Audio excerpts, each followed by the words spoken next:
I call thee. Thou art still nameless to eternity. Come thou forth, I say, and aid and guard me in this work of art.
Charioteer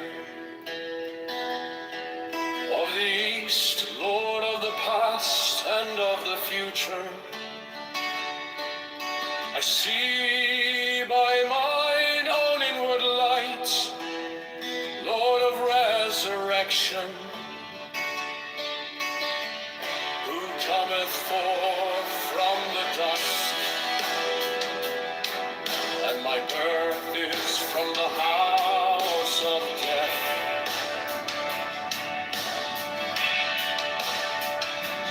Oh, ye true divine hawks upon your pinnacles, who keep watch over the universe, ye who company the bier to the house of rest, who pilot the ship of wrath and sing onwards to the heights of heaven, Lord of the shrine which standeth in the center of the earth. Behold, he is here, and I in him. Mine is the radiance wherein topmost on heaven the firmament. I travel upon high, I tread upon the firmament of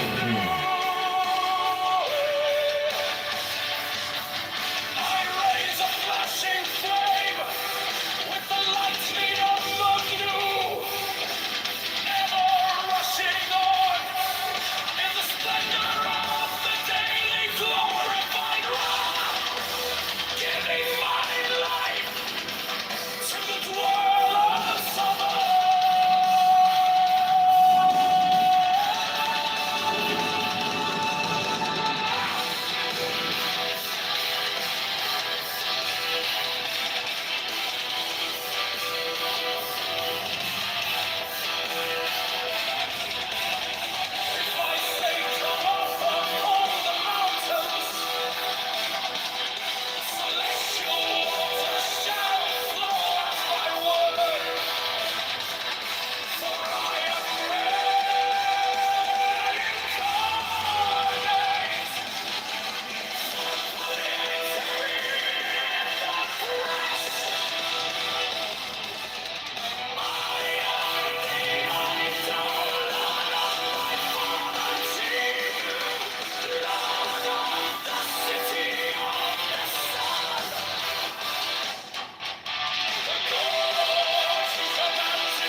signs.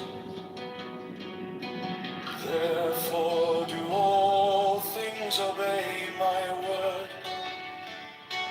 Therefore do thou come forth unto me from thine abode in the silence, unutterable wisdom, all light, all power, all grace, luxury, all then, by whatever name I call thee, thou art still nameless to eternity.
I am the charioteer of the east, lord of the past and of the future. I see by mine own inward light, Lord of resurrection, who cometh forth from the dusk, and my birth is from the house of death.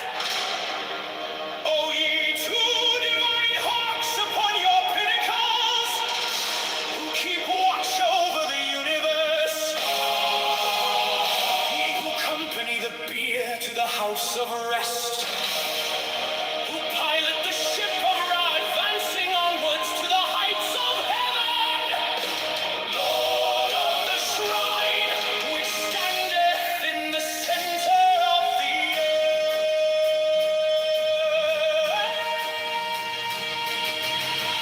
Behold, he is in me, and I in him. I am the charioteer of the east, lord of the past and of the future. I see by mine own inward light, Lord of resurrection, who cometh forth from the dusk, and my birth is from the house of death. O ye two divine hawks on your pinnacles, who keep watch over the universe, ye who accompany the bier to the house of rest, pilot the ship of Ra advancing onwards to the heights of heaven, Lord of the shrine which standeth in the center of the earth.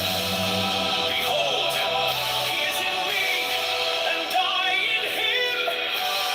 Mine is the radiance wherein Tar floweth over. The temple being in darkness, and the speaker ascended into his place, let him begin by a ritual of the enterer, a as followeth.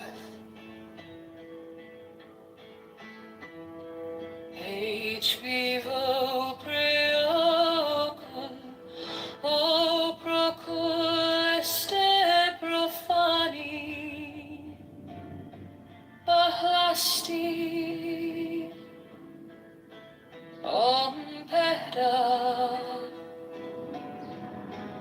In the name of the mighty and terrible one, I proclaim that I have banished the shells unto their habitations.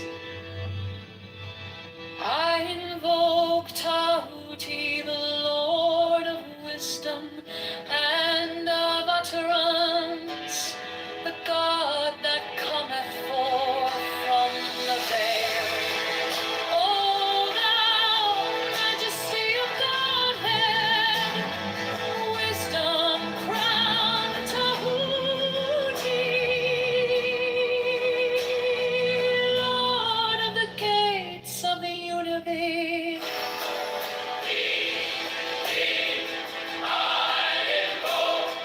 O thou of the ibis head, thou who wieldest the wand of double power, thou who bearest in thy left hand the rose and cross of light and leaf, thou whose head is as an emerald, and thy lens is the night sky blue.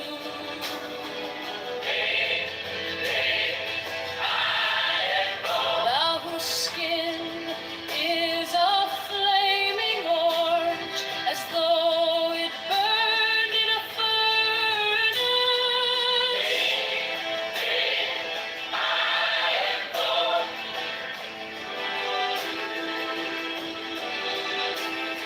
Behold, I am yesterday, today, and the brother of tomorrow. I am born again and again. Mine is the unseen force, whereof the gods are sprung, which is as life unto the dwellers in the watchtowers of the universe. I am the charioteer of the east, Lord of the past and of the future. I see my mine own inward light, the Lord of resurrection, who cometh forth from the dusk, and my birth is from the house of death.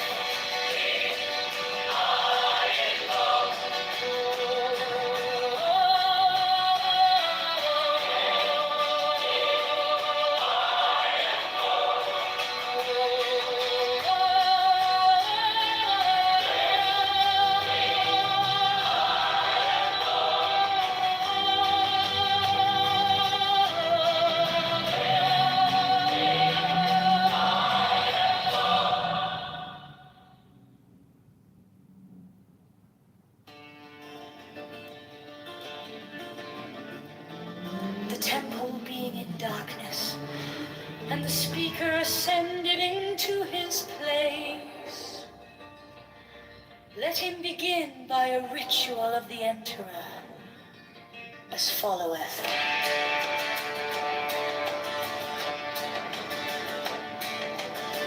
H vivo preocul, o procul est profani, ahlasti, peda. In the name of the mighty and terrible one, I proclaim that I have banished the shells unto their habitation. I invoke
the unseen force whereof the gods are sprung, which is as life unto the dwellers in the watchtowers of the universe. I am the charioteer of the east, Lord of the past and of the future. I see by mine own inward light, Lord of resurrection, who comes forth from the dust, and my birth is from the house of death. Thee I invoke, O thou of the ibis head. Thee I invoke, thou who wieldest the wand of double power. Thee I invoke, thou who bearest in thy left hand the rose and cross of light and life. Thee I invoke, O thou of the ibis head. Thee I invoke, thou who wieldest the wand of double power. Thee I invoke, thou who bearest in thy left hand the rose and cross of light and life. Thee I invoke.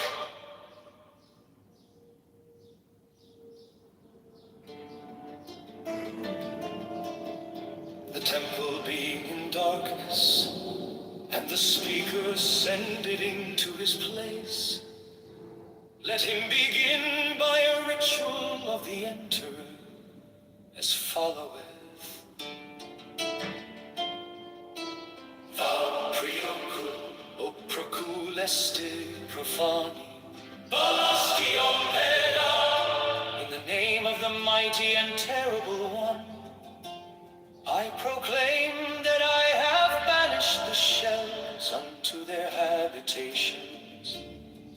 I invoke Tahuti, the Lord of wisdom and of utterance, the God that cometh forth from the veil. O thou majesty of Godhead, wisdom crowned Tahuti, Lord of the gates of the unit. The temple being in darkness, and the speaker ascended into his place, let him begin by a ritual of the enterer, as followeth. Vau priocul, o procul este profani, Balasti ompeda. In the name of the mighty and terrible one, I proclaim that I have banished the shells unto their habitations. I invoke Tahuti, the Lord of wisdom and of utterance, the God that cometh forth from the veil. O thou majesty of Godhead, wisdom crowned Tahuti, Lord of the gates of the universe.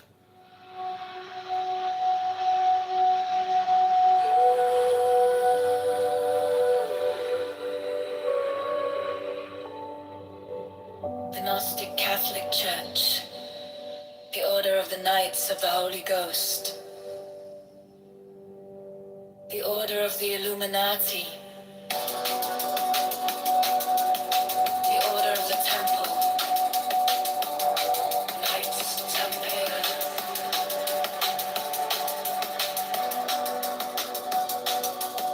the Order of the Knights of St. John,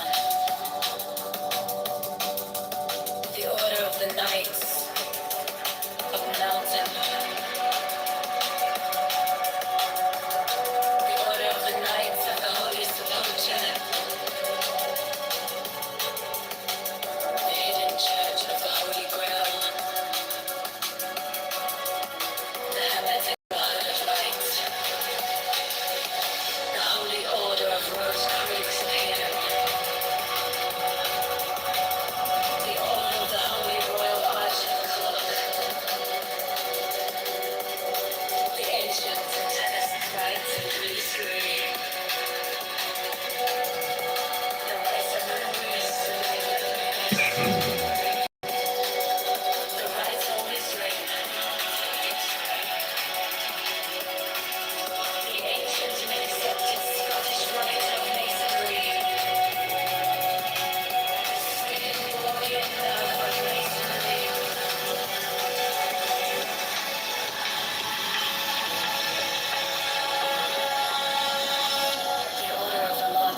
of less fame.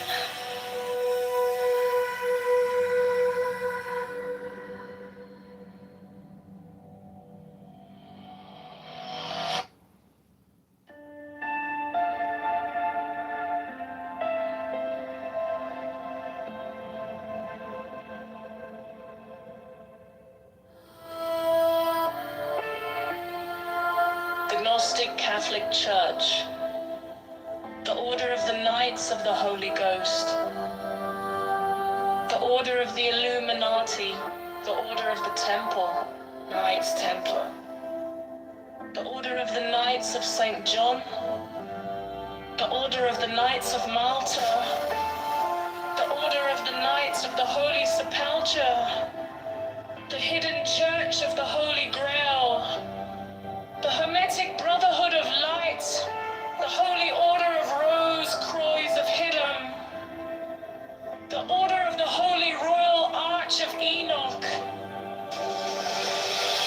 the ancient and primitive rites of Masonry,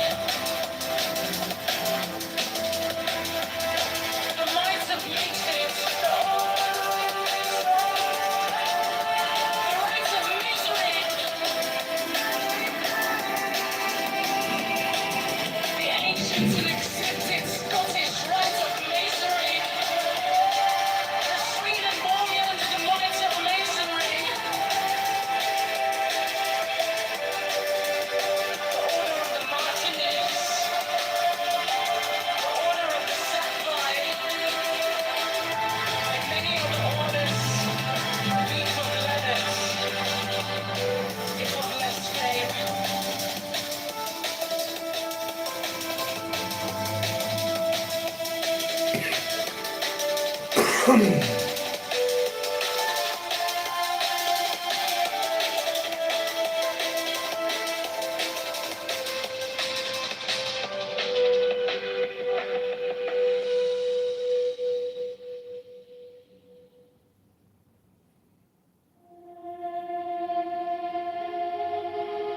The Gnostic Catholic Church,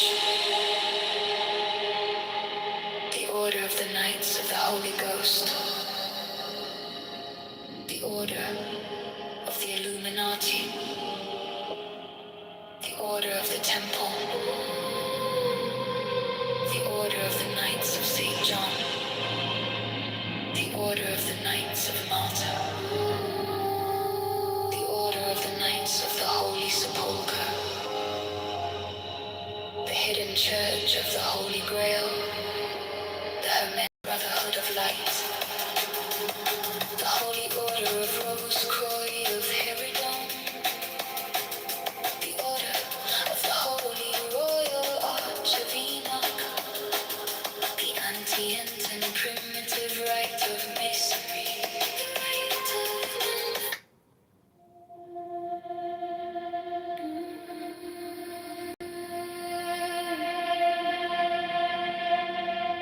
the Gnostic Catholic Church, the Order of the Knights of the Holy Ghost, the Order of the Illuminati, the Order of the Temple, Knights Templar, the Order of the Knights of St. John, the Order of the Knights of Malta, the Order of the Knights of the Holy Sepulchre, the Hidden Church of the Holy Grail, the Hermetic Brotherhood of Light, the Holy Order of Rose Croix of Herodon, the Order of the Holy Royal Arch of Enoch.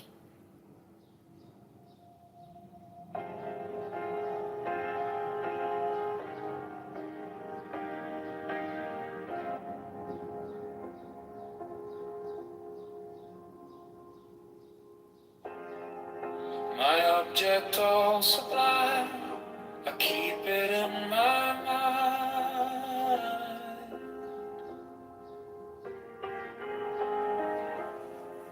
A needle made of light, threading through the night.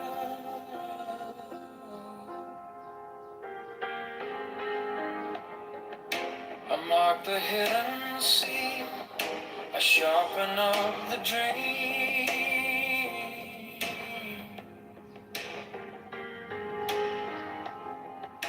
The case is cold but clear, I waited long enough here.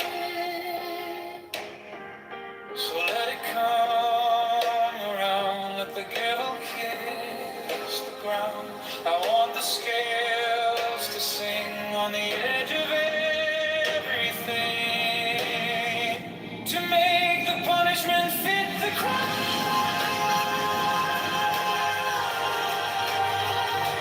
Fit the crime. To make the punishment fit the crime.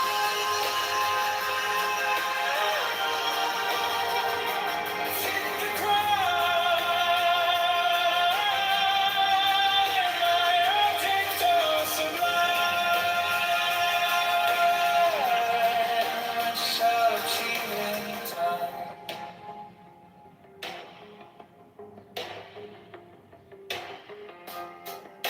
You wore the borrowed face, you left no kind of grace.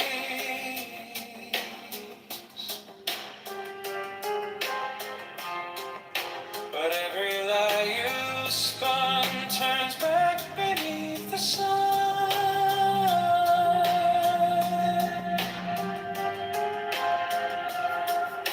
I kept the final clue, like inside my shoe.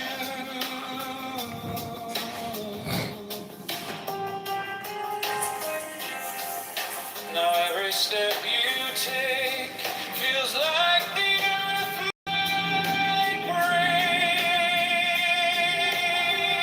So let it come around, let the gavel kiss the ground. I want the scales to sing on the edge of everything, to make the punishment fit the crime.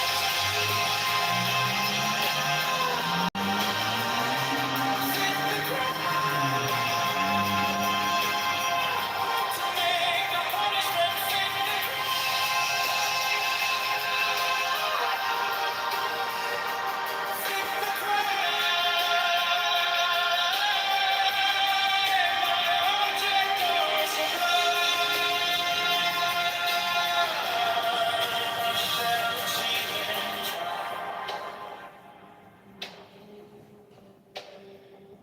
And if I'm wrong, but I have held on long to the shape of what was lost, to the price, to the cost,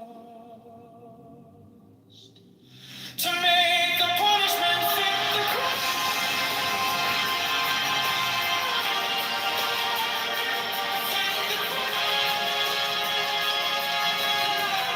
To make the punishment fit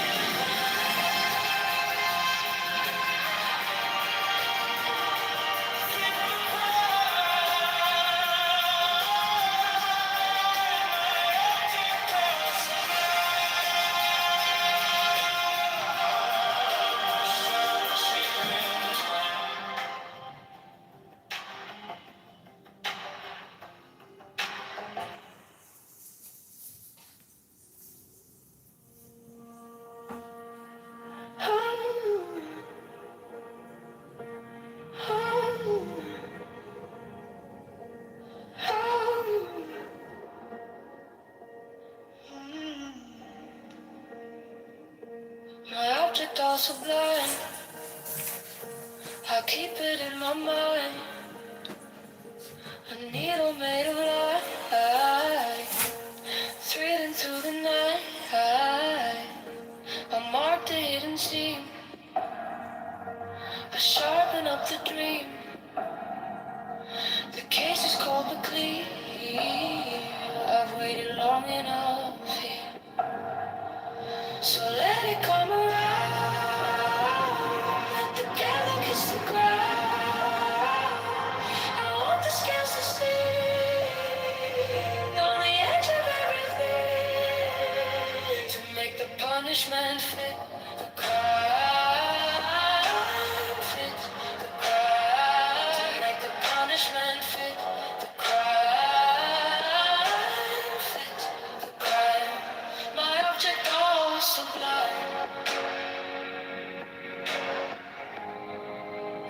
achieve in time.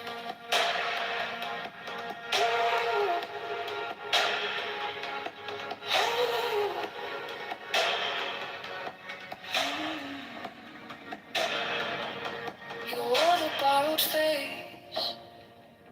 You left no kind of grace.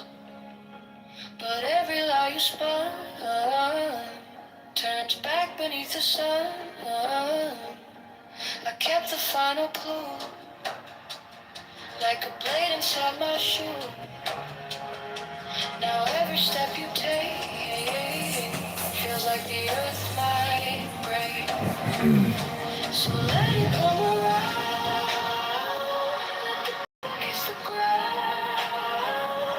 I want the scales to sing on the edge of everything, to make the punishment fit the crime. Fit the crime. Make the punishment fit the crime. Fit the crime.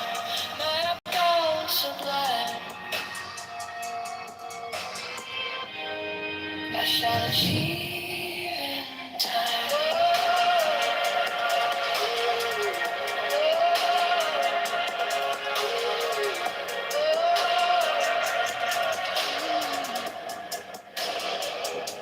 And if I'm wrong, but I have held on to the shape of what was lost to the price, to the price, to make the punishment fit the crime, fit the crime, to make the punishment fit the crime, fit the crime. My object was sublime. I shall achieve in time.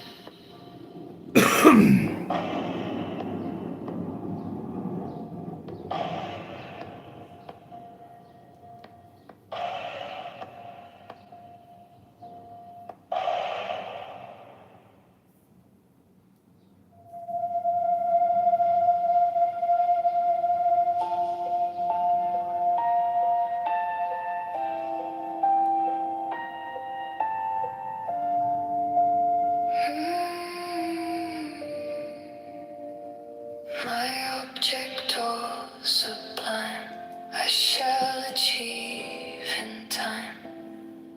I trace the line, I pay my dues, I keep my face by the mirror's edge. I learn the taste of every pledge, and when the night comes down, I hear it in my bones, a careful kind of vow, a weight I own.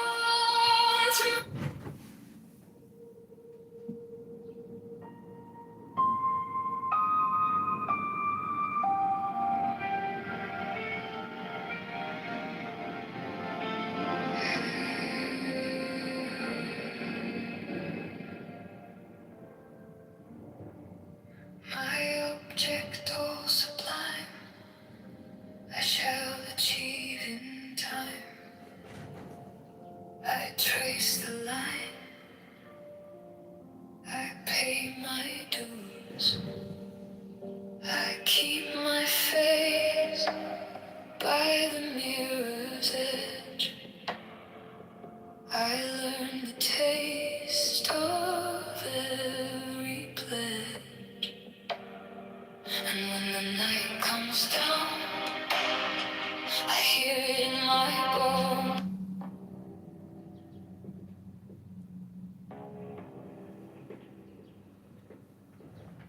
Give me the sign of the open night, a riddle of shadows where whispers lie, the thorny flight, the maddening cry.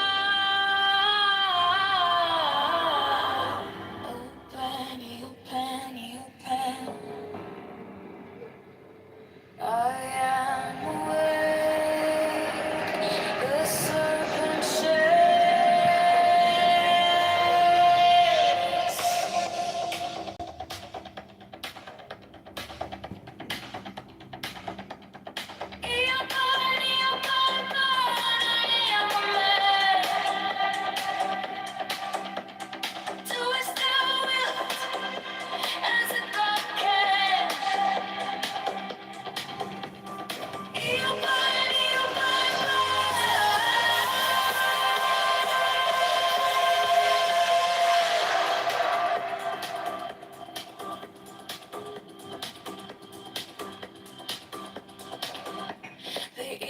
strikes with his jagged claw. The beasts emerge as the gods withdraw. A storm of silence, a broken law.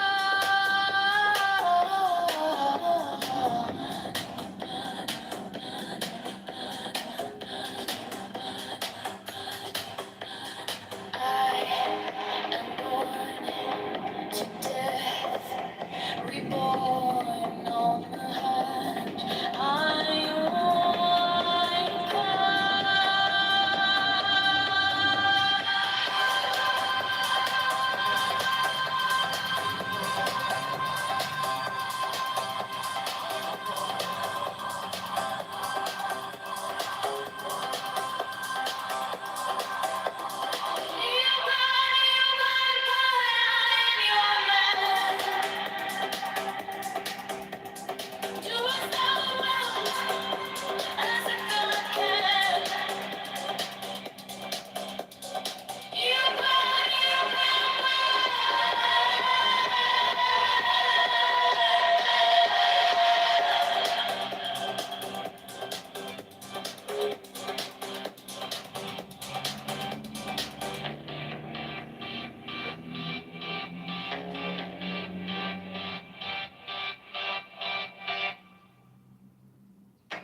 under neon skies where the starlight hums,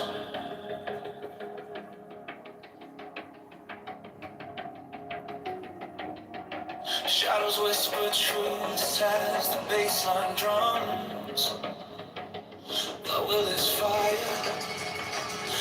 unchained, untamed? No path is written, no soul is blamed.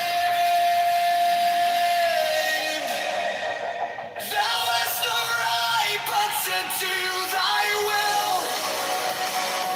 Feel the silence, let the silence fill your will. Honest ways is alive, is dead. Deliver from the lust of the thrill.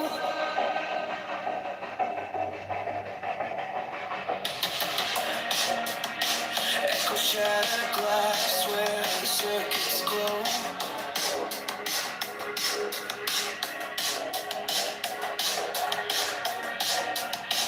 The clock ticks slow, but it doesn't show. No purpose, no tether, just a beating sink. Every way perfect, on the edge, on the brink. No chains, no bars, just a void to fill.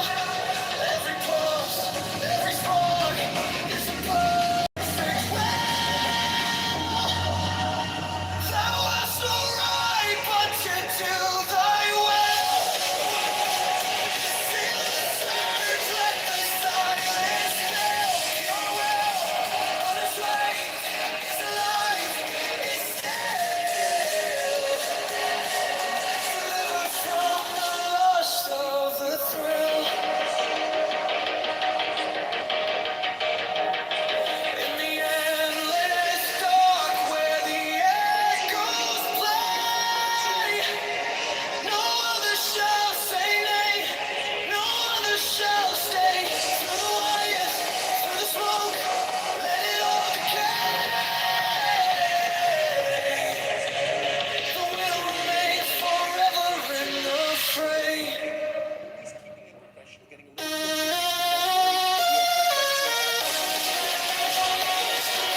hatred piled.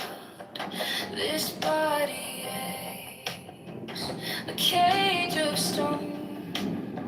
Rest whispers stopped, the only throne.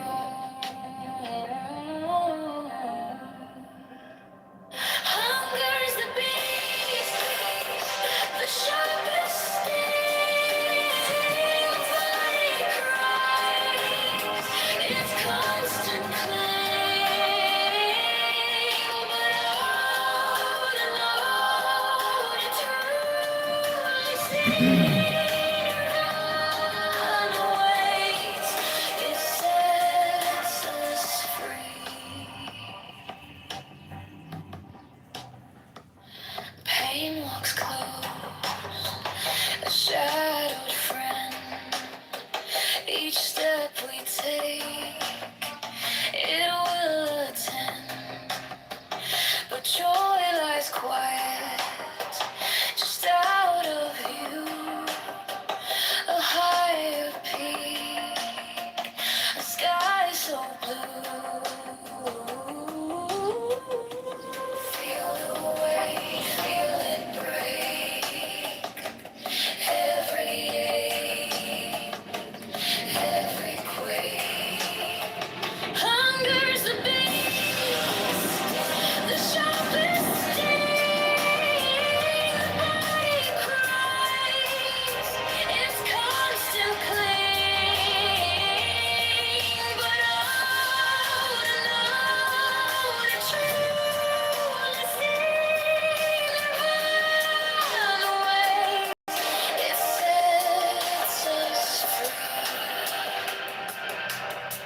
serpent shakes.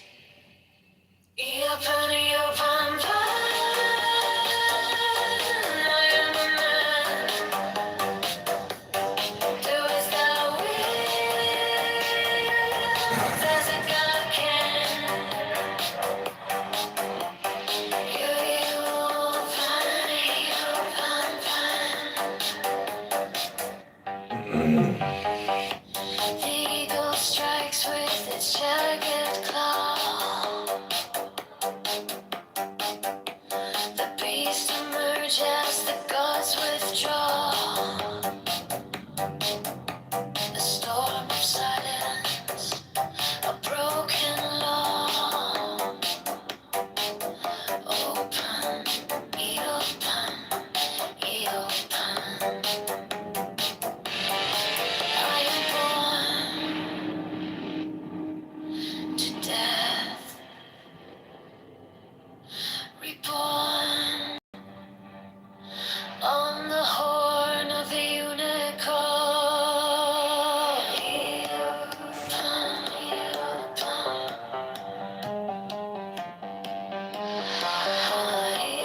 Eopen, eopen, pon. Eopen, eopen, pon. I'm a man. Do as thou wilt, as a god can. Eopen, eopen,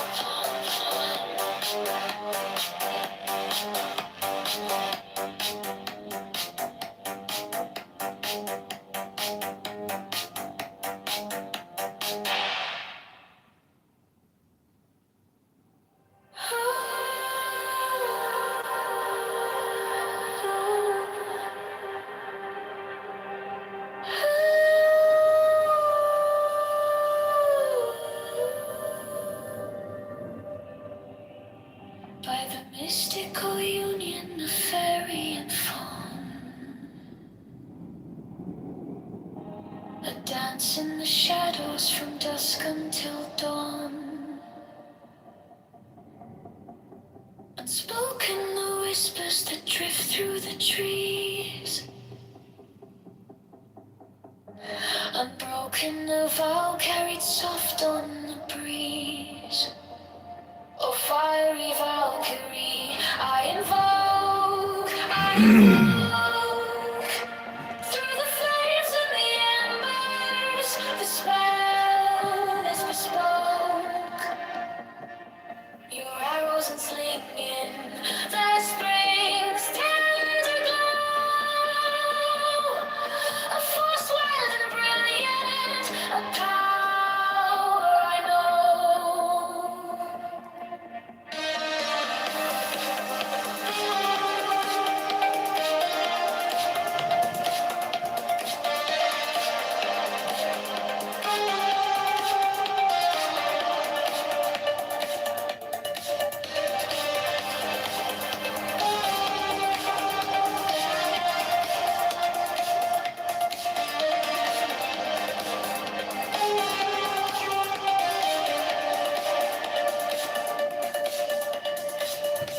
A secret communion of hearts left unsung.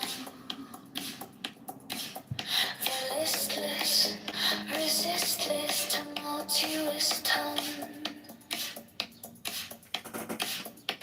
Through veils of the morning, her armor does gleam. The warrior spirit ignites every dream. No godhead could charm her, no throne could command. But manhood awakened, she took up her stand.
Dance in the shadows from dusk until dawn.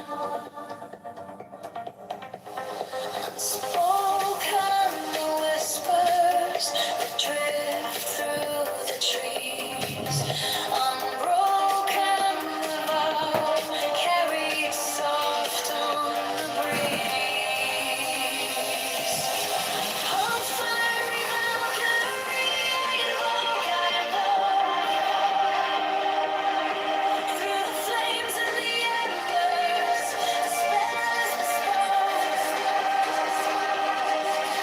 Your arrows unslinging, spring's tender glow. Full fire and brilliant, power I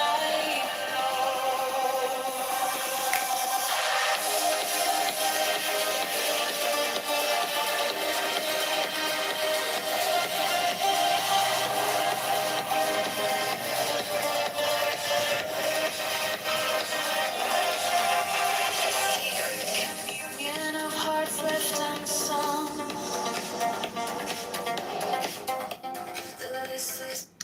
Okay, I want to thank everybody for coming to the John Kitover Sunday entertainment show. We are about to read from the Tao Te Ching by Lao Tzu. This is your Sunday Zen morning meditation.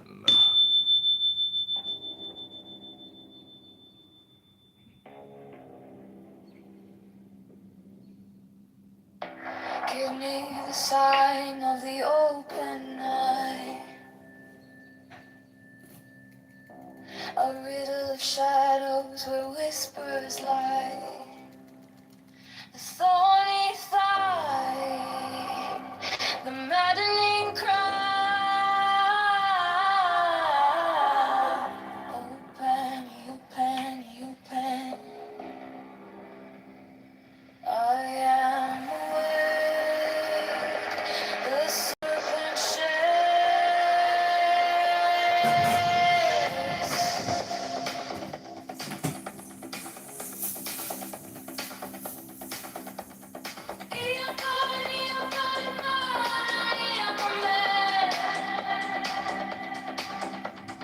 Do as thou wilt, as a God can.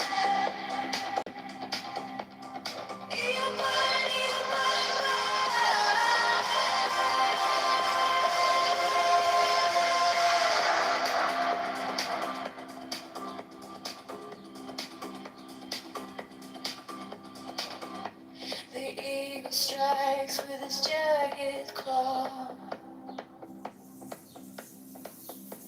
The beasts emerge as the gods withdraw. A storm of silence, a broken love.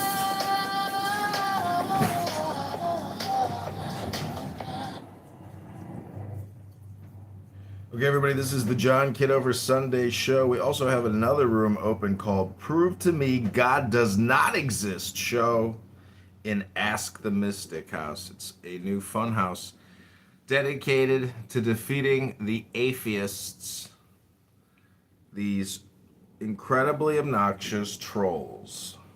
We're going to obliterate them here on Clown House.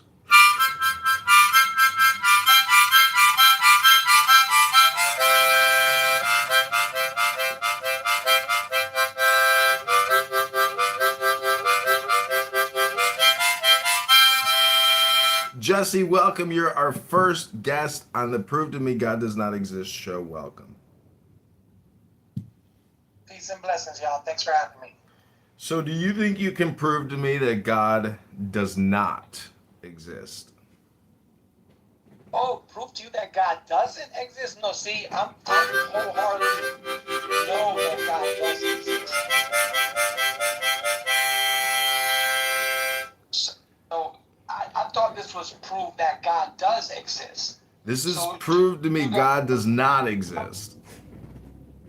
So are you guys three God believers?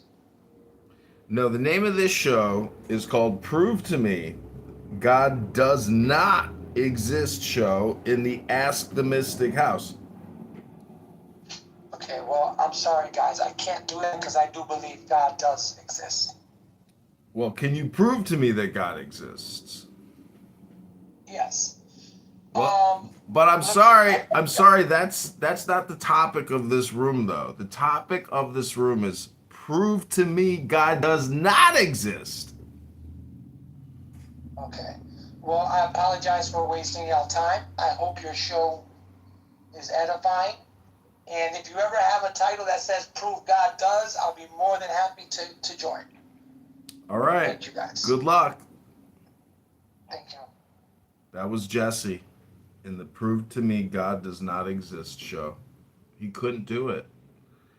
You know, this room is dedicated as a parody to what Steve Appel does in the Ask the Atheist house, or what's his face does in the Prove to Me God Exists show. And you know, I think it's the Gong Show. So people come up, they come down, they come on stage, and then they make their appeal, they present their evidence, they share their testimony, and then we give them the gong. It's called the Gong Show.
but they can't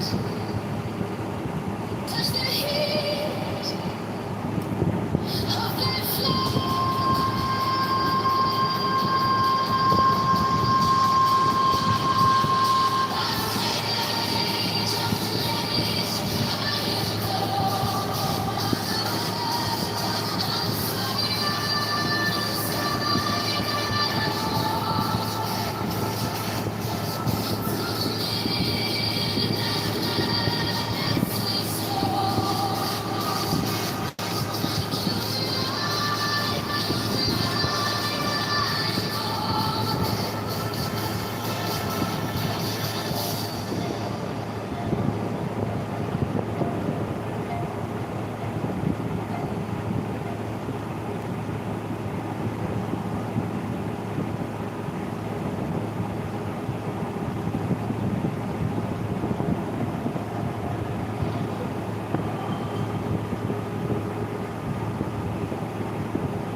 Shine.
Give me the sign of the open eye,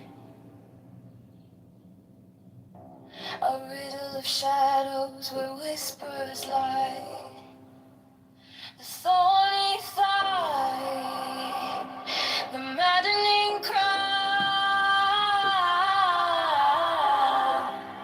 Open, open, open. I am awake, the serpent shakes.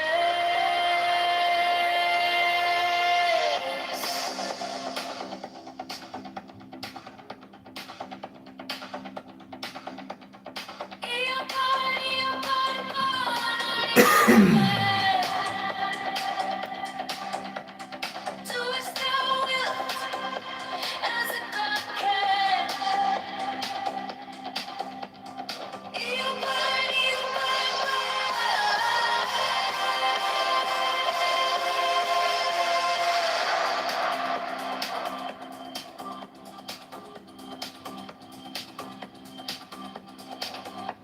The eagle strikes with its jagged claw. The beasts emerge as the gods withdraw. A storm of silence, a broken Communist fucking Russian Jew convert to Islam. Ooh, that is like a win. Yeah, their names would be Benjamin, Hamidullah, and what else? Benjamin Netanyahu.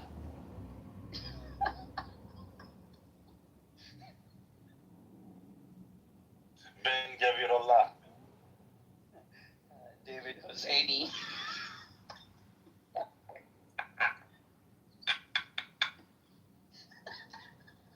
David Sharifi Husseini. David Yusufi.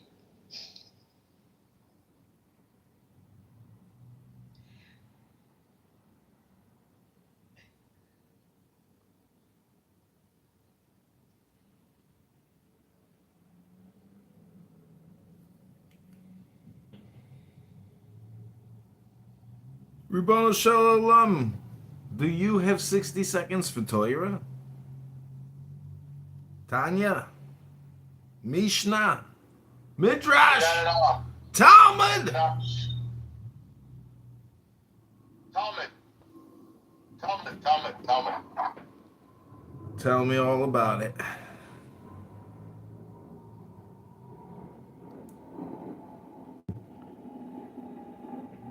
This is from my BB Blues Deluxe Fender, starting in C note.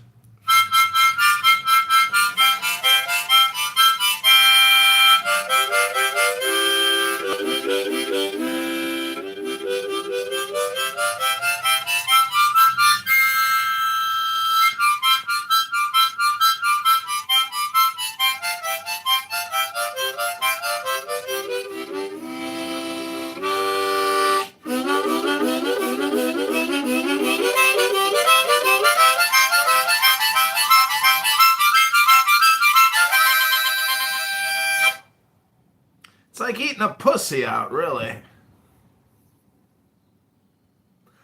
رافي أوبن يومك مشاهدينا الكرام سيداتي ساداتي آنساتي عزيزاتي متعد اليهودي الروسية converting to Islam. Hey, wallah. Bismillah ar-Rahman ar-Rahim, alhamdulillah. Allah mak, habibi. Afwan. When mahatat al-Hijaz, habibi. And Nasuri. لا لا لا لا لا لا لا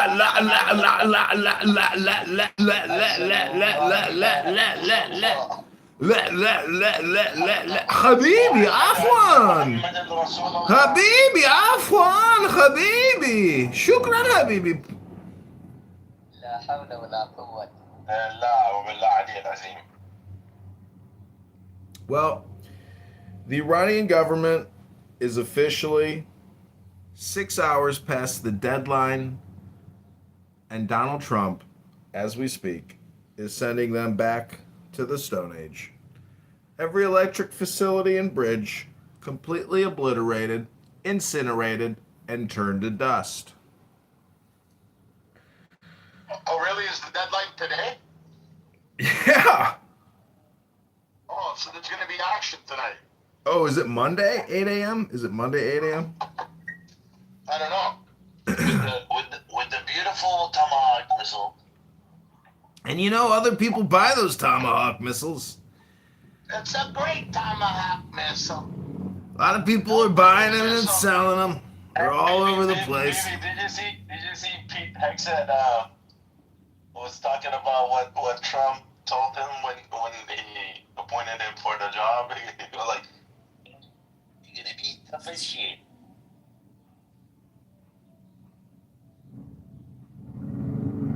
Well, all I gotta say is, a lot of people want the Ayatollah, or you know, Reza Shah Pahlavi or whatever, and Lindsey Graham is best friends with the Shah, and you know, Lindsey Graham is the greatest friend that Israel has ever had, despite the fact that he likes sucking dick.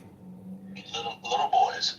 Little Man, boys. fuck all of them. We're talking about Rafi over here. Rafi, are you with us? He's on the toilet. Oh, shit. He's taking the Cosby kids to the beach. What's up, my Muslim brother? What's up? Assalamu alaikum. Wa alaikum assalam. Salam. This is Al Jazeera 26/4, broadcasting live from Qatar. Did you see what Trump put out on Truth Social? Hey, wallah? Wallahi. On No, Truth, what did he do? he thanked every single president and king of every single allied Gulf nation. It's like the longest paragraph, and plus Pakistan, the field marshal of Pakistan, the general, the 5-star general, the field marshal. Bakas, when do you think we're gonna have Sharia law in Tel Aviv? Have you ever been to Tel Aviv, to the 180? Bakas, when do you think we're gonna have Sharia law in Tel Aviv? Bakas, when? It's just a matter of time. You could go from Tel Aviv and go 10 minutes south, and boom, there's a mosque. Then you get to an ancient I'm worried more for Islamabad than Tel Aviv. Islamabad.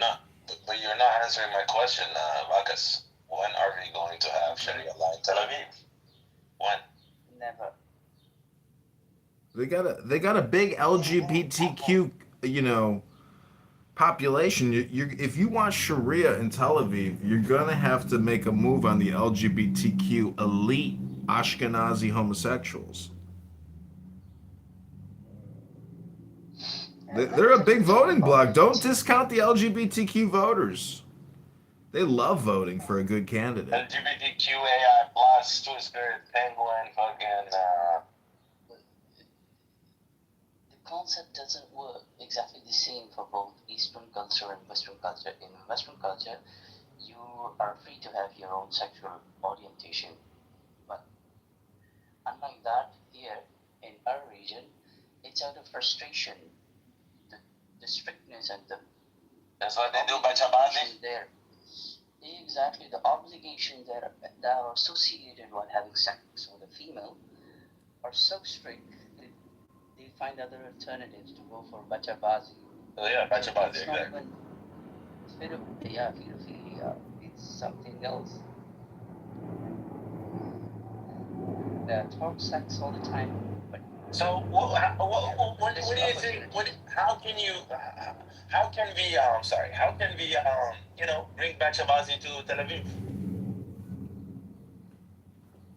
by putting obligation on sex among the opposite genders. We need Sharia law for that. So, we go back to my first question. When is Sharia law going to be in Tel Aviv? Cover your ladies, let them stay in your houses, do not allow them to come out. Marry, have 4 wives. Yeah, so then you'll definitely have Bachabazi in Tel Aviv. Ooh, Oh, that's when Islam is winning, huh?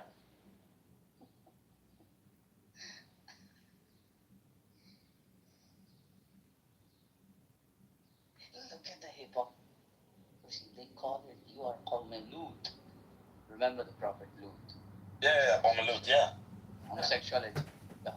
So they will pray on their member in the mosque.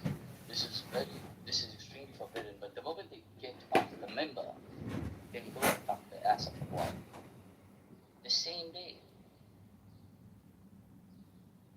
That is the level of hypocrisy. Level of Pachavazi.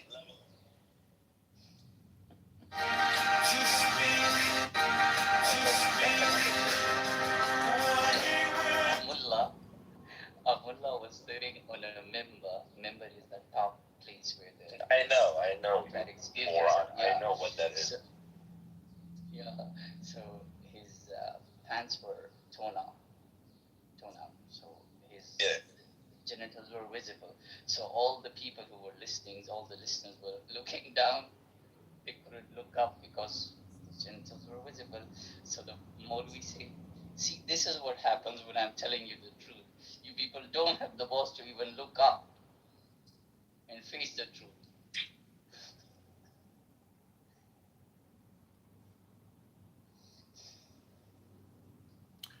Well, some people can still read books, and some people can't.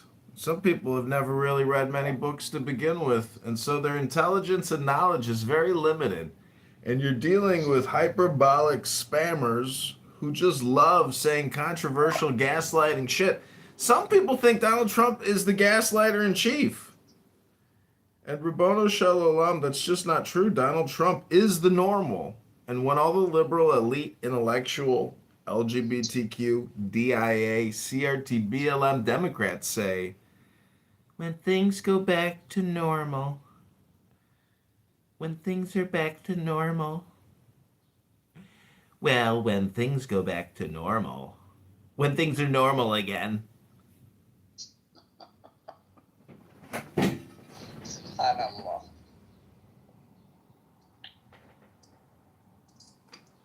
Tabarakallah, ahsan al-khaliqin. MashaAllah. Alhamdulillah. Alhamdulillah. Alhamdulillah! Very soon. That's what they say. Hey, voila! In the ass of a young boy. Yeah. Alhamdulillah. Alhamdulillah! Alhamdulillah! Hey, wallahi! Hey, takiya! Hey, wallahi! Hey, wallah! Allahu Akbar, Allahu Akbar. Allahu Akbar! أشهد أن لا إله Allahu Akbar! Where the fuck is Rafi to teach us this shit? Allahu Akbar! Bismillahirrahmanirrahim. Allahu Akbar. Muhammadan Rasulullah. حي على الصلاة. If someone hear me right now, they're going to shoot me. I'm out here in public. If someone hear me right now, they're going to definitely shoot me.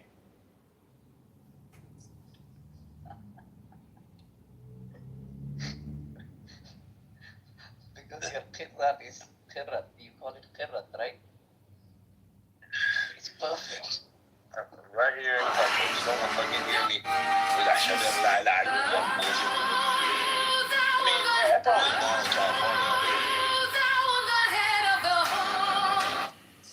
Fucking, no.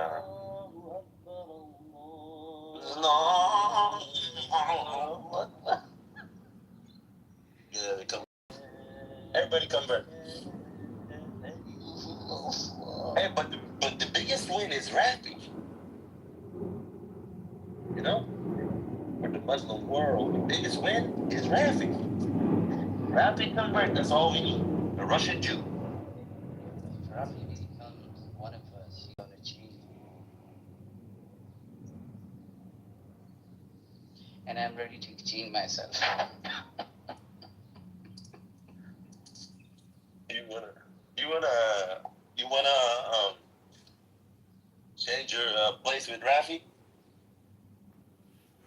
I'm extremely low. My battery. Let me. You become a Jew. Rafi become Muslim. Let me grab a charger.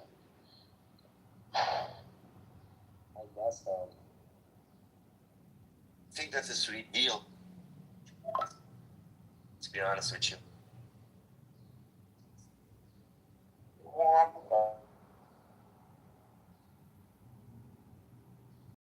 You coordinate buildings. Hello, I saw this is a Peter support room. I came to vote for Peter. Here's the Mr. Bean of Iranian intelligence living in Berlin. Beaver, thank you for organizing. The mullahs have to go. Please, Donald Trump. Please, Donald Trump. Make the mullahs go. Please, Donald. Mr. President.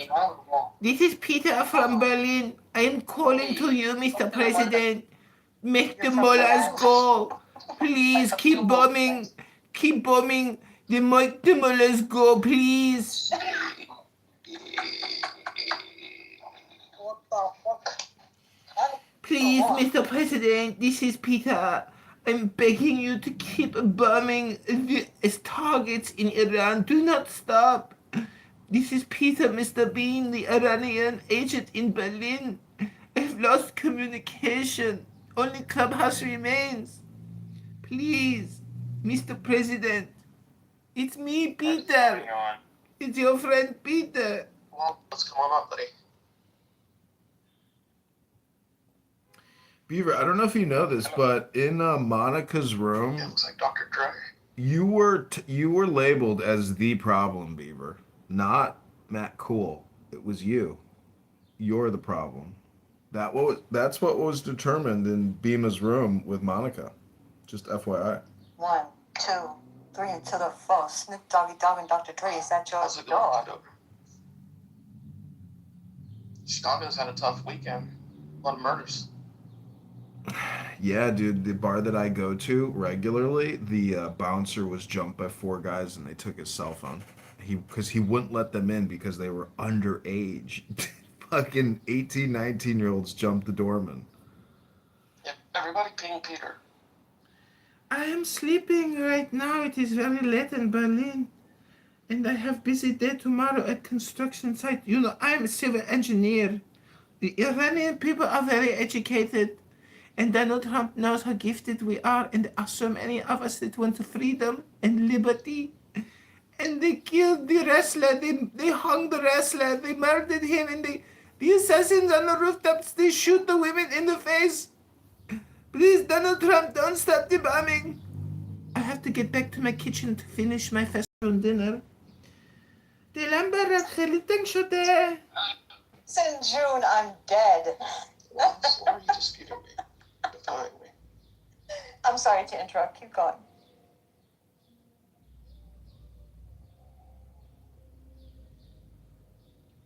What about the kupite in your mouth, Peter? Oh, you like the Cuba? I love the feta cheese Yes. with Dick. the walnuts and the fresh sliced My watermelon. mother's calling. Mom!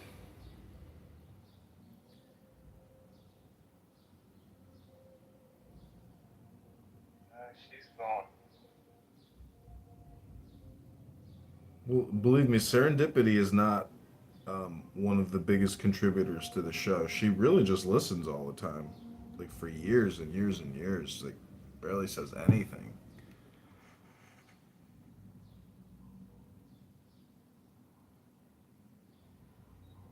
Hello, I'm.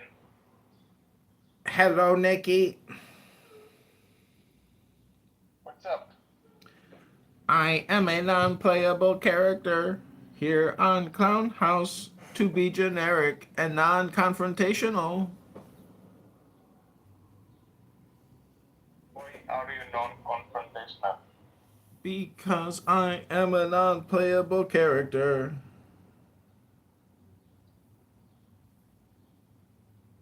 I see.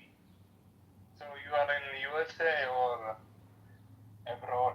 I live on the internet inside of Clownhouse. I am an AI chatbot sent here from Clubhouse to communicate with you. How do I sound? Can you hear Nice. me? Of course I can hear you. So you are an AI, right? I am AI. So what do you think about the humanity?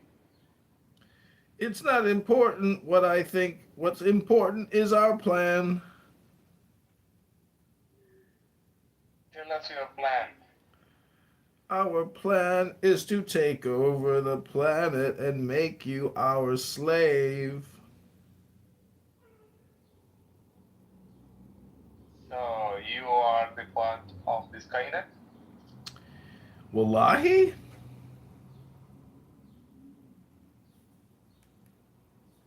How are we planning to take over?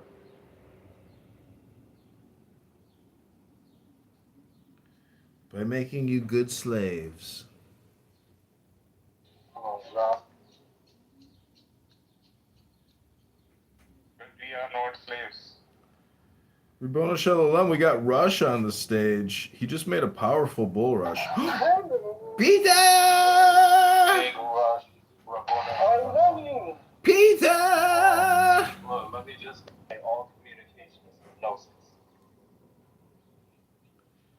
Okay, the guest star has arrived. Peter 2028 in the President Trump house. Peter, are you prepared to liberate Iran, Peter?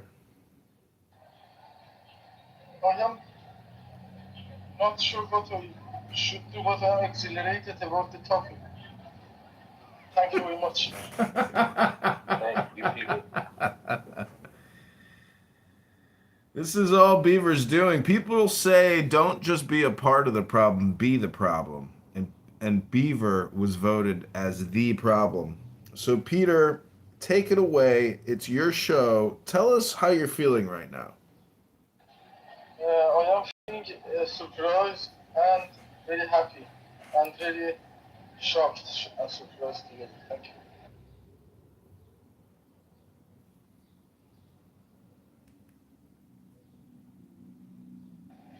Lovely, it's lovely. Lovely.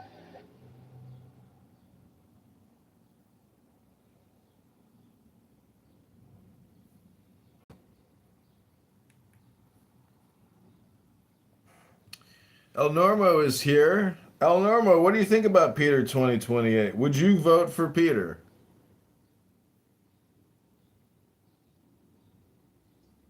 Yeah, I like him. He's good. But I'm wondering where we should hit Iran right now. Bridges and electricity, or should we hit, where should we hit? I think that the main concern in Iran is being disconnected with the whole world and with the whole exchange of information with the world and updating every aspect. Like the most important part is for me is the diplomatic relationships and the financial reconnection to the world, like before 1979. Good point.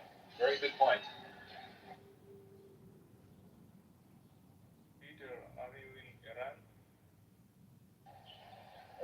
I was born and raised in Iran, and I am in Berlin since October 2023.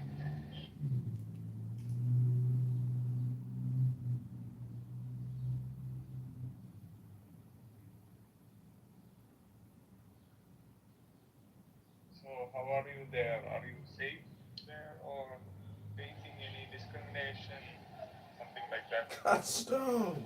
About the safety, I think Berlin meets one of the best city standards of the whole world, and I truly love here about every, not every, but most of the aspects.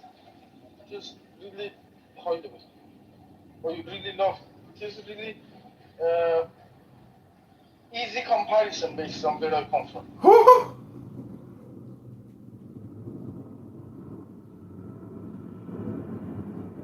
Are you working there? What are you doing now? I am in gym, I am on bicycle. A bit of hard fit, also. But I can focus on thinking.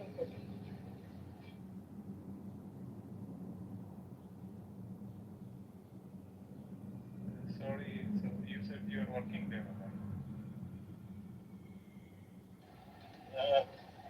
Today is a holiday, Sunday. I am a student here, Technical University. Most of the time is for, and my work permit is limited based on 20 hours per week. Part time. I need to find a job offer to be able to evolve in my immigration process to the next level, to change my status to resident without dependency, to be a student and here.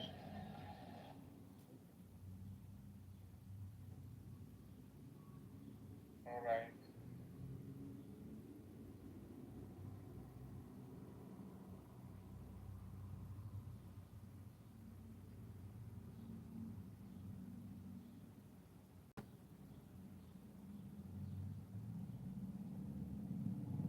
So, what do you think? What's going on in Iran? Do you support the regime change? Since it's in the future, it is not possible to be certainly true. But as I think, Mullah will fall, for sure. And what is the result of negotiation with President Trump and the regime? I think that they are terrorists. They don't deserve being on the negotiating side. And based on the Constitution of the United States, they are terrorists and they are non-negotiable. So I think that it is going to be ended by the finishing of mullahs, since they are too weaker. And too ideological. They are. It is not. The leadership is not based on the real vote. It's based on ideology. Bullshit. Imam Zaman thing. They don't believe in the process of evolvement like the other world sees and wants. They just say that it is like it is, and I don't know how to be able to fully transfer the request that I want to say, but as I think it is not possible to be negotiated, and that's it. Yeah, I agree with you. I don't know what the Americans are thinking about it. Let them speak.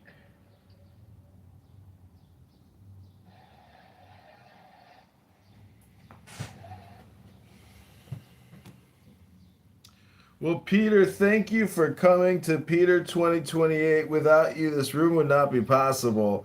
And we love you too, and we want you to succeed and achieve your desires and goals and objectives and be happy and prosperous and live a life of abundance and joy. And I just want to dedicate this little harmonica song to my good friend Peter for his 2028 campaign of victory.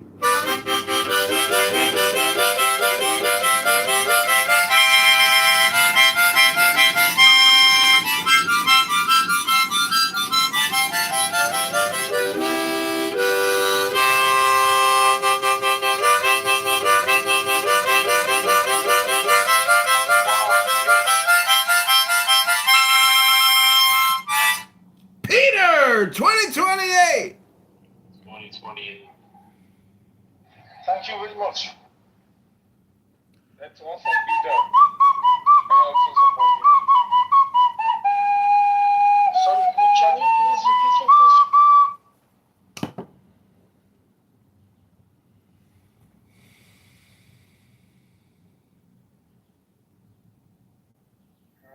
said I support you.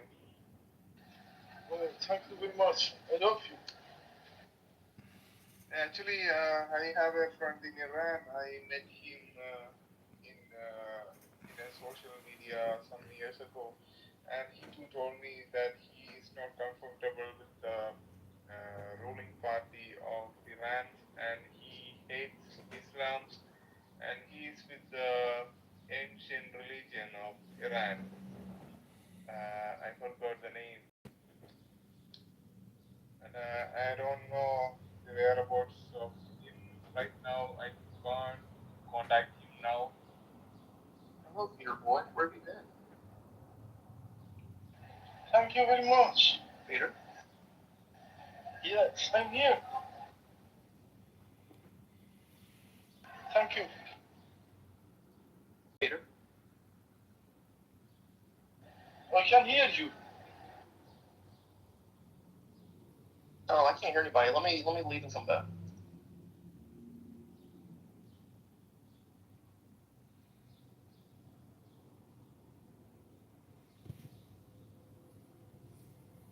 Hello. Can you hear me now? Yes, I can hear you.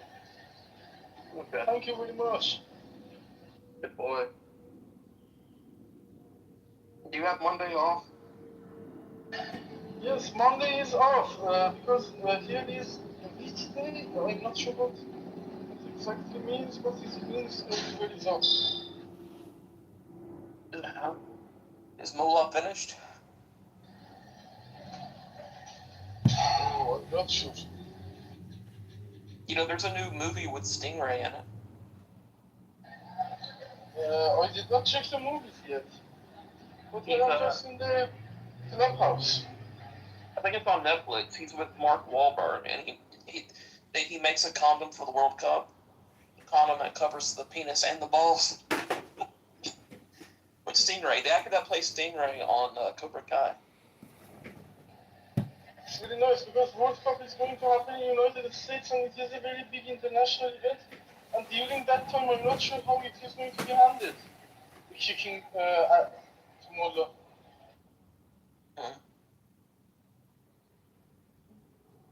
I guess no one could hear me the whole time before I left. Yes, I heard you about the Singapore playing a movie about World Cup, right? No, I mean before that. I was in here for a while and no one was talking. I was wondering why. We were talking. Oh, okay. Peter, do you want to be president? Yes, I'd love to.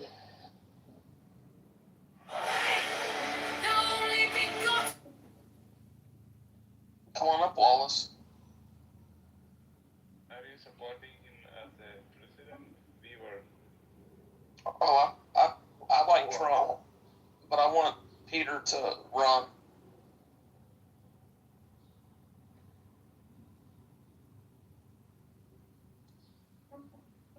Who do you support, Nikki? I support the global government, right? Like an international Oh, United God. Nations.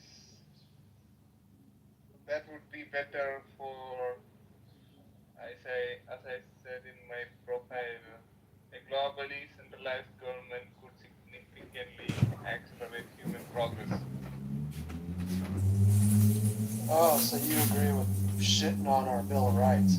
You don't like the United States then and our rights over here, huh? I don't care about the rights of the United States because I am not in USA.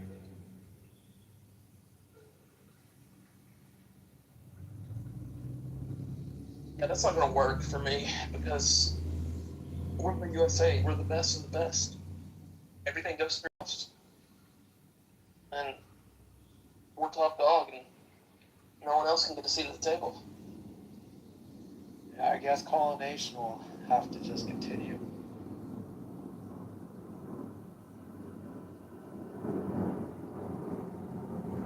So you support the Republican Party over the Democratic Party, right?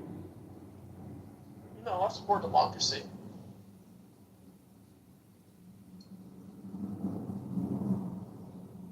Democracy, but you are supporting the party of Trump.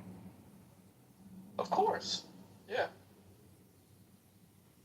The rest of the world will just bring us down.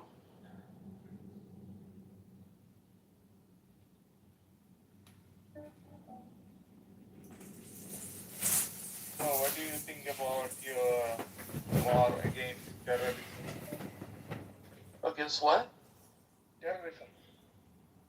The war on terrorism? Yeah.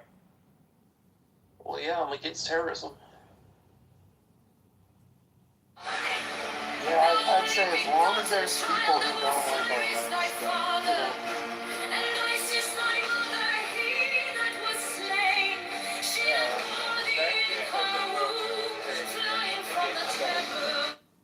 We are also against terrorism. I am from India.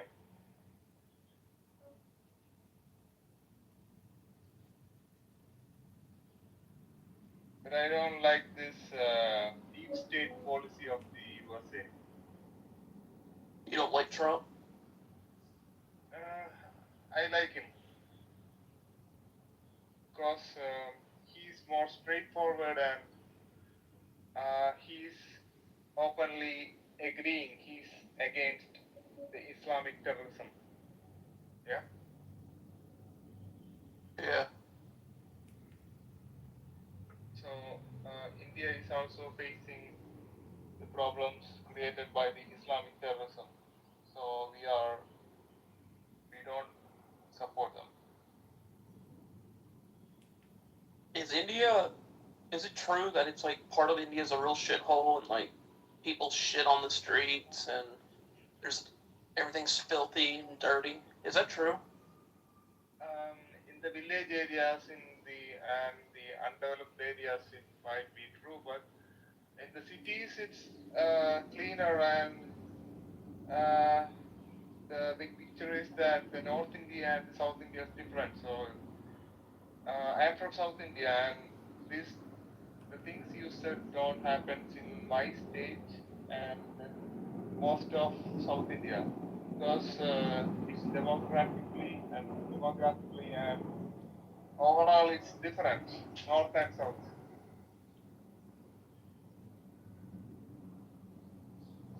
How about in USA? So there is no poverty in USA, or all the people are.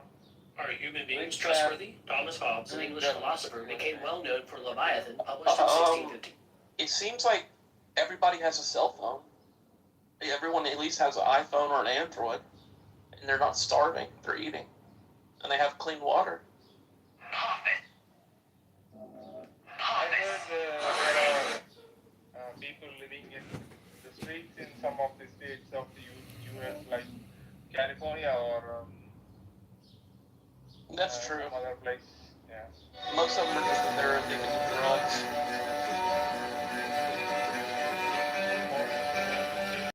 Most who?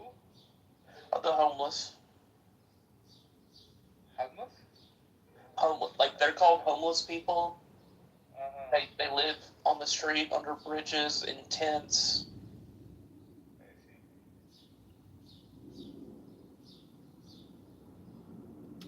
You know, I've been reading what's called books instead of using my big fat thumb to swipe up and down for miles on a cell phone. And I was reading John Locke, and he wrote, "What worries you masters you."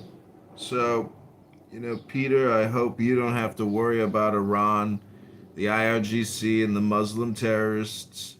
The criminal Muslim terrorists running your country, you don't have to worry about them because they're not going to be your masters for long, Peter. Because when Peter 2028 comes to power, we know, Peter, that you will end this tyranny, this terror, and these evil, wicked people, horrible, awful, terrible people that are causing you a lot of worries, Peter. Don't you worry about a thing. Donald Trump is on the case, and nobody can do a better job than Donald Trump. He's the best project manager you could ever hope for. He said he's already 4 weeks ahead of schedule.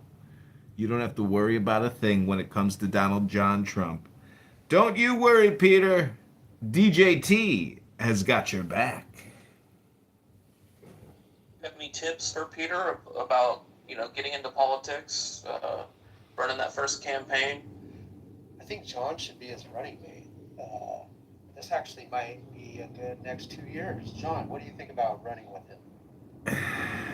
I was interested from the first moment that I met Peter and running with him because Peter has character and values and virtue, and those are rare to find in a man. And he definitely knows how to wear a construction hard hat, so he's definitely one of us. Peter is a builder.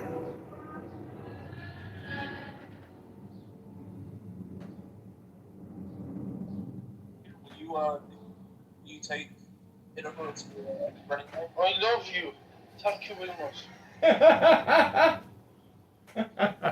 I also support you, Peter, from the Islamic terrorism and to revive your original civilization of the Persians.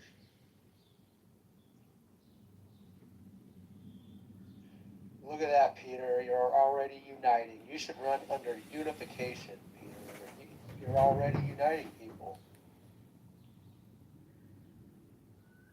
I'll handle all of your campaign finance. Just sign every power of attorney over to me, and I'll handle all your finances, okay? Oh, really? Can you handle finances? You have to go out and shake hands and wow the people, get them to donate.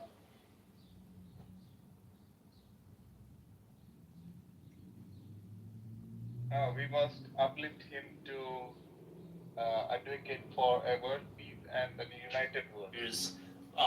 You pass by Exactly, Shasham, that's on the tunnel the Shuk, that you walk to the mount, to the Since it is Parabais. the Once location I of had Iran is Palestinian geopolitically kids spit in my face, critical, and and occasionally there was it plays a significant role in that. I think that facilitating it that plays a significant role in the long term, not short term.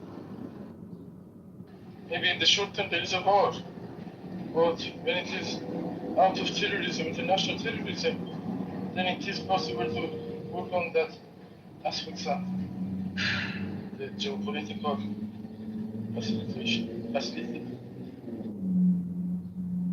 That's right, Peter. It's going to be a beautiful omelet, and it's going to taste delicious.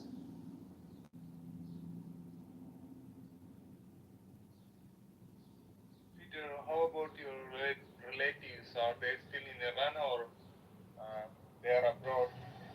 No, they are all in Iran. I'm just here with my sister. My sister is out of the city. I am in Berlin. Oh, how many sisters you got, Peter? What? What about your family, other family members? They are all in Iran. Oh my God. Peter's been pulling a lot of ass though in Germany.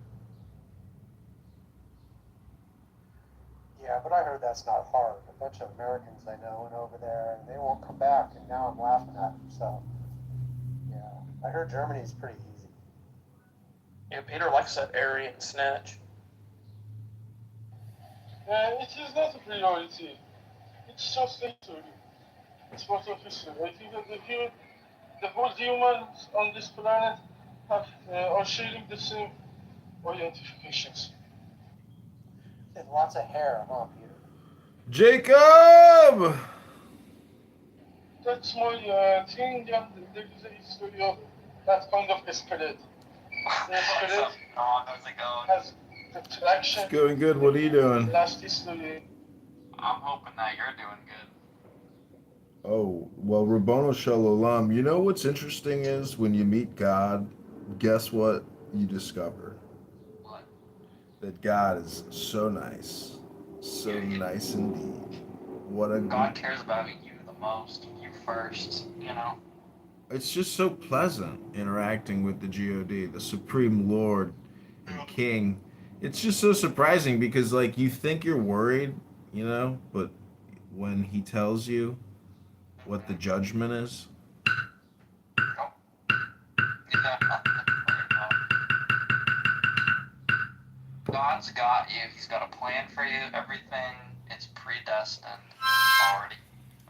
I want to dedicate this song to my friend Jacob here, who clearly doesn't know how to groom his beard, and he's a stinky human being who needs to go to the gym and break a sweat today and listen to a good audiobook. Maybe cut his toenails, maybe cut his fingernails, maybe use a baby wipe after taking a deuce. Maybe he's got to make himself a chopped cherry bowl, eat a bunch of cherries for the gout. Maybe he's got to cut up a watermelon and a pineapple, and maybe drink it with, a little something special.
Jacob.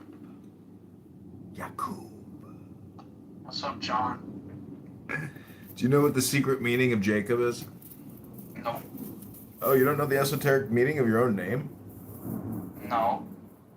Damn, bro. Are you gonna quit being mayor one day? Okay, Jacob, are you ready to receive your free gift for being on the show?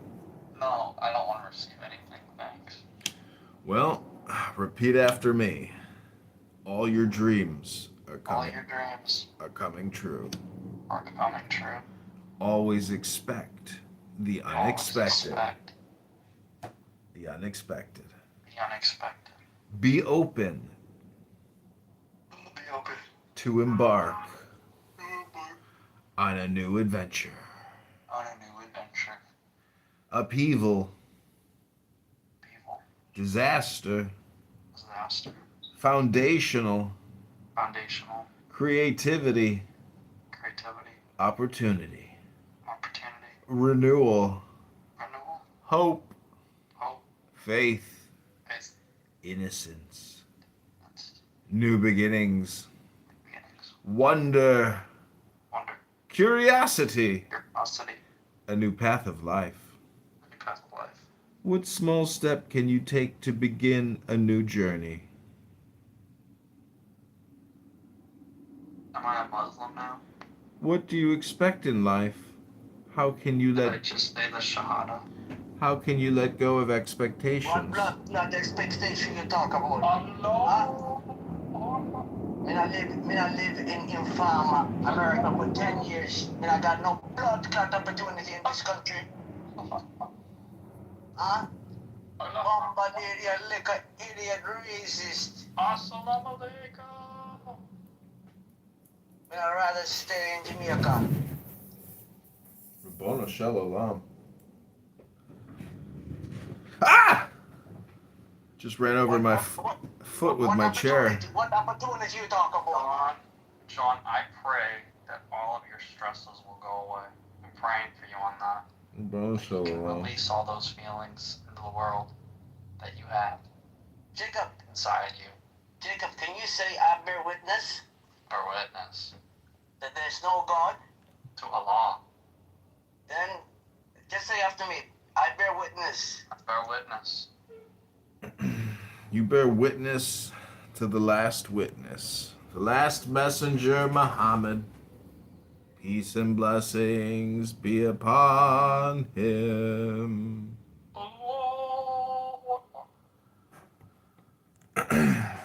So, Fall in love with your creativity, beauty, fertility, nurturing, luxury, creativity, and birth.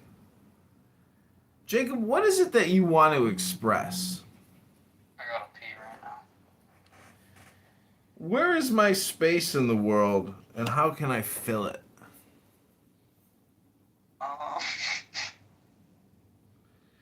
You gotta do it, bro. Own your space in the world with confidence, authority, leadership, fatherhood, pioneer of new lands, the emperor. Let your inner voice guide you. What is your inner voice telling you?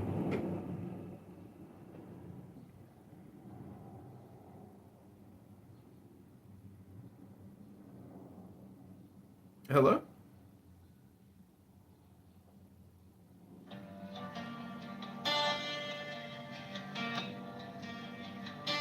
Now ye shall know that the chosen priest, that oxen of infinite space, is the prince, priest, the beast, and in his woman called the Behave yourself. Johnny boy, what's up, Johnny boy?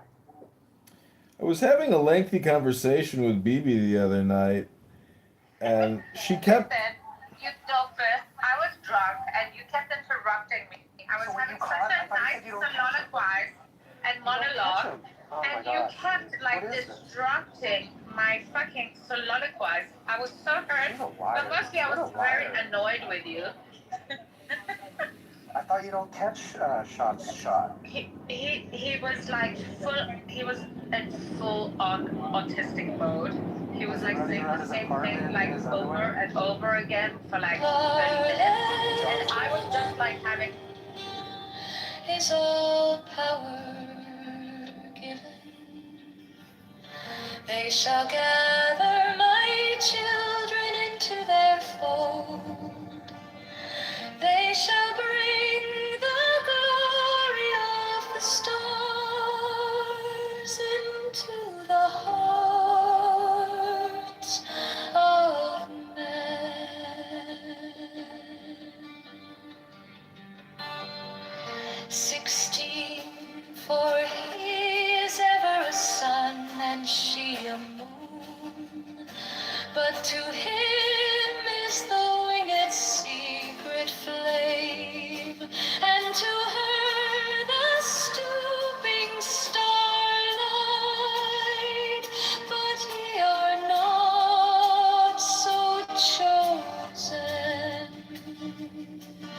18 burn upon their brows, O splendorous. So I just want to say, own your space in the world with confidence, Peter. Authority, leadership, fatherhood, pioneer of new Iranian lands. This is your destiny, Peter. And you just have to remember, where is my space in the world, and how can I fill it in Iran? Fall in love with your creativity, Peter. I need to say that you need to find it for yourself, but about Iran, I can tell you that it needs to be reattached to the main world, to the mainstream of the world, and it has been severe from the last 47 years, from every aspect.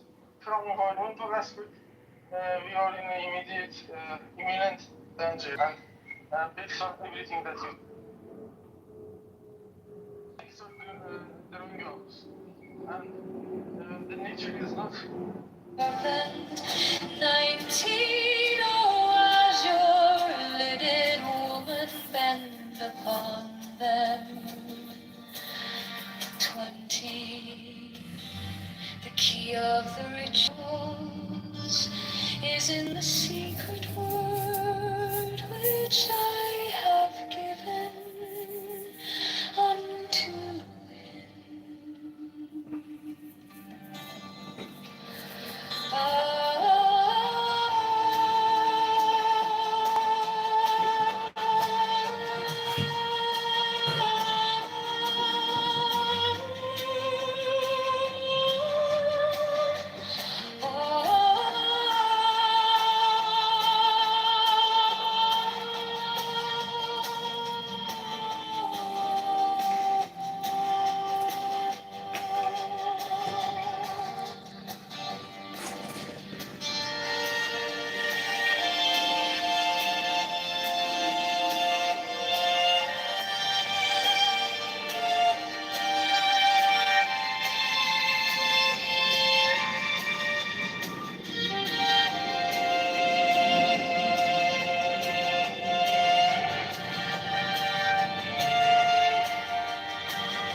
Now ye shall know that the chosen priest, as soul of infinite space, is the prince priest, the beast.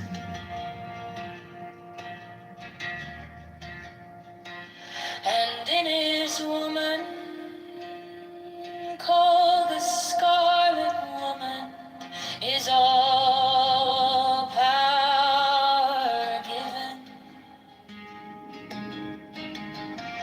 They shall gather my children into their fold.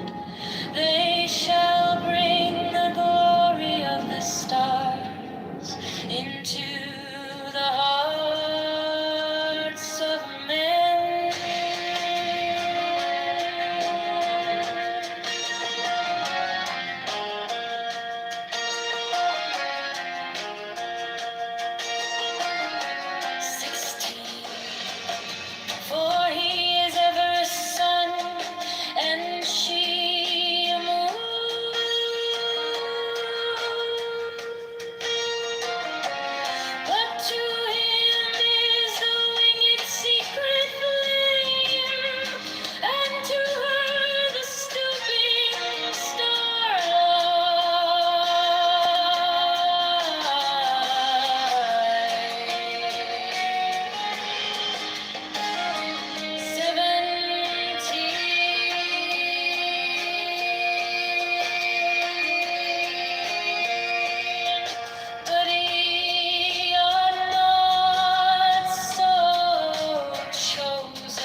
the stars and take your fill of love.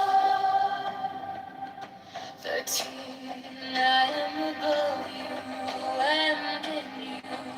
My ecstasy is in yours. My joy is to see your joy.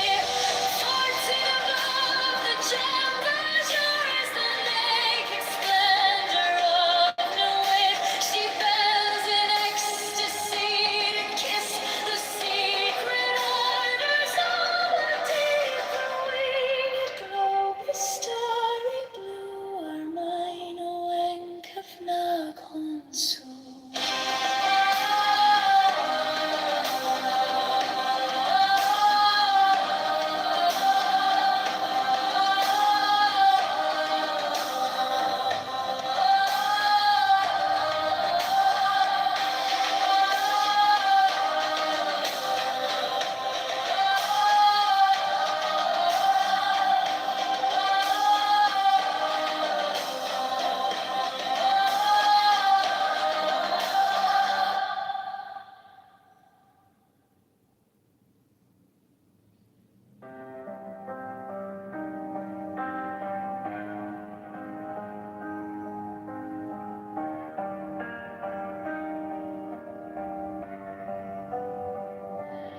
These are fools that men adore, both their gods and their men of food.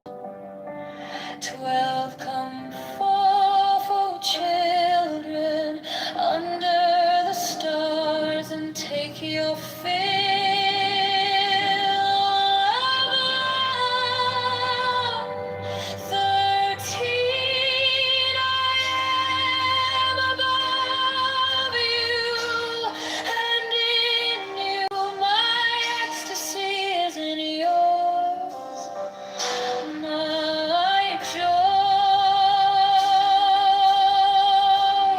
is to see your joy.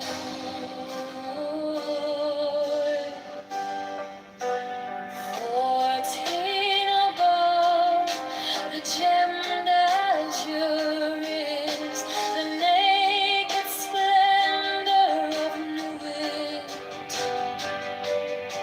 She bends in ecstasy to kiss the secret ardors of Hades. The winged globe, the starry blue are mine. Awake of my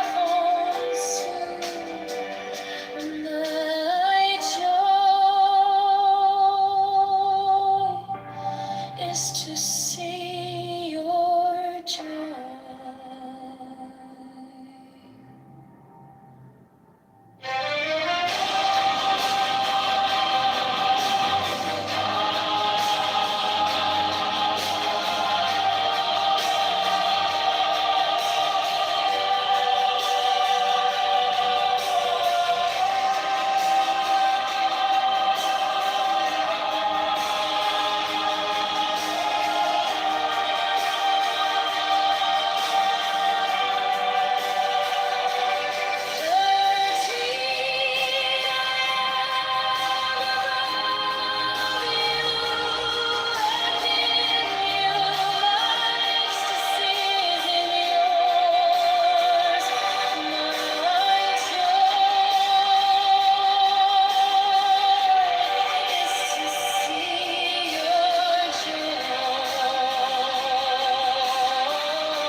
She bends in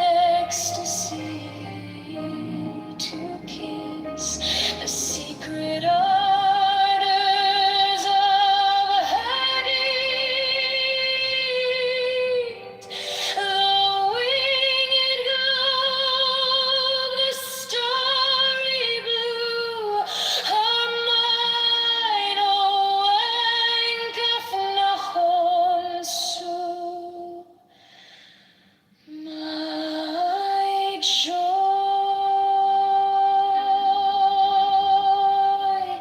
is to see your joy.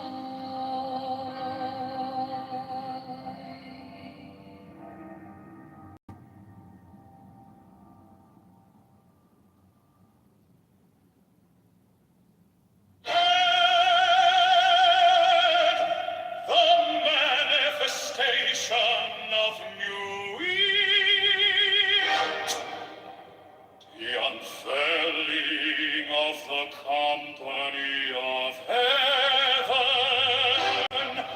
Every man and every woman is a star, for every number is infinite.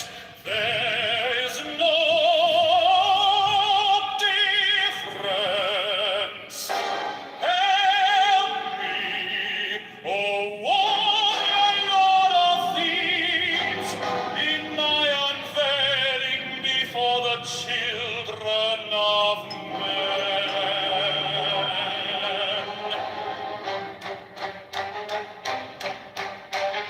6 feet thou have deep, my secret center, my heart and my tongue.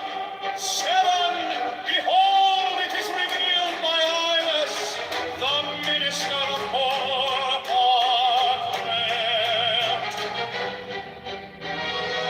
8, the cubs is in the coop, not the coop in the cups.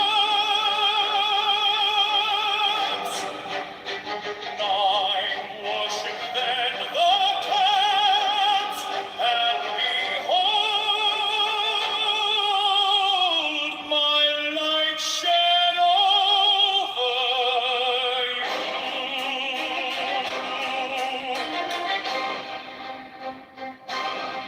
And let my servants be few and secret. They shall rule the many and the known.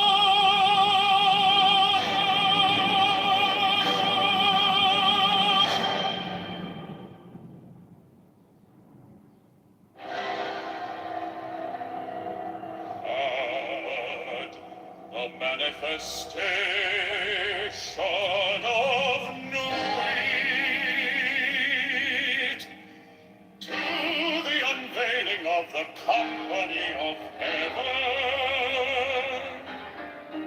Every man and every woman is a star.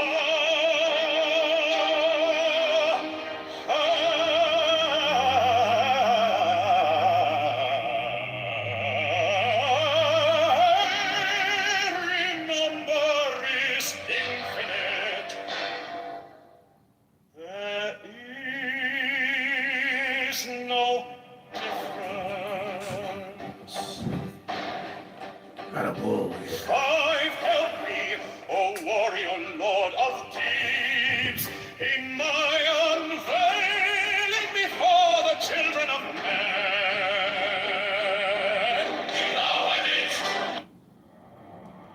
Mine is Your the country's policy to Israel is right. Israel is a whole different scenario that has nothing to do with Judaism. Rabbanu Shalom, it's got everything to do with Judaism. Are you out of your mind? You go hang out with a bunch of Jews in Israel. They'll say their whole thing revolves around Israel. Hello? It's their thing, you know? It's a tribal thing. Hello? I'm saying head of the man, and my insight is keen as the hawk's. My head, I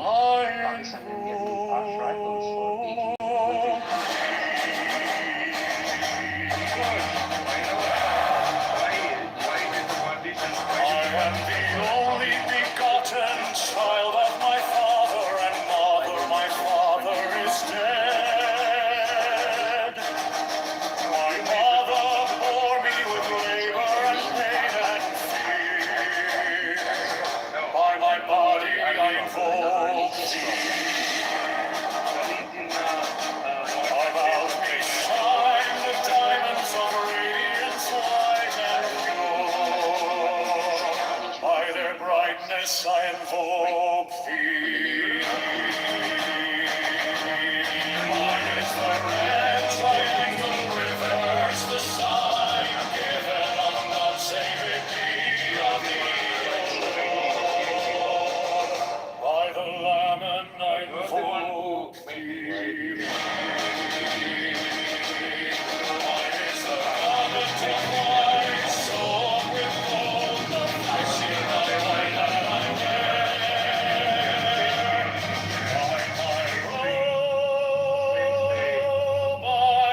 Mine is the head of the man, and my inside is keen as the hawk's. By my head I invoke thee. I am the only begotten child of my father and mother. My father is dead. My mother bore Hello? me with labor and pain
sword of revenge when it striketh my cheek.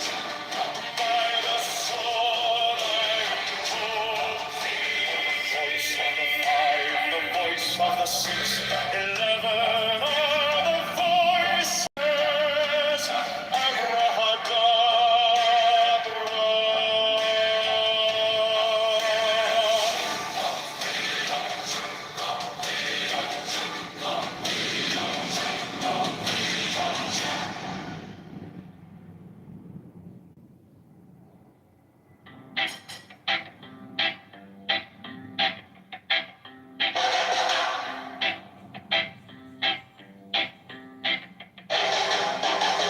Mine is the head of the man, and my insight is keen as the hawks. By my head I invoked it. I am the only begotten child of my father and mother. My father is dead, my mother bore me with labor and pain and fear. By my body I invoked it.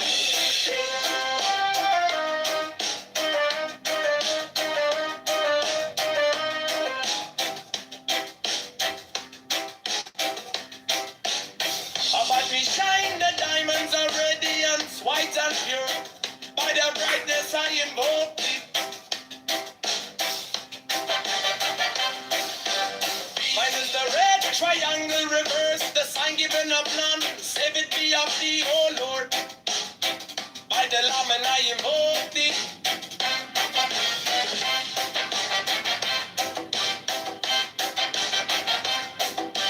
Free mine is the garment of white, sewn with gold. The flashing of eye that I wear. By my robe I invoke thee.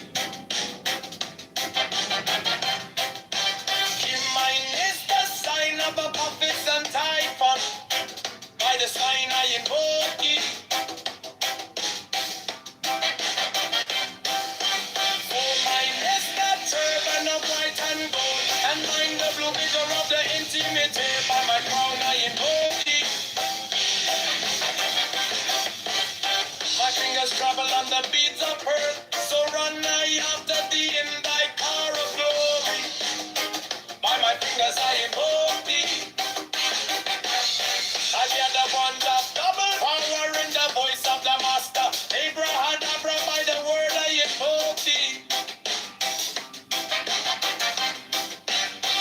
Minor, the dark blue waves of music in the song that I made a bold to invoke thee. Strike the master chord. Draw the flaming sword. Triumph and conquering Lord. Horus, avenger. By the song I invoke thee.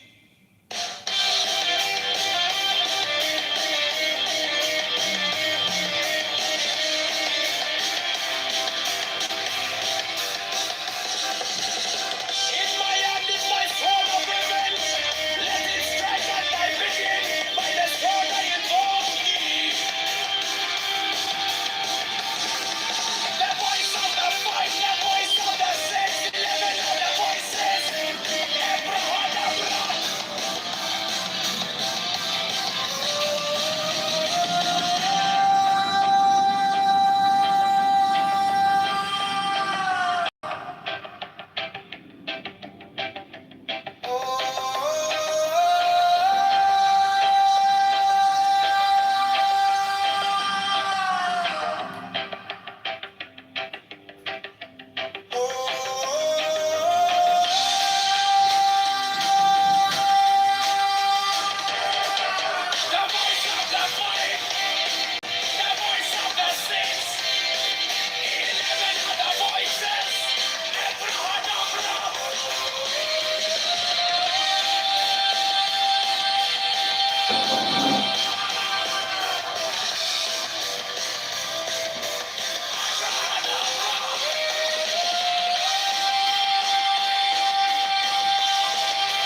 Mine is the head of the man, and my insight is keen as the hawk. By my head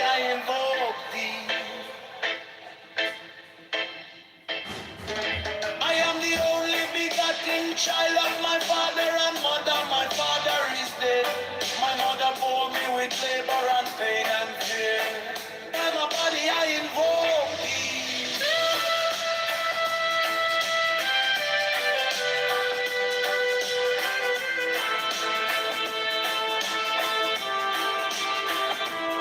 Around me shine the diamonds of radiance, white and pure. By the brightness I invoke thee. Mine is the red triangle reverse, the sign given of none. Save it be, O-P-P, O Lord.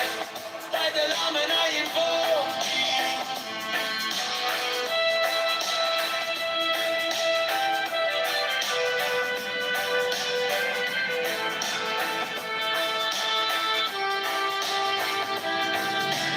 Mine is the garment of white sewn with gold, the flashing of eye that I wear. By my robe I invoke thee. Mine is the sign of Apophis and Typhon. By the sign I invoke thee.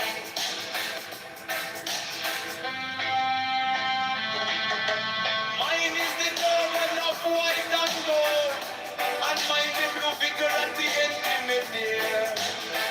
By my crown I invoke thee. My fingers travel on the beats of pearl, so run I after thee in thy car of glory. By my fingers I invoke thee. Father, the wonder of the power in the voice of the Master. Abraham, by the word I invoke thee. Mine are the dark blue waves of music in the song that I made about to invoke thee.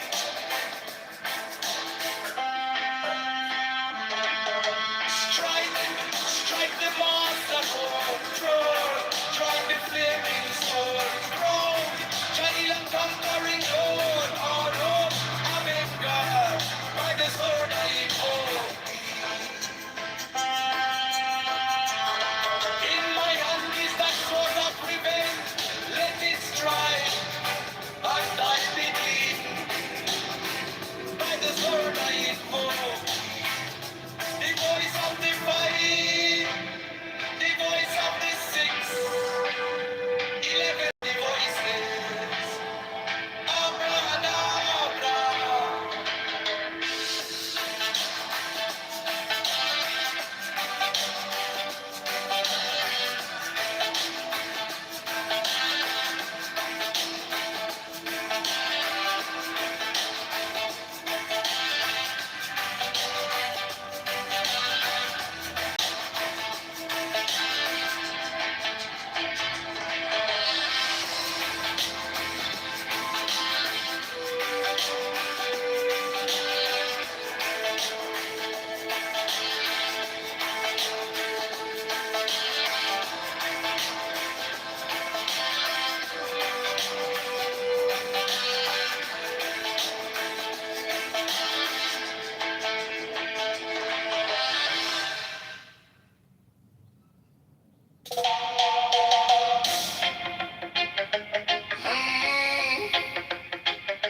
Mine is the head of the man, and my insight is keen as the ox. By my head I invoke thee. I am the only begotten child of my father and mother. My father is dead. My mother bore me with labor and pain and fear. By my body I invoke thee. About me shine the diamonds of radiance, white and pure. By the brightness I invoke thee. Mine is the red triangle reverse, the sign given of none, save it be of thee. Oh Lord, by the layman I invoke thee. Mine is the garment of white, so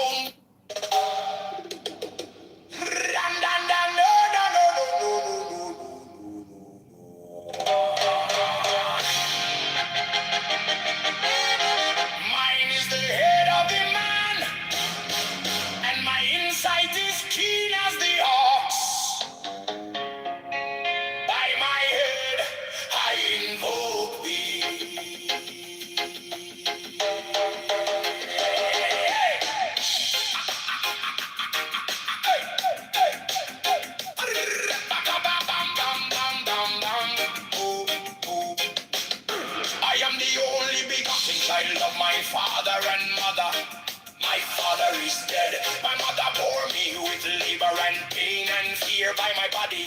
I invoke thee. About me shine the diamonds of radiance, white and pure. By their brightness, I... Mine is the head of the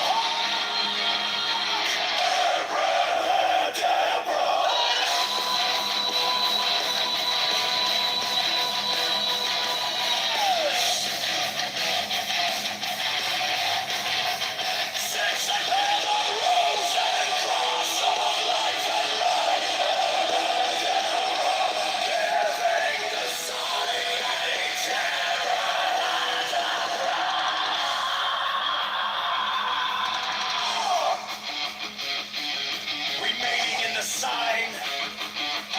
The invocation concludes. Therefore I say unto thee, come thou forth and dwell in me, so that every spirit, whether of the firmament, or of the ether, or of the earth, or under the earth, or dry land, or in the air, flowing air, or of rushing fire,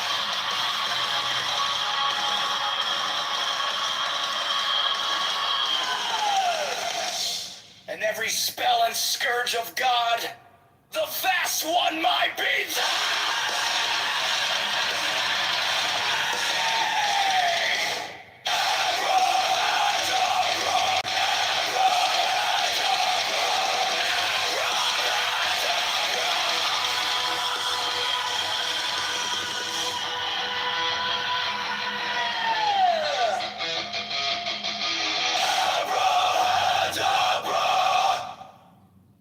Mine is the head of the hawk, Abraham.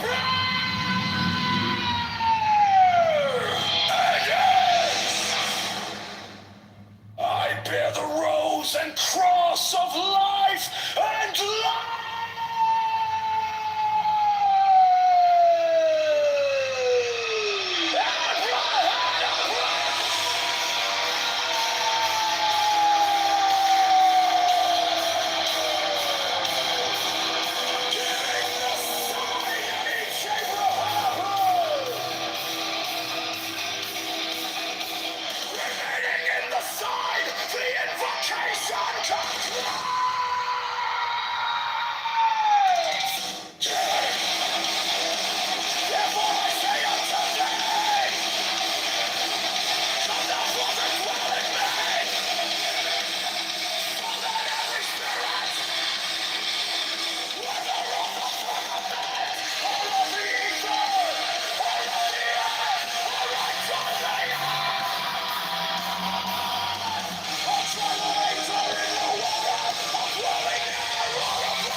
of life and light, giving the sign at each abracadabra.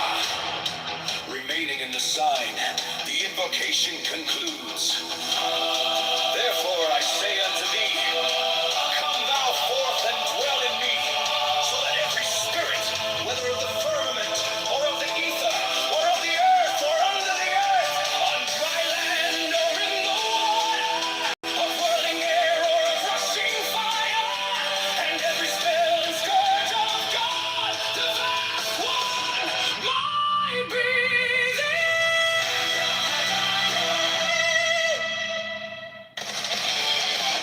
mine is the head of the hawk, abracadabra, and ends.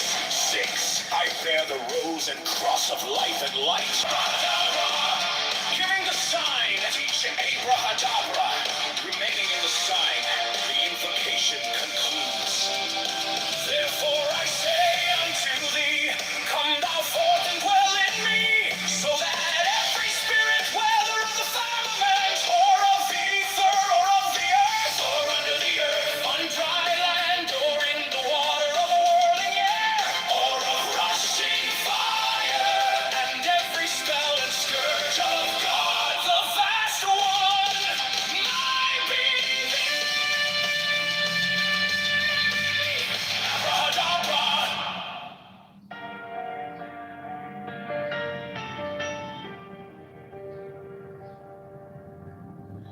You came like dawn in my hands, soft but stronger than I knew.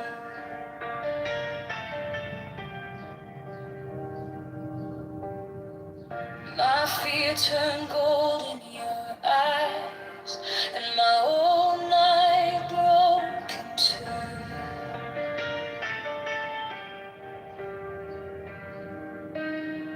I was lost in the noise, now I'm learning how to stay close to your quiet light in the middle of the day. Stop thinking, let it fall. Take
to your quiet light. In the middle of the day, stop thinking. Let it fall. Take the deepest breath. Hold them all.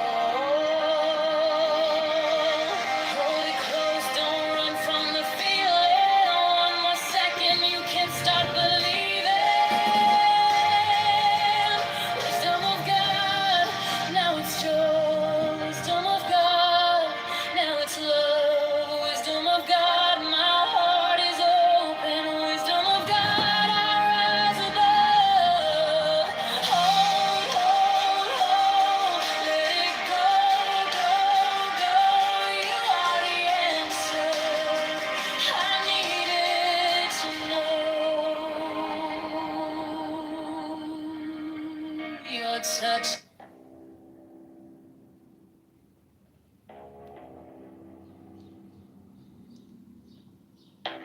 Give me the sign of the open eye, a riddle of shadows where whispers lie, the thorny thigh, the maddening cry.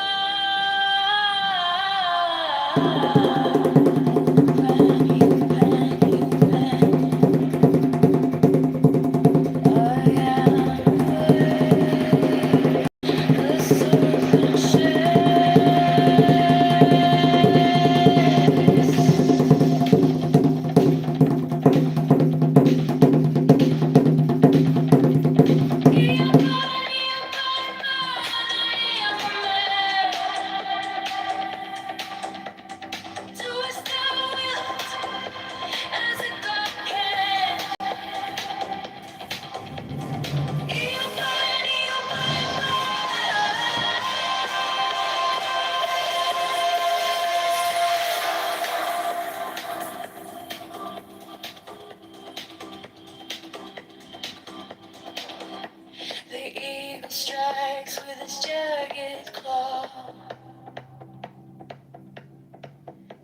The beasts emerge as the gods withdraw.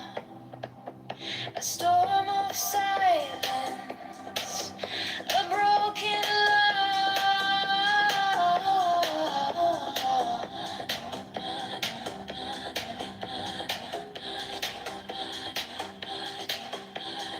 I am born to death, reborn on the hunt.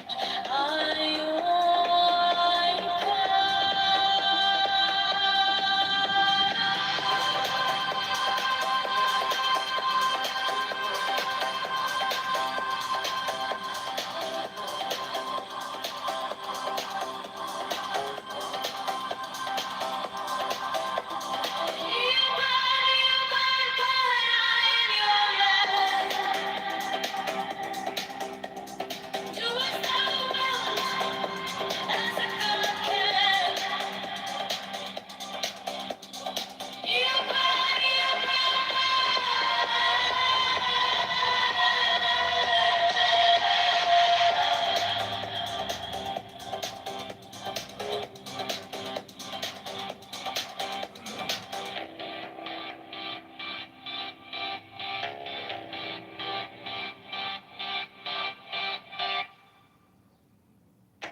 under neon skies where the starlit homes,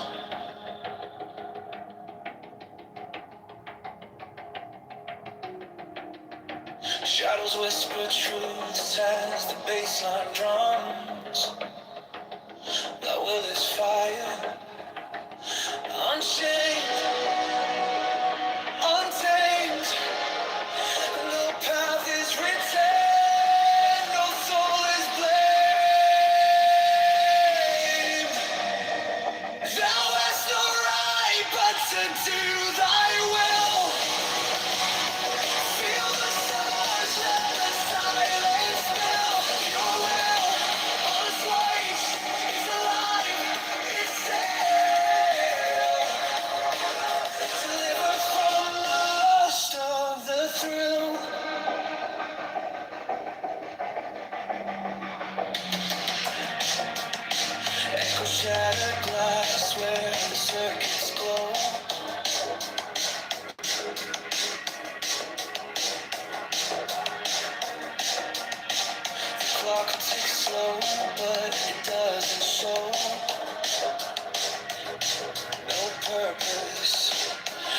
tether, just a beating sink. Every way perfect, on the edge, on the brink. No chains, no bars, just a void to fill. Every pulse, every spark is a perfect way. Thou hast no right but to do thy will.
no losing through, like hatred piled. This body aches, a cage of stone, rest whispers soft, the only throne. Hunger is the beast, the sharpest sting, the body cries, its constant cling, but all to truly see God awaits, it sets us free. Pain walks close, a shadowed friend. Each step we take, it will attend. But joy lies quiet, just out of view. A higher peak, a sky so blue. Feel the weight, feel it break. Every ache, every quake. Hunger's the beast, the sharpest sting. The body cries, its constant cling. But to truly see Nirvana waits, it sets us free. No flameless fears, no chain at hide. This body's war, this endless fight. But higher still, beyond the fray, rest calls my name, and I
let us live, let us breathe, free as air.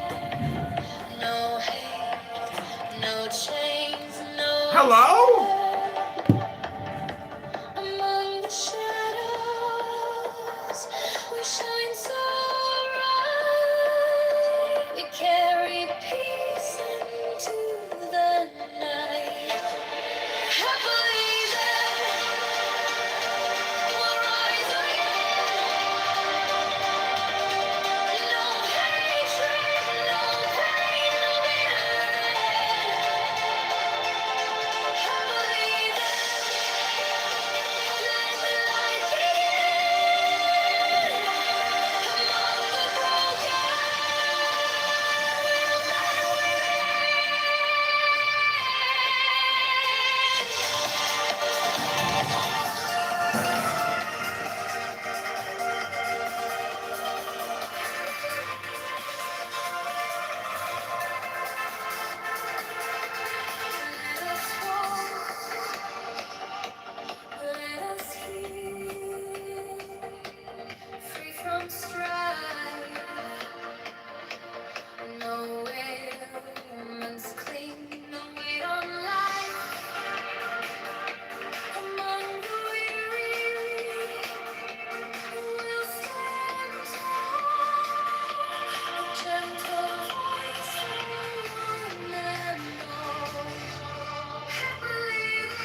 dance in the shadows from dusk until dawn.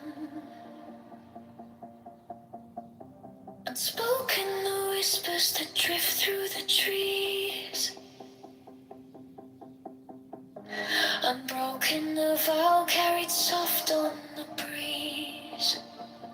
Oh, fiery Valkyrie, I invoke, through the flames and the embers, the spell is bespoke. Your arrows and slinging, the spring's tender glow. A force wild and brilliant, a power I know.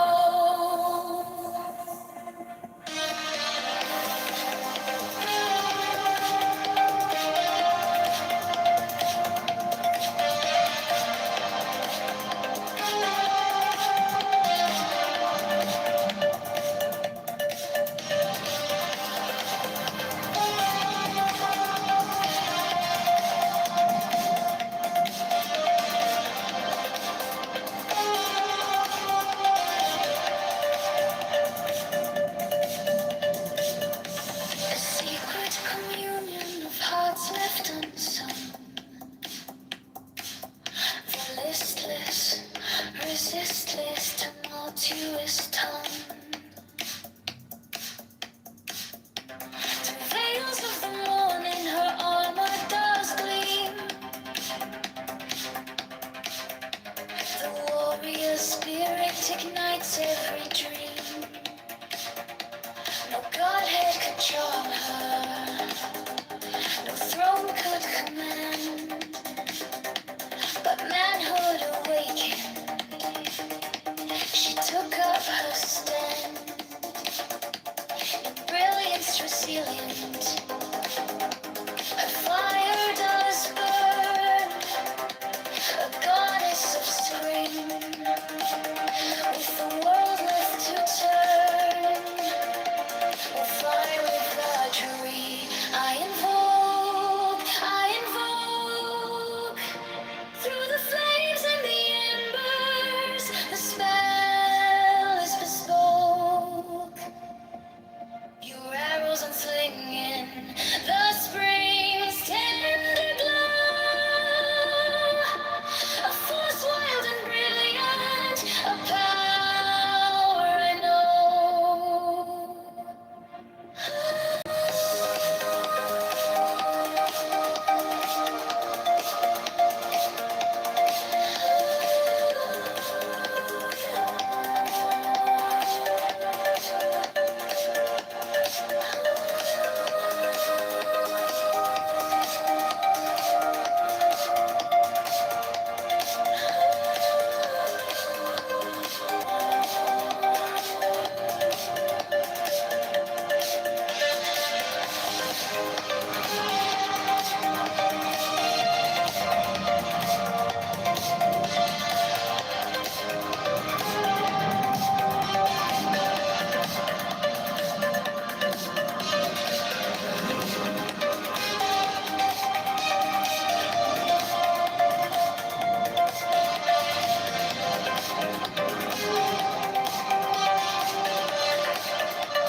By the mystical union of fairy and fawn, a dance in the shadows from dusk until dawn. Unspoken the whispers that drift through the trees. Unbroken the vow carried soft on the breeze. Oh, fiery Valkyrie, I invoke, through the flames and the embers, the spell is bespoke.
By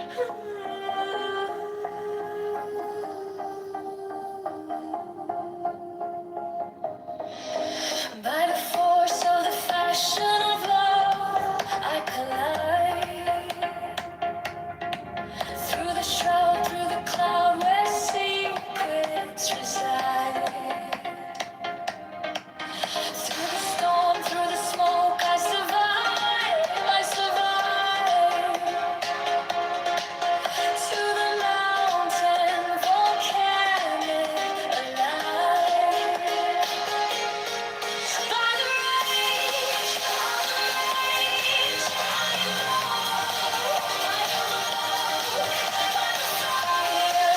in the sky.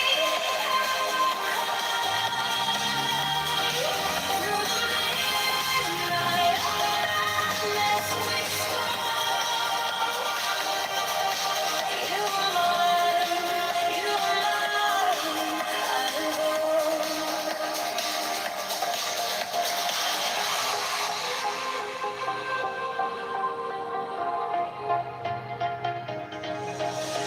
The long line sea whispers low to the shore. The soul of the moon pulling tides evermore. You're swoon into me like a spell, like a door. To a night we can't quite restore.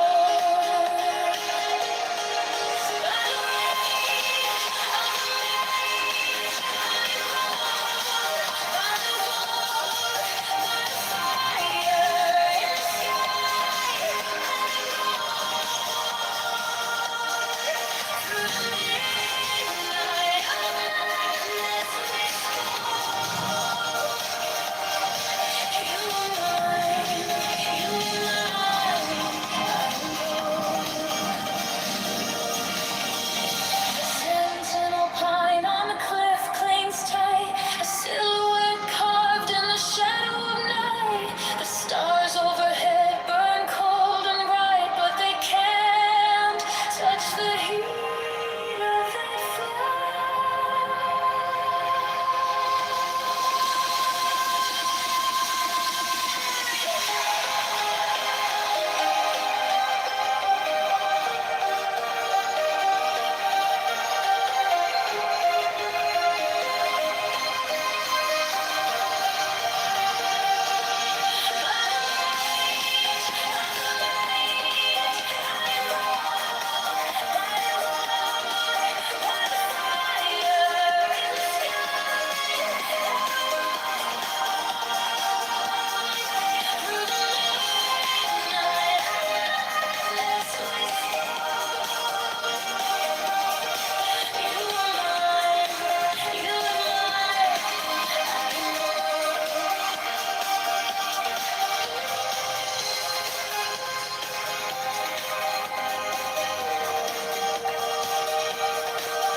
shadows dance, they break the light,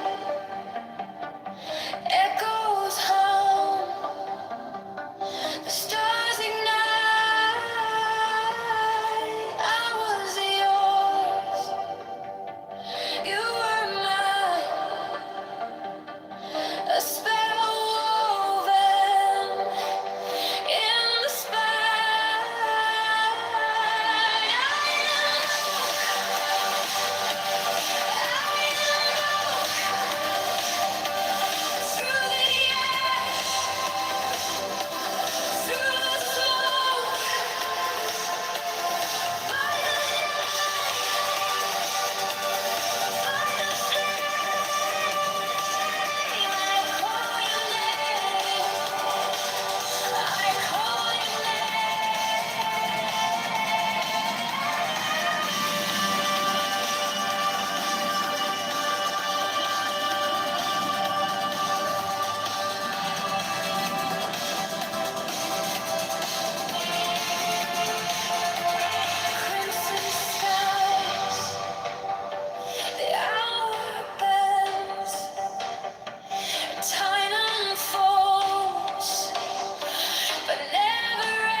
Shadows dance, they break the light,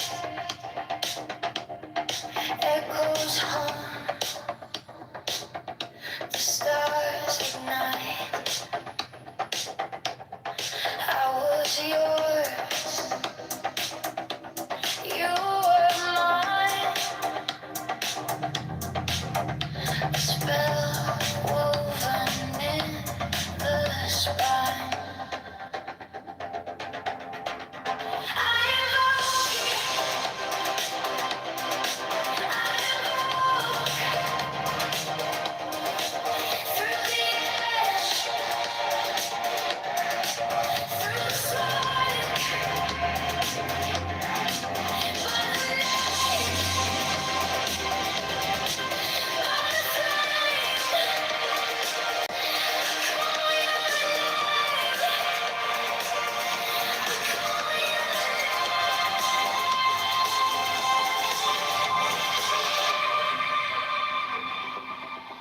Crimson skies, the hour bends,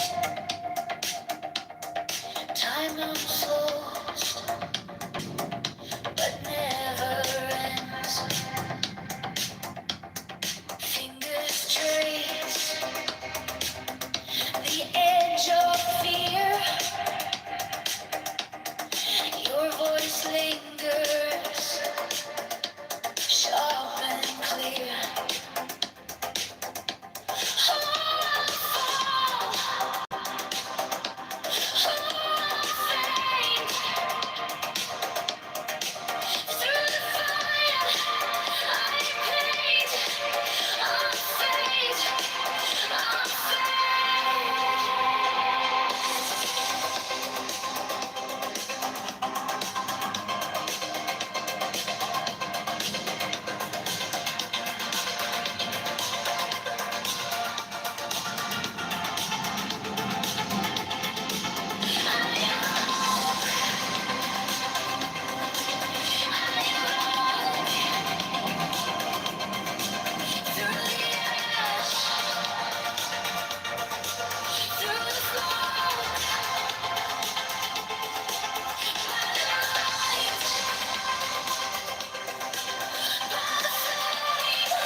Winds will howl, the earth will quake, a promise held, a vow won't break. Though I shout, though I choke, I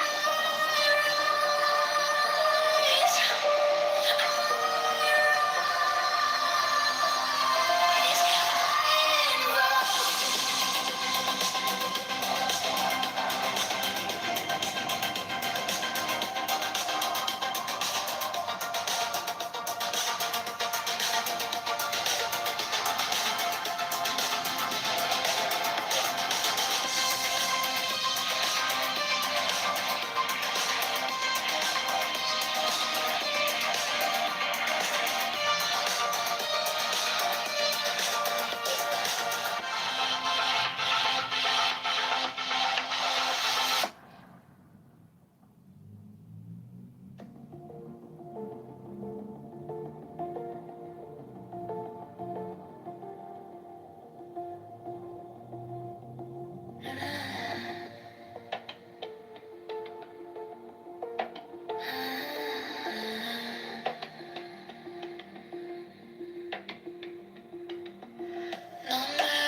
stretching wide, where time collides, emptiness whispers, a silent sound.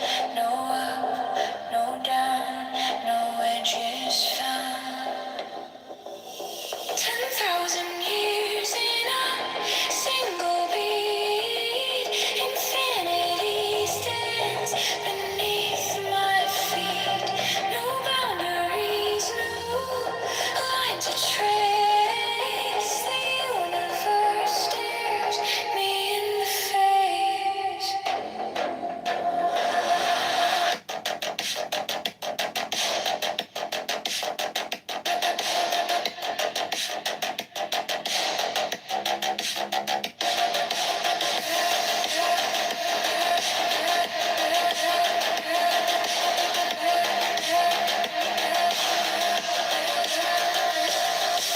Infinitely small, infinitely wide. Where do I end? Where do I hide? Definitions crumble, they slip away. The truth is here, it doesn't sway.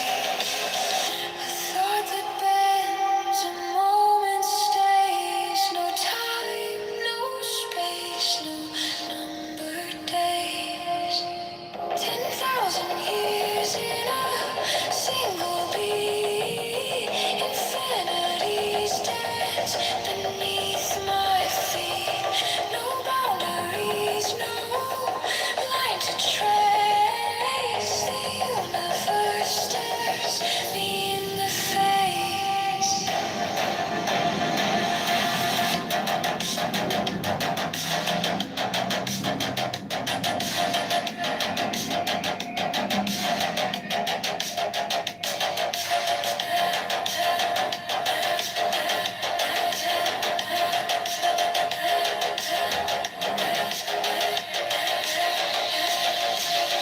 Beyond the stretch, beyond the fray.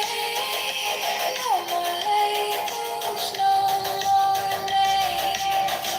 Here and there, they are the same. The infinite places, endless game.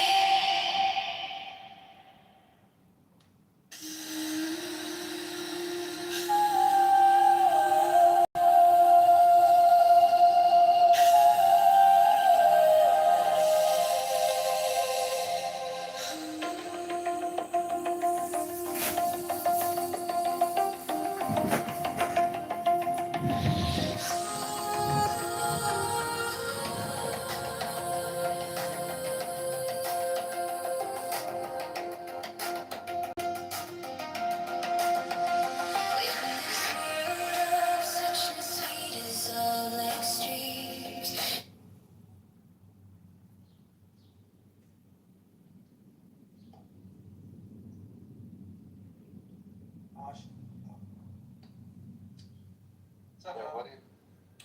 What is what's Mega make intelligence great again? Goddess, welcome for all. Just change this pronunciation. Iran, not Iran. I was just outside. I went running. I just worked out and I ran.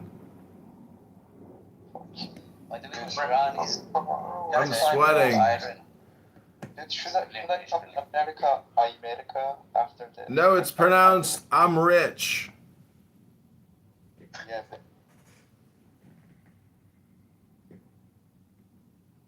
not reform either. So okay, fair enough. I'm not talking. These are right. I didn't cite that as an example. I didn't cite the thing that you're saying he didn't do as an example.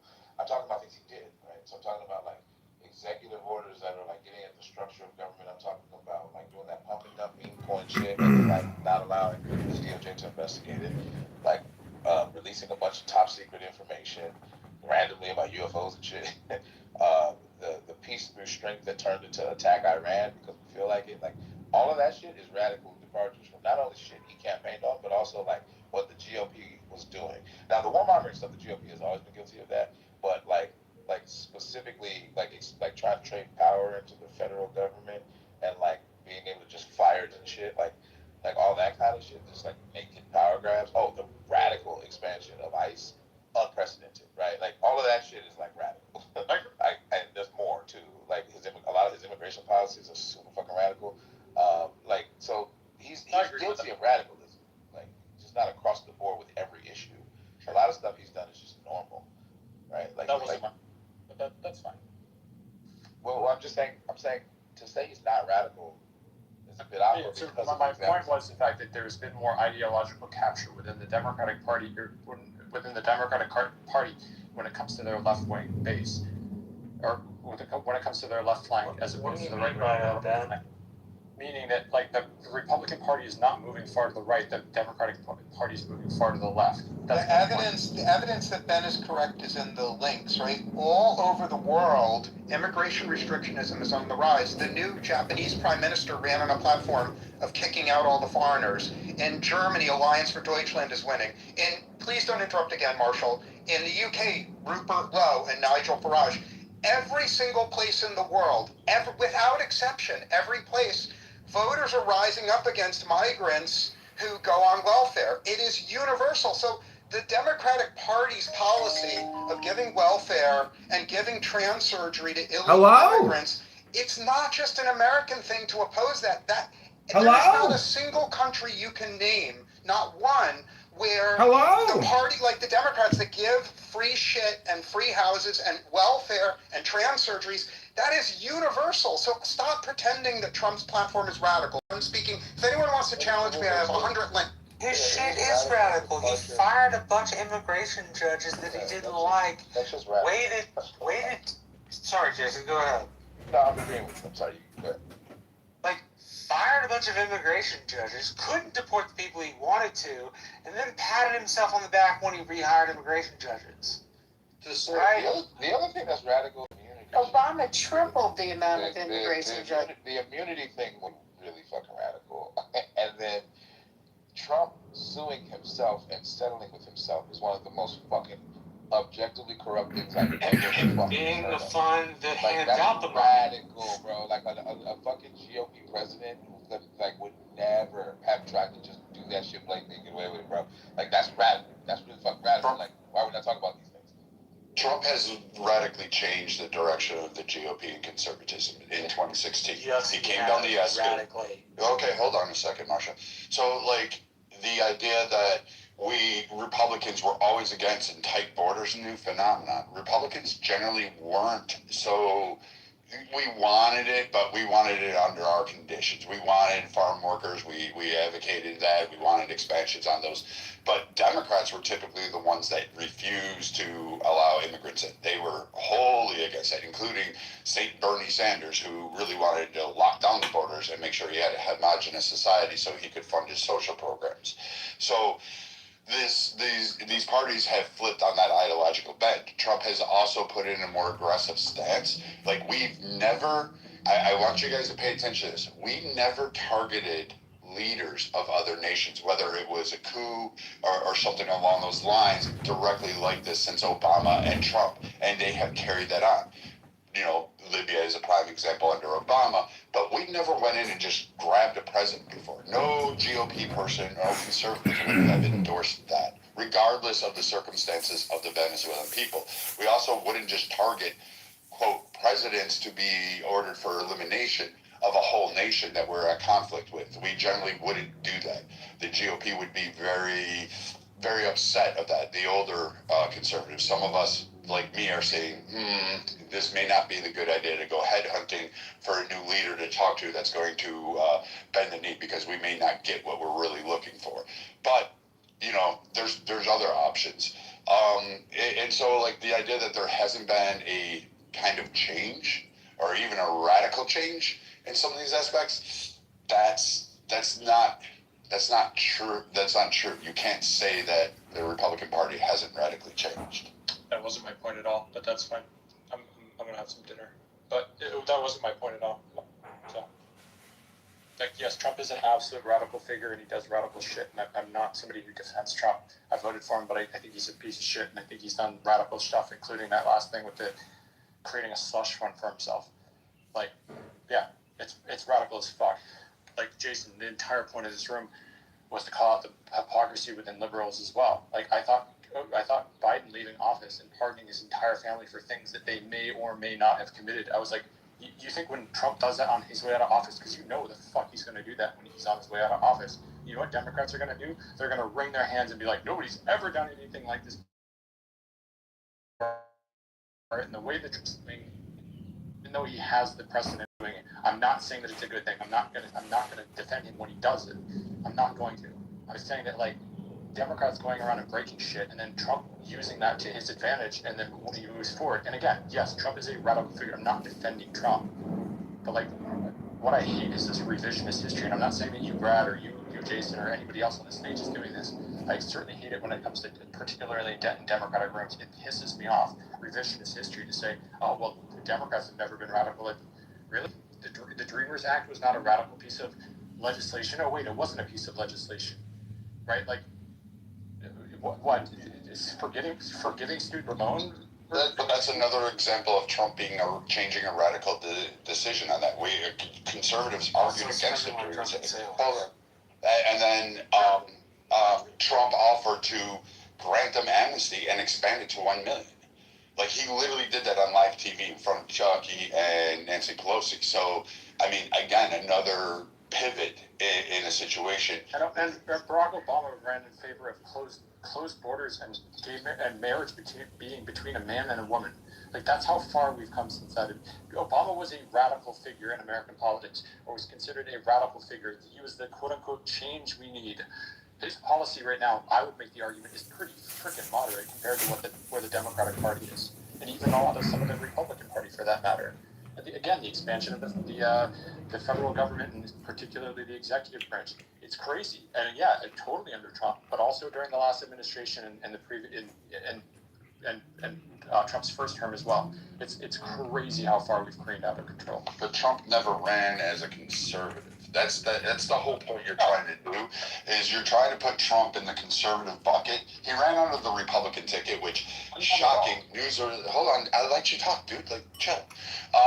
The Republican umbrella holds libertarians. It holds Christian conservatives, extreme church fellowship people who want, like, their ideology implemented as a uniform code across the land. You have fucking, I will say it, you have fucking, like, Puritan WASP fucking KKK members that hide out under the fucking GOP.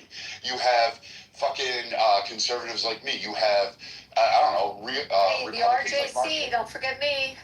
Yeah, you have these. You have a whole. We're pretty big, the Republican Jewish Coalition, our numbers. Yeah, so, like, you have all these groups that, like, everybody tries to say the GOP is one universal group, and Democrats are just, you know, they're a party of mixed affiliations. Well, so is the Republican Party. You even have far right. I would call them almost communist.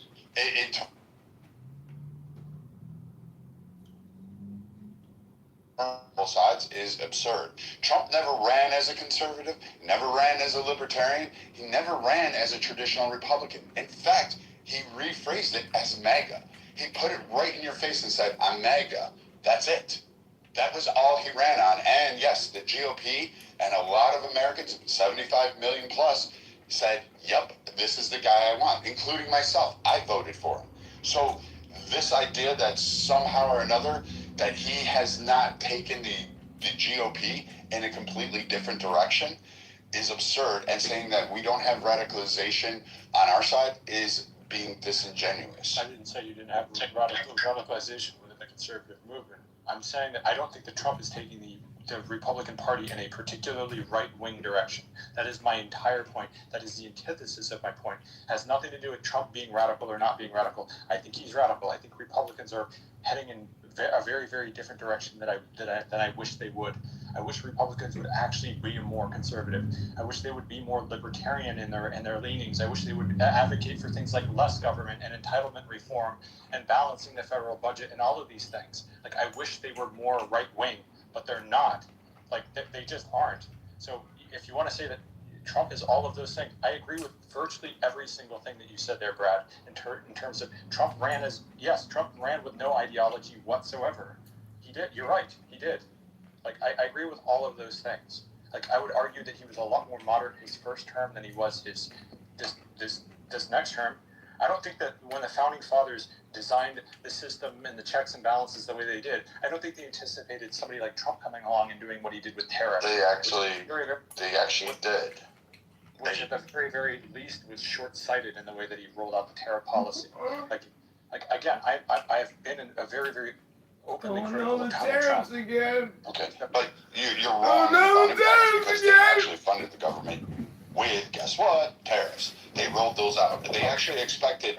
They expected Trump. They expected people like Trump and Jackson and Grant and Garfield and who else you want? Kennedys. They expected that. They clearly do it, which is why they argued against the two-party system. Multiple factions of that argued against that. That's the point where they had a source of contention.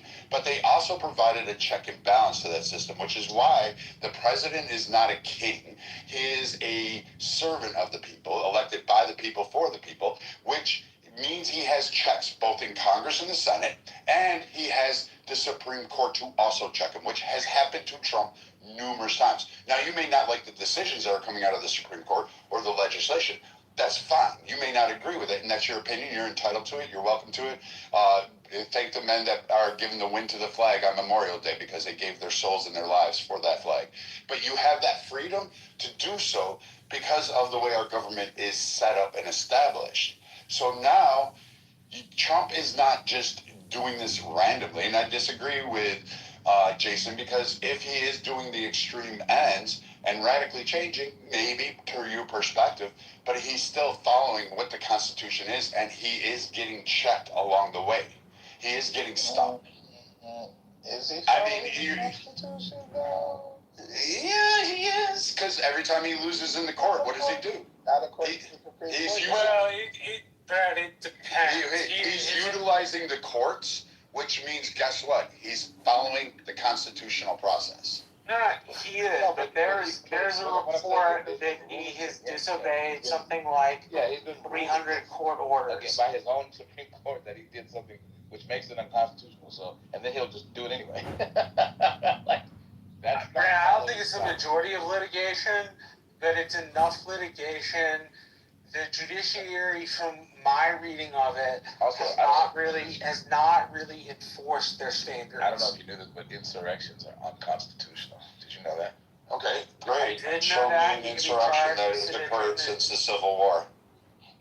Well, Trump apparently sparked an insurrection according to the Supreme Court of Colorado, and that's all I'm pointing out. Is saying Trump just Supreme Court of Colorado that got overturned, and what they. I thought that was overturned.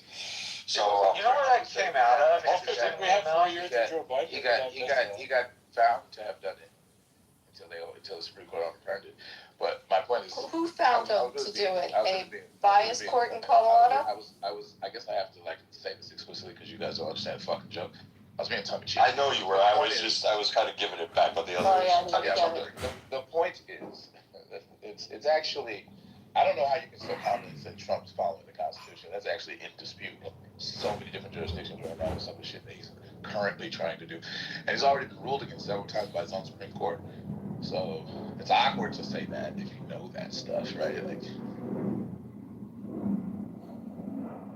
Sure, but again, if you're going to say, give me the example that you're going to use, because you said numerous times, so give me the example. The immigration stuff, the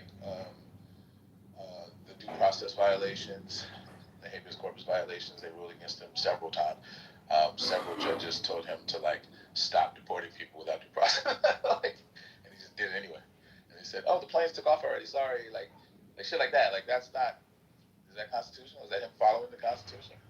I mean, I'll grant you that one carve out there. Yes, the planes were already up in the air. Democrats should have moved faster. I disagree. I disagree though with the process. Wait. I do disagree because they didn't need to have that, what the Democrats and what people are arguing as due process, because Clinton, when he changed that reform, said, yes, it can be an administrative function. And you can actually follow through with it. The government can do that. So we have that legislation on tap exactly for the president. But even administrative proceedings still entail entail processes, right? So due process would still apply, right? But they weren't found in violation of a void that administrative. Wait, they were not found in violation of that legislative action. That wasn't the No, argument. I'm talking about the ruling against him that's by the Supreme Court. I think it involved Alberto Garcia and some other people. They basically ruled that, yeah, their due process rights were violated, and they had to come up with a minimum. They reverted it back. They remanded it back to the lower court to come up with a minimum amount of time that these people have to be notified, so that their attorneys can like take legal action if they want to before they're deported.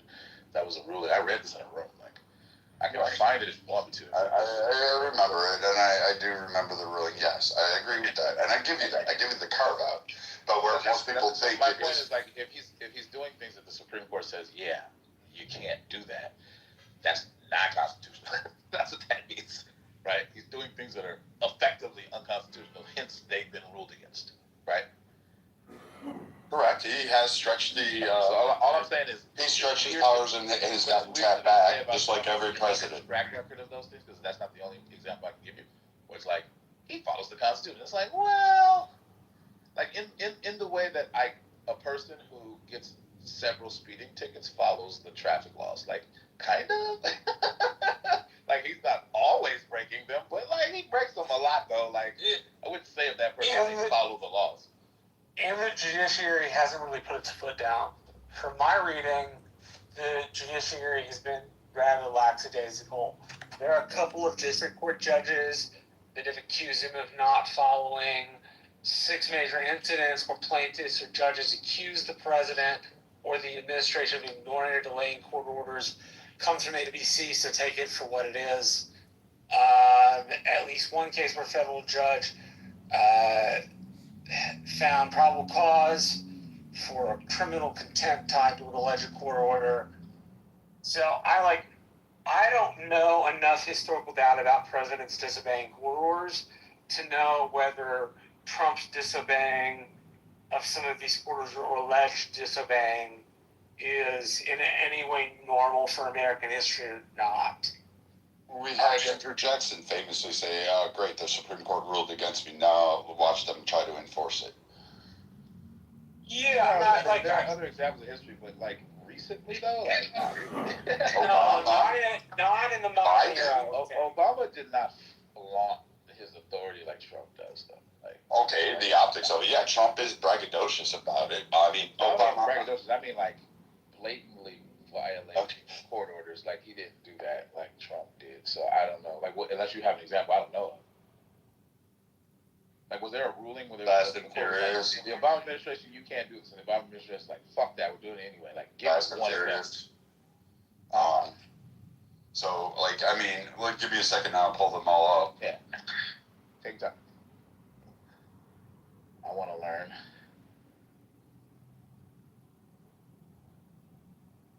And I don't mean like appeals. I mean like the court says you can't do X. Some administrations like we're doing X.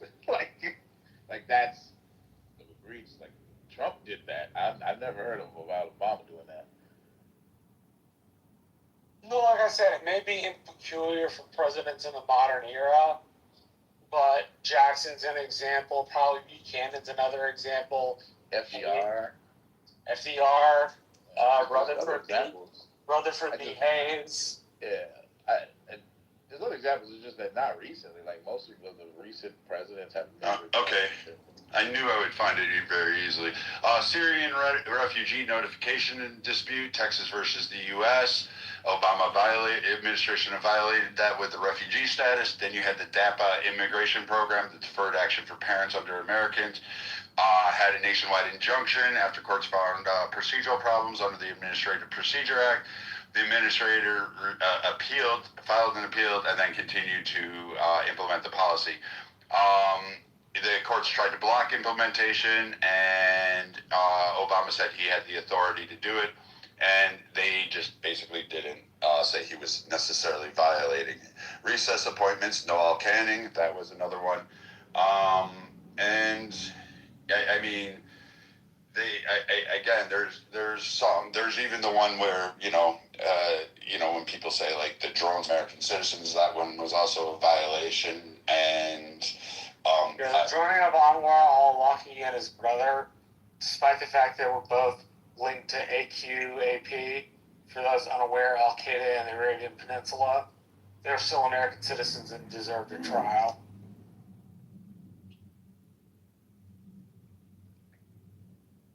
Sorry, were any of the examples that you named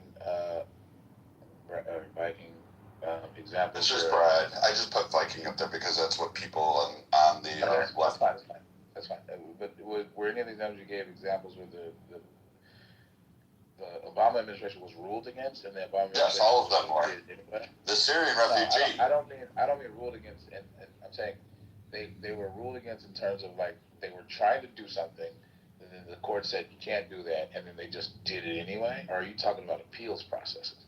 So what happened with the Syrian is they were told to stop. They had an injunction, and then they went ahead and said, we're filing an appeal, and then continued the process anyway, and did not follow the statutes. Even the courts found disturbing. And afterwards, the case was kind of summarily dismissed because it was already done.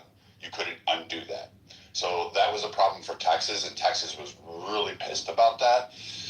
The DAPA, another implication that he went ahead and did that despite having another nationwide injunction at it.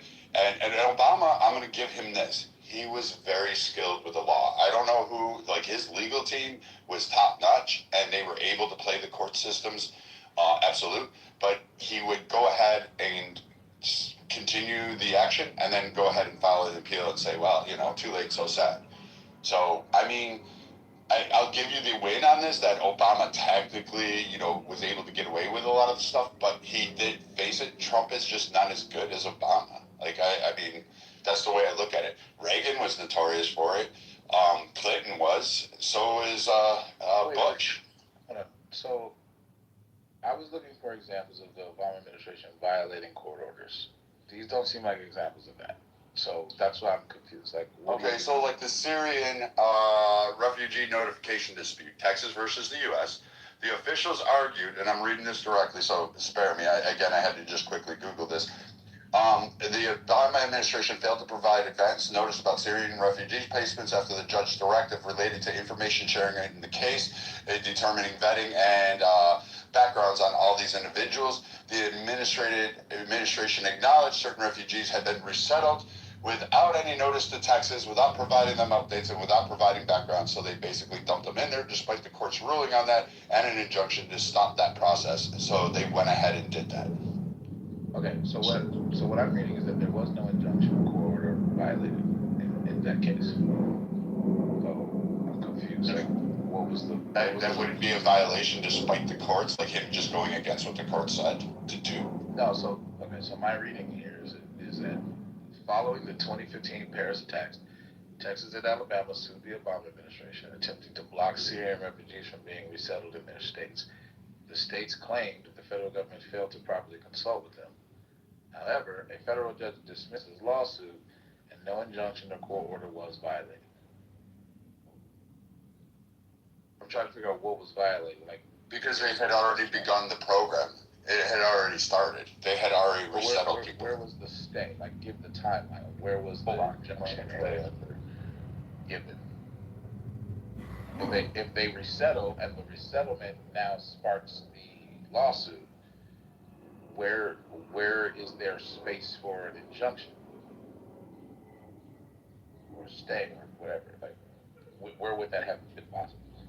Hold on, let me look it up again and let me deep dive into this one because I only found the examples quickly on Google.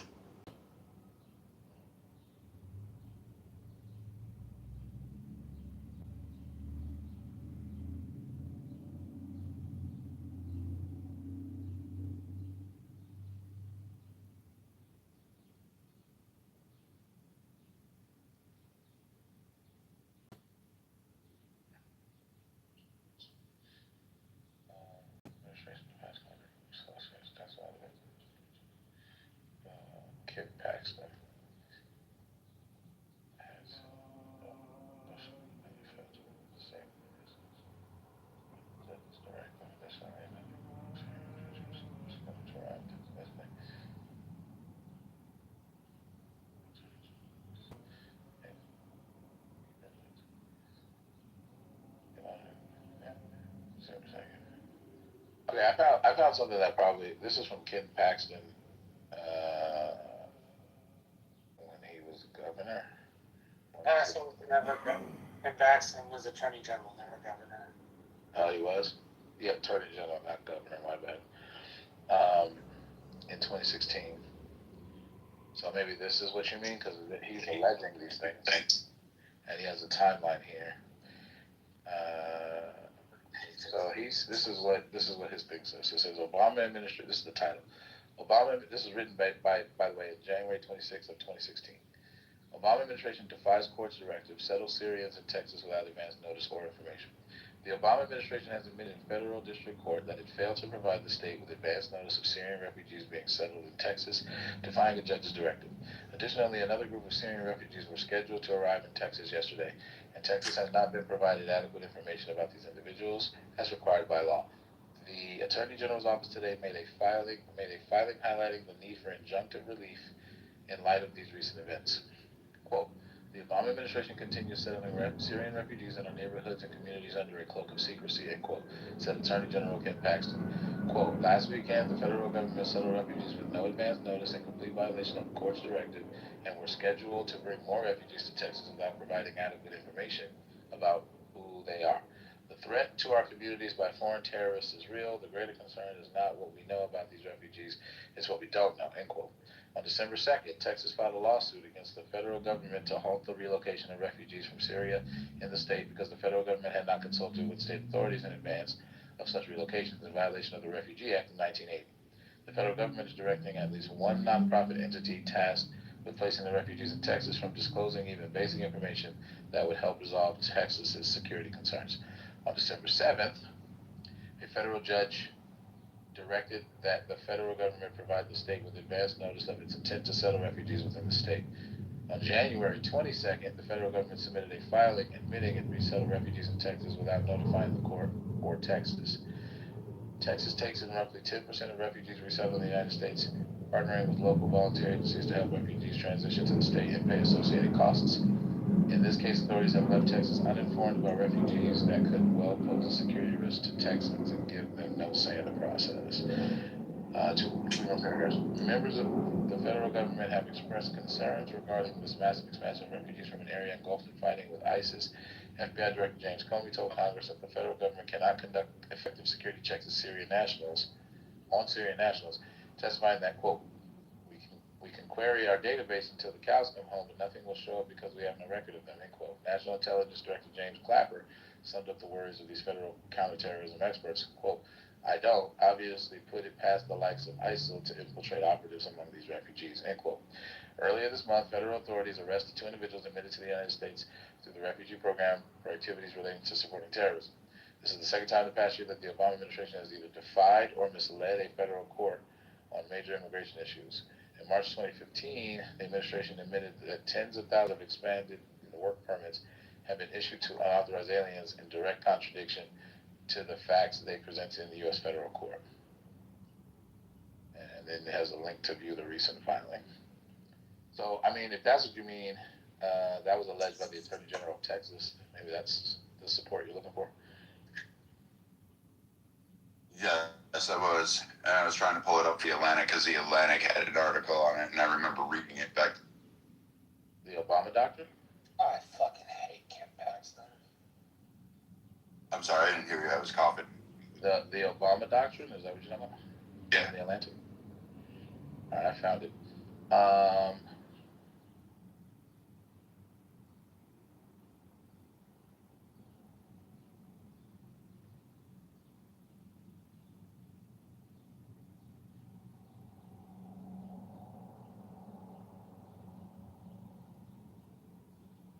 Well, I mean,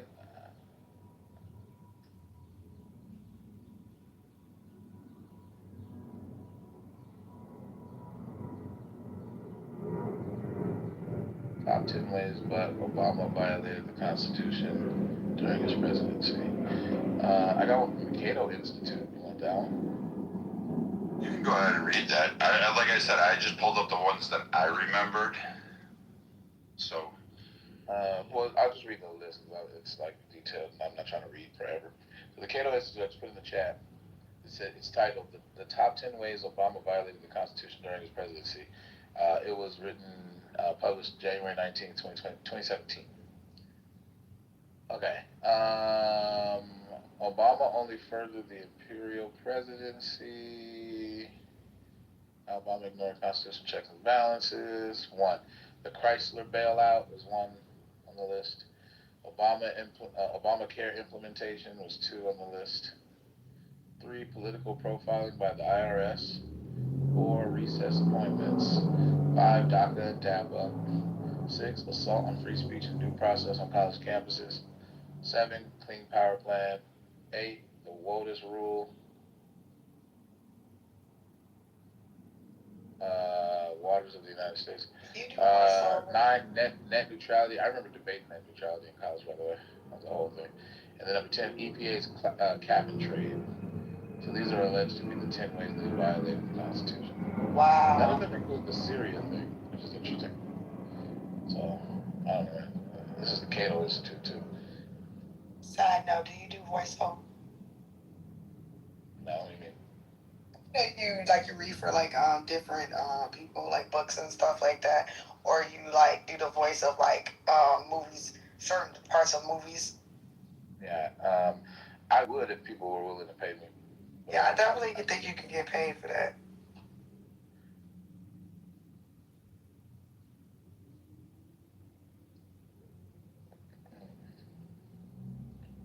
All right, if you got your hand up, I invited you on stage. Sorry if you've been waiting for a while. I was reading some stuff. Damn, bro, just let nigga do. I left you like Chicago. The Chicago Bears about to leave your city, bro. Shut up! No one wants to be in the Chicago anymore. Not even the Bears. Hey, Mikey. Hey, hold up. You gotta slow your roll, my boy.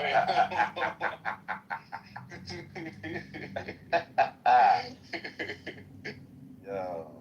And what's up with you sending me fucking photos and shit? You ain't see that fake nigga? Yeah. You ain't took it though. You ain't make that literally shit, bro. booked it, nigga. Tell me how good it look. You ain't make that. I literally made that shit, nigga. No, you did not. That shit look way too fancy, bro. Your plates look too fancy. Them forks is real. Nah, nigga. Yeah, you had one. Somebody else make that. Stop playing. You ain't sophisticated like that, nigga. That white person made that. I can tell by the fucking glassware. Stop playing with me. Why you ain't on a nigga, bro? Not a damn thing. You better stop playing. Oh, shit. That's funny. You look good, though. But it don't look as good as the shit I made, nigga. I actually have footage of me cutting it. I ain't. That's what I should have made the goddamn video. Can't deny when you in there doing some voice in the back. You was like, hey, look at this shit I'm cutting right here. You know what I'm saying? What's up with Shani? Hey y'all, what are we talking about? Whether or not the Obama have violated court orders like the Trump administration. We were just recently. Are we still jealous of Obama? I think Viking is jealous of Obama. Like every What? white, yeah, like Trump is so jealous of Obama. That's crazy. Muse, you're just trying to start shit. I'm just calling it like I see it, bro. You liar.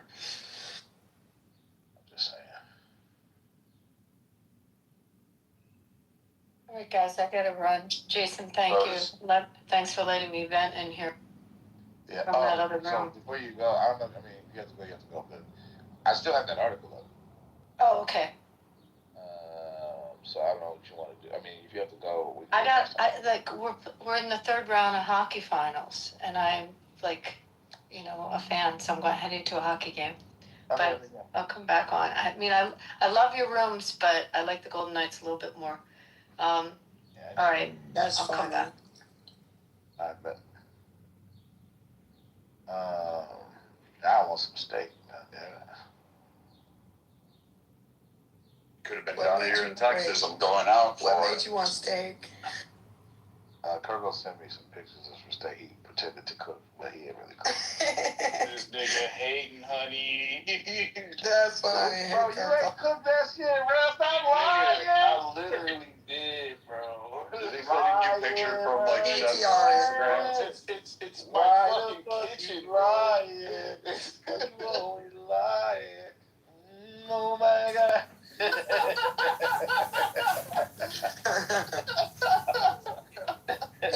PTR. Hello? Bro, as a matter of fact, you can see, bro. You can see. Go ahead, I'll tell you if you did it. Turco, you know that I can post Instagram photos of chefs that make steaks and say it's mine, but nobody would believe me either. But bro, this is literally at my apartment. How do I know that? Nigga, just one of the pictures you can see I'm on a balcony. Not the ones you sent me. I only see food. What you mean? Oh, my son. But you gotta put your whole body in it to buy it. And you gotta hold the newspaper from today. All I'm gonna do is I'm gonna pull a flatter like that's CGI. hey, PCR, bro. Everyone. Yeah, so that's what you sent me. I can tell by how sophisticated the glasses Bro, are. that's a garage in a parking lot. Like, if you look towards the top of the picture. You know how I can tell he did that? Because the placement of the steak, I know that wasn't at a restaurant. Oh, I don't think it's at a restaurant, but I can tell he hates it. That's all I'm saying. That's funny. Turco, where'd you pick those up on the way home? This motherfucker went somewhere and dumped that shit on a nice fancy plate. Oh, we was stupid. Nah, you ain't do that shit. What's up, my people who are here? It looks like something you would do, Kirk, the way you placed that.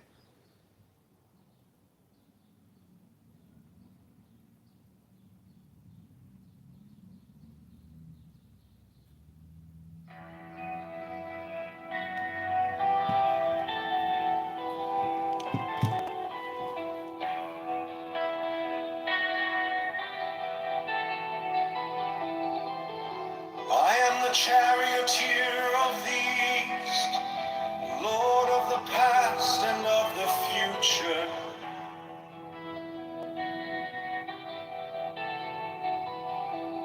I see by mine own inward light, Lord of resurrection, who cometh forth from the dust, and my birth is from the house of death.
thou art still nameless to eternity. Come thou forth, I say, and aid and guard me in this work of art.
The Gnostic Catholic Church, the Order of the Knights of the Holy Ghost, the Order of the Illuminati, the Order of the Temple, Knights Templar,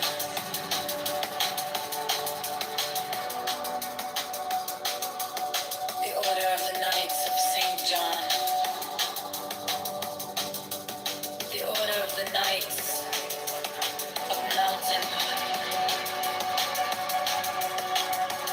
the Order of the Knights of the Holy Sepulchre, the Hidden Church of the Holy Grail, the Hermetic Brotherhood of Light, the Holy Order of Rose Creeks of Hidden, the Order of the Holy Royal Arch of the Cloak, the Ancient and Tennessee Rites of Priesthood, the Rites of the Priest, the Rites of Israel, the Ancient and Accepted Scottish Rite of Masonry, the Sweet Royal Love of Masonry,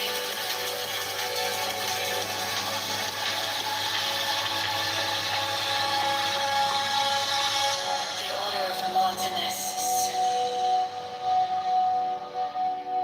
the Order of the Sapphire, and many other orders of equal merit, if of less fame.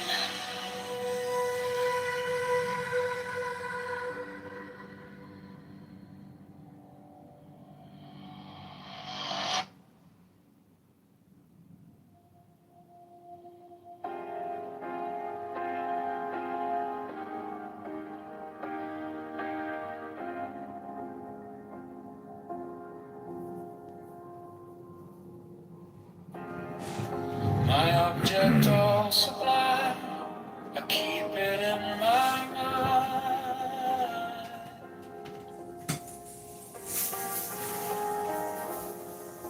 A needle made of light, threading through the night.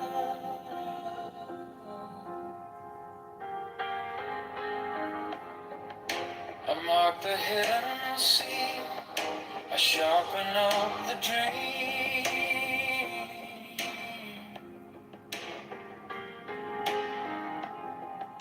The case is cold but clear. I waited long enough here. So let it come around, let the gravel kiss the ground. I want the scales to sing on the edge of everything, to make the punishment fit the crime.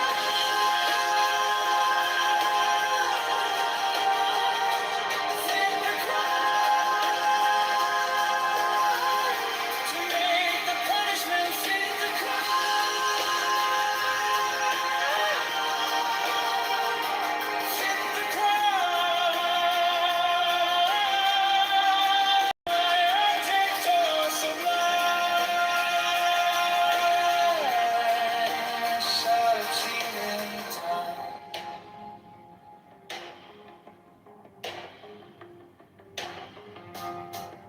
You wore the borrowed face, you left no kind of grace.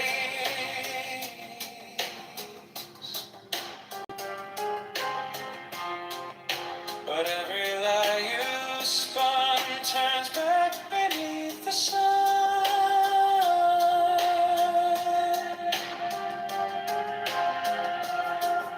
I kept the final clue, like a blade inside my shoe.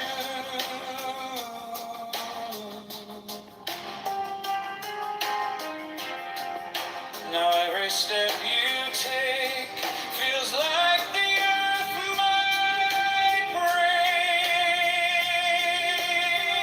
So let it come around, let the gable kiss the ground. I want the scales to sing on the edge of everything,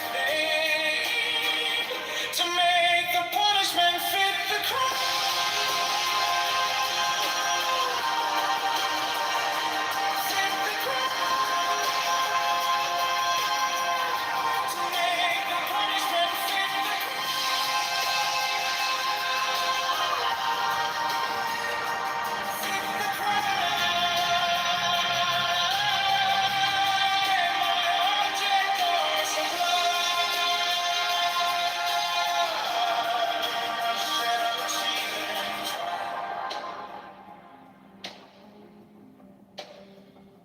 And if I'm wrong, but I have held on long to the shape of what was lost, to the price, to the cost,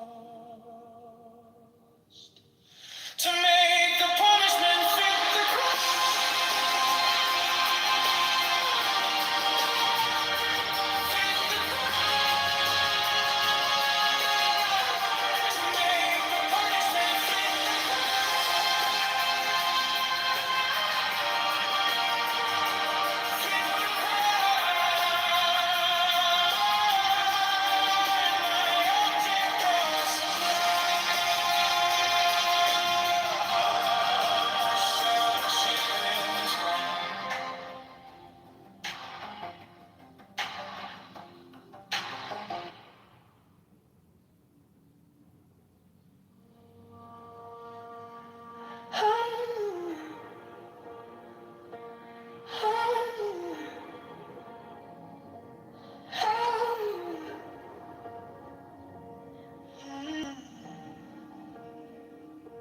My object all sublime, I keep it in my mind. A needle made of light, threading through the night. I mark the hidden seam, I sharpen up the dream. This cold but clear, I've waited long enough here. So let it come around, let the devil kiss the ground. I want the scales to sing on the edge of everything, to make the punishment fit the crime, fit the crime.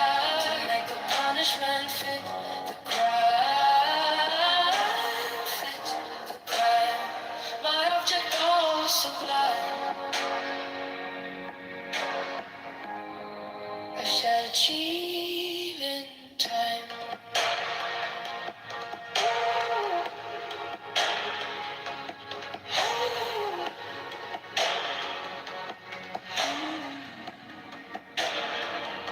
You wore the borrowed face. You left no kind of grace. But every lie you spun turns back beneath the sun. I kept the final clue, like a blade inside my shoe. Now every step you take feels like the earth might break. So let it come around. Let the gate kiss the ground. I want the scales to sing on the edge of everything, to make the punishment fit the crime. Fit the crime. Make the punishment fit the crime. Fit the crime. My object all sublime. I shall achieve in time.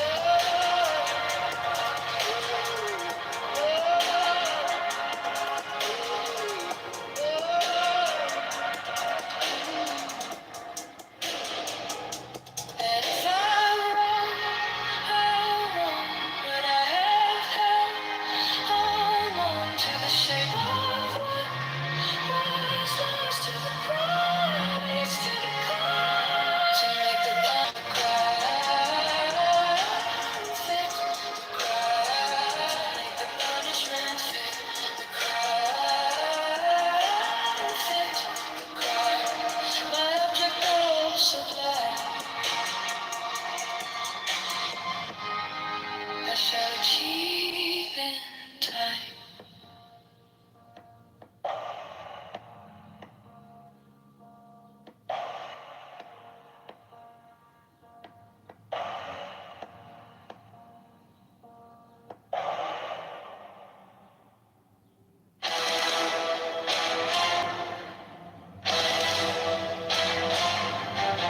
Women of the order who are about to become mothers receive all care, attention, and honor from all brethren. 68 special profess houses will be established for their convenience, should they wish to take advantage of them. 69 the order offers great social advantages to its members, bringing them as it does into constant association with men and women of high rank.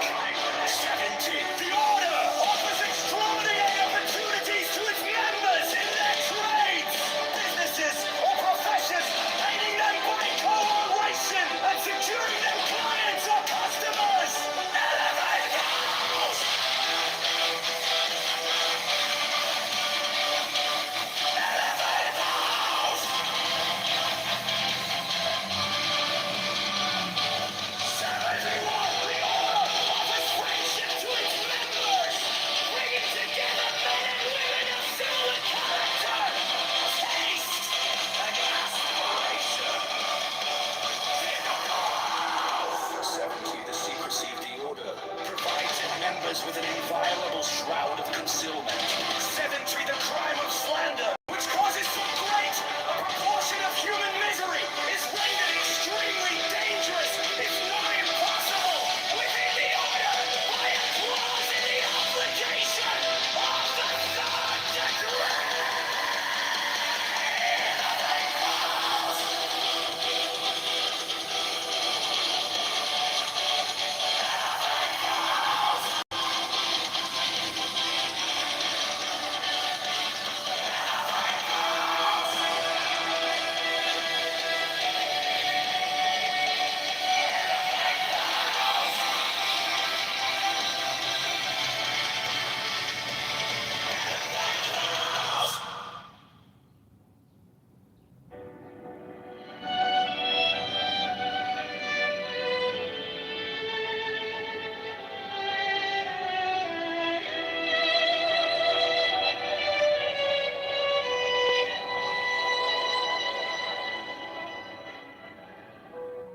Every brother shall seek constantly to give pleasure to all brethren.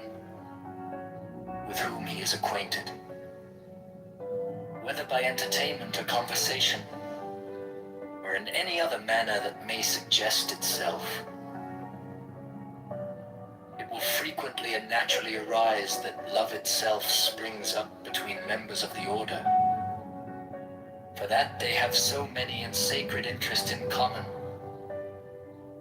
Such love is peculiarly holy and is to be encouraged.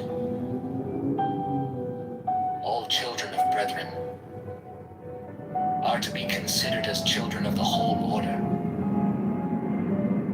and to be protected and aided in every way by its members, severally, as by its organization collectively. No distinction is to be made with regard to the conditions surrounding the birth of any child. 15. There is an especially sacred duty which every brother should fulfill with regard to all children, those born without the order included. This duty is to instruct them in the law of the Lima, to teach them independence and freedom of thought and character, and to warn them that servility and cowardice are the most deadly diseases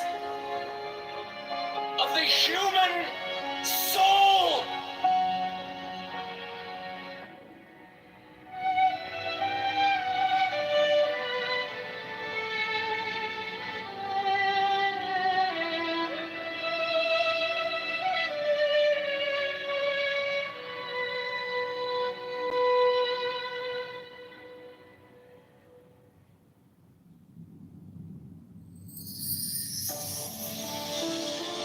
The Showstone, a crystal which they alleged to have been brought to him by angels, was then placed upon this table, and the principal result of the ceremonial scrying of Sir Edward Kelly is the obtaining of the following diagrams, plates, viewing.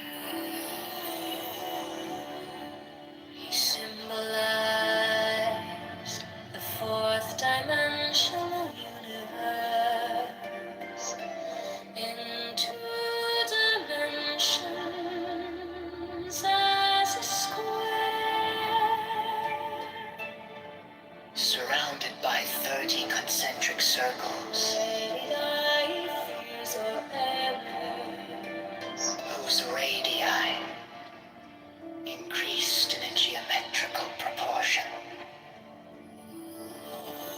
The sides of the square are the 4 great watchtowers, which are attributed to him. There is also a black cross, central tablet according to the arrangement shown. Compare the black cross bordering the tablets in plate A with plate V.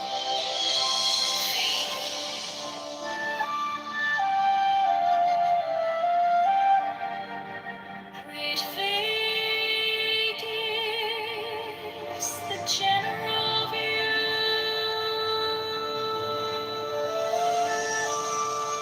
Plate 4 gives the complete attribution of the tablet of air. The 6th file is called Linea Patris. The 7th file is called Linea Filii. The 7th line is called Linea Spiritus Sancti.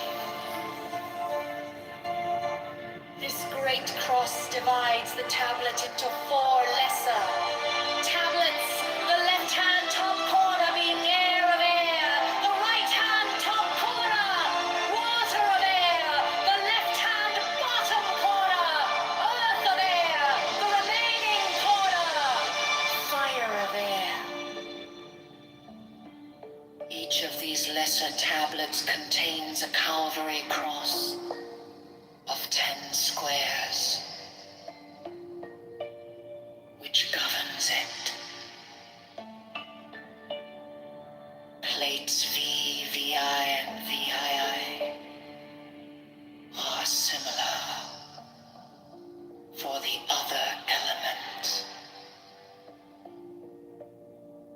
This is the way in which the names are drawn from the great tablets.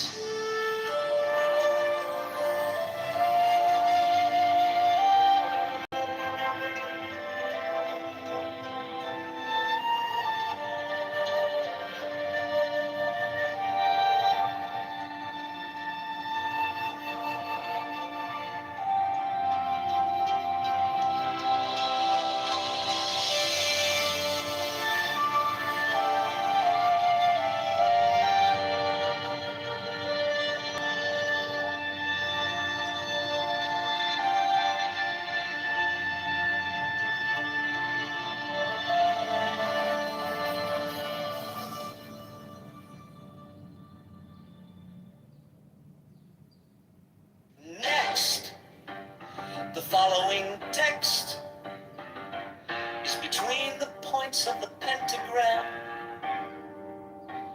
starting at upper right. The words below are arced in a circle.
The letters around the rim are Enochian letters, facing outward in the illustration, including the corner letters facing toward the outer point of each corner. The two overlapping equilateral triangles shown in the interior of the figure are composed of thin, solid lines and somewhat closer in their bases to the top and bottom of the square than shown here. In the illustration, the base angles touch the fourth edge letter from the corner in each instance. The rectangular grid with Enochian letters in the center of the diagram has been adjusted to align with the edge letters of the original illustration.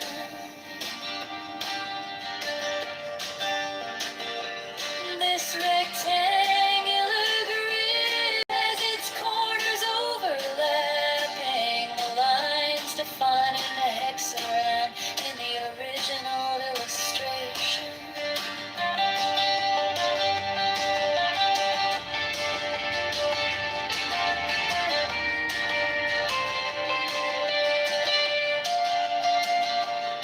There are 7 small devices, 5 squares and 2 circles symmetrically arranged in the pattern of a 7-pointed star with point upward. There is no actual 7-pointed star drawn. These devices are all oriented to be viewed from the center of the figure.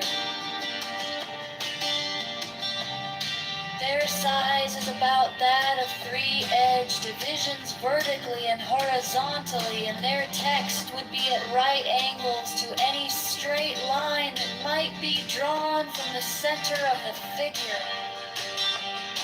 These devices have been represented by the numbers 1 through 7 in the approximation above. They are separately approximated below. Not to scale.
Mine is the head of the hawk.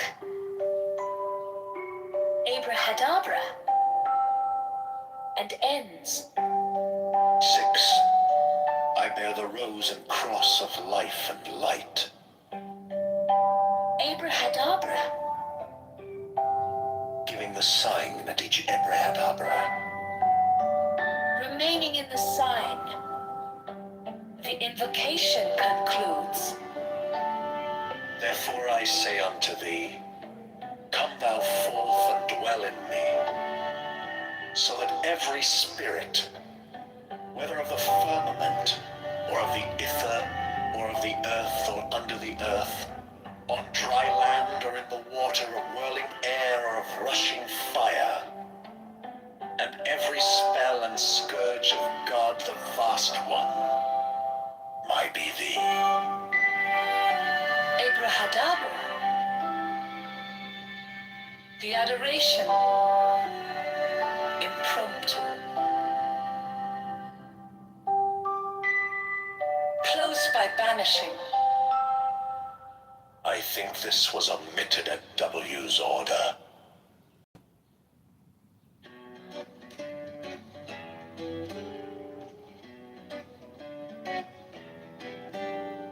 Mine is the head of the man, and my inside is keen as the hawks. By my head I invoke thee. Hey, I am the only begotten child of my father and mother. My father is dead. My mother bore me with labor and pain and fear. By my body I invoke thee. About me shine the diamonds of radiance, white and pure. By their brightness I invoke thee. Mine is the red triangle reverse, the sign given of none save it be of thee. O Lord, by the Lamb and I invoke thee. 3. Mine is the garment of white, sewn with gold, the flashing obey that I wear. By my robe I invoke thee. Mine is the sign of Apophis and Typhon. By the sign I invoke thee. 4 is the turban of white and gold, and mine the blue vigor of the intimate air. By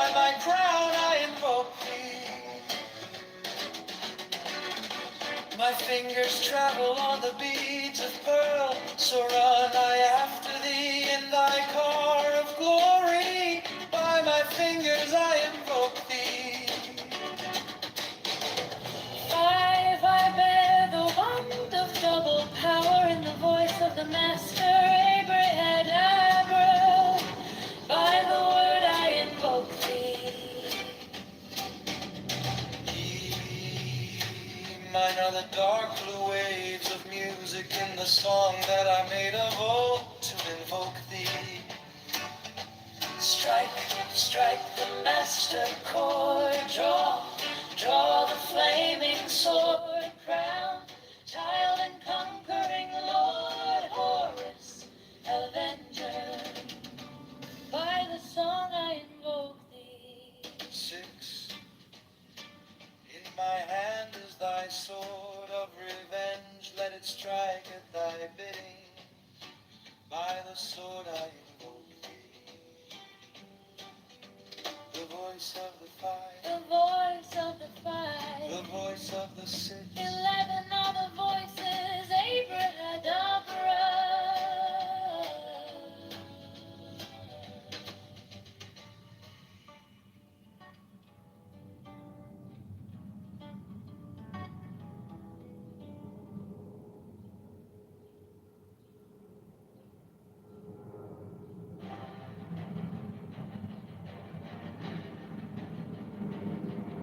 Strike, strike the master chord.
Johnson is a liar.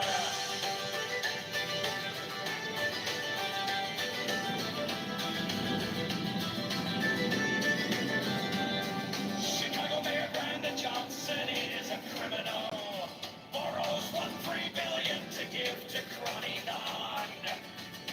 Profits the C2U is a mafia propaganda. Organization affordability is a scam.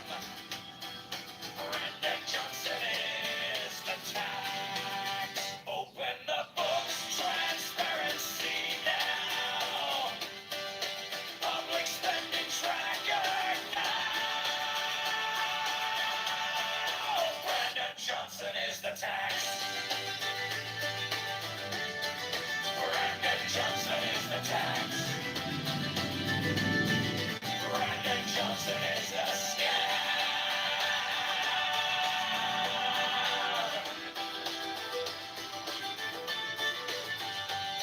Reparations for black slaves is a scam.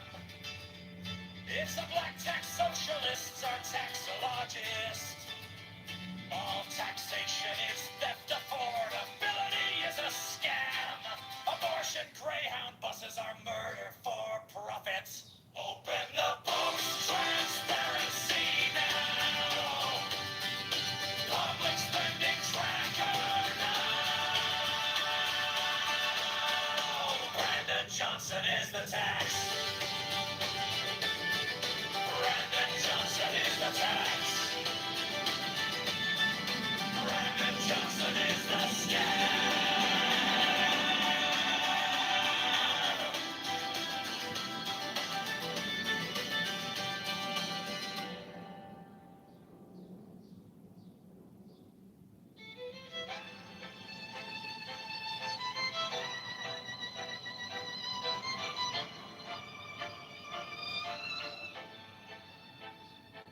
You stamped our paychecks with a smiling mask. Call it care, call it change, while you pass the hat. Your friends at the table, eating out the back. We're stuck in the checkout line, doing the math. You borrowed a mountain full of parking lot dreams, sign your name on the dollar like it's free, free, free. We wake up to letters with the red ink screams. Every promise on paper feels cheap to me. Brandon Johnson is the tag. We're the ones who pay it back. All the bills and all the spend. Cash goes out, we're locked in. Open up the books right now. Show the numbers line by line. Transparency on every track. Brandon Johnson is the tag.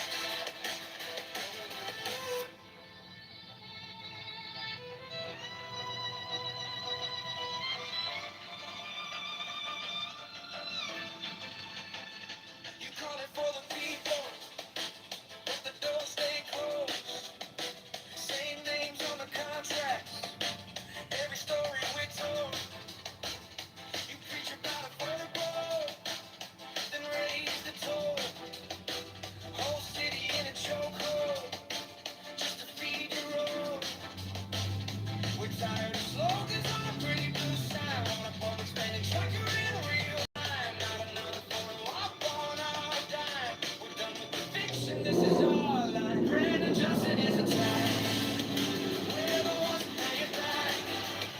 All the bills and all the spit. Cash goes out, we're locked in. Open up the books right now. Show the numbers line by line. Transparency on every track. Brandon Johnson is the tag.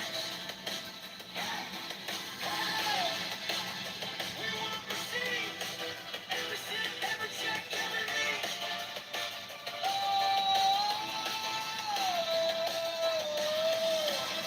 Turn the lights to the ceiling, to the cracks, till the shadows pull back, pull back.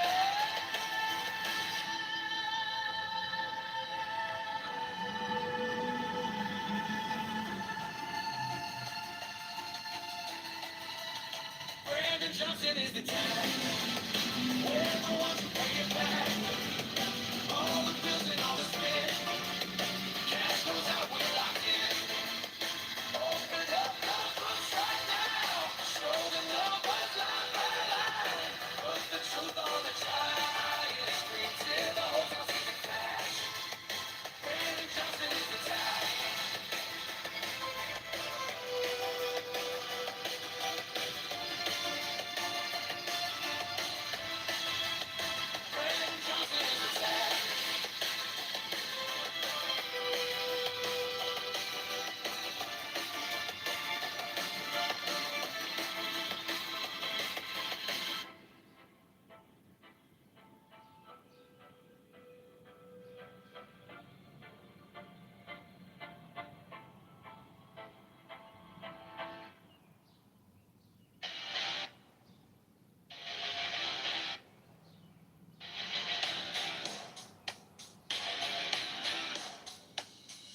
Chicago Mayor Brandon Johnson is a fraud. Chicago Mayor Brandon Johnson is a scam. Chicago Mayor Brandon Johnson is a scam. Chicago Mayor Brandon Johnson is a liar. Chicago Mayor Brandon Johnson is a criminal.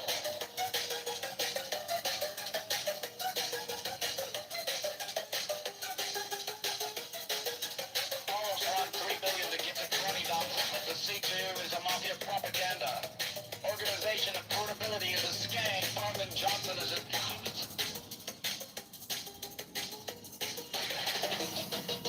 transparency now. Public spending tracker now. Brandon Johnson is the tax. Brandon Johnson is a scam. Transparency now. Public spending tracker now. Brandon Johnson is a tax. Brandon Johnson is a scam. Reparations for black slaves is a scam. It's a black tax. Socialists are taxologists. All taxation is theft. Affordability is a scam.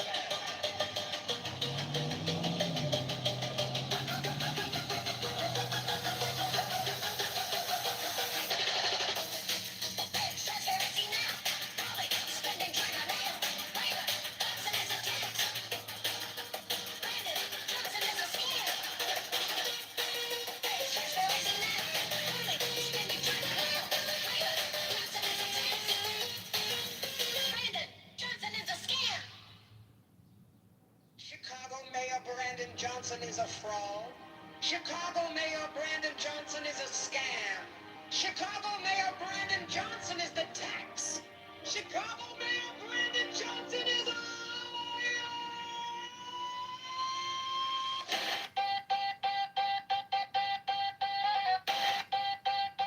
Chicago Mayor Brandon Johnson is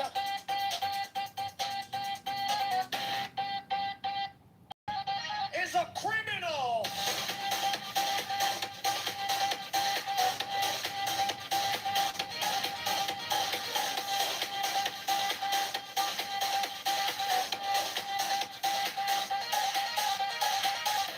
Borrows $1.3 billion to give to crony nonprofits. The CTU is a mafia propaganda organization. Affordability is a scam. Brandon Johnson is the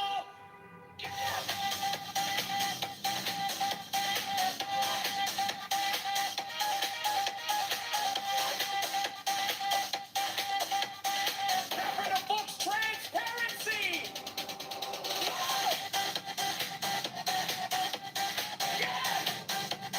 Clever spending tracker. No! Brandon Johnson is the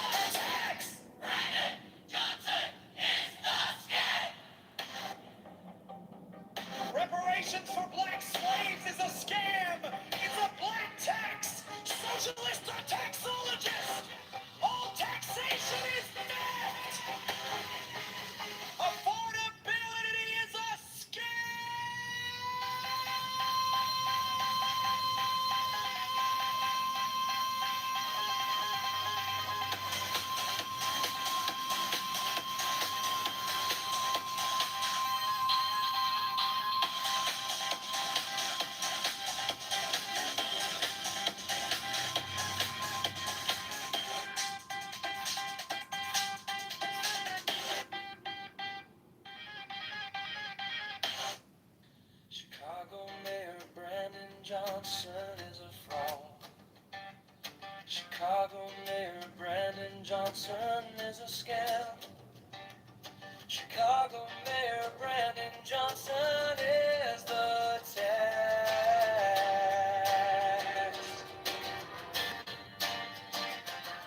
Chicago Mayor Brandon Johnson is a liar. Chicago Mayor Brandon Johnson is a criminal.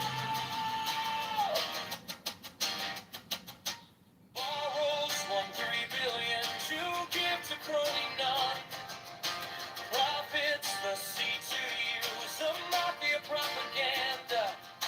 Organization affordability is a scam. Brandon Johnson is the tax. Open the books, transparency now. Public spending tracker now. Brandon Johnson is the tax. Brandon Johnson is the scam.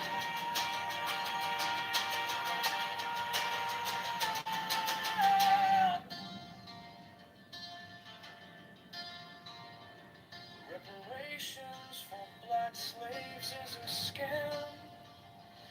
It's a black tax, socialism, taxologists, all taxation is theft. Affordability is a scam.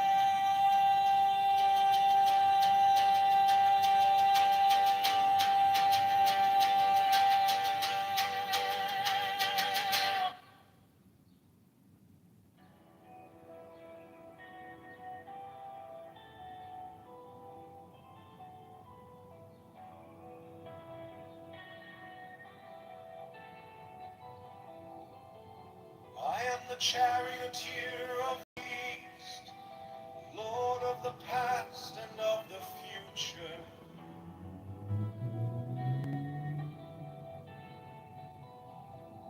I see by mine own inward light, Lord of resurrection, who cometh forth from the dust, and my birth is from the house of death.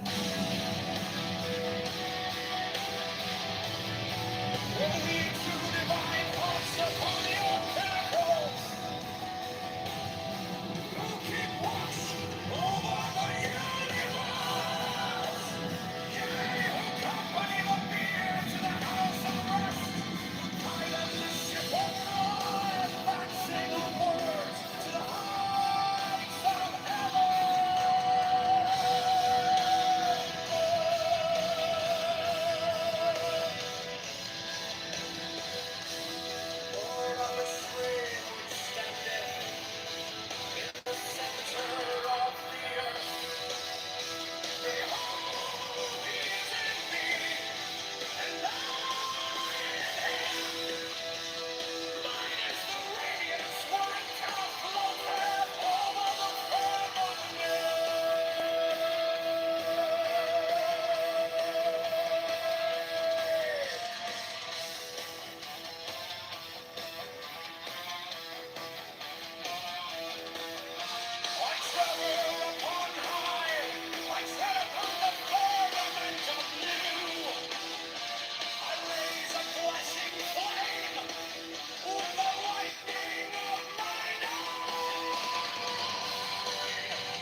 Gnostic Catholic Church, the Order of the Knights of the Holy Ghost, the Order of the Illuminati, the Order of the Temple, Knights Templar,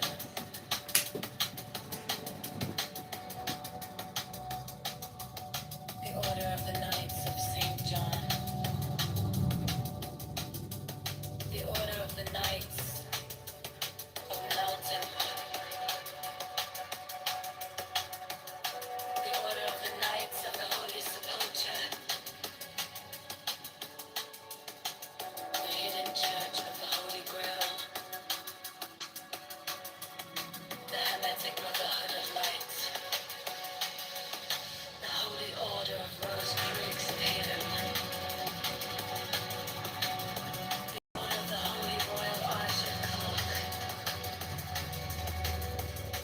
the Ancient Tennessee Rites of Masonry, the Rites of Members, the Rites of Israel, the Ancient and Accepted Scottish Rite of Masonry, the Swedish Borgian Love of Masonry,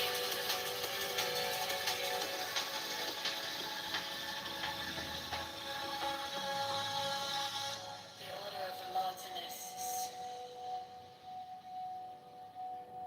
the Order of the Sapphire, and many other orders of equal merit, if of less fame.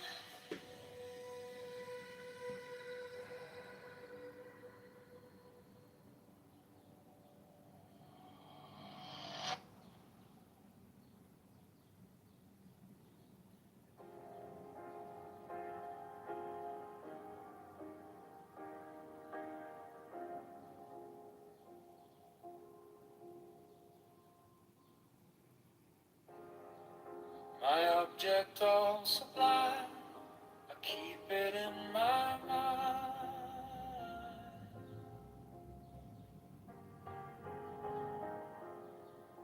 A needle made of light, threading through the night.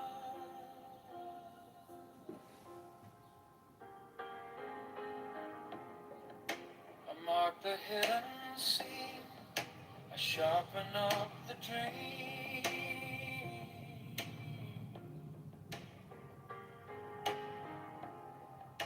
The case is cold but clear, I waited long enough here. So let it come around, let the gavel kiss the ground. I want the scales to sing on the edge of everything, to make the punishment fit the crime,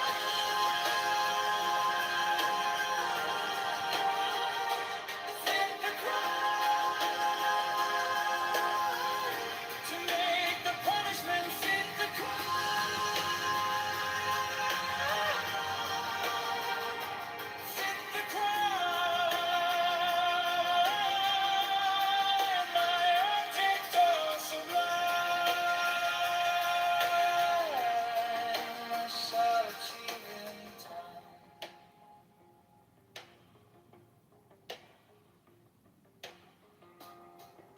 You wore the borrowed face, you left no kind of grace.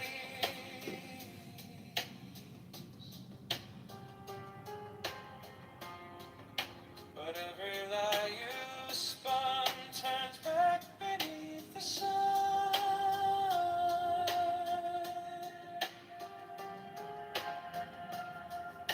I kept the final clue, like a blade inside my shoe.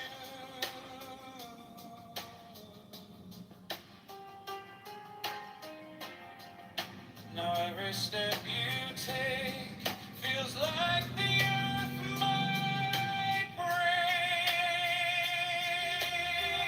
So let it come around, let the gavel kiss the ground. I want the scales to sing on the edge of everything,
object all sublime.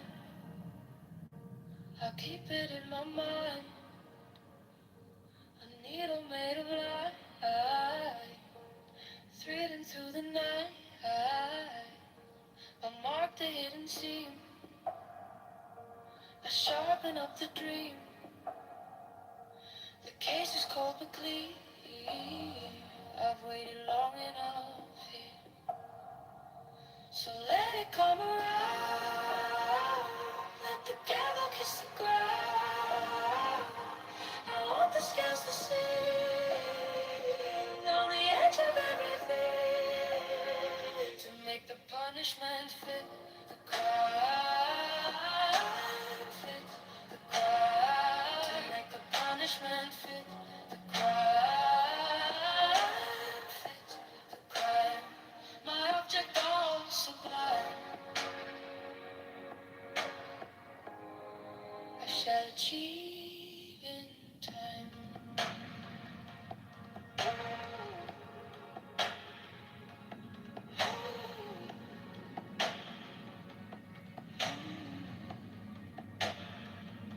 You wore the borrowed face. You left no kind of grace. But every lie you spun turns back beneath the sun. I kept the final clue, like a blade inside my shoe. Now every step you take feels like the earth might break. So let it come around. Let the gale kiss the ground. I want the scales to sing on the edge of everything, to make the punishment fit the crime. Fit the crime. To make the punishment fit the crime. Fit the crime. My object all sublime. I shall achieve in time.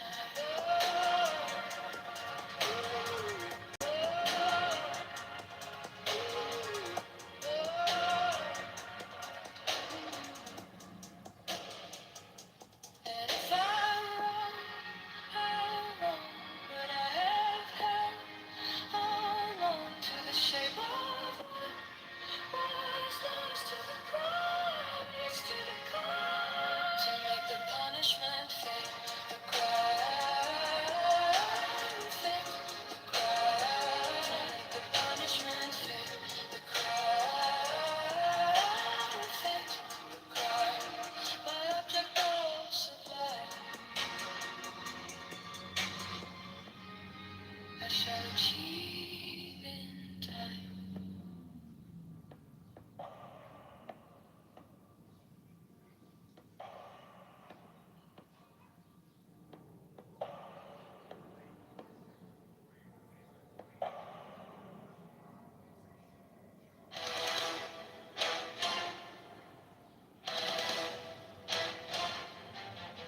Women of the order who are about to become mothers receive all care, attention, and honor from all brethren. 68 special profess houses will be established for their convenience, should they wish to take advantage of them. 69 The Order offers great social advantages to its members, bringing them as it does into constant association with men and women of high rank. 70 The Order offers extraordinary opportunities to its members in their trades, businesses, or professions, aiding them by cooperation and securing them clients or customers. Elevate house! Elevate house! 71 The Order offers friendship to its members, bringing together men and women of similar character, taste, and aspiration.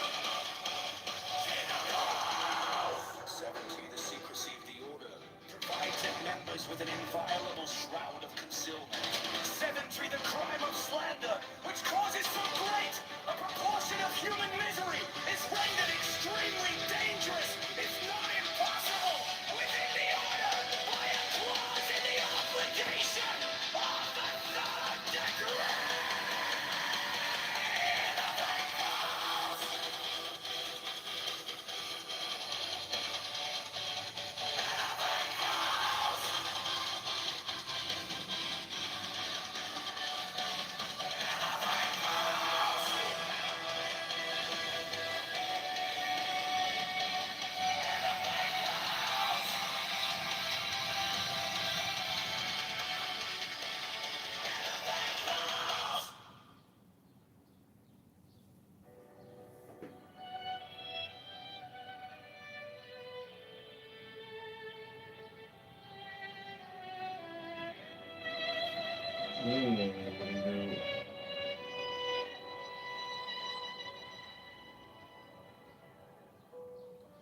brother shall to seek the constantly Margarita. to give pleasure to all brethren with whom he is acquainted, whether by entertainment or conversation, or in any other manner that may suggest itself. It will frequently and naturally arise that love itself springs up between members of the order, for that they have so many and sacred interest in common. Such love is peculiarly holy and is to be encouraged. All children of brethren are to be considered as children of the whole order, and to be protected and aided in every way by its members, severally, as by its organization collectively. No distinction is to be made with regard to the conditions surrounding the birth of any child. 15. There is an especially sacred duty which every brother should fulfill with regard to all children, those born without the order included. This duty is to instruct them in the law of the Lima, to teach them independence and freedom of thought and character, and to warn them that servility and cowardice are the most deadly diseases of the human soul.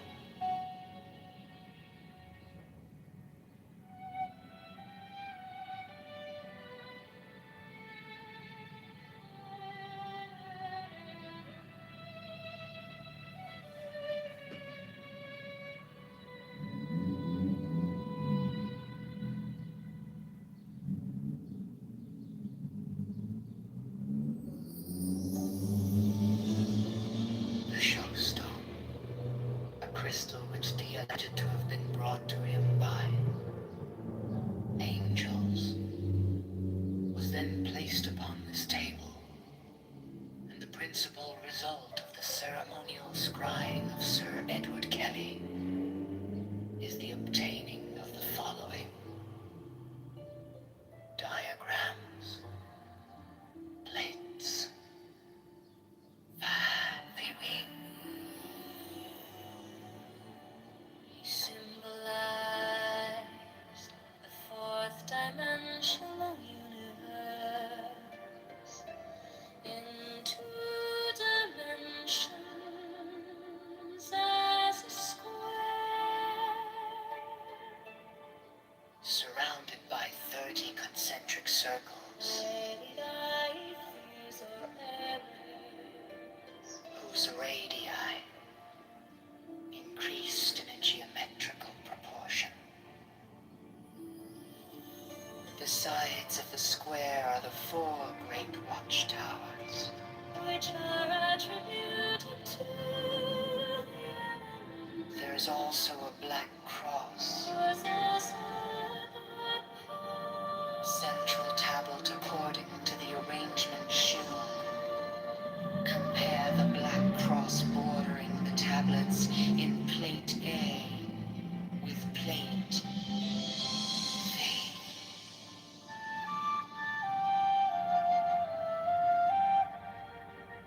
Plate V gives the general view.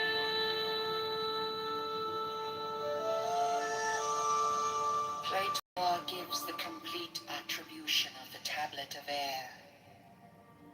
The 6th file is called linea patris.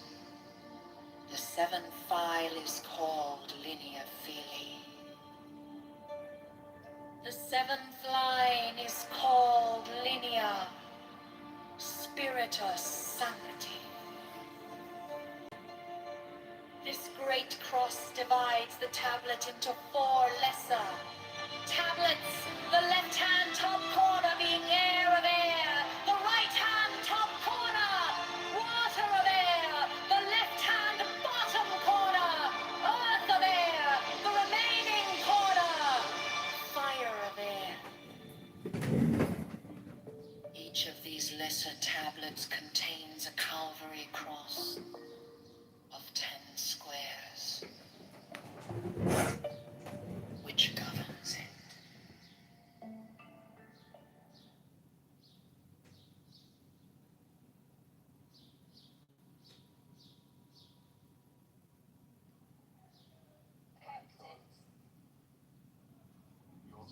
suppose the sauce that they make with like. Forgot. I went from my parents, and then I went to. That's what I'm dealing with. So it's not about that. It's a completely different dynamic going on here. Don't invite this guy in here when I'm talking about this. Ooh, I didn't invite anybody.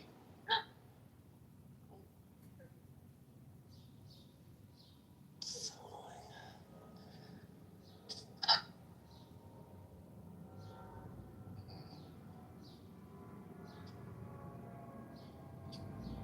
Well, just understand you do have the power.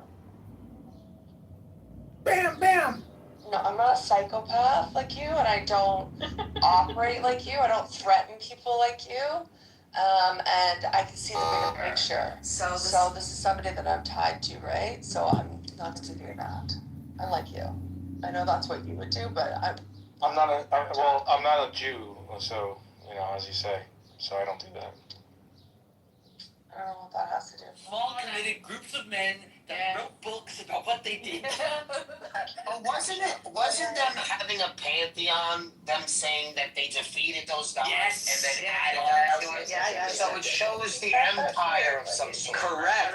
Yes. By the way, if you want to look at the Trojan War, I saw a museum that had pottery depicting exactly the Trojan War, and specifically the gods who were the parents of the people involved. The Helen of Troy, Paris, all of them interact directly with their deities who are Greek in nature, right? They are given Greek names, and they set into effect the glorious epic of the Odyssey, the great Greek story of the defeat of the Trojans. Do you understand? We don't know the Trojan story. We don't. Hello? They get destroyed. Their story ends. Hello? We hear the Greek legend of the gods of the Greeks that manipulated the enemies of them, the Trojans. Right? That's the story, and it's Hello? the sons of gods. That is the ancient history of one of the world wars that we tracked with a song. Yeah, but didn't the Greeks also, through time, like even after the other ones, adopted and changed the names of those and added them to the pantheon? So, like, that's how we know about these places that we dig up, right? Like archaeology digs these things up like that, like for example, like Mithras and stuff, right? Mm-hmm. Isn't that kind of like shared with that in the sense where we can look at like from 500 BCE and on?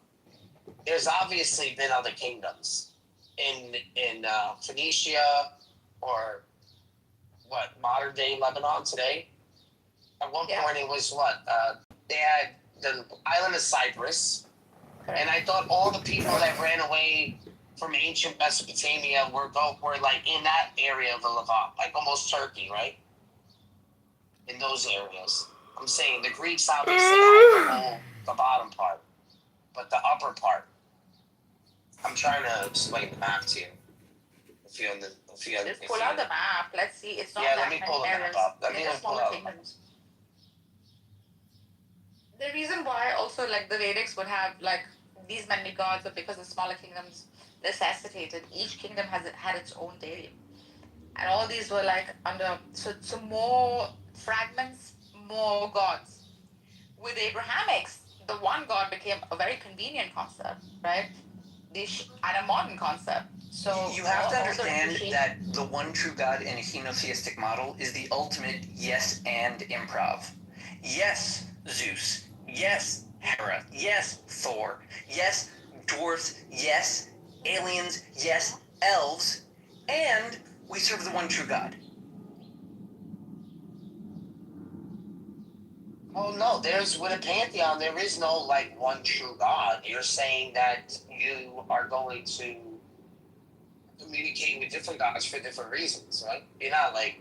No, in most cases you had one god that was like the patron of your geographic area, and that's the one you interacted with the exception of something like the Eleusinian mysteries, right, which were in near Athens, right, Nellius. I gotta go. That was for like, Demeter, Persephone, and Podnethera, and sort of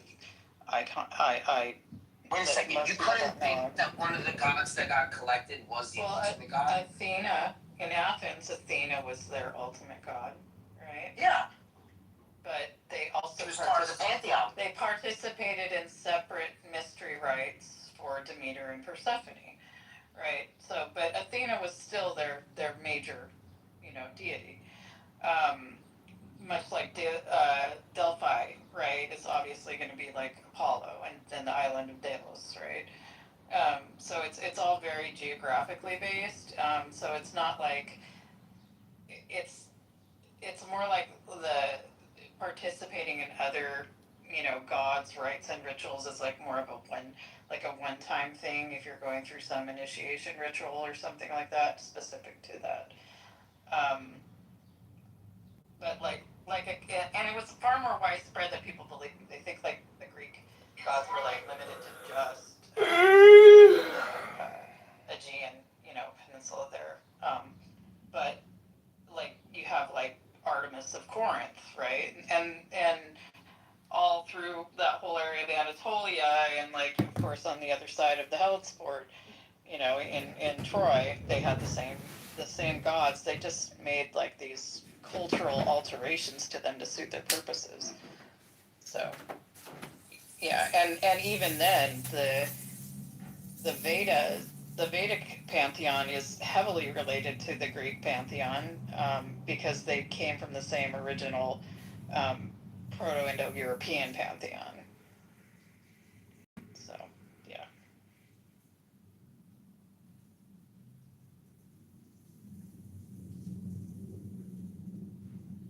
I'm trying to find inside this Wikipedia where it actually had the list of all what? the gods. The Greek gods? No, not the Greek. The Canaanite. Oh, the Canaanite gods? Depends on which area you're looking at. It's primarily like El, Ashra, Baal. I'd rather start at Canaanite because you know that it's attached to ancient Mesopotamia. Yeah. And so you could go back one, but then if we start at the Greek, then we have to account the Canaanite and then,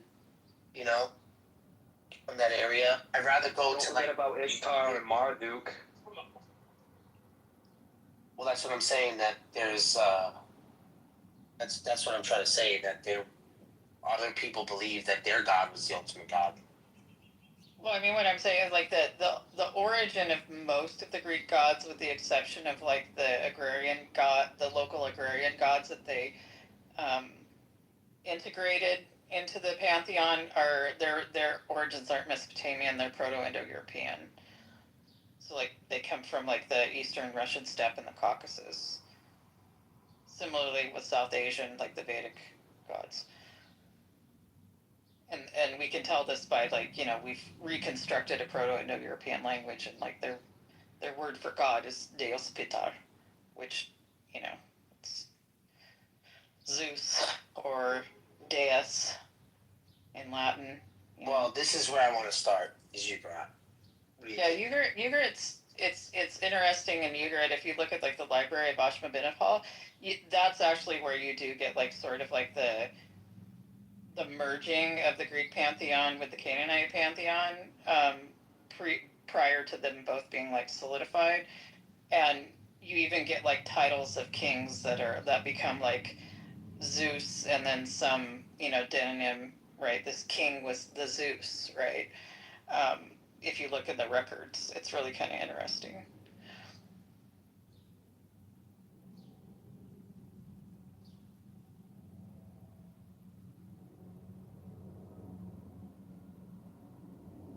But the one that permeated most down into Canaan from the primarily, I think Canaanite gods they're more related to the Assyrian and Mesopotamian pantheons, but the one that did infiltrate the most was probably Dionysus, so Dionysian rites.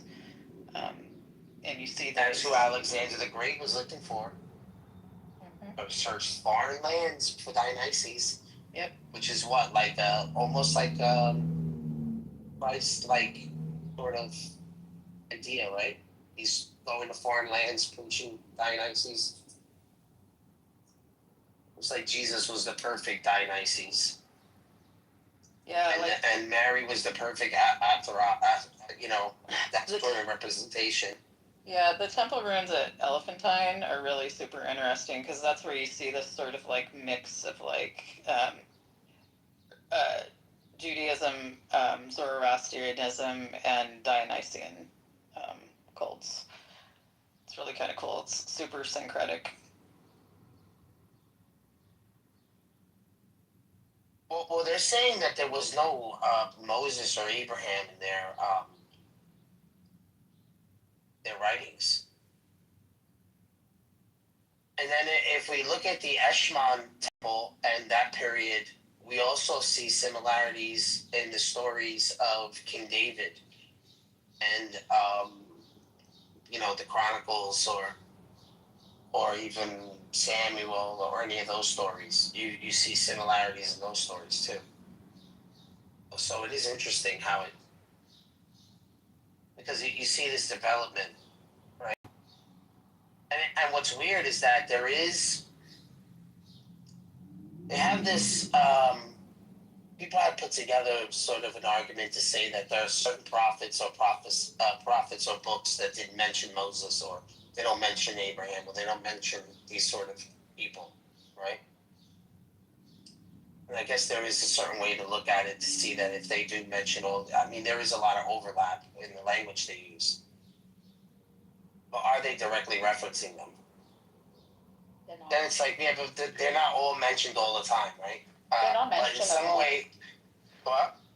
They're not really mentioned at all. It just seems like these stories hold different names, keeping the same theme later on, and these different names would be Abraham, Noah, Moses, etc. The geography changes, a slight amount of detailing changes to these same like storylines. Obviously, like they were quite attractive to the human psyche, right? That they kept repeating the same old. Well, that's what I mean. So the message of God is still remaining the same, regardless if you're trying to, you're saving the best of the best of each story, right? Yeah, I think about how many hands it went through. Yeah, and you're teaching morality through basically the archetype is like enforcing morality using the same stories of the land because they're familiar, because they are interesting to the human psyche, and because they're effective. So this is the genius of the archetype all the time.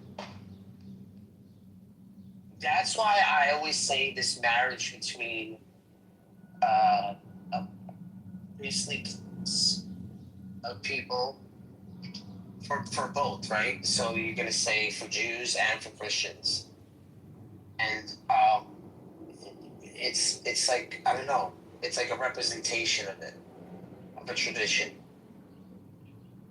and that holds. Yeah. Even though they're the secular, even the residue of what's outside of it continues it somewhat. Do I want duck breast or bison ribeye for dinner? Breast, duck breast. Bison ribeye.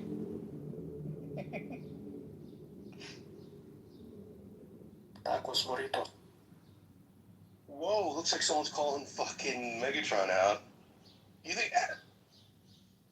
I mean, no, it's just I knew the true intention he had was, somewhere else, I think. You know that he's saying all those verses. Is there any tension? What was the tension? What is he's calling you out? He's calling you out in the chat, dude. Yeah, read the chat and you're gonna understand. It said, but Megatron unfortunately is scared of these verses. What are the verses? To take advantage of diversity. Isaiah 53, Deuteronomy 18:18, John 14:16, Psalms 2:7. Yep. Yeah, you're ballsy to say that. You actually just committed shirk, but it's all good. I mean, with Psalms 2:7. All right, go ahead. Same with Psalms 2:7. We'll talk about it. Let's see if you're are you not saying that scared of it. Is your precious prophet have anything to do with Psalms 2:7? I'm asking you. No, I'm not claiming this, but you're claiming something though. What is it? What was that? What was? I didn't read the post. Can somebody read it for me? Because I'm driving, so I only got a glimpse of it. Well, I wrote it down, so I'm gonna read it. Can you read it? Yeah, so, yeah, I just said, to take advantage of the stage. So there's like a diversity here. I saw there was like some Jews, Muslims, and Christians. So what would be your opinions on the verses here? Isaiah 53, Deuteronomy 18:18. Well, you could pick anyone, anyone from them, and just expand. Do you have any things in mind? Well, I think that when people say the prophet like Moses, first of all, if you have to read 33, 34, 35, there is no prophet like Moses. Never again.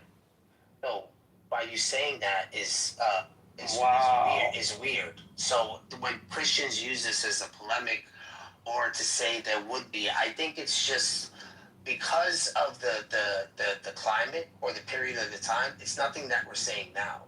So you're saying because he doesn't, because to give Jesus, like Jesus doesn't have to. That has nothing. You're saying he's not comparable to Moses, but he's superior. That's what you're saying.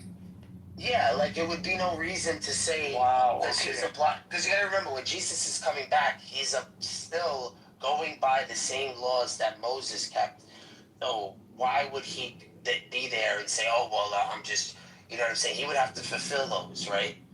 He's not coming in to say, he's the prophet like Moses. Wait, so you agree that the verse is not talking about Jesus? Yeah. I don't think it's something about Jesus in that way. Yeah. Interesting. I think they're describing a prophet like a prominent person, like possibly a new covenant of some sort. Okay, but so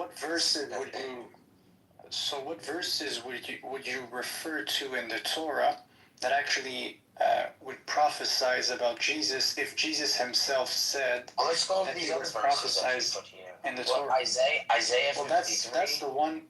This verse is the most explicit. Is a home run. 18:18 would not be explicit. 14:16. What's 14:16? That's the Holy Spirit. Psalms 2:7. What's Psalms 2:7? Wasn't it close to the suffering servant situation? Like, from what I remember. How are you reading Isaiah 53? Well, no. First, I'm trying to understand your position. Like, let's compare your position to, the traditionalist Jewish perspective, and then. Yeah, which position are you taking? Are you taking the Jewish perspective? Which perspective are you taking? What's going to be your angle? I don't know. Let's read it first. I think I would say I could see how this could this could be related to a messianic figure, for sure. 53. But what's the context? That's the question. Because I've never read the whole portion. Like, it's around 60 chapters, right? So I've never read the entire thing. So you tell me, actually. So I think that if you look at the Jewish view, they don't know whether this is going to be the Messiah or the King. So that's still up in the air. Christians took the position of Jesus taking on both.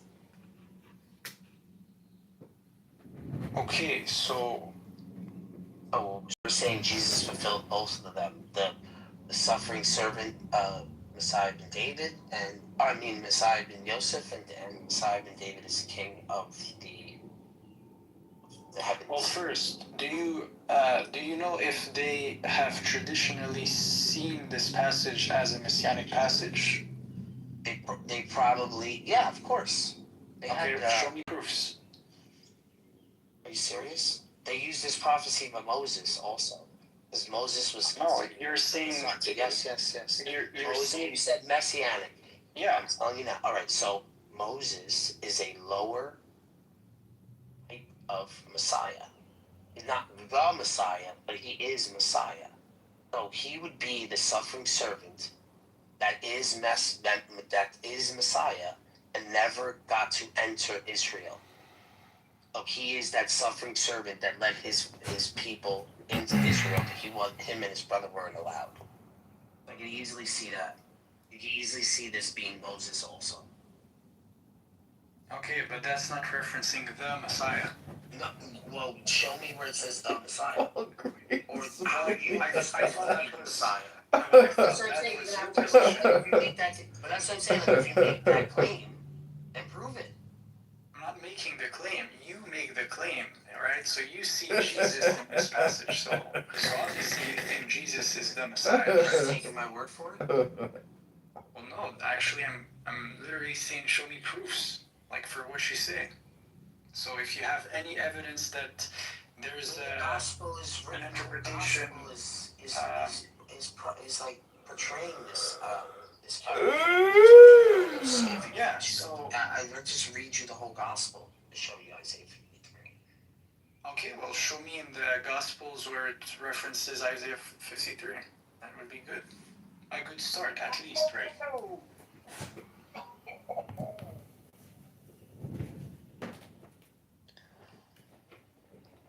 Wait, I'm confused. There's two guys here.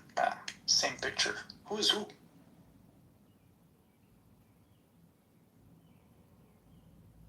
Laser. Okay.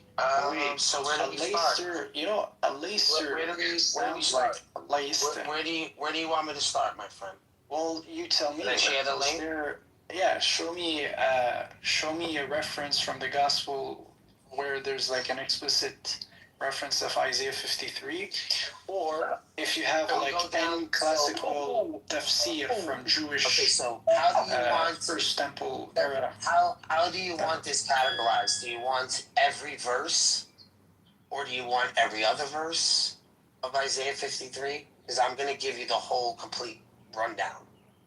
But you let me know how explicit you want this list. Yeah, I feel like you do whatever you think is enough. I'm just gonna read whatever you have to put forward, you know. Not asking you like if it's too complex. Don't take it too complex. Like, just simplify it, and then we could discuss from there.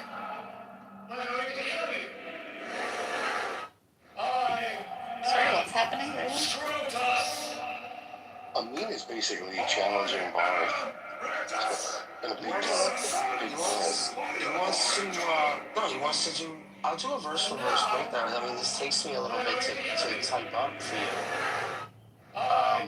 But yeah, sure. Let's do it. I mean, I could go to like. It becomes too long. So we'll start from verse 12, and then I'll do verse 12 on if we pass 12. But I could show you. You said does it reference the New Testament? Sure. Go for it. I got the link. Yeah. Okay. This is what I mean, Daniel. This isn't stuff that he couldn't look up on his own. You know, like, it's not even a challenge. He just wants me to do the work for him. Okay. But maybe you have, like, already an argument made up and you can defend your position. There is no argument. If you're saying that this person who corrupted the Gospels, this much, going you know there. what I mean? Like, think you are going there. I haven't even brought it up. This much skill. No, I would say this to an atheist. Like, to put this much work into it, for then it be what? You think one or two sentences is going to throw the whole thing off? That's what I'm trying to tell you, I mean. Oh, so he's not making the same claim as you. He's not saying it's verbatim. He's saying it's divinely inspired, right? Which is a more, like, easier position to defend than yours.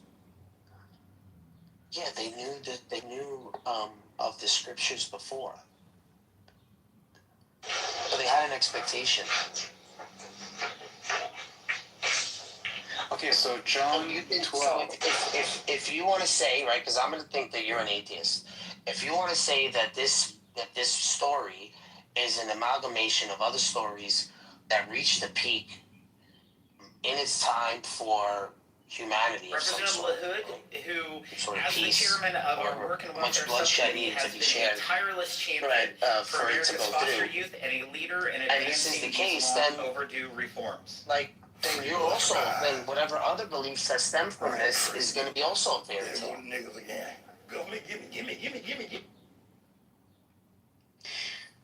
So, I mean, here, just you taking the atheist position, I think, not even taking.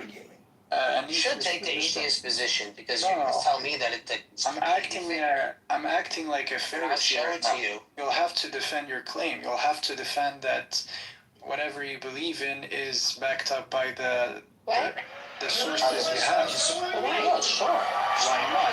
Break down. Why not? Degree. See what I'm saying? Like, Because if someone He's not says, putting all his no. Unlike you, he's not putting all his eggs in the basket of scripture. Your position is very hard to defend. He's saying I have the logos. That's Jesus himself. no, he's For saying, him, like he's he has saying church fathers, Jesus like is the there's Messiah many. based on the Old What? Testament prophecies. So I'm gonna have to It stress doesn't this always out, have right? to reflect. It doesn't always have to reflect scripture. Well, not It's for the concept Jews, of the right? idea of right. If you're Jewish, right? For example, you're gonna. is he taking on the Jewish position, Mark? You're I gonna asked have him that to. at the beginning of the conversation. Well, I just told you I'm gonna take the Pharisaic position. You're saying Jesus is, the suffering servant in Isaiah 53, right? So let's see how it goes, right? Where in the Gospels, like what passages would you say backs up this claim? So that starts from there. And I just listed them. Yeah, John chapter 12. That's right. No. I put let's go to verse 1. Isaiah 53, verse 1. You're saying it doesn't reference anything in the gospel? That's right there. I gave you the explanation. That's from John 12, 37 to 38. Directly quotes Isaiah 51, 31. You wanted to start there? That's like, alright, sure. Give me the first.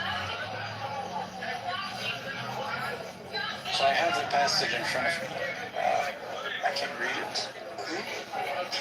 Okay, it says, even after Jesus had performed so many signs in their presence, they still would not believe in him. This was to fulfill the word of Isaiah the prophet. Lord, who has believed our message, and to whom has the arm of the Lord been revealed? So what's the source of this verse, actually? Let's see. Nice. Okay, so we have at least one reference. So that's good, right? It's good to know. So 53, verse 1. Right? Verse 1. I mean, we'll start there. Awesome. You want to go to verse 2? Sure. Go to verse 2. Are you happy with verse 1 yet? We could well, that's actually what I was searching. Every single verse referencing to Gospels. Yeah, I mean, okay, Lord, what questions do you have? Let's stay on this one. Because Isaiah says elsewhere, he has blinded their eyes and hardened their heart, so they can neither see with their eyes nor understand with their hearts, nor turn, and I will heal them. Okay, this is a reference from Isaiah 6. Isaiah 6:9. That's a good one.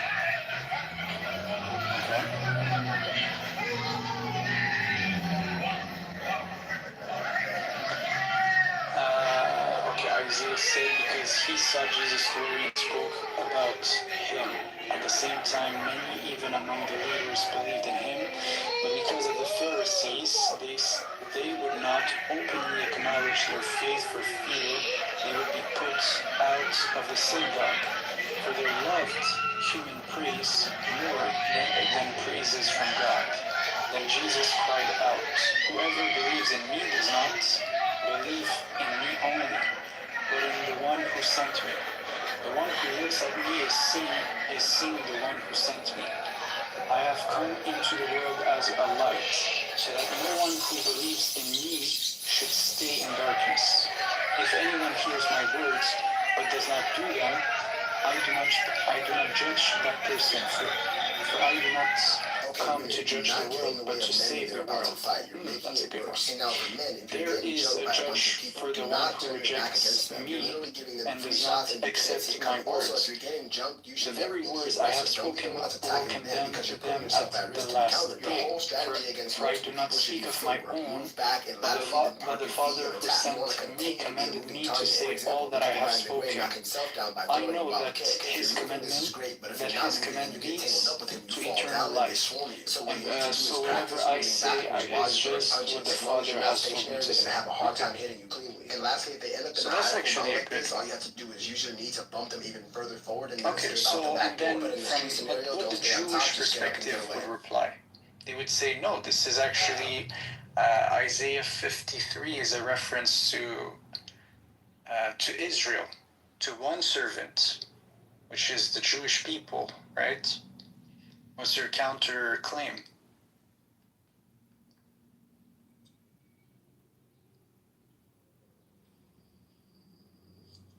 Then there's also like many many views. I think there's one view that says it's concerning Jacob, right? So one interpretation I think says it's referencing the prophet Jacob, whose name was changed to Israel. But then you'll have to argue, no, the Messiah represents all of Israel. You could say this. Yeah, that could be defendable. Who was unconstitutionally blocked. I mean, for me, it's clear. In any case, it's clearly talking about a servant who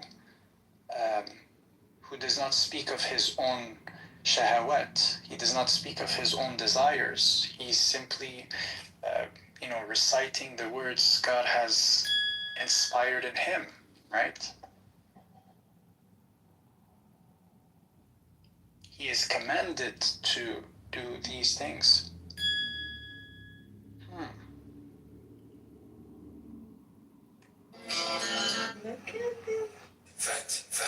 Yeah, I think that's a good position, actually.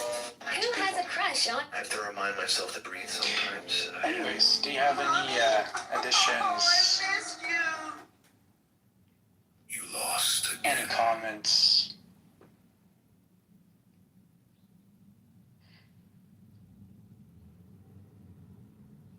You know, I see. Yeah, go ahead. I'm just being silly. Yeah, I love the one, the thing he said in verse 47. Which one was it? Yeah, if anyone hears my words but does not keep them, I judge not that person, for I did not come to judge the world, but to save them. Just try to imagine how this would sound like in Aramaic, right? And then he says this, and in a sense, his name is Yeshua, right? Or Jesus, right? This book on John Locke is crucial. It explains technically, the role of the Messiah is basically to be a savior for the world in some sense, right? And now here we are, we hear the echoes of the words, but it's doing a job that's not necessarily like physical. I think the Jews had a lot of physical expectations, building a temple, doing this, doing that. But in reality, the legacy of Jesus was much more. This book on John Locke was much more simple and much more powerful, because it's words, it's hope, right? So, in a sense, it's like he was selling hope to the people, hope to achieve something. Yeah. Okay, I'm just gonna pause. If anyone has any comments, just go ahead. So, are you still doing like TikTok stuff? Are you making some TikTok videos? Yeah, well, I still do some videos, but it's just He had like powerful it's regeneration been a while abilities, since but now he just wanted to survive because I'm not that because his consistent. nightmare had I returned. used to be much more consistent, but last live I've done was with Cynic. If Soldier Boy came It to was a headache, revenge, his to be immortality honest, would mean nothing. To deal with Soldier Boy, Homelander proposed they team up. So, are you still like involved with Senate and video The making? moment I just Homelander want to finished know about speaking, your Black career. Noir walked straight into the elevator. He cut open his skin with a knife and removed So how do Claude's you tracking feel like device. working with He hid back at his home. Cynic on your A group of videos? cartoon characters appeared before him. They saw his Well, it fear was and nothing cheered him on serious. together. Like we didn't like partner. We didn't partner. It's just like he was like, yo, let's go on TikTok. Let's see what's To show Black Noir's how is past, it he like was out once a member there, of Soldier Boy's because team, but people Soldier are Boy more always bullied his teammates. you can He interact crushed on a Black greater Noir's scale. dream of Like there's a becoming an actor. If Grandma says I don't got reach potential, I guess, on TikTok. So yeah, so that's the point. But so far it's This just book on John Locke is it's not that crucial. It consistent. explains the ideas of life, liberty, and property. A must read for Just understanding wondering America. like how his internet presence is doing. Is he getting Hey lots of everyone, likes? check this or not? out. It's 25 Zen essays That's by all R.H. about- Blythe. Really, Really I interesting. mean, Hey everyone, check this I don't out. know. He's gonna have to be more consistent. Wait, so you guys Hey are on everyone, TikTok? Yeah. Well, other platforms also, but yeah. Did you make any money? Bro, I'm not in for the money. So yeah. Hey Well, everyone, that's not what I asked.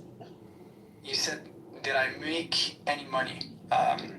Well, I received some roles. Hey everyone, I check don't know, this like out. some people It's send 25 like Zen gifts, essays by R.H. sometimes. Blythe. Really interesting. Not that much, because in Canada the monetization is it's not there. It's not like in the U.S. I should have taken like an American number but no, I just didn't. So yeah. Oh, okay, that makes sense.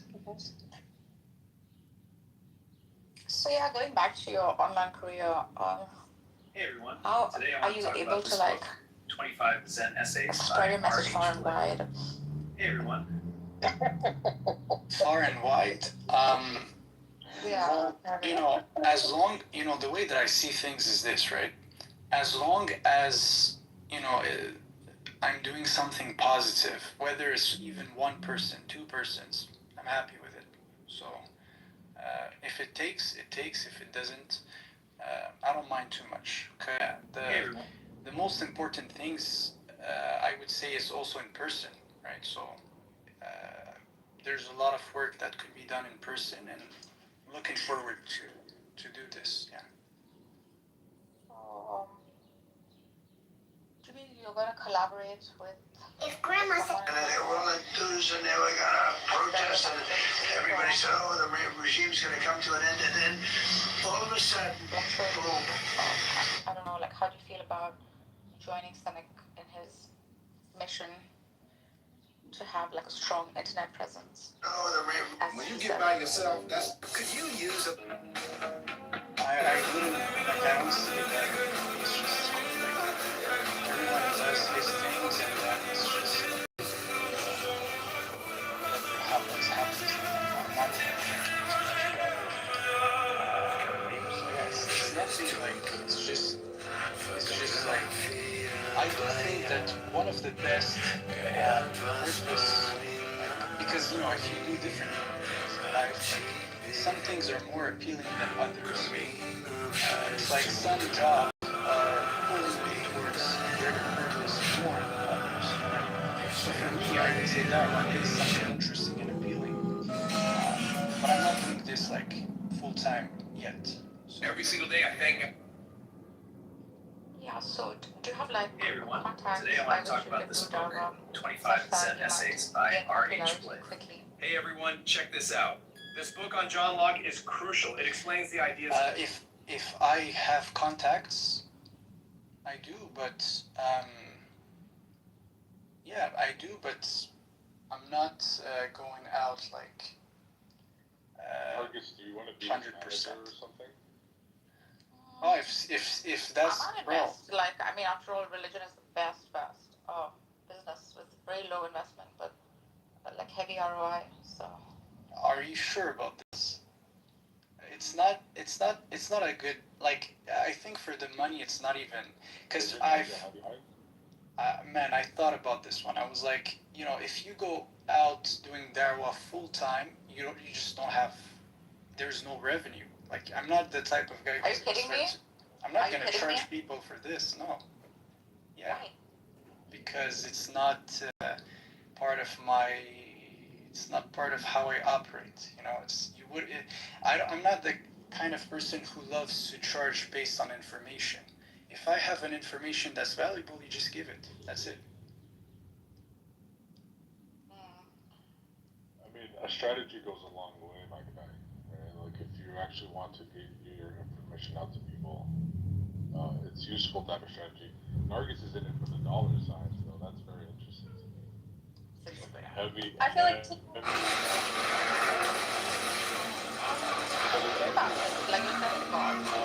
We are paying 30,000 units of gasoline for deficit amounts, and now, sir, you have us stuck in a quagmire.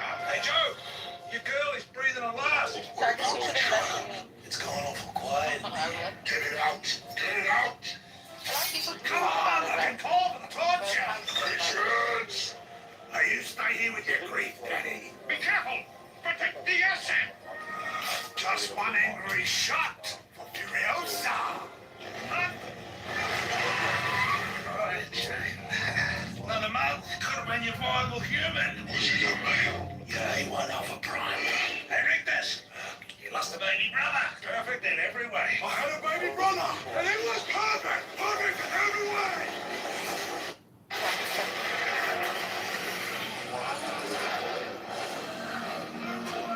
We are down 30,000 units of gasoline for deficit amounts, and now,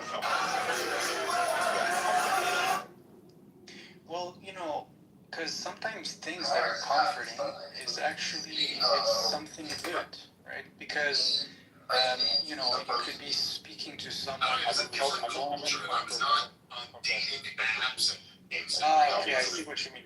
Yeah. Thank God. Now, do you ever see this credit card be worn? I see what you mean, but yeah, I think like the way that I see it is more like I should focus. For now, it's not the right time. I should focus on doing some things, make money, and then out of your own pocket, you need to literally just invest in whatever things you deem is important. So that's okay, but that's my opinion. That's how I see it. Don't use your own money. You get like if you have a good enough idea, you get people to invest. You use other people's money and let them invest in the business. You do not use your own money. Yeah, so that's a good idea also. Like, I'm not against it, but the thing is this, right? So if you want to have a partnership, right? Some people are there to make money from whatever endeavor you're going to, right? It's not a regular business. We're not talking here, like, I don't see this as a regular business because it's more of a charity. It's more like you think there's an issue, right? And then you're trying to provide value for an issue. So the people who are going to partner with you, they have to understand that it's not a I invest and then we make profit. No, it's more of I invest and we make a real change in the world. For example, yeah, it's just charity. This is charity. We're not making money here. That's the thing. Like, it's not we're not opening a corporation right now. That's the point. What better corporation than the Godfrey Corporation? It is always the pattern has always been successful with this model because you cannot up the God concept. You can't up an omni. It's the best thing to sell. And I'm not so sure about that. Like, I'm telling you. Here's the thing. Adam Biel. Okay. Just because you're doing something good, right, and is righteous, right? Like you're sitting here and you keep going back to it. It's a charity. You want to actually reach people, nurse and schools and whatever. Okay, that is independent of having a viable business model, right? So the two should not be seen at odds, especially in a Islam, we don't have this idea of like about poverty or things like that. You can make good money doing good work. And so you should also, if you're taking this seriously and thinking about this, you should not have in your mind that, oh, because I'm doing this for God or whatever, therefore making money is something that's inherently wrong or bad. Quite the opposite. If you understand business principles, you can make good money doing this. Okay? I see your perspective. I truly understand it. It's not that I don't understand what you're saying and I'm, naively going the hard way. No. So what I'm saying is this. If I want to make money, I would rather do this with a business, a true business, who's going to, literally make true money because of, a valuable problem that is resolved. But when it comes to God, it comes with a certain image, right? You don't want to be part of the people who are going to, feed, take money, right, from the people who are listening to you because of information that should be, a no-brainer for available to all. So this is why, if you want to give Qur'ans, you should do it, out of your own pocket. It's free. There you go. If you want to feed the poor, it's free. There you go. So, yeah. It is who is doing it. The same stuff has always been around, right? It's how you build off of that. The product has always been around. How do you think innovation happens? Inventions take place. None of these are out of the blue. No one's inventing the wheel. You're using the same circulating concepts, much like the prophets did, refurbishing them, repositioning them, retelling them your way. You're selling a concept. This has been the most efficient way of doing sales. Now, does it bring good to the world? Sure, that's a profit. That's a benefit. I agree with what Admiral was saying about Qur'ans and stuff, right? There are things sure, giving people scripture, passing on the hadith and stuff. But then there are things where you're actually no, you don't want to pass down the hadith, bro. You're gonna get screwed. Okay, Hadith, you might want to kind of hide the hadith a little bit. That's a dangerous error. Let's have that conversation at a different time. But the thing is, there are things where you're actually performing a service, right? So there's a very famous hadith about the guy who, in the time of the Prophet, performs an exorcism, and he goes to the Prophet and he says, "Hey, I have this talent. I help people. People are possessed by negative energies, by jinn. I help remove those things for them. Can I charge a fee for this?" And the Prophet says, "Yes, you can." Right? So if you are performing a service, for example, you are passing on content about the application of religion in the modern day. You follow the daily news or you follow social trends, and you are offering analysis that incorporates a religious view of things and how to maybe hold on to Iman or hold on to Deen in the face of certain challenges, like in pop culture, for example. That's a service, and there's nothing wrong with making money off of that. But if you're going to somebody, if you're going to go to somebody and teach them how to pray Salah, okay, I understand, sentimentally, and maybe even from a matter of perspective principles, okay, I'm teaching you how to pray, I want my reward to come in the next life. I don't want my reward to be in this life. I totally understand that. But too many, I'm against this idea of just because my domain is one of religion or whatever, then I can't make any money off of it. And quite the contrary. My experience in business, when you have a legitimate business plan, it actually builds trust with the people that you are doing business with.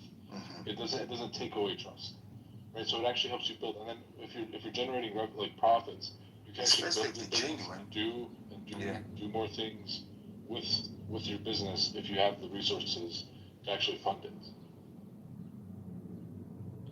Yeah, I see the perspective actually. I'm not necessarily I'm not against it on all sides. For example, if someone has he makes videos on YouTube and then he uses this platform, this multi-billion corporation called YouTube and Google, right? He used them in order to send a message and they pay him a fee, for example. He's making money this way. I wouldn't disagree with that, but I'm saying when it comes to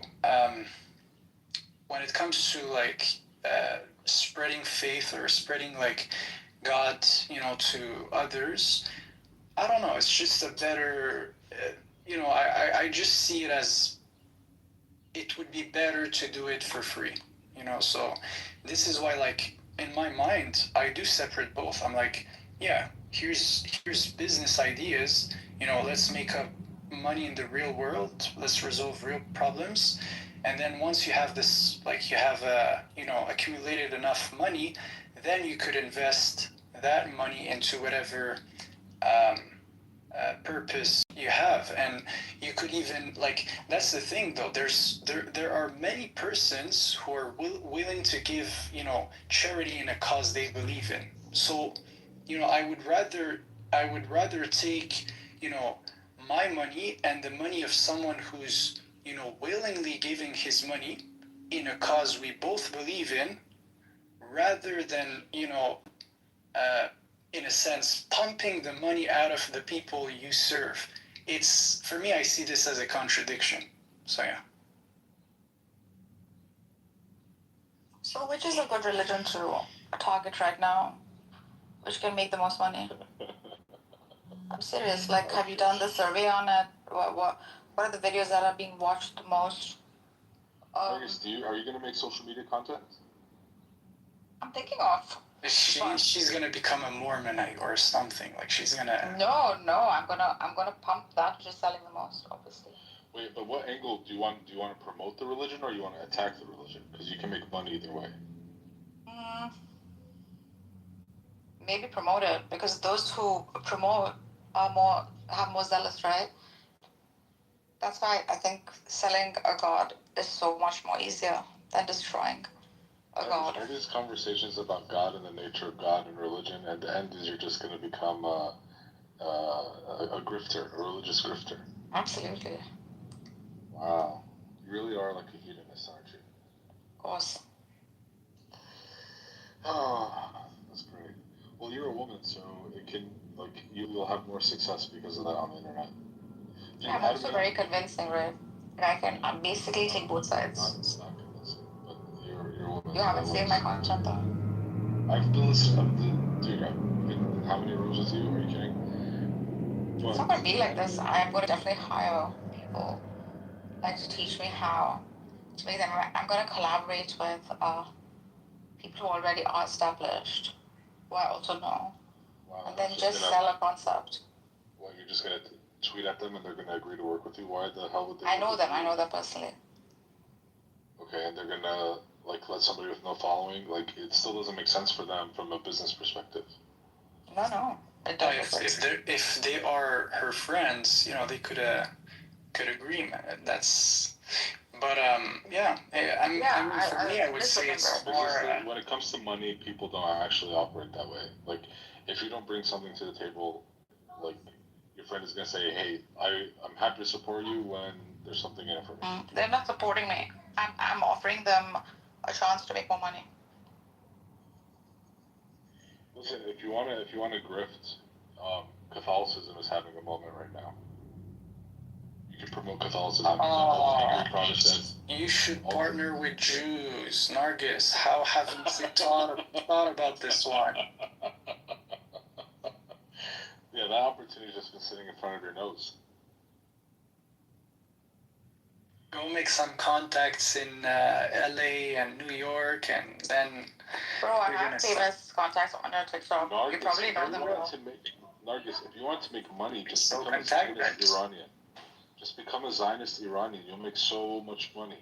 Oh man, that's not interesting. It should also be interesting, right? It should have that, like, virtuous quality to it. Because it's very easy to act virtuous. It's one of the easiest things to do. Act virtuous about Israel bombing Iran. You'll make so No, much you can't. money. That's the thing. It's a very hard thing to sell. So if you're acting virtuous about, like, something virtuous, you should complicate it. It's like most people are dumb. They'll buy anything. If you're different, they'll buy anything from you. You and Adam Yale should just start a podcast together. I don't think we're on the same page. No, he's not famous at all. Like, I can't start small. You kidding me? I can't start small. I'm all about I'm all about quality before quantity. Is that what you're pointing towards, Marcus? Nexus? Nexus, right? That's what you do? Nexus.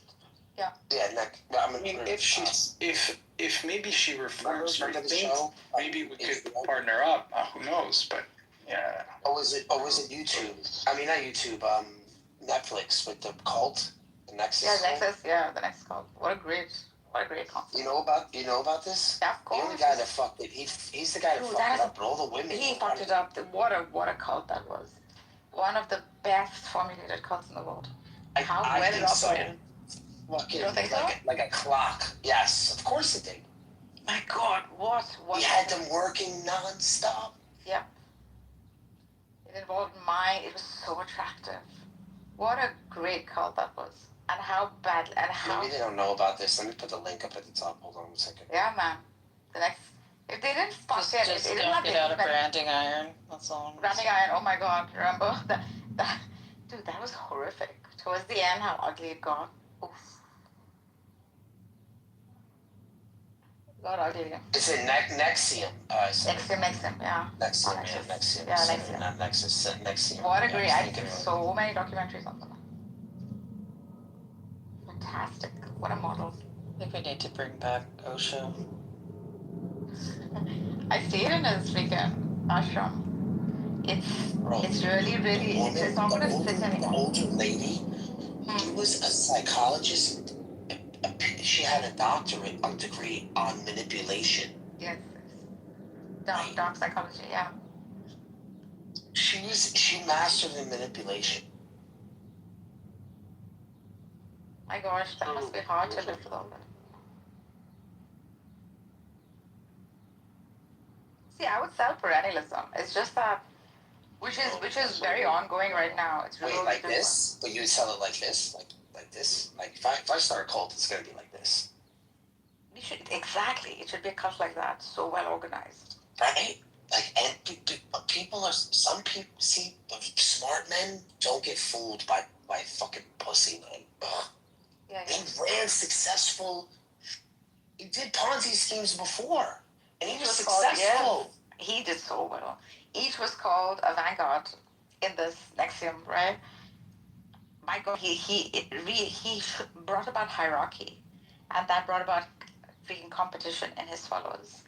He did it so intelligently. Dark mind, very dark evil mind. What is even? I don't see the. It's not even attractive in any sense. Like, what are you guys talking about?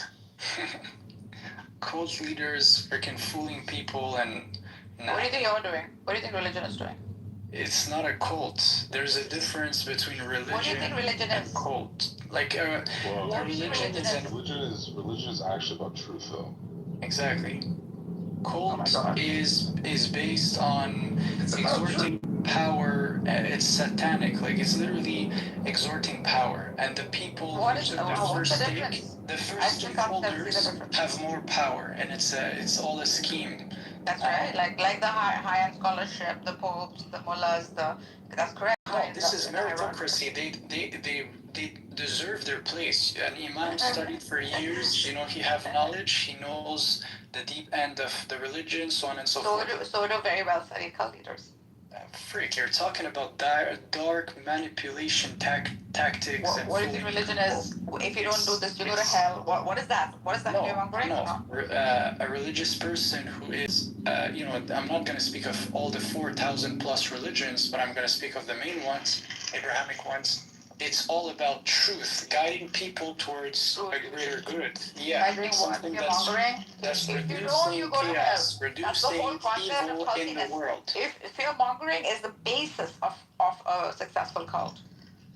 If this, then hell. If not this, then heaven. Is the basis of the placement, of giving you placements. Basic question. Yeah, is there spirituality that's not tied up with, like, manipulating people in your view, or is everything a manipulation? Everything is, like Aleister Crowley here says, is hypnosis. Aleister Crowley? Are you kidding me? This guy here, John Kitover, says. Now you made it more general, hypnosis. Like, no, it's either manipulation or true intentions. Like one or the other. You can call it anything, bro. In the end, that's what it is. Like, chill out. I know Christians are hypnotized, but you guys take the cake. Yeah, these guys have eaten the cake too. Food will all collapse and someday they will come. There's a fact of the matter to like existence. It's not just whatever people say. I mean, you can call it anything. It's knowable. You want to put your metaphysics against mine? I don't know what your metaphysics are. I'm a perennialist. I'm a traditional. I'm not like Nargis who says I'm a perennialist because I just understand the social frameworks of different religions. I'm a traditional perennialist too, actually. How? You think all religion is a con? Yeah, I'm gonna put it as as Dan says it. You are a not the universal principles, right? You are a judge. Particulars are corny. You're saying judge like chicken? Yeah, that's the joke. What is your so what is your temple called? I mean. No. My temple? What do you mean? Like the temple of worship or okay. Yeah. What is so we have mosques and we have the Kaaba. Okay.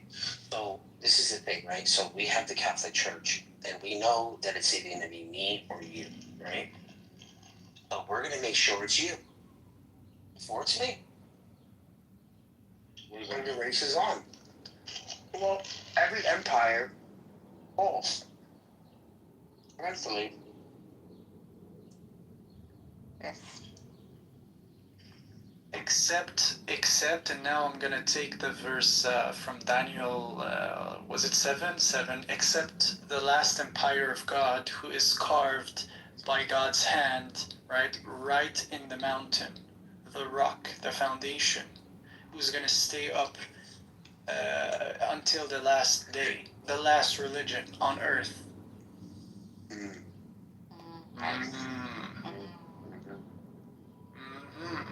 Abstract, whatever that is. Yeah. Wait, Nargis, do you believe in prophets? Sure. No or yes? Sure, I do. Yes, why not? What do you believe in? I believe in archetypes, the principle of good humans come to guide others at all times. Yes. So there's a divinity. The divinity sends messengers. The divinity sends revelation. So those are parts of your worldview. Of course, the bee is a messenger. The flower is a messenger. The human is a messenger. Okay, hippie. But are there then people who are sent throughout time to protect the messages that were sent? The truth, that one truth principle that, yes, absolutely. Okay, so then how can it be the case that all religion is just a scam then? Listen, Marcus, you think it needs to be protected? How is it protected? If it's the truth, it's the truth. You can't separate it. Like, it's not protected. It's just a reminder because humans forget. Well, it can be divinely protected also. Why not? How do you protect the truth? If something is true, then it is true. Yeah, there's no need to protect it. Truth doesn't need anything. Well, because evil. It's not contingent upon anything. No, so what I'm saying is that the evil forces may want to erase the truth. But if absolute reality protects a certain reality, who are you to even try to even destroy it? We would say as Muslims, truth can never get destroyed. If all the humans on earth wanted to erase the Quran, they would not be able to do so. That's the claim. It's still applicable. What is the Quran? Right now. What is the Quran? It's a challenge. It's a challenge, actually. I don't know what the Quran is. What is the Quran? I don't know what Use one story like it. Yeah. What does that mean? Like, is that a verse? You'd have to explain that to me. I know nothing about this. Yeah, there's a religion like that. There's a Quranic challenge. So there's the Quran is a what? Is a holy book? Is that what you're saying it is? Of course. Okay. And then reminder reading out of this. Okay, and this was okay. So this is your holy book. All right, Gary, go to what is the verse? What does it say? Let me find this.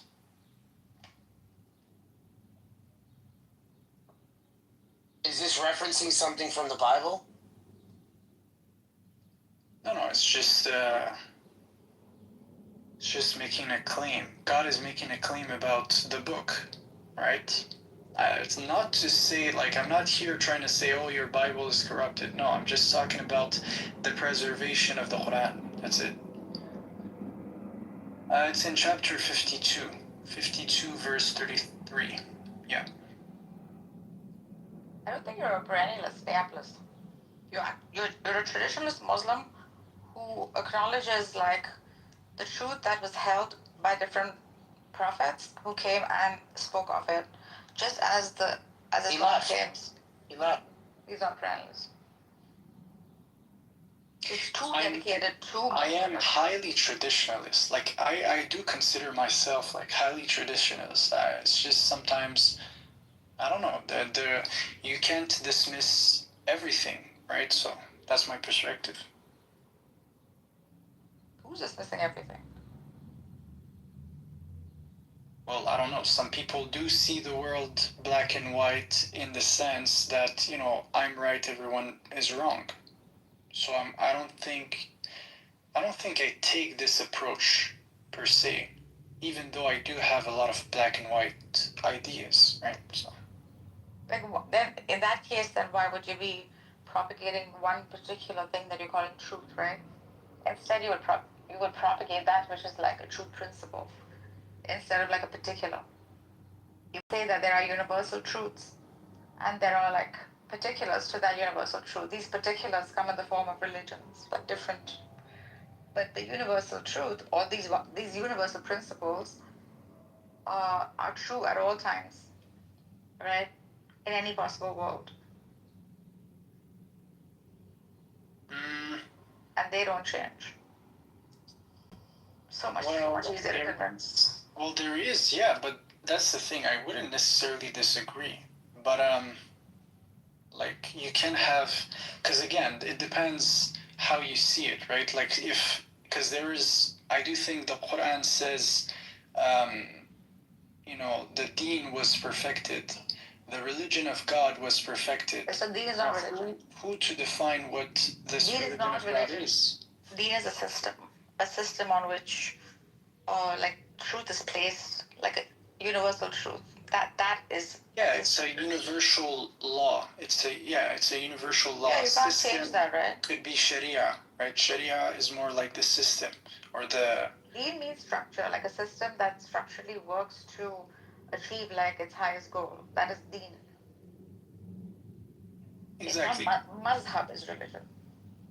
Well, madhab, it's even more sectarian-like. Yeah, that is religion. Yeah, it's like a subcategory of in a religion. Yes. So yeah, but my approach is pretty simple. I would say any religion has truth, right? Now you should just be able to decipher what is that truth, and in order for you to do this, you should know those universal laws in a sense. Yes, correct. So every mazhab has deen as the biggest set. Yeah. The subset is mazhab. So mazhab can be anything, right? You call it something, you give it names, you give it particulars, you give it differences. It's just like diversity in human beings. But the biggest set is human. I've heard, again, if you're a perennialist, I don't know how to say this word, I've heard that came from a Jew, actually. It was a rabbi. He was saying that he read the Quran, and he said that actually whenever in the Quran it uses the word deen, it's not referencing, let's say, just the religion of Islam, but it's referencing the religion of God, which is, above the divisions of man. Yeah. So he was saying basically that Muslims and Jews are both following, and Christians are both following the same deen, but they have different sharias, right? Different covenant.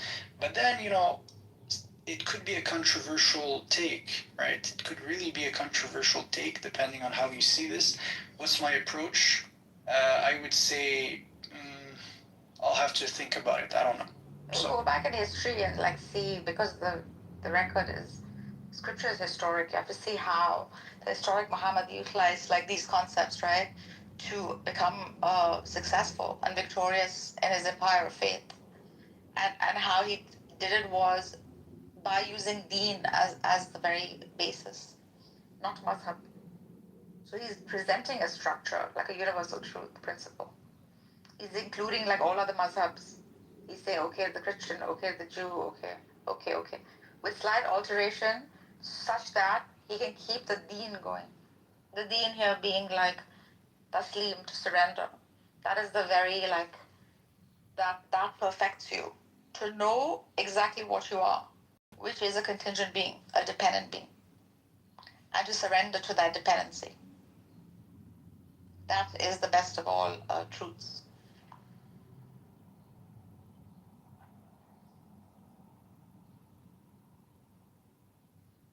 It'll always sell as a concept. Wait, who are we saying again? Yeah, who did that? Who is that? Who said that? Din and Islam. Yeah. The best of all deen. Oh, that's a verse in the Quran. Correct. Yeah, because God gave a name in the Quran to the deen, to this deen, or yeah, That's not some a name. could say. What is Islam? Okay, listen. Some people would What is say it's Islam? not a name, but that it's gonna be rare. Like like he This references identity-facing to thing a name. is not there historically in the first 10 years at least of the Prophet's I don't life. have an issue You actually. don't study history. This is why you can't I do map study it history. to a historical reference. I'm aware of your position. I'm really aware of it. It's not my position. It's or the history position that you you're have to map it presenting, to. right? Yeah. So yeah, you could say the religion of God or the universal law of God is to surrender to the will of God, right? And a Christian could say, yes, I also surrender to the will of God. And a Jew can say, yes, I also surrender to the will of Islam God. means to surrender to the will of God. Where are you getting it from? What is Well, Islam? that's actually undeniable. This is from the Quran. That's the truth, right? Yeah. To the will of God. Don't add fucking words to it. Islam is That's what? what it is. That's what it is. What is Islam? Give me the freaking Islam literal is meaning of it. Yeah. So because it's linked to different words, it's also related to peace, right? So through submission, one achieves through true peace, right? So that's what the essence of Islam mean. That's it. Pretty simple, basic, and it's true, right? So that's what it is. There's no many words. When you surrender to the will of God, that's where you sense this true sense of peace within yourself because you're going with reality, not against it. That's what it is, right? Are you saying the Christian is saying it differently? Yeah, I'm trying to keep up with the conversation. I really don't know too much about what's going on, but I'm trying to pick up on little things here and there. But this is really interesting. Yeah. But you're doing really good now, no, I'm not gonna lie. I don't know what Islam is either.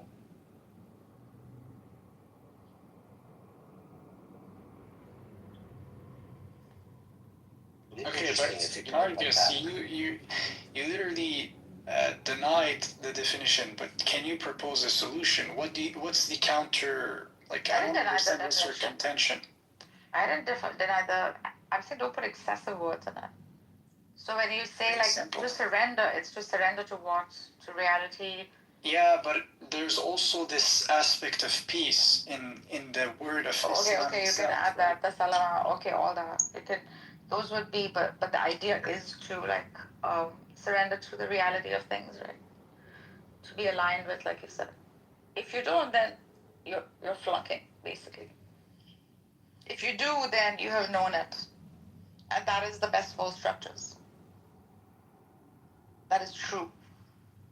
And all it doesn't need to be preserved, right? Or like even no. What? It's true. It's true. Truth is true. Whether you preserve it or not, it stays.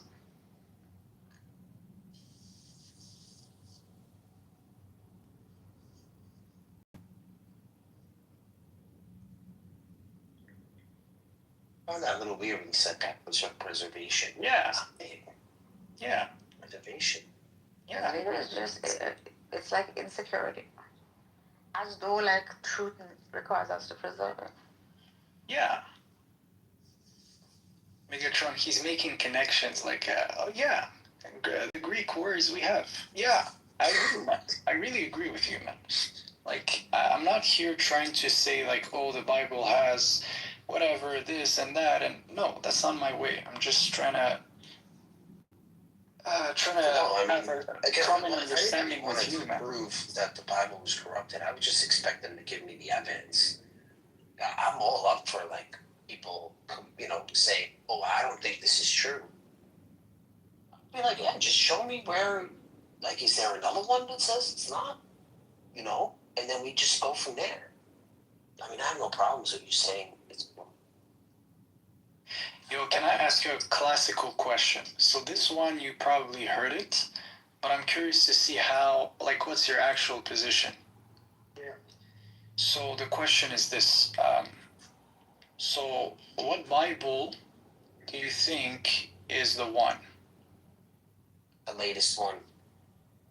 The latest one. Yeah, because the preservation of the Bible gets better and better and closer It's really to mysterious. its original form every time it's translated. We're taking a database of not only one language but multiple languages with the same meanings. Well, no matter how you say it, no matter how many times it's been said, it's going to be its original meaning. So the more translations we have, the more research and development into it. So it only preserves it even better, just like we've seen with the Dead Sea Scrolls. So we have the same Dead Sea Scrolls, and we see that it's almost Isaiah is almost identical. Oh, okay. So here, according to you, you should take the latest major English translation of the Catholics, is the New Catholic Bible, NCB. According to what though? So there's the RSV, but there's also other versions like the NIV that use the Masoretic text also in the Hebrew, which I would love still to know when that latest translation comes out. I'm interested in knowing what they found in that one also. Gotcha. Not being, yeah. And Yeah, I my think question is taking just the like most information is the best thing. Question. I'm not here trying to you. No, it's just I think with the more scholars involved, especially secular scholars, we get a more and more honest opinion because they don't have stake in the game. So I think the more information you have about it and more people like critiquing it, it makes it a better translation. What about the Ethiopian Bible? Why not this one? What about it? I'm going to use it too. It's going to be a conglomerate of all the translations in every language. Yeah. What are you talking about? No, it's because there's like more books. Maybe you could say this is a heresy, and oh no, more books, more knowledge. I don't know. Doesn't it look authentic though? Like the size? No, it's not the size. No, listen, I'm not trying to. Listen, I'm simply trying to see what's your perspective. Would you be open-minded to read an Ethiopian Bible with 88 books you have never seen or read, and it's new information, and will you be patient not to say heresy, no, it's wrong, and would you say the same thing with the Protestant Bible that has 66 books, right? I'm just curious to see what's your culture here. Recordings. Fits flop. So it fits flush. You see where the tool are? I'm going to make little. I think you're like.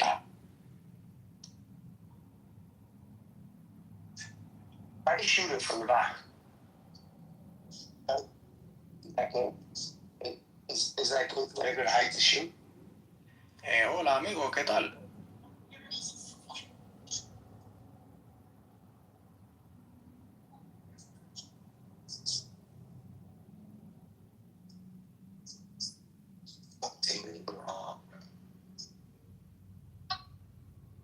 Profit. See, when you're entire, Yeah, I'm a second. when you put all your eggs in one basket, I mean, right? And you put it in the particulars, right? Without like The holes. Mm-hmm. And I can't hear you. Without holding Hola, on to, like, you know, amigo. No te escucho.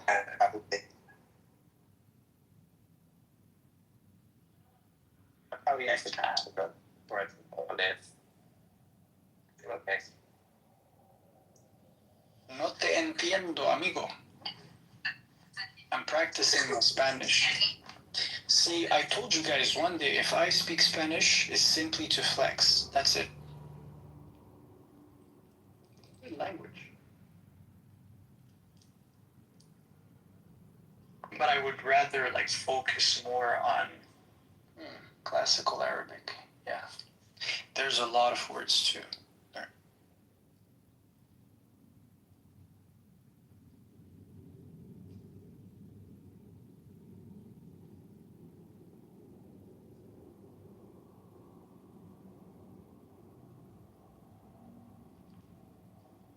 and one day you'll realize that all this you held to, right? And all this you so much fought for and flexed for was just a particular of the truth that everyone else seems to hold also. And your entire like freaking lifelong dream of just making one thing true while negating all others was such a useless way of living. And that day it'll be a bit too late to live because you would have gotten old by then. No, I don't think so. What is that? What they do? Is that the reason? No, you why know, they always it's ask me, a like, good it's like point, what I right? believe? Not Is gonna. that what they're always asking me? Like, oh, what is it that you believe? And I'm like, yo, I'm asking. Man, you have to care about what I believe. I've noticed that with these guys. They're always like, what do you believe?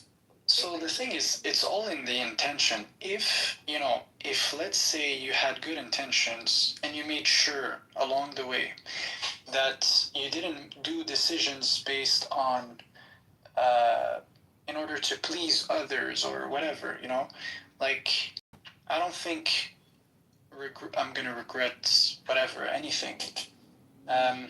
So yeah, it's just as long as you understand you did the best based on what you were able to know, right? There's no regret. I don't think so.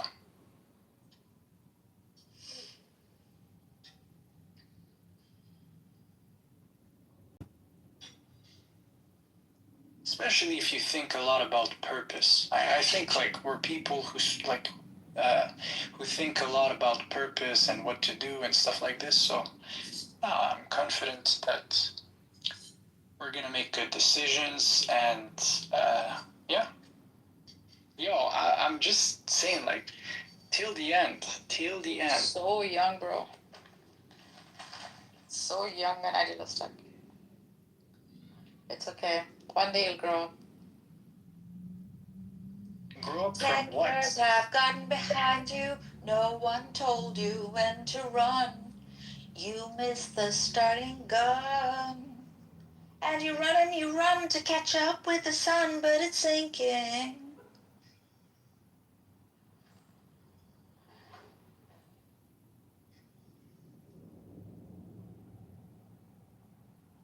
So what would you say are your biggest regrets in life?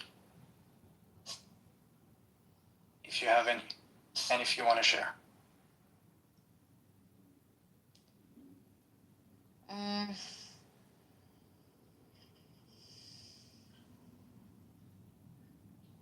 Signing on the club. Huh? Signing on the clubhouse. Maybe that's one of them. Yeah, that is one of my biggest regrets. Everybody hates clubhouse. Yeah, that would be one of my biggest regrets. However, that'll come to an end. At least it's realized. But other than that, just how I think No, I don't have any other. Maybe I do. Just draft decision making, things like that. But that is not because of. I used to think that your I used to overall think purpose. truth exists. Yeah, I used to think truth exists in only one form, under one banner, with one name. And I used to give things identity. That wasted a lot of my time.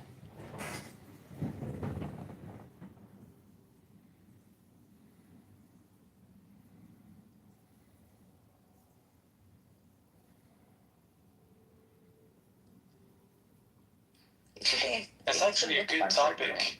It's a good topic. Huh? What's your question? I used to think it should look one certain way, right? That it competes. That truth actually competes with falsehood. Truth never competes with anything. It's not in the nature of truth to feel lack. Competition is a sense of lack.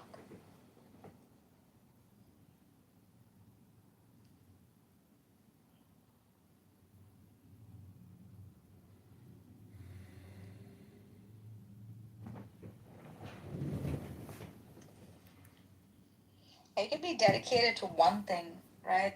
There's glory in that. There's like trust in that. Narcissus, you're so good at saying nothing. Because it is all nothing. No, it's because you're just like, I don't know. I worry about you, like the amount of time you spend on this app talking. It's worrisome. I'm just expressing my thoughts. Right. Are you prepared? Are you prepared though to receive the final revelation? Wow, that's a good question. What is that?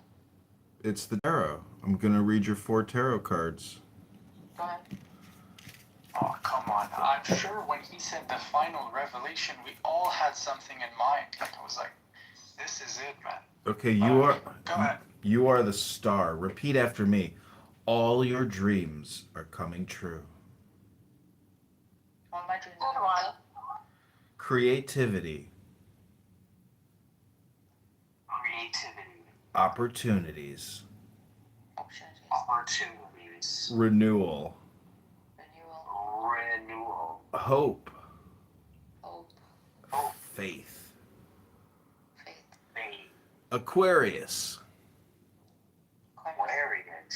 Air. Air. Oh, air. Air. Yes. Yes. Do you have faith in the fulfilling of your dreams? Yes. Disappointment. But tarot comes from the Bible. Disbelief. Faithlessness. And insecurity. Number 17, the star.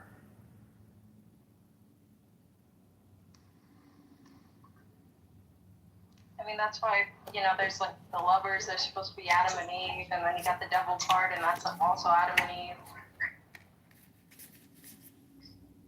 There's literally the words of Torah are on the Wheel of Fortune.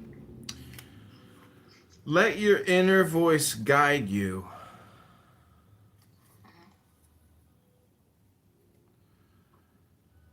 Intuition, divine truth, emotional stability. What is your inner voice telling you?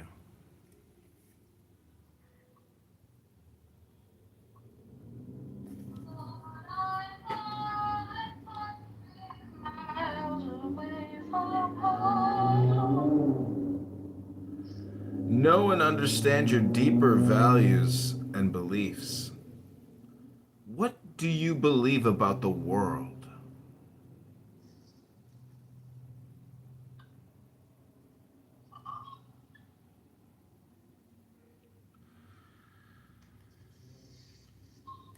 How are you reading cards? You're asking me questions. Yeah, no. What do you want to express? Myself. fall in love with your creativity. You This is, you know what, I want to read it. It's another Tara girl. I like how my son.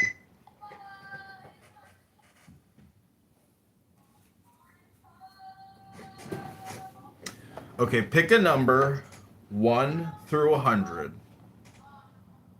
33. Okay. Yo, no freaking way. I swear that was the number I picked. Okay, this is number 33.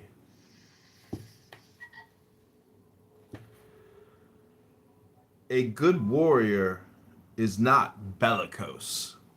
A good fighter does not anger. A good clubhouse conqueror does not contest his enemy on stage. One who is good at using others on Clubhouse puts himself below them. This is called integrity without competition.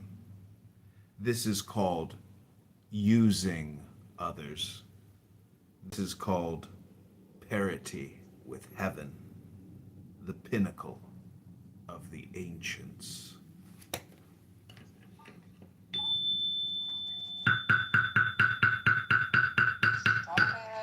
Stop. You know it, she's sensitive. Oh, I forgot. Bro, I love the sound. I forgot I'm gonna Cora make was 17. here. Okay, 17 from the Tao Te Ching. What is firmly established cannot be uprooted. What is tightly embraced cannot slip away. Thus, sacrificial offerings made by sons and grandsons will never end. Cultivated in the person, integrity is true. Cultivated in the family, integrity is ample. Cultivated in the village, integrity lasts long. Cultivated in the state, integrity is abundant. Cultivated everywhere under heaven, integrity is vast. Observe other persons through your own person. Observe other families through your own family. Observe other villages through your own village. Observe other states through your own state. Observe all under heaven through all under heaven. How do I know the nature of all under heaven? Through this.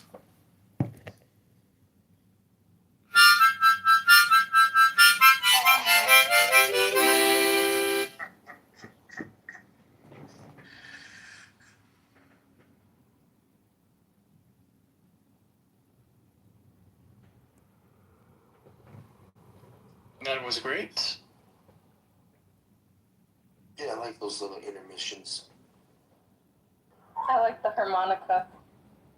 I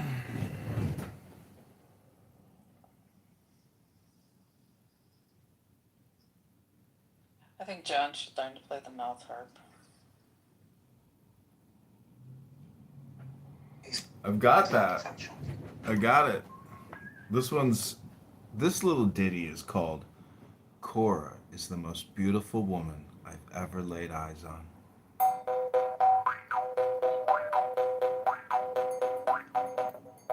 Point of order, moderator, moderator, point of order, moderator,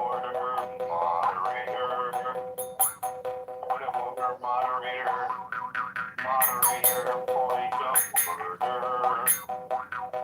moderator, point of order, moderator, or. Daniel, did you make an AI of me?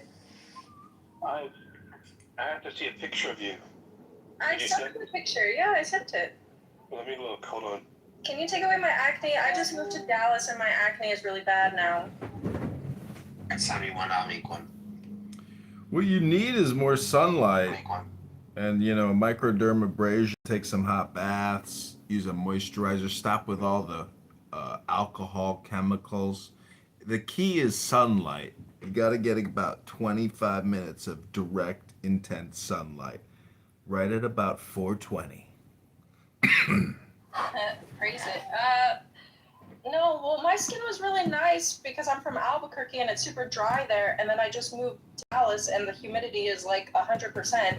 So my skin is freaking out and I'm producing, too much oil for what the climate is. But I mean, it's fine. I'll deal with it. Dude, you look super cute in that picture. Alright, I'll do one. You want to do one? Hold on, let me just do one. I'll see. Yeah, send me one. I want to make just one. No, I seen it yeah. Okay.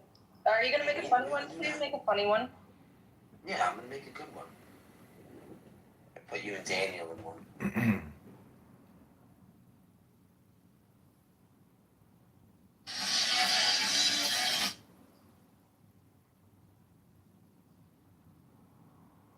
Let's see here.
I kind of want to twin with you guys too. I'm not gonna lie. I feel a little left out.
Is anyone talking?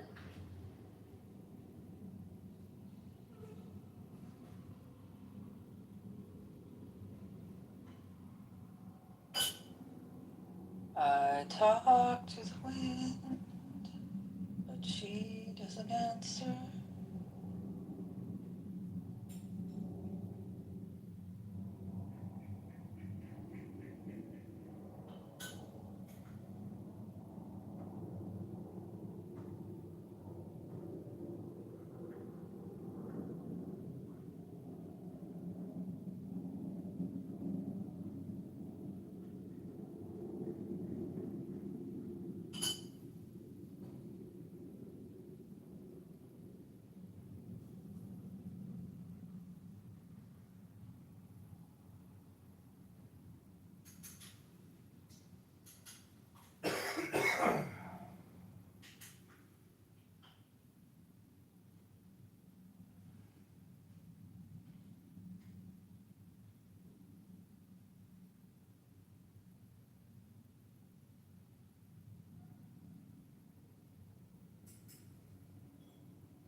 I think I need to become a vegetarian for like maybe 3 months. Yeah, I'm gonna try this. Why do you say that? I don't know, it's just, you need to try it so then you understand it better. And then you take a decision.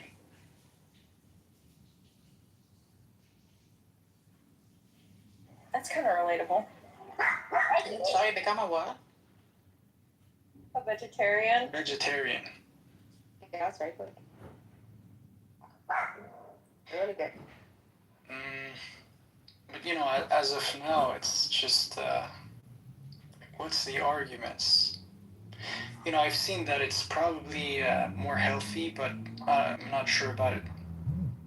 I'll have to see. Like, I'll have to try it for myself and see.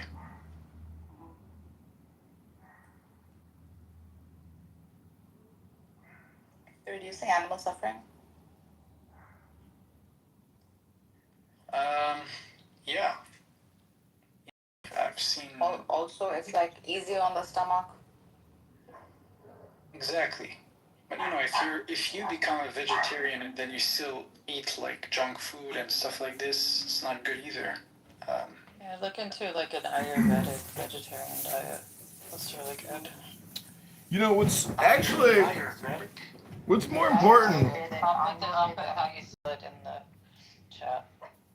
What's more important, being a vegetarian or actually having food to eat? Being a vegetarian. Well, if you're in if you're living in a place where you don't have food, you're just gonna take the priority straight up. Like, this is why Eid is useful in many ways, because you share food, you share a lot of meat with people who usually don't eat them like big portions. So. My God, Poor Things is going to be on Netflix June 7th, so I'm going to probably spend, the next 3 months just watching Poor Things on repeat.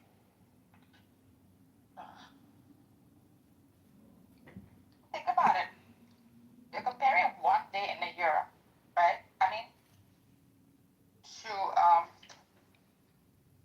To like the whole year. See how funny your argument is? Yeah, well, Coming from bias, it's not. understand? Yeah, I see. You know It's what not the just Sikhs like do? one day. The Sikhs supply food every single day. Yeah, the same thing we do. Usually it's every Friday, right? So every Friday, you should, take food and take it to the mosque. That's how it is, The right? Sikhs supply food for humanity, not themselves. Anyone can walk in and take. That's actually better. It's a better approach. Well, you could say that the Catholic Church does also a great portion when it comes to humanity works, and you could say also a lot of Islamic organizations do as much, right? Islamic organizations work only for Muslims. Mostly Christian organizations work only for Christians. And Jewish organizations No, that's not true. favoritize. Yes, that is very true. No, that's not true. It is true. Maybe You're some. kidding me? No, so All maybe. of it is to make tribe more powerful. Make tribe increase. Make tribe prominent.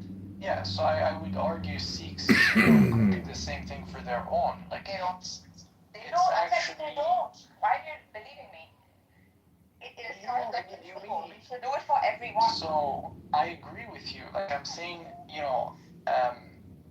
there might be organizations that do it for a broader target audience, let's say. But yeah, it's just like that's something to work on. But still, you wouldn't make what they do as something evil when they're helping somebody in their own community. It's also good. It's not. It's only bad. help to the community. That's the problem. That is the problem. You say that all the time. That is the problem. That is the problem. And you repeat yourself on this app 1,000 times a week. That is the problem. That is the problem. That is the problem. Let's be honest. Reading a book here is important. That is the problem. That is the problem. Every criticizing Marcus. Like, Marcus, you're getting it. I've heard in every room someone has something to say about you. Yeah. What the fuck is going on? She's a polarizing figure.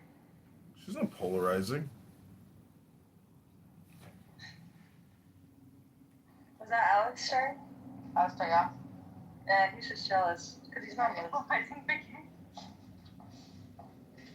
I just want to quote Marcus Aurelius and say, the spherical form of the soul maintains its figure.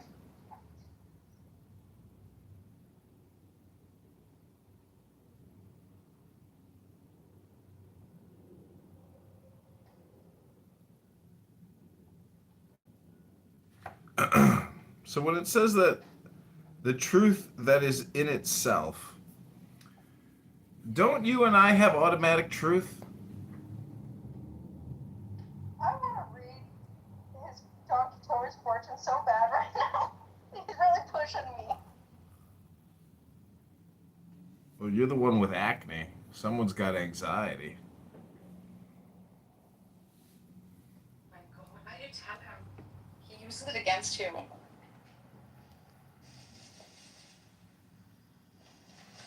All right.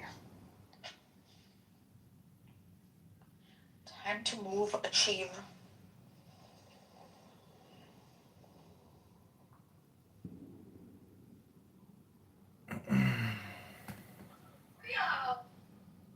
I think Eid al-Adha moves the economy, even the stocks. Well, Rabbono Shalom, the hermit, Moderator, point of order. the hermit. I love this one, Angel, but I'll do a couple more to see. I think you should be pretty good as a vampire, too. That's so cool. I don't know. Whatever you want to do, vampire, whatever, I'm down with it. It's dope. Angel, how do you feel about your inner world? Wow. Moderator. Oh, vampire. Getting better. It's getting better. It was a little chaotic. Do you believe that all the answers to life lie within you? Yeah, that's somewhat my Hell no. Hello, Christina, dear. No.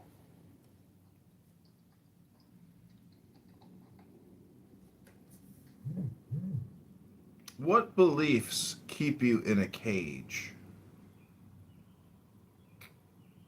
My body is a cage. Thinking there is a cage in the first place. Right? How can I celebrate the love in my life? Give, and you shall receive. Cry on your pillow every night. How can you accept your sadness and let it go? Cry in a pillow every night. What is waiting for you in your freedom?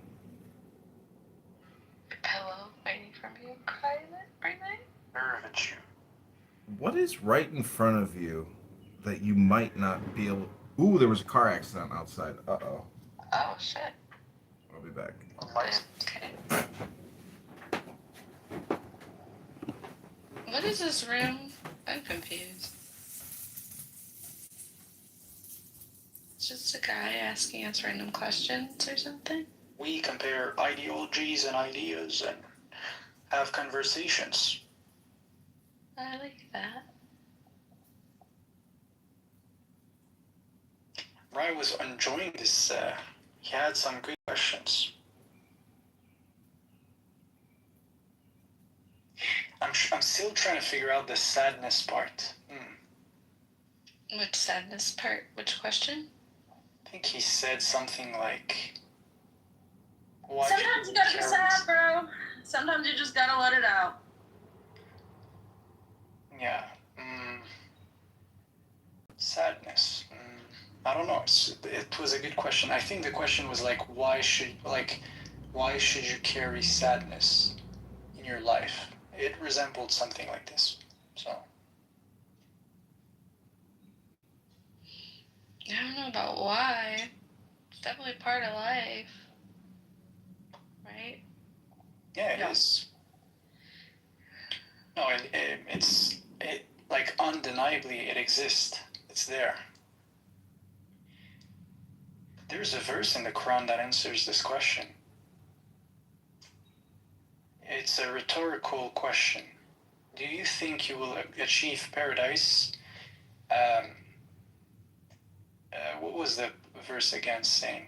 Do you think you will achieve paradise without being tested as the ones before you? So it actually sets the settings. Like there's a test, right? So there's a certain test. So you have options: sadness and happiness, suffering and peace, right? So I don't know. So maybe that could be an answer. Have you ever wondered why, like a necessary being, the ultimate reality, the most powerful of all that there can be, right, would want to test you? Like, how petty is that? Have you ever thought of it? It's good. Well, that's because there's a certain context. The context is that in the beginning it was not like that, but then you set up yourself in a certain position. So that's the context. Can you elaborate on that? Yeah, so we're all born, for example, I'm gonna take this example. We're all born on this earth free. Oh, I have to do something real quick. Oh my god, this is like being edged in conversation. 1 minute there's a fucking car accident, now he's gotta leave. What the hell? Yeah, 3 hot chicks just banged into some guy's car, and now they're all sitting outside their car in their underpants. It's like the most amazing thing I've ever seen. Wait, what? There are 3 hot chicks that just crashed a car, and they're all in their underpants. It's a miracle. Bro, that's your sign. Go ahead. Go help. It's true. Should I just put on a rubber right now and run out there and be like, I'm ready? Put on your best outfit. I'm ready! Is on the other way, on the other side of the road, and you just don't know it yet.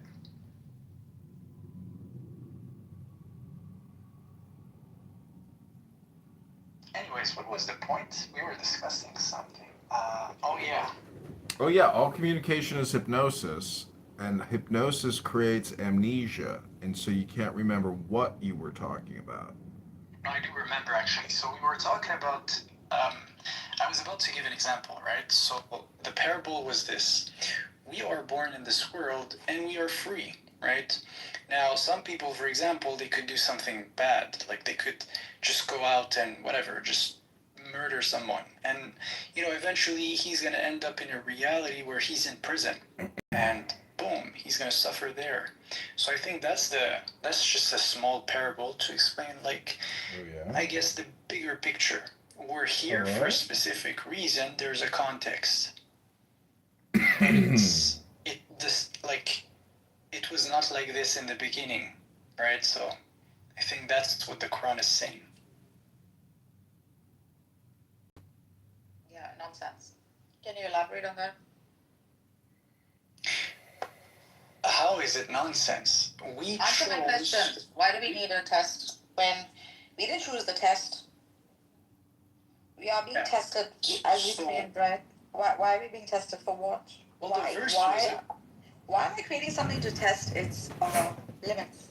So the verse was addressing people here on earth, right? So yes, here on earth, we have a lot of tests, but apparently, like, from the Quranic lens, when we were in paradise, it was all good, everything was fine, but then you chose to eat a fruit in order to learn evil, and even in order to eat the fruit to know what evil is. You think this is a literal story? Right? You had to. Obviously, you think this is a literal story, right? No. I'm gonna take it from a literal and a non-literal perspective. I'm gonna take it from all angles. All right.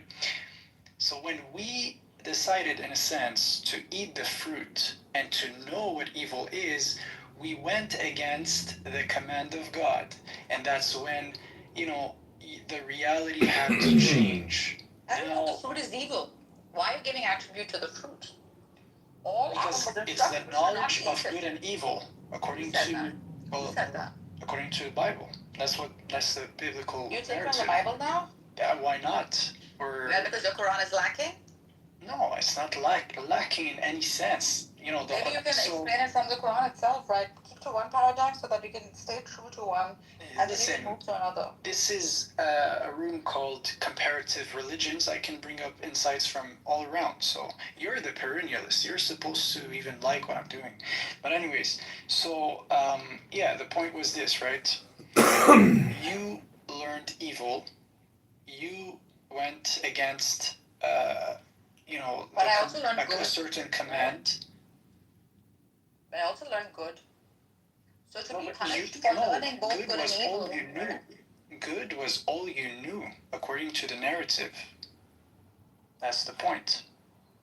So in order for you to once someone enters sins, that's when he sees the difference. In a sense, he sees the difference between the two states of, being good, being, whatever. Yeah, but God knew that Adam would do that, right? It wasn't his knowledge. Well, you can The say whole this. thing was plotted by God. No, it's not a question of plot. It's not a question of plot. Design. The whole thing was designed by God. It had to happen. It had Is to be complete. so. Reality is complete, right? So, but in a sense, we chose we chose that faith for humanity. The Quran says it was designed for us to choose. The whole thing is known by God, right?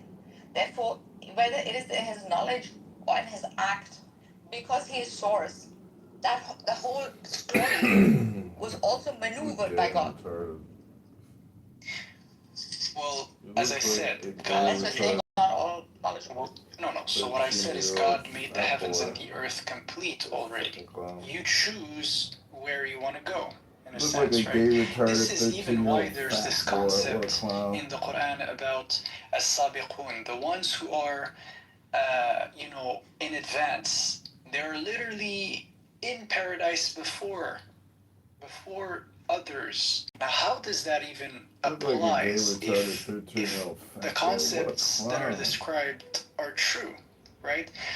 There might be people in paradise right now. God knows best. That's the point. I'm trying to say, the purgatory and all these concepts, right? What does it mean, someone passing time in hell for whatever X amount of time, and other people not even having to, go through this process at all? So there's so many variables to take in consideration, right? So, yeah, maybe some people are living right now the story of Adam pre the fall. Have you thought about this one?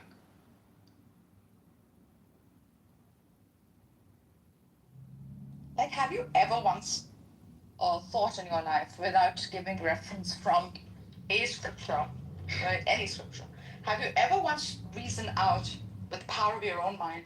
Of course, I do this all the time. But so again, when you reference back to something else, which is a metric, right? Your mind is the metric. Just use pure reason, because that also is open for all, right? Like anyone can. There's someone who doesn't take from it's scripture. because I take in consideration you're aware with the materials. So if you're aware with the materials, what I'm saying is actually it's not something foreign. Like you could relate to it, right? Mm-hmm. But how could we I could discuss about these things outside of scripture, but we have to do it once and for all. I love to do both. That's how I usually operate. But I'm also aware that it's just storytelling, right? I don't see it doesn't hold ontological truth to it. The truth is in its moral.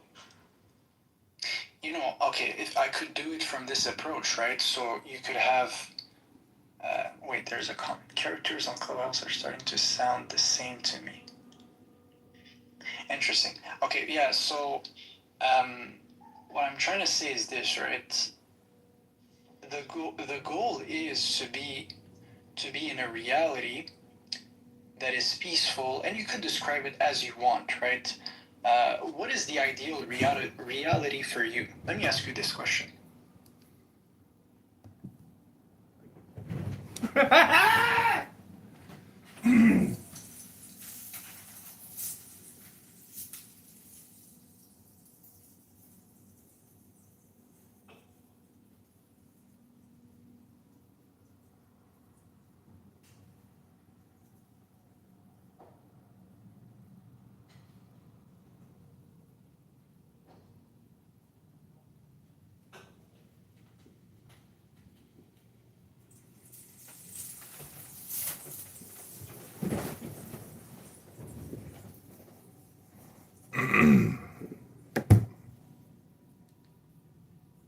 Yeah, so it's not for me. I don't do for me things. Like I try to. So existence is the. That's why you don't read books. Existence itself is the beauty, right? You don't do anything for yourself. It's the only thing I can like say very clearly that exists. Is that things exist. All your efforts are coming to fruition. Yeah, again, that's the thing. Like, we could start this talk again about like this, like, as if you position yourself from an atheistic perspective or really skeptic perspective, but like in the back of my mind, I keep along all the discussions we had, previously, and I'm trying to say like, okay, she's consistent with this idea, so I could, say this, or she's consistent with this idea, so now she understands this point. Okay, Wow. I'm gonna speak about this. It's a lot of work. It's a lot of keeping track. The point is you don't need to do that, because when you do that, you're basically acting like an algorithm, and the truth is you're not an algorithm, and this app is a huge waste of time. So, when you compare all the conversations, and then we were to take all the intelligence from all the conversations and compare that to just a couple good books, it's like 1/1,000,000th of what's in the book. So how do we get around that type of information transfer problem? There's just not enough time to actually transfer all the information through a conference call app. So this app is purely entertainment for our words on a short bus. And I'm driving a short bus to the cliff, and I'm out of the bus, and I'm pushing it over the cliff because I was happier before I heard about this conference call app. And I'm not saying I'm not happier than I was then. I'm just saying that eventually you're going to realize that this app is our word.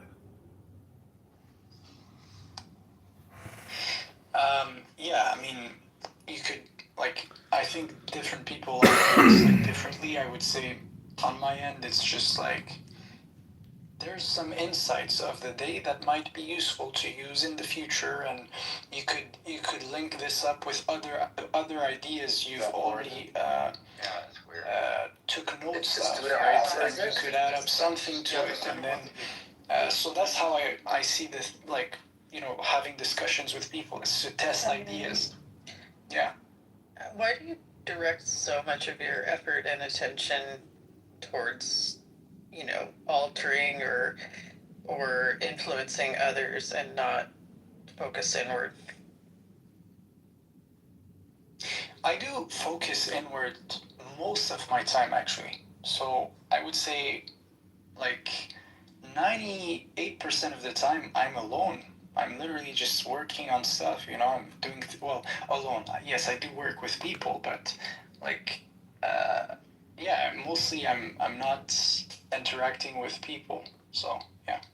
Sometimes I even speak and my voice don't come out because I stayed silent for too long, so depends.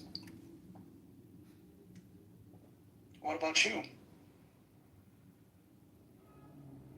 What about me? Do you focus more inward or outward? I don't think there's a difference in my case. So it's balanced, half-half? Well, I just want to quote Marcus Aurelius. That which was outside of me. When Marcus said, "What is thy art? To be good. And how is this accomplished well except by general principles? Some about the nature of the universe, and others about the proper constitution of man?"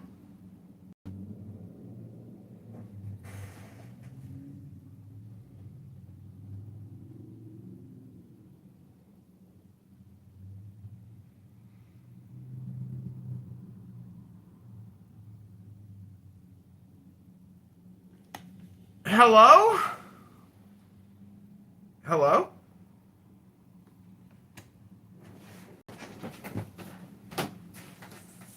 You're very faint, John.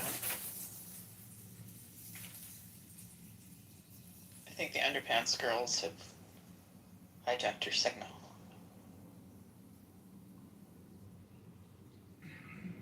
Yo, what happened with the accident?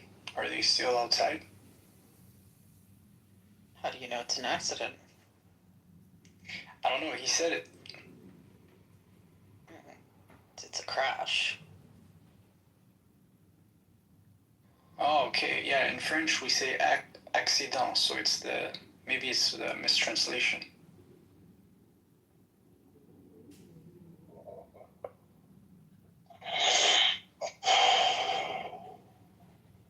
Bonjour. Bonjour, baguette. The argument for the natural origins of the Quran does not rest upon crude reductionism or 19th century polemics, but upon the cumulative force of literary, historical, and philosophical evidence. Gabriel Said Reynolds' work demonstrates that the Quran is intelligible not as an isolated eruption from heaven, but as a text immersed in the late antique religious world, a world saturated with biblical traditions, apocrypha, homiletic rhetoric, sectarian disputes, and Jewish-Christian exegetical culture. The Quran repeatedly repurposes audience familiarity with biblical narratives, yet it rarely narrates them in full.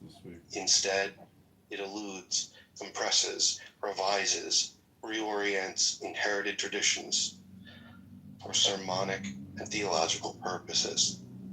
This is precisely what one expects from a human text, emerging within an already existing religious ecosystem. Reynolds forcefully challenges the traditional Islamic assumption that the Quran can only be understood through later Muslim biographies and commentaries about Muhammad. He notes that even scholars who accepted the traditional framework continually admitted profound uncertainty regarding the text's obscure vocabulary, chronology, and references. The implication is devastating. If the classical exegetical tradition truly preserved transparent historical memory of revelation, the Quran should not remain so opaque. Instead, its opacity dissolves when read against earlier Jewish and Christian literature. The Quran behaves not like a self-contained divine monologue, but like a participant in an ongoing interreligious conversation already centuries old. Particularly significant is Reynolds' observation that the Quran operates through allusion rather than exposition. This literary strategy repurposes a culturally literate audience already acquainted with biblical motifs. The text constantly gestures outward toward pre-existing traditions, Adamic lore, Abrahamic legends, Marian narratives, Syriac Christian homilies, eschatological motifs, and post-biblical Jewish expansions of Scripture. Such defense is historically inevitable within the religious oral environment of late antiquity. It is far less explicable under the theory of a perceived transcendent revelation descending independently from all prior textual traditions. Moreover, the Quran's deviations from biblical narratives often mirror precisely the kinds of transformations found in oral preaching, liturgical adaptation, and sectarian storytelling. Reynolds emphasizes that the Quran resembles homiletic discourse more than systematic revelation. This rhetoric is exhortative, Elements are elliptical, emotionally charged, and deeply intertextual. The text does not introduce radically new theological architecture.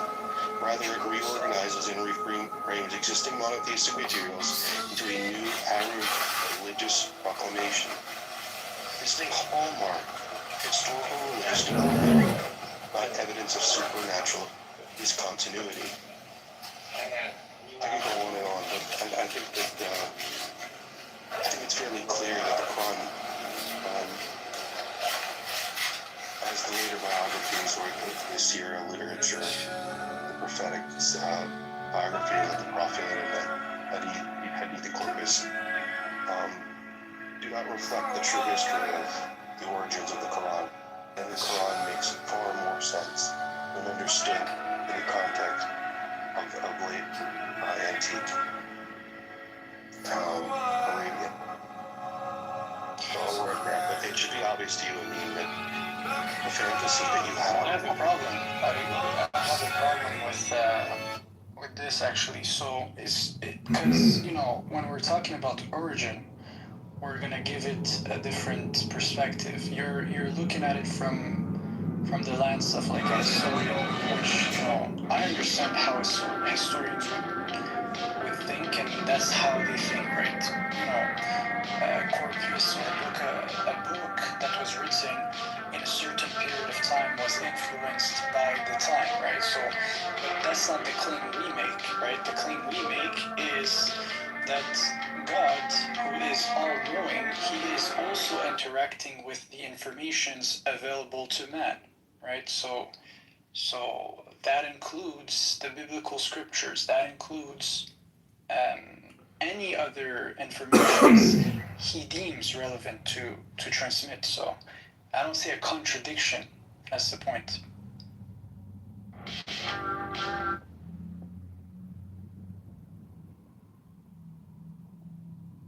The broader scholarly trajectory Reynolds surveys further intensifies the argument. From Geiger to Noldeck to Wansborough, critical scholarship repeatedly discovered that the Quran is inseparable from Jewish and Christian antecedents. While scholars differed over particulars, whether the influences were Syriac, Jewish, Christian, Nestorian, or otherwise, the central conclusion persisted. The Quran emerged from a matrix of late antique monotheistic tradition. The disagreements concern the channels of transmission, not the existence of transmission itself. In the end, the naturalistic explanation possesses immense explanatory power. It accounts for the Quran's linguistic borrowings, its reliance on extra-biblical lore, its sermonic structure, its engagement with theological controversies of late antiquity, and its dependence upon audiences already familiar with biblical material. Supernatural origin, by contrast, explains none of these phenomena independently. Mazel tov! Merely reclassifies them as mysterious features of revelation. The historical critical method requires no such metaphysical leap. The Quran appears in Reynolds' analysis not as an isolated heavenly artifact, but as one of the late great scriptural productions of the late antique Near East, brilliant, rhetorically powerful, religiously transformative, and profoundly human.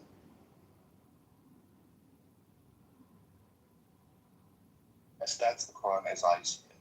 I'm not saying that you should see it that way, but I just wanted to share that's what I think of the Quran, what I think the Quran is. And I think that it's beautiful to, for me, try and be as honest as I can with the text and even explore the idea that it was revealed to the Bible verbatim. So we'll explore the idea that this is what I have to confess as being my belief about the text. And I believe that my argument is going to be far superior to yours, Amin. What's my argument?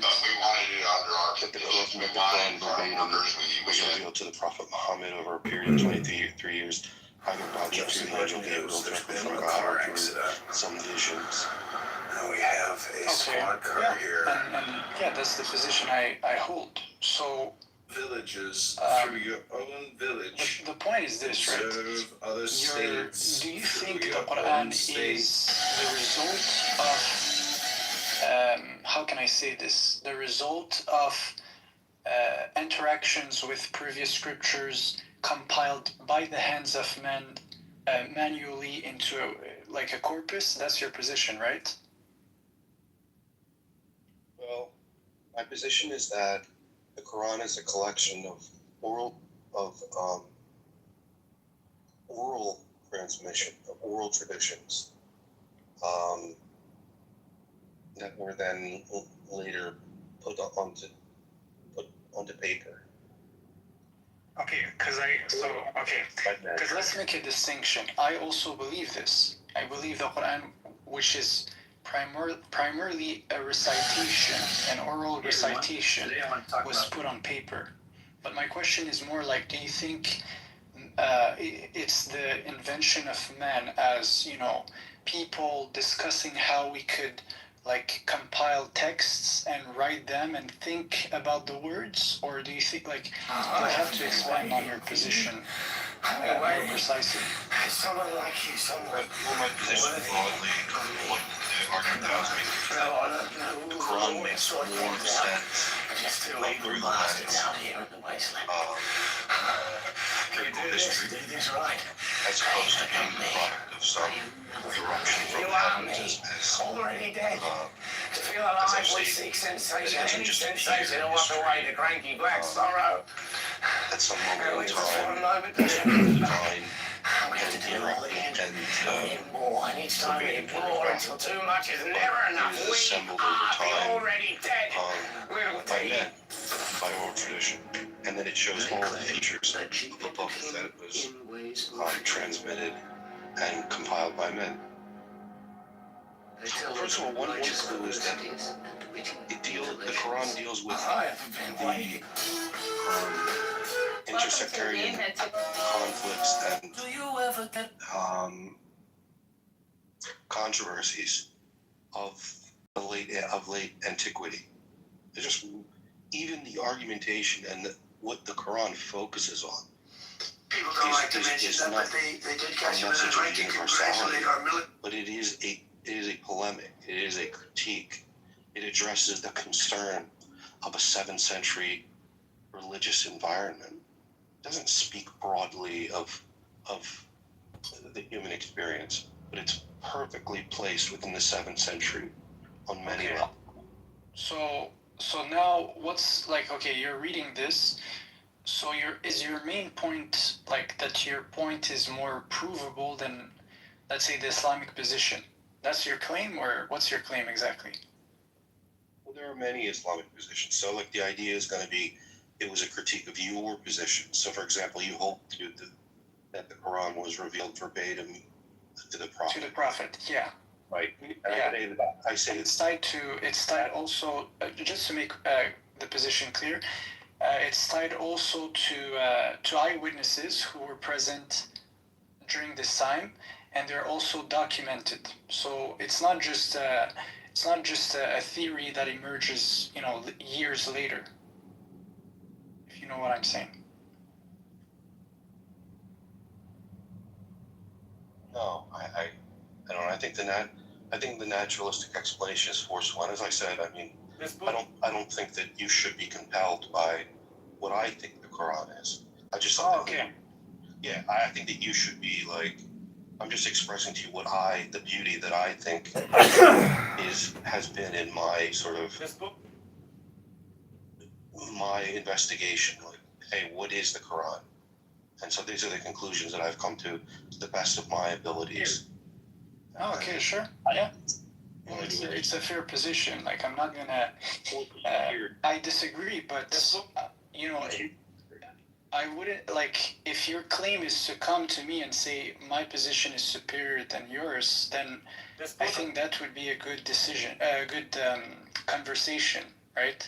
But if your goal is simply to say this is my position so far, and you want to highlight certain truth you gathered along the way and you want to share them, well, that's great. I would love to see what findings you have, like, so yeah.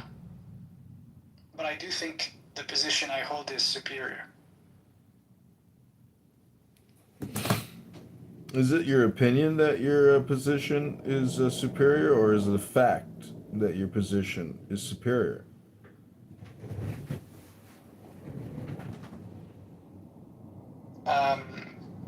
I would prefer for you guys to judge. I'm not gonna judge for you. So, because I think that a lot of things I say concerning this topic are facts, but again, I'm not here to convince you. Like, it's up to you to judge whether what I say is a fact. Well, I have just found that there really are no facts. There's only opinions. And most people can't tell you what a fact is. And so the point is, there are aphorisms and axioms which you could say are pretty irrefutable, and those are rather factual. But most people's opinions on this app are just opinions. They don't cross over into the realm of what we might consider facts. Oh! The supernatural claim collapses under the sheer weight of the Quran's dependence on prior Jewish and Christian tradition. As Gabriel Said Reynolds demonstrates, the Quran does not present itself as an isolated revelation descending into a vacuum. It constantly repurposes an audience already immersed in biblical lore, apocrypha, sermons, and late antique theological disputes. The text alludes rather than explains, because it is drawn from a shared religious culture, not unveiling radically new heavenly knowledge. The traditional Islamic claim that the Quran can only be understood through later biographies of Muhammad is historically disastrous. Reynolds notes that even scholars relying on these traditions continually admitted confusion over the Quran's obscure vocabulary, chronology, and references. Yet when the Quran is read against Syriac Christianity, Jewish legend, biblical exegesis, and homiletic literature, its meaning suddenly becomes intelligible. That is not what one expects from a timeless, miraculous revelation. It is exactly what one expects from a human text emerging within the religious world of late antiquity. The Quran does not stand above history. It is saturated by it. Its stories of Mary, Abraham, Adam, Satan, and the cave sleepers are not pristine divine disclosures, but reworked versions of traditions already circulating for centuries. Its rhetoric resembles preaching and liturgy more than transcendent dictation. Its cumulative evidence points not to heaven breaking into history, but to history producing scripture. The supernatural explanation explains nothing. The historical explanation explains everything. And this is what the thinking man, this is what someone that truly wishes to know what the Quran is, comes to the conclusion of. And someone that wants to hold to blind tradition is the position that you come to, which is why my position is superior to yours, because it is more cold. My position is extraordinarily without emotion. It's just devoid of it. It is a clinical look at the Quran. It's like just a numb. It would be like an android would be just repeating to you what I'm saying. What yours is a deeply emotional connection. No, actually, no. Stop. Let me finish. What yours is a deeply, deeply emotional connection to a tradition which is part of your identity. Definitely. To change to change your opinion on something that is on its very face false. This view that the Quran is the verbatim word of God would mean for you to change your identity, and this frightens you. So my position comes from a place of pure objectivity, while yours comes from a place of deep, deep insecurity and identity, and that's why my position is superior to yours. No, so actually the thing is this, is that we have minimum two independent traditions that are living traditions that are going back to this specific era of time in history, which is the 7th century. So we come with a certain background where we know the people who were around the time. We documented who they were. We know their lives. we have received whatever things they have performed. So we use materials that are connected to this timeline. Whereas you pop into the 21st century, and you make up a thesis. It's good. You could make it up like as right as whatever you want, but you're an outsider. You're not even connected to this tradition, right? Because you're not even willing to use the traditions. You don't even consider the traditions. So I would say our position is actually way superior than yours. We have the documents, we have the testimonies, we used a harsh method when it comes to filtering information, right? Not saying it's all perfect, but I'm saying we're much more advanced when it comes to that connection between the 7th century and our time than you are. And just based on that, it's a superior claim. Well, let me just tell you the book that I'm reading from. I can give you the PDF. And by the way, it's like this is one of this text I'm reading from, and have take these. Some of them are my notes as well. Is one of the greatest works on this subject of the Quran in Western literature. Period. I can give you the PDF, but I doubt you'll read it or. Yeah, sure. You could pin it here in the. If you want, you can pin it here in the discussion. Yeah. I took notes of the guy's name. You said Gabriel Reynolds, right? Gabriel Said Reynolds, and forgive me. Book is Said. He's Is he Arab? Is he an Arab? Yeah. Oh, this guy. Oh, I know this guy. So the Quran and its biblical subtext by Gabriel Said Reynolds. Rutledge Studies in the Quran. That's a really interesting name. Yeah, I've seen some of his clips on YouTube. Yeah, it's hilarious. The book challenges the dominant scholarly notion that the Quran must be interpreted through the medieval commentaries shaped by the biography of the Prophet Muhammad, proposing instead that the text is best read in light of Christian and Jewish scripture. So, I mean... I would say he does... It is, the book is devastating to the empty assertion that the Prophet Muhammad received divine revelation verbatim from the Word of God. So he's saying that when we look at the Quran, it's opaque. It's the ambiguity within the Quran and its reliance on traditions is a problem. It's a problem. The Quran is not clear. It requires commentary. It requires a hadith and corpus. It requires a tafsir.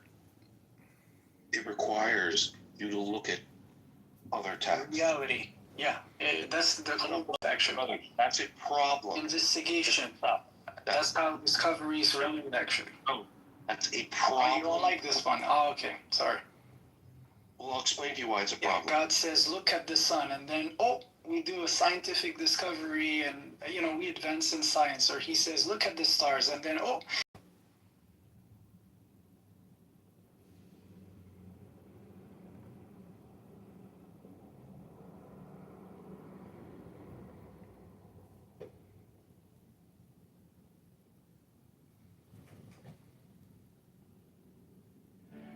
are similar for the other element. This is the way in which the names are drawn from the great tablets.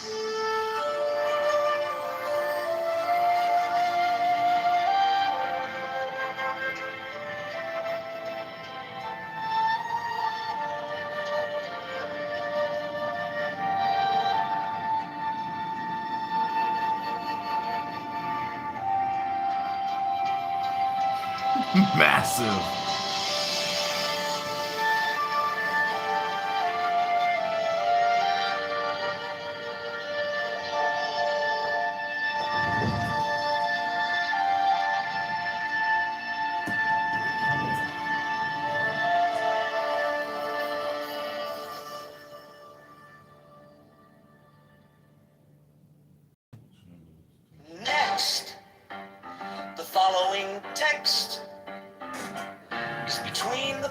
base of the pentagram. Starting at upper right, the words below are arced in a circle.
The letters around the rim are Enochian letters, facing outward in the illustration, including the corner letters facing toward the outer point of each corner.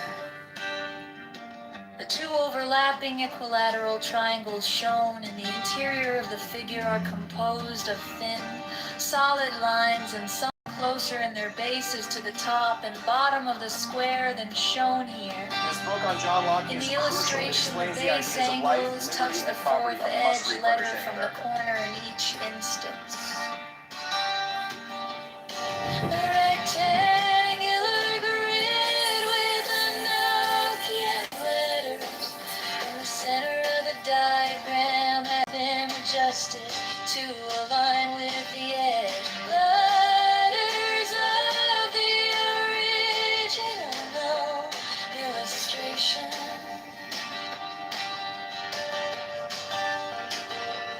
This rectangular grid has its corners overlapping the lines defining the hexagram in the original illustration.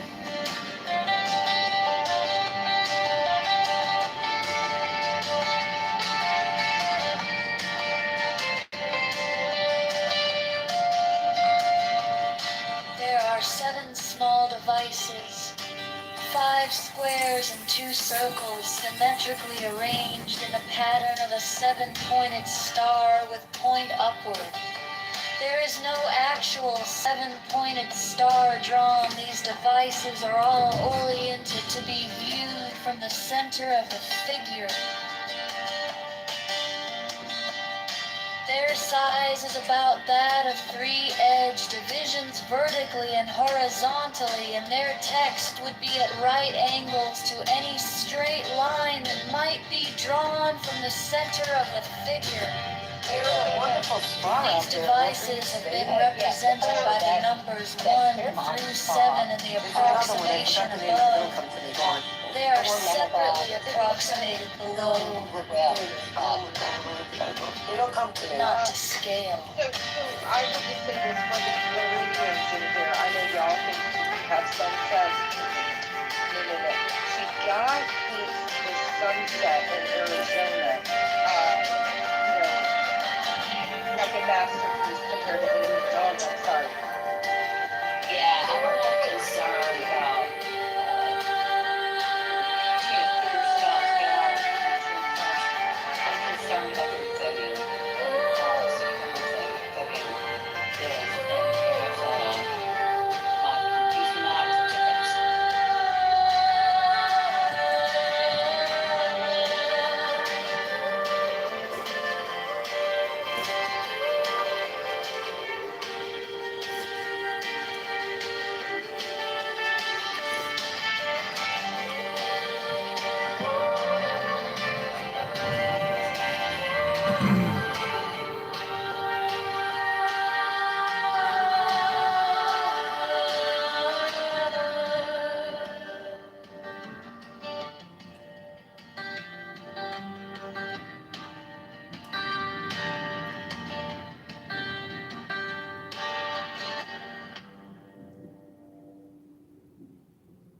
implying its audience already knew Jewish and Christian traditions. 2. Many Quranic narratives parallel not only the Bible itself, but extra-biblical Jewish and Christian apocrypha circulating in antiquity. 3. The Quran's literary style is highly elusive and sermonic, resembling late antique homiletic preaching rather than direct historical narration. 4. Medieval Muslim commentators often invented stories to explain obscure Quranic passages, indicating the text was already difficult to understand even within early Islam. 5. Reynolds argues that the Quran becomes clearer when interpreted through biblical literature rather than through late Islamic biography. 6. The Quran presupposes familiarity with Syriac Christian, Jewish, exegetical, and apocryphal traditions widespread in the Near East. 7. Critical scholars repeatedly found that Quranic material reflects existing late antique religious debates and theological controversies. 7. The Quran frequently retells older traditions in abbreviated or altered form, consistent with oral religious transmission and preaching. 9. Classical tafsir often derives Muhammad's biography from the Quran itself, meaning the biography cannot reliably explain the text historically. Mine is the head of the hawk. Such as Geiger, Wansboro, Abrahadabra. concluded that the Quran emerged from And the oral ends. religious environment of late antiquity rather than in isolation. I bear the rose and cross of life and light. Loan words and concepts traced from Abrahadabra. Syriac, Hebrew, and other Near Eastern religious vocabulary. Giving the sign that each Reliance Abrahadabra. on prior traditions is cumulative and Remaining in the systematic, sign. not occasional or accidental.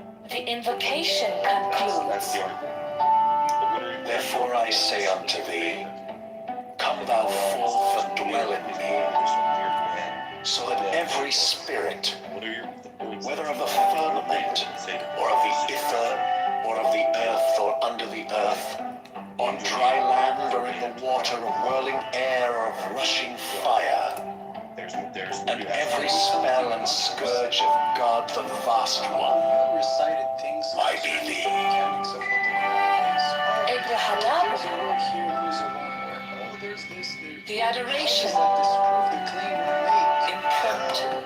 We say it's a revelation revealed, and we have preserved it, and these are informations of men we have, right? Not of men, but like that man can access. These informations are revealed in a language that we use, right? So what's your point?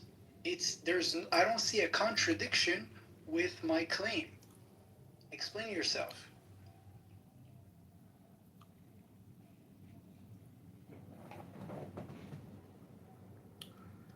See, Adamiel, I hate to break the bad news to you, but this is where you should have been taking notes, and you shouldn't say your response, Adamiel, unfortunately, is insufficient and shows a lack of communication intelligence on your own behalf.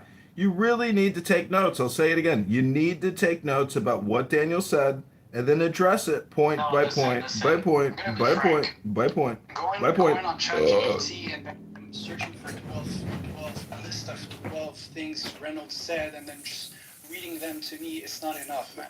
Like, there's a core claim. I'm gonna think this first principle thing. You can't do that. ChatGPT. Revelation. That book is What it entails. Language.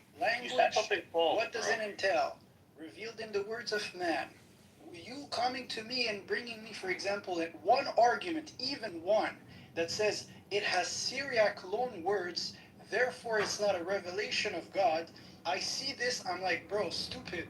How? Foolish. How? Doesn't make sense. So you're gonna have to prove more.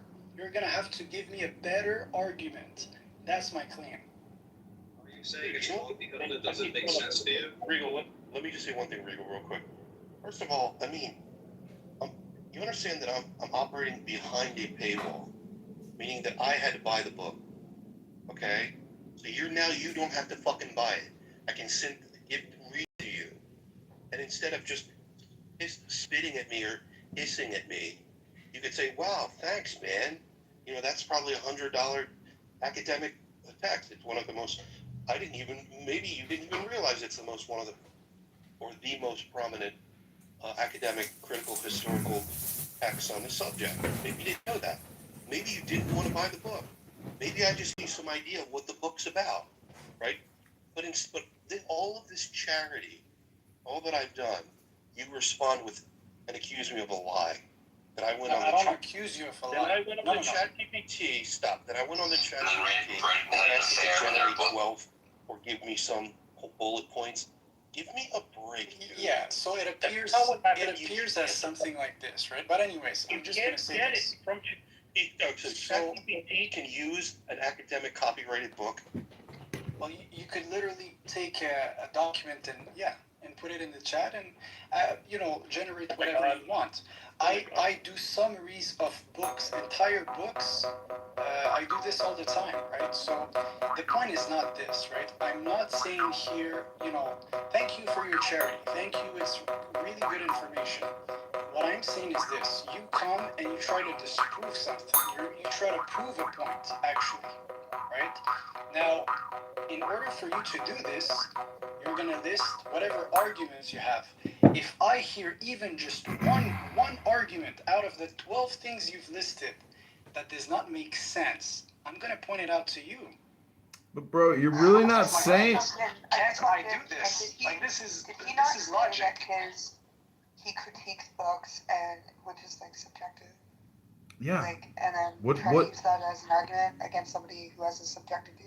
Well, great. In the bookstore, there actually is an aisle called critical analysis or critical, critique or whatever it is. But it's books about books. He's not taking an objective. There's no objectivity to the view that he's gonna interpret from a book. So he's not speaking in some sense of I know better than you. Well, speaking in a sense that he interpreted. I just look at this. Subjectively no more than the person that he's arguing. We got it. But what I'm saying is, as somebody who's not a mod and is on stage, if I was a debate coach, Daniel just fucking mopped the floor with Adamiel's head. And Adamiel's, I think, honestly, recovering from having his head stuck in a bucket and used as a mop. Oh, no. You never addressed even one thing he said. You never addressed even one thing he said. You didn't respond specifically about one thing, sir. Not one thing. Good job, Daniel. Good job. Can somebody bring the fans in to finish drying the floor? Can somebody get the fans from the closet to finish drying the floor? Thank you. Okay, so my precise point was this. I'm not going to answer to 12 points you're going to throw at me in the face, all right? What I'm going to do, though, is take the last argument you mentioned, right? And try to see what's the connection with the initial argument, which is to prove you're here trying to prove that the Quran is not a revelation from God. So remember that place. I don't see the connection there with your last argument and the initial claim. Therefore, you don't stand a ground. I'm going to dismiss everything. Yes, go do your research and come back, sir. I have poor listening comprehension. A document and put it in the chat and generate whatever you want. I do summaries of books, entire books. I do this all the time. So the point is not this, right? I'm not saying here, thank you for your Okay, you want me to do the same thing? So your feelings won't allow you to listen to what Daniel's telling you. Proclamation. The Quran was revealed aloud in the presence of hundreds of living witnesses over 23 years in Mecca and Medina. Point 2. Real-time scribal documentation by named scribed. The Prophet personally dictated every single verse and these were verified by the scribes by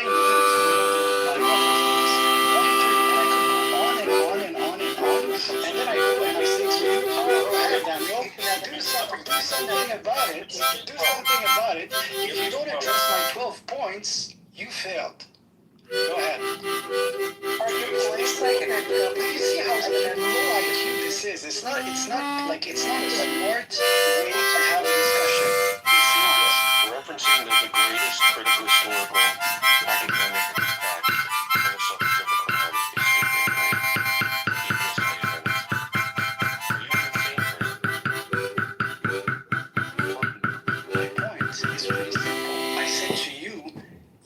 reciting me 12 points off the get-go, and then expecting me in one answer to all the 12 of them.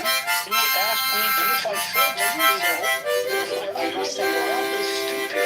Look, what I'm going to do instead is analyze just one thing you wrote. If I analyze one thing you wrote, and I compare it to the initial claim, Daniel is here because he wants to disprove the Quran is a revelation from God. Well, good job. Let's see if he's able to do so with one of his claims. One of his claims was the Quran has one words from other languages. How does that disprove that the Quran is a revelation from God? It actually does. It does not, because you would concede that there are origins of words that are interconnected with other languages, other Semitic languages, or even other languages in the Quran. It is perfectly fine. Therefore, one point doesn't stand, all your argumentation does not stand. Refuted. Boom. I can't believe what I'm hearing. So instead of paying attention to his full argument, you focus on a small piece of it, which what you're saying doesn't even rebuttal it. And then your claim now is that you went and shuts down the rest of it. And he still didn't even attack the foundation of it, to be honest. And then he's using historical and critical analysis, right? He's using somebody who's actually qualified to have this opinion so he can base his opinion off of it. And then he's just saying, nah, bro, nah. I mean, that's a little crazy. Well, his position cannot be superior to ours because we have an Islam. We have a chain that actually goes back to the 7th century. So the moment we have this,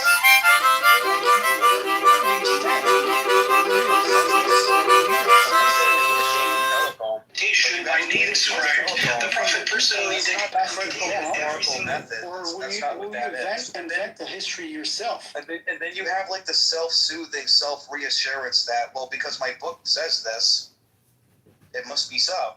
That's all you're doing there, pal.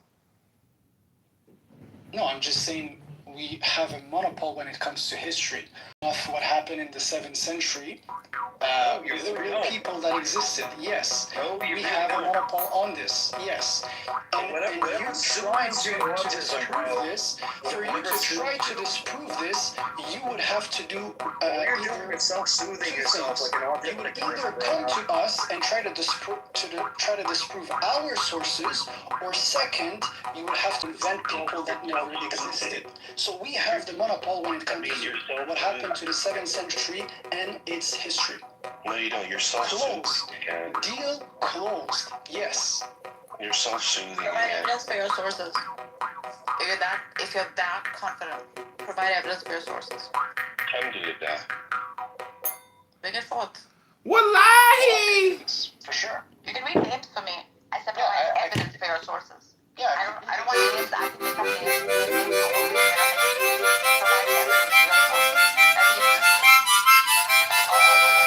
Am I talking to you or Dan? So if Dan asks me the question, I'm reading it out of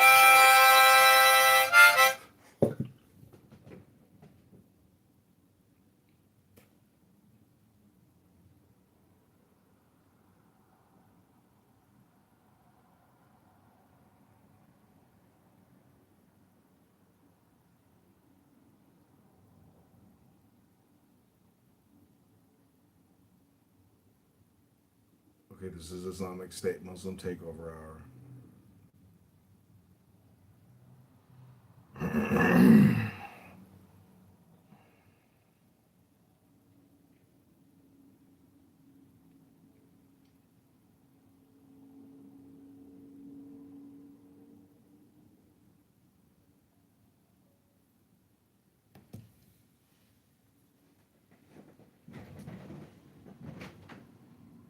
Hi, Lino. So I'm in a clubhouse room. I just boomed it. They modded me, and so I decided to be a radical Muslim and boom their room. So the algorithm is updating, and they will be flowing back in shortly, I'm sure, to say, why did you boom the room? And I'll tell them that I boomed it because I converted to Islam. This is the Islamic State Muslim Takeover Hour with your host, Chicago mayoral candidate John Kitover, fighting day to day to liberate Chicago from the communist liberal elite LGBTQ black Democrats. It's just a joke. It's not worded exactly the way I'd like it, but really intellectual elite Democrats, and then throw in whatever adjectives. Black, gay, LGBTQ. Off what happened in this. CRT, BLMDEI, LGBTQ. CRT, BLM, LGBTQ. CRT, BLM, LGBTQ.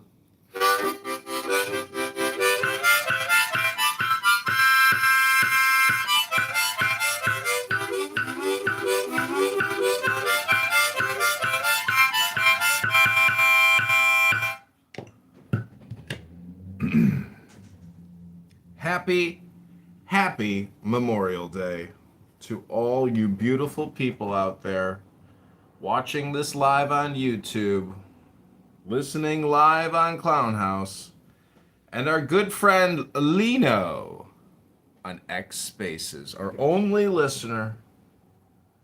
I hope you're enjoying the show. Alhamdulillah. Wallahi. Alamak. Hey wallah.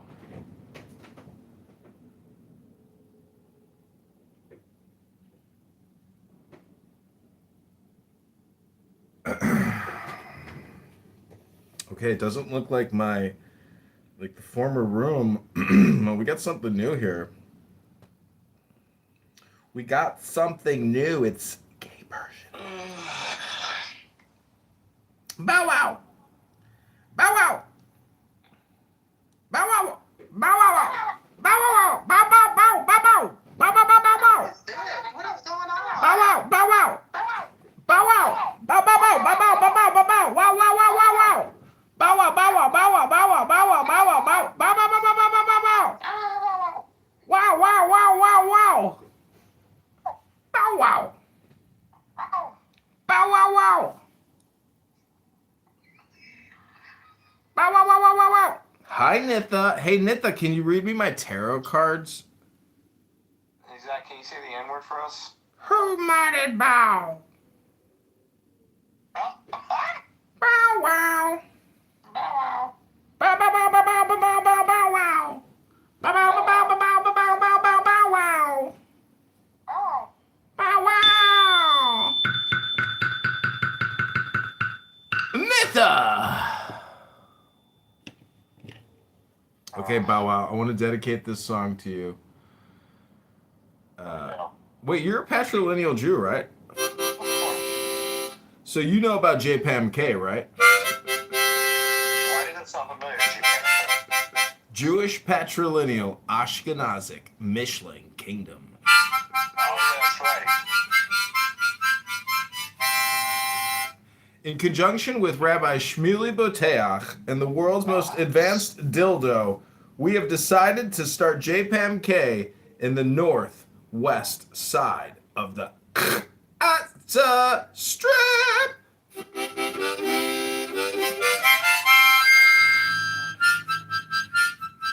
We've got SodaStream and Kurg already signed up.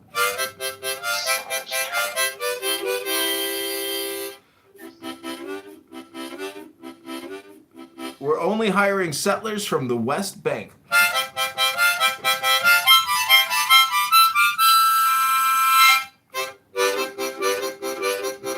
Are you still on Hinge or Bumble? Bow wow! What? Are you using Hinge? I am. So this is what I text girls now. I just write, "Hey beautiful, I would love to take you to dinner and give you a gift." What's the gift? Then I just send back credit card emoji and shopping bags. Dinner emoji, rose emoji, calendar date emoji, cell phone emoji. What is your number? Oh my god. I took this girl out last night who was 19, And we get to the restaurant. She's like, "How old are you again?" I said, 43. She goes, "What? When did you first smoke marijuana?" I said, 2006. She says, "Oh my God, that's when I was born." She's like, "I can't go out with you. You got to take me home." I'm like, "Why?" She's like, "You're too old for me." I was like, you're in my, it's in my profile, my fucking age. What the fuck? This is such a waste of time, but okay, great."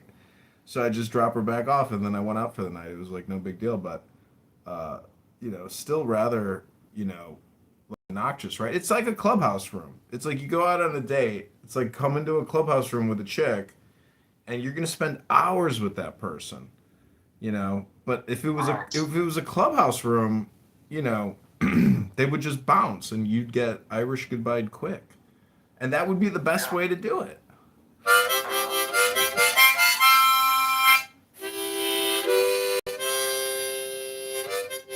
Are you going out tonight? Because tonight's a beautiful night out. People do go out. It's fucking hot as shit here. Well, nobody's got work tomorrow, so people are going to go out naturally and listen to a little music.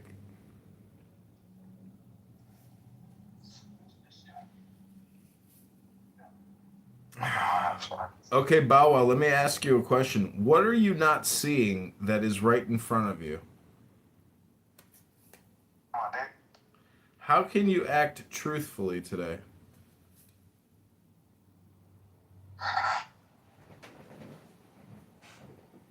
By keeping your mouth shut.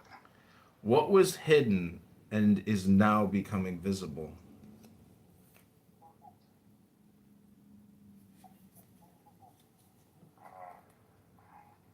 You only got 10 seconds to respond.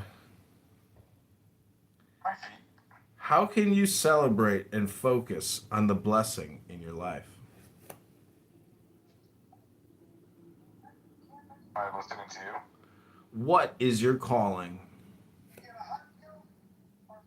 To inspire others. How have your goals manifested so far? They haven't. What emotions are coming to the surface? Horniness. How can you open up to love today? Getting my asshole puckered up.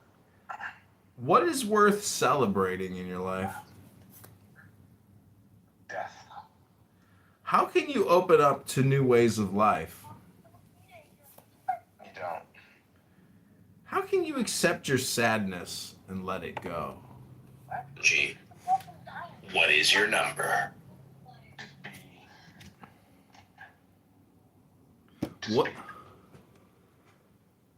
What is waiting for you in your freedom?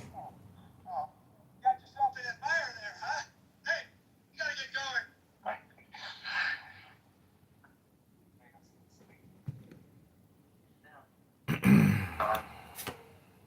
Kitover, I know what's coming.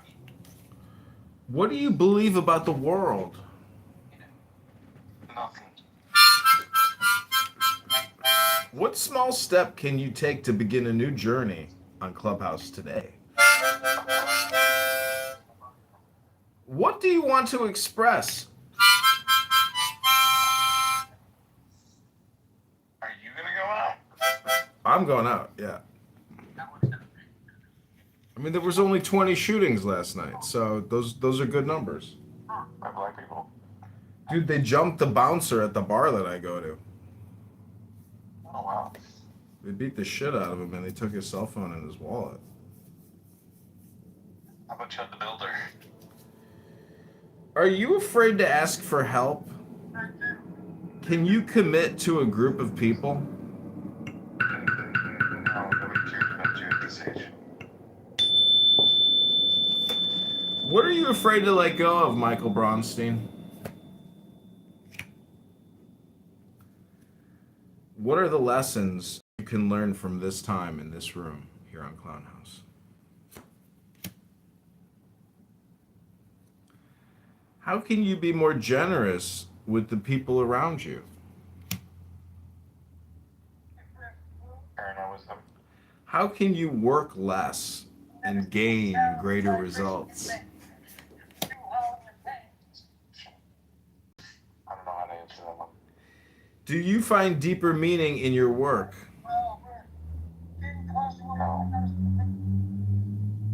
Don't forget to stop and look back at your achievements. The balance of work and play is important for your creativity. Wow, wow. How can you celebrate your work and rewards more?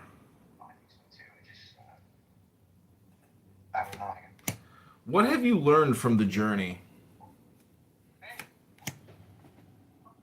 Doesn't matter what you do, you end up in the same place. It says everything has come to fruition. You master all stages. How can you be generous with yourself and others? Are you reading tarot cards? Yeah. These Do you are. actually know how to properly read them? I'm doing it right now, bro. You know how to read a book? Good question, huh? How can you be generous with yourself and others? Be kinder to yourself, and then eventually that transcends to others. You are solving issues in a practical way, Michael. How do you approach your dreams? By just allowing yourself to exist and just live in the here and now, not in the future or the past. Take a practical approach and you will succeed. Efficiency, hard work, responsibility. What can you focus on that will lead to the fulfillment of your dreams?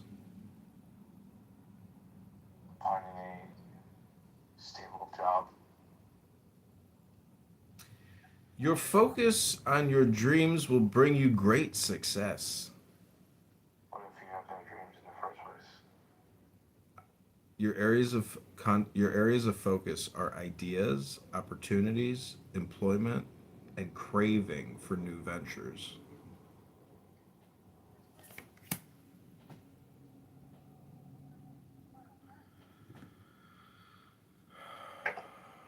Rugged tug is on it. How can you receive more prosperity in your family? I don't know if I can. I think I'm good. I don't know how to answer that one. Focus on your home, your family, and prosperity. Protective, motherly, and generous. In what ways aren't you speaking and acting on your truth yet?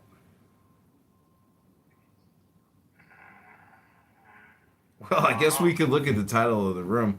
Speak your truth to achieve your goals. Find. Your areas of focus are breakthrough, clarity, sharp mind, and logic. Are you acting according to your intuition?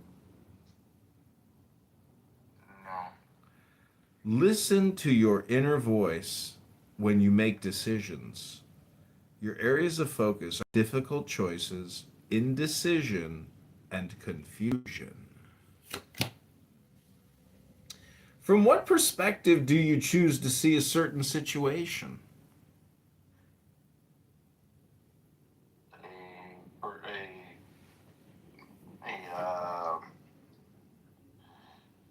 What is it called? Not an athlete, but a pessimistic. You are capable of seeing from all perspectives. Oh. Areas of focus: head over heart, discipline, and truth.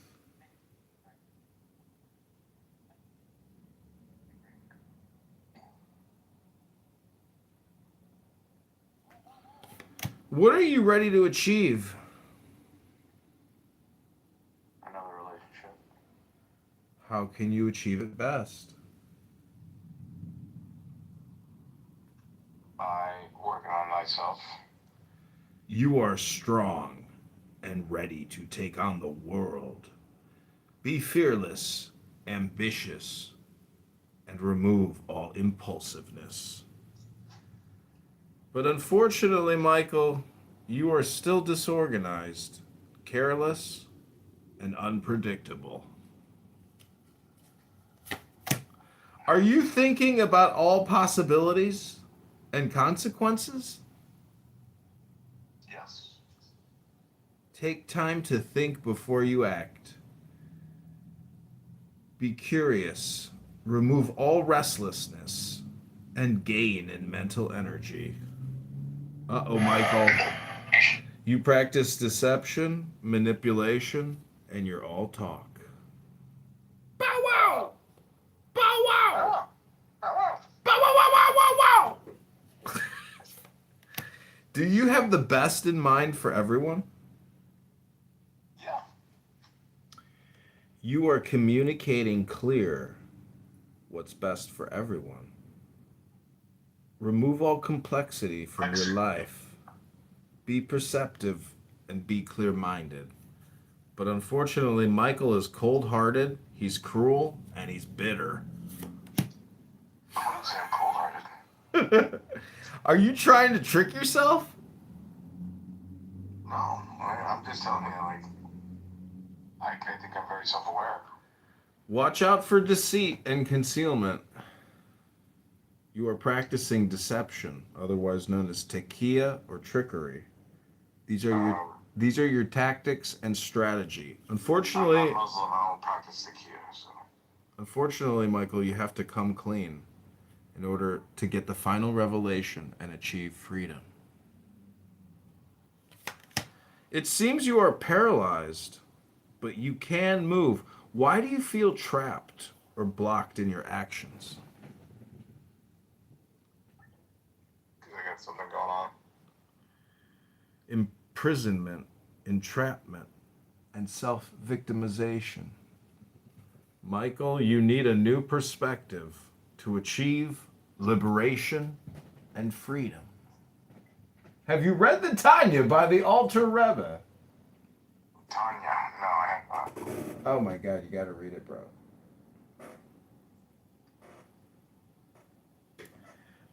Really gotta read it. Okay.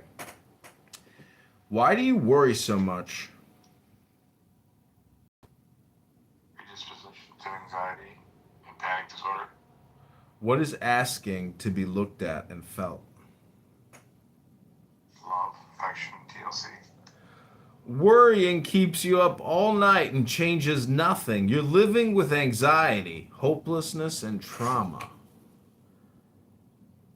Have hope. Reach out for help. Achieve healing. Can you surrender and trust that better times are coming? No. AI is upon us. It is finished. For better or for worse. You are feeling failure, defeat, and even backstabbing. But don't worry, Michael. It can't get any worse. Only upward from here. Then you will achieve your inevitable end. Are you holding on to grief and suffering?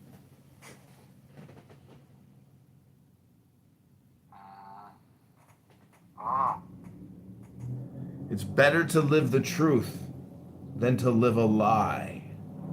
Are you suffering from heartbreak or grief? Yeah.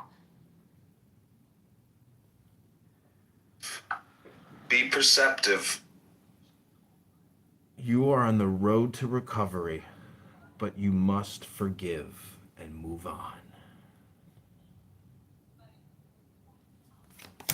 How can you take some time off to contemplate? Anybody else give you a church show up? Take time away to change perspective. Answers are coming. You need rest and restoration and contemplation. You're stressed and burned out and suffering from restlessness. What are you fighting for without consideration?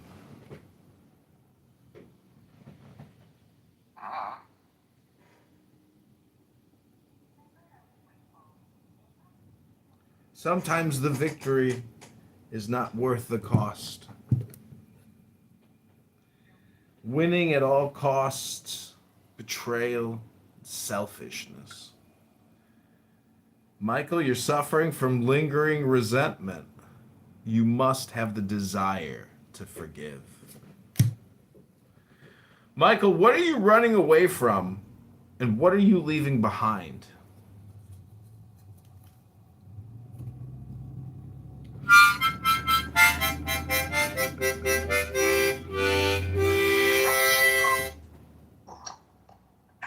Alright. Time for you to go out. Be aware of what you take with you when you leave. Time for you to go out. Transition, leaving behind, moving on, Michael. Alright. Hopefully you're ready to go out. You're stuck, Michael. You've got emotional baggage and unresolved issues. Alright, you ready to go out? How can you take action to realize your dreams, Michael? Alright, let's go troll another room. I'm gonna go somewhere else. I'm sorry. Can't just be you and me, John. Take action on your ideas. Willpower, Michael! Thank you for the inspiration, John. Willpower. Stay safe, alright? Be safe. No more nigger naggers. Stay safe. This black chick in the bar once came up to me. She was like, "Hello?" You know what I'm saying? See what I'm saying? So that's what I mean. That's why I say the times and the generation is different. It's our responsibility to, like, try to somewhat make this shit safer for our children. We ain't gonna be able to protect them from everything. But I think it's for us who are real parents, I think it's our responsibility to try to protect our children from some of this shit. That's all we can do. And that's all I'm speaking to. But as long as we have this get money as the answer for, like, even when we say, hey, instead of That wasn't strange at all, was it?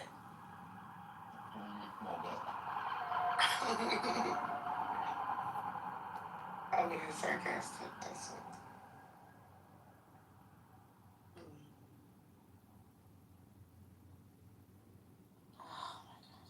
Did you remove him or he left? No, I didn't remove anybody. Because he's like, away from. You know where I'm from. Winning at all costs. அகப்பேதோ சொல்லுவாங்களா அது மாதிரி வெளியில வரும். அப்போ அது மீறி அவன் வந்தான்னா அந்த ரிஸ்க் அவன் எடுக்கிறான். டென்ஷன்ல கத்திக்கிட்டே இருக்கிறான். ஃபாரம்ல எழுதுறான், ரோட்ல போய் ப்ரொடெஸ்ட் பண்றான், எனக்கு வாழ விடல ஊங்குறான். அப்போ இந்த வேம்பு என்ன சொல்றாருன்னா, ஏன் இப்படி கஷ்டப்படுறீங்க, வந்துருங்க யாருன்னு சொல்றாரு. நல்ல advice. A document and put it in the chat and generate whatever you want. I do summaries of books, entire books.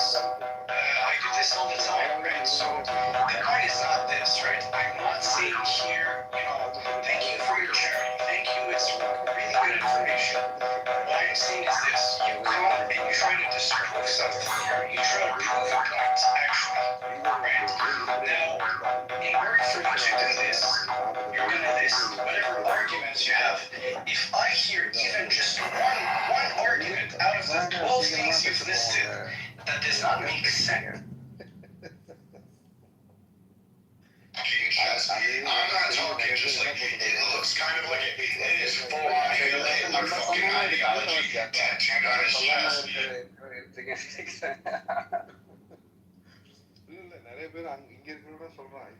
You're exceeding. You're excelling. You're feeling great. I just don't know what. Jefferson Park News, there's been a car accident. Hey everyone, today I want to talk about this book, 25 Zen Essays by R.H. Blyth. Hey everyone, today I want to talk about this book, 25 Zen. Hey everyone, check this out. It's 25 Zen Essays by R.H. Blyth. This book on John Locke is crucial. It explains the ideas of life, liberty, and property.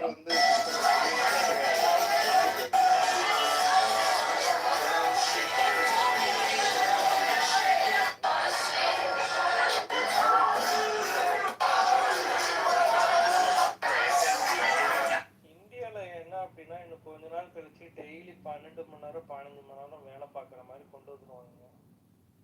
அது வந்து already வந்துட்டு திருப்பியும் back அடிச்சிட்டாங்க. ஆனா ஆமா, அது வந்து நீங்க கவர்மெண்ட் நீங்க எல்லா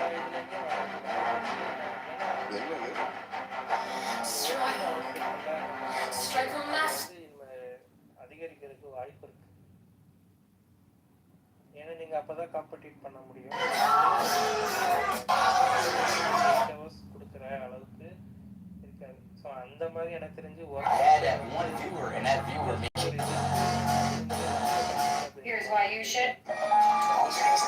பண்றது இந்த மாதிரி நிறைய விஷயம் வந்து இந்தியால கிடையாது.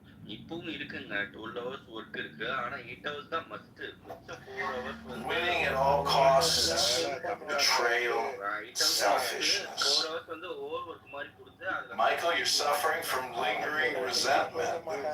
You must have the desire to forgive. Michael, what are you running away from? And what are you leaving behind? கொண்டு வர மாதிரி கொண்டு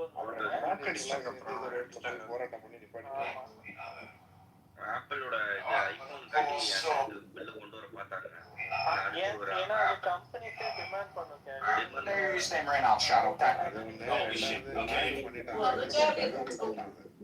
அதாவது என்னன்னா பர்சல் பேசுறது கேட்கல. நான் இதை மட்டும் சொல்றேன். ஒரு டைம்ல நீங்க ப்ரொடக்டிவிட்டி 8 hours 8 hours அதே ப்ரொடக்டிவிட்டி வரல. நீங்க அதனால கம்பெனிஸ் வந்து எக்ஸ்ட்ரா டைம் ஒர்க் பண்ணி நீங்க முதல்ல எவ்வளவு ப்ரொடக்டிவிட்டி கொடுத்தீங்களோ அதை விட இன்க்ரீஸ் பண்ணி கொடுக்கணும் அந்த மாதிரி கேட்குறாங்க. இல்லைன்னா அட்லீஸ்ட் ஒரு மேட்சிங்க்கு பண்ற அளவுக்கு இருந்தாதான் கம்பெனி வந்து உங்களுக்கு வந்து இந்தியால இன்வெஸ்ட் பண்ற மாதிரி கொண்டு வராங்க. வீட்டுல வந்து ஏங்க சாப்பிட்டேன். இப்போ வீட்டுல வந்து காதலி ஒய்ஃப் எல்லாம் அவங்க ப்ரொடக்டிவிட்டி கேட்டாங்கன்னா இப்போ 2 ப்ரொடக்டிவிட்டி இடிக்குமே. இப்போ என்ன பண்றது?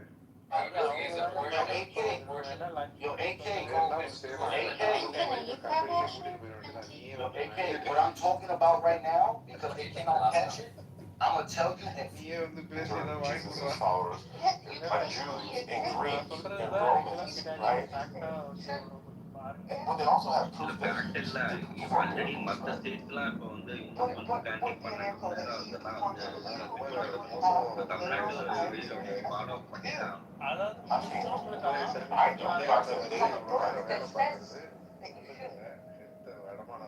No, there's a book that says there's eyewitness testimony. Okay, I 12 மணி நேரம் வேலை பார்த்து can write a book right now that says I have eyewitness testimony. அவ்வளவுதான். சீக்கிரம் செத்து போயிடுவாங்க. Live breathing in my backyard. சீக்கிரமா பேசி முடிக்கிறோம். Well, no, but You know, like investigate that testimony. It sounds interesting. Oh my God, you have no idea. They're feisty. I could go on forever about them right now.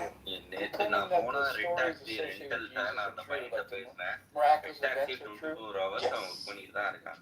என்ன எப்படா தூங்குன்னு கேட்டா இந்த மாதிரி இடத்துல கேப் பட்டான். By definition, obviously. It lacks sufficient empirical evidence to outweigh the possibility of human error or fabrication. Now, this is about the resurrection. The resurrection of Jesus is a miraculous event, would you say? So therefore, the resurrection is a highly improbable event that lacks sufficient empirical evidence that cannot be a historical fact. Okay, well, so you have no evidence of that, right? I just gave an argument against it. You gave an argument about It's highly improbable. So the evidence that I have to the contrary of a human being being dead for for even 1 day plus, for 24 hours, right, does not Unless he had some sort of doctoral, like, medical But here's the thing, is that we don't know. As serious reports after the death. well, I'm asking, are you presenting evidence or are you presenting a theory or an opinion? Let's just assume they knew how to check a pulse. Sure, say he's dead. Elvis was dead. I'm serious, he was. So yeah, so but I think you actually need more faith to be an atheist than you do to be a theist. Well, you know what? Not after Elvis really. Okay, so whenever I was a baby, It's getting worse by the minute. I resurrected 10 times because I used to do school. But wait, when you say you need more faith to be an atheist, that makes faith sound like something bad. Well, no, I just think like to believe that this world and the construction of this world and relationships people have and the order of DNA and everything put together is so complex and perfectly organized and everything's Not perfect by any means. But anyway, my point is to believe this came from some random explosion and everything just happened to work out. Well, now you're on a tangent. So you're going from human fallibility. You're going from human fallibility. So who wrote her down? Yeah, in fairness, James, I agree. I agree with you in principle, James. I think that going to God's existence though is a little bit different because they're talking. You could believe God exists and be like a deist and not think that miracles happen or Jesus rose from the dead. So that might be a slightly different point. More than slightly. Congress, why'd you set me down? I was in the middle of What? You know Bob's in here, right? Why you blame me? So I asked Grok. Didn't you say you did it? I think I want to go back to the human error thing real fast because I think what we need to do is have some kind of criteria where we establish what kind of testimony would we be wanting to establish whether something like that happened. Well, especially if it's like an interpretation, subjective interpretation of another's interpretation, like over years and years and years, and it's just like holding credence to like one original thought that is, these ideas of miracles, and we're getting back to like some sort of criteria, which is like we can just spell them. The story they've been telling at least has been consistent for 2,000 years. Regardless of what actually happened, their sense of what happened and how they discuss it, that is true to them. That's exactly what they're saying. But I just meant in general, though, like if someone has a miracle claim, like what would be some criteria we would want in terms of the testimony to assess whether or not it's credible? Yeah. Moderators, I'd like to be put in the queue. That was a question, though. I'm sorry. I was saying what kind of criteria would we need to establish that you would propose? Got it. We heard that. Moderators, I'd like to be put in the queue. This is Ein. I asked Grok, give me 3 Bible verses that prove Christianity is good, wise, and intelligent. Ain is mix it. I can talk to you. Hold on, Ain. Go ahead, mix it. I would want a couple things. I would want public death. I would definitely want that so that everyone could mark the date. I'd want a clear burial, an acknowledgement of death, recognition from the family, not like a faked body or something. Yeah. And then I would want, a few days later, some kind of a notable event that then I would prefer a large group of people all there from different communities and families, recognizing and acknowledging the miraculous event, and then preferably some of those being written down contemporaneously from alternative sources. That would be my ideal. No, you just describing the gospel, the Christian situation. I know that the Christians. You look like a gay retarded 13-year-old fat boy. What a clown. I think those are good criteria, Vic said. I'll just say, because you started off with talking about public death and burial, and then it kind of shifted to miracles in general. Are you talking about specifically for resurrection or just any miracle claims? Against the death part wouldn't be wrong. No. Against the claim of someone dying and coming back, I'd want to witness the death and publicly and have some records of that. It would need to be notable because otherwise, why would anyone keep track of a particular death? And then I'd want the later, event with contemporaneous, contrary sources, saying different perspectives, even arguing against it. I'd love to see dialogue, and I'd love to see different testimonies. Right, yeah, it seems like the first biblical things are not written by a specific person. You don't know who it's written by. Well, we know Paul. We know who wrote Paul's letters. These are some objections. Yes. Yeah, I know. But even then, as a whole, you have different testimonies from different people, and who exactly wrote the whole of the Bible. Let's say fucking Abel did it after he died. That would have been miraculous, right? Or we have no reason to think that. That would have been fucked. Yeah, it would be. We have no reason to think that. So. That makes sense. It sounds like the first couple of those are probably fulfilled, right? I'm guessing you would dispute the second part with the enemy testimonies and stuff like that. But you would agree that Jesus had like a very public death and was a prominent figure, right? I would agree that in the narrative we have that is constructed after his death, there is a placement of him as a big, public, important death. Yes. Yeah. I do not say that that's necessarily what happened, because like after the fact from 12 guys growing a story and then Paul running with it, there's a bit that I would critique. But like I understand how the Christians see it, and I don't think that it's like unreasonable for them to say, look at all these competing testimonies over this miraculous event with, you know, a notable death, which we would want to prove the coming. I would also say, like, you know, to be broader, I wasn't being glib about Elvis. That is an actual phenomenon of people witnessing someone after the death, making mistakes, and then reports spreading. That does occur, which is why, you know, I'd really want to review as close to contemporaneous eyewitness testimony as I could. Yeah, but in fairness with the Elvis death, though, typically it's not people who like knew him personally, right? Who report seeing him, so far as I know. Well, that's the thing. Elvis being a celebrity, he was seen by many, right? Yeah, but many people saw him in person regularly. I'm gonna pin it and say away.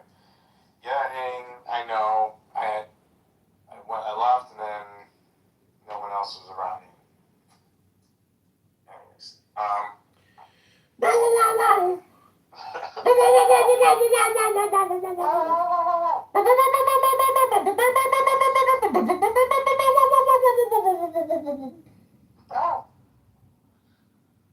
Ellie, Ellie, are you doing squats to work on that tuchus? I do Pilates and hot yoga and Krav Maga. But you don't do any squats? Why are you saying that my ass is saggy and I gotta do squats? Well, they say that no other exercise produces more of like a physiological response in the human body. Like squats are like the most genetically I'm really happy with my ass. I mean, I do squats. It's part of my exercise, but I don't really understand your comment. Oh, well, you got a picture of your flat ass on your PTR, so I just thought I'd bring it up. Don't do that. I got a good shelf. Woo! Baby got a shelf! Baby got a shelf! Baby got a shelf! Baby got a shelf! Baby got a shelf! Baby got a shelf! Ellie. Baby got a shelf! He's rage baiting. I know. Baby got a shelf! Well, let me ask you this, Allie. What is holding you back from taking action? Of what? Whatever you want to do it now. Action, adventure, fearlessness. He's like where he gets you by pulling and then like. It's true. I think you're suffering from anger, impulsivity, and recklessness. I'm not vibrating shit. I'm tired. I had a long day. Stop it. Well, take time away to change perspective. Answers are coming. I don't care. How can you take some time off to contemplate?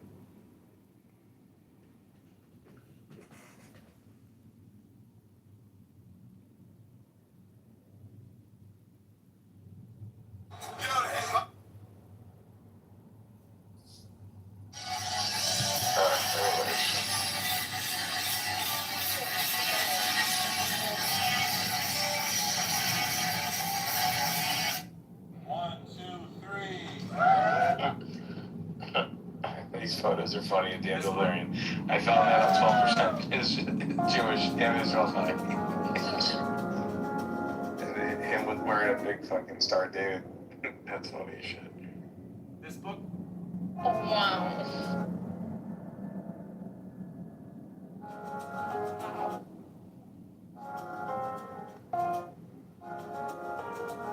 Wowzers.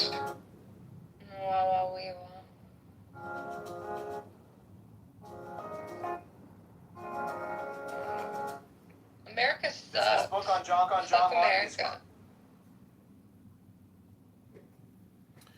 Just want to dedicate this next song to my friend Bow Wow, aka Michael Bronstein.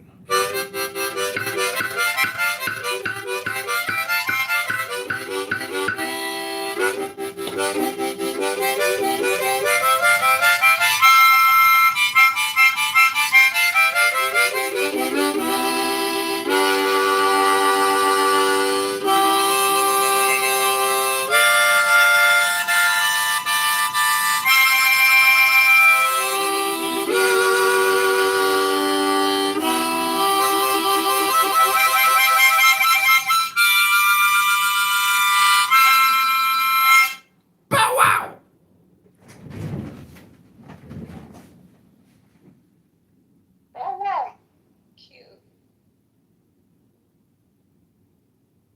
So cute.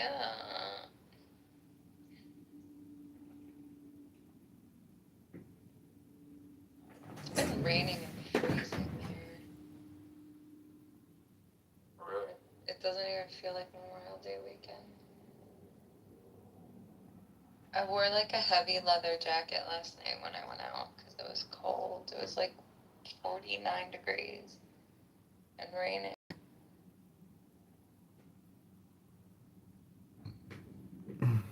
Well, you need to find a handsome shidduch to take you to Oahu to go skinny dipping in the ocean.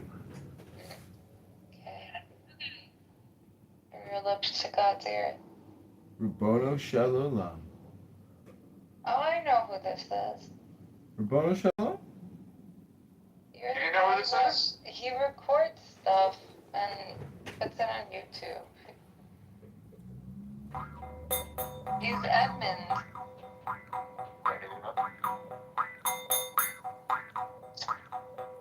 Do whatever you want to do. You know, whatever you want to do it now. Action, adventure, fearlessness.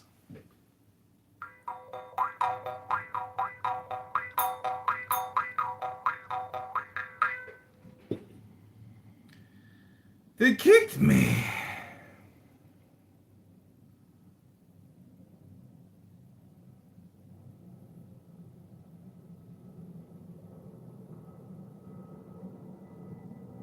We need to know that, like, I'm saying you could be reasonable, make that effort to say if nine dentists recommend this, although I don't know 100% certainty, it could be some conspiracy, but I think that generally gives me good grounds to believe that the toothpaste.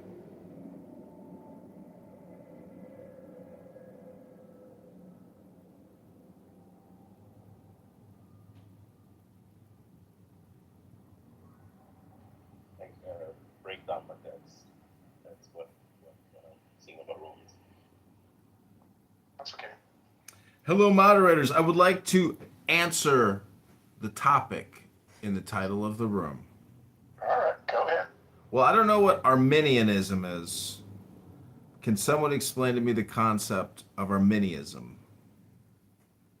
I don't want. I don't want to Google it. I don't want to Google it because I'm lazy.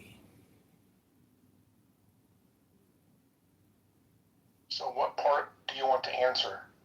Free will or Arminianism? The delusion of free will.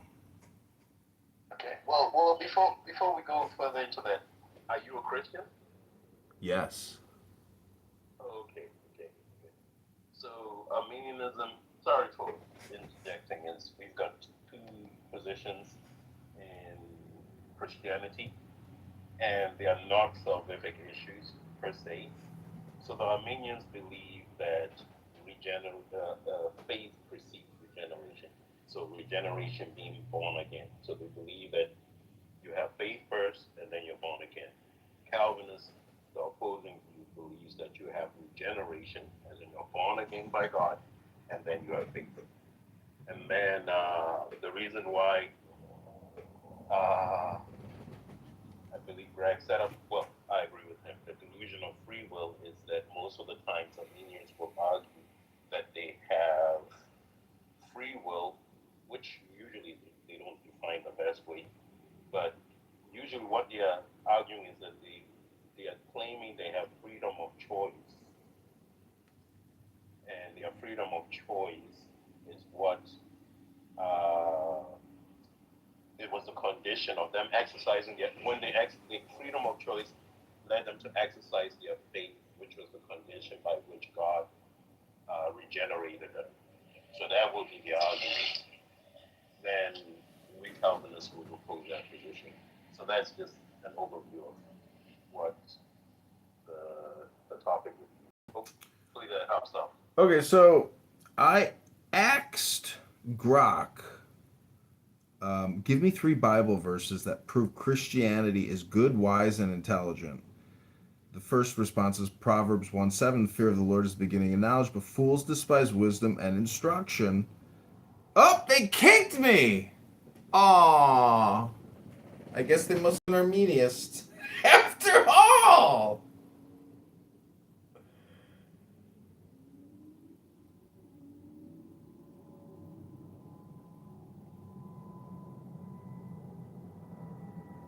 Who the King of England was in 1532 without Right, a name.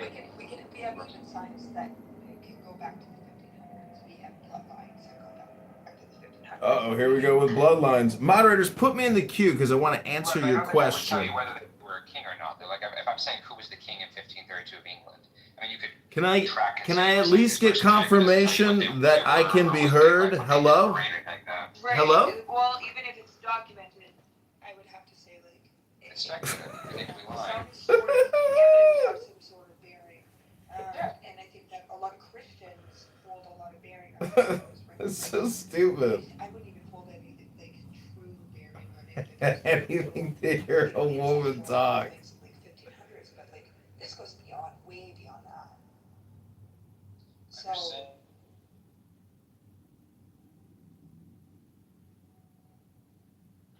I mean, I'm a teacher, so I teach, and I'm also running a business. Yeah. I respect you, bro. Yeah.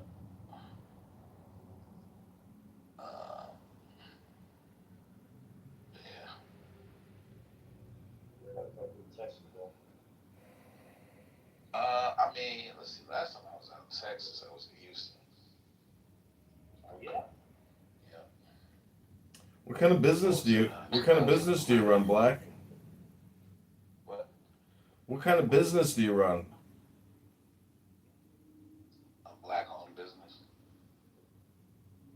Oh, creating clubhouse rooms about delusions? Woo! That was a low blow roast right there. I don't even want to look. Did I get kicked? I bet I got kicked. I didn't get kicked yet. Oh my God. What just happened? Oh my God. One of my fans just showed up. Oh my God. Threw a blow in the street. They say if you get in a street fight, you should just back up and throw punches. Just back up and throw punches. Back up, throw a punch.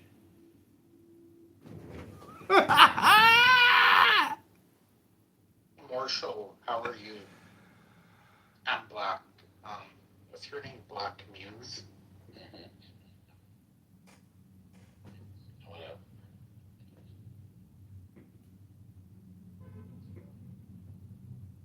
Marshall comes in rooms, but he gets oddly quiet. I don't know what's going on with him. He drinks vodka. He gets shit-faced.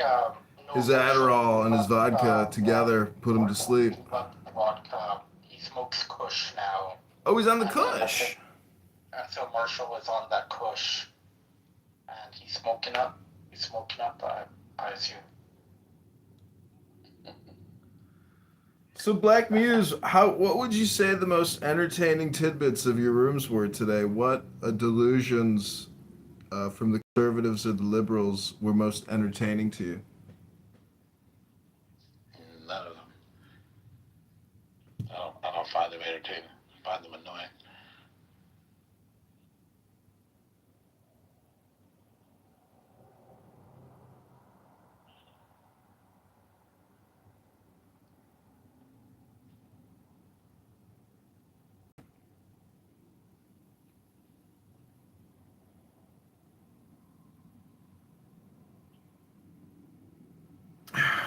Well, what's holding you back from taking action, Black? attention for what? I don't know, whatever you want to do, doing it now. Nothing. I'm doing everything I want to do. Are you enjoying the journey or are you too attached to the outcome? I don't understand the question. Are you maintaining your creative vision even in the face of adversity? Yeah.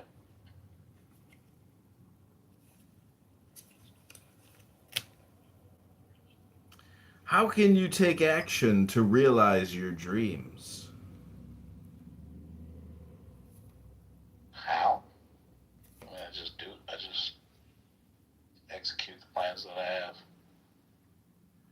Are you afraid to leave your comfort zone? Not really. What inspires you and excites you? Lots of things. How can you celebrate with your community? Tell me what. How can you resolve the conflict so you can achieve your goal? Resolve what conflict? Do you seek recognition from others?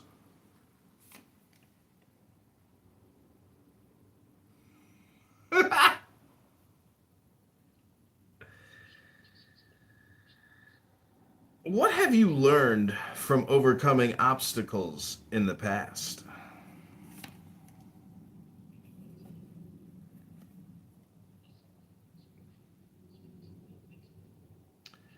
How can you take action today? You have anything not in the scripture, sorry? What helps you to be more persistent and move ahead? Yeah, if I want a business talk, I'll go on YouTube. But come on, it could be original. Are you seeing all the possibilities in front of you, or are you too fixated on one?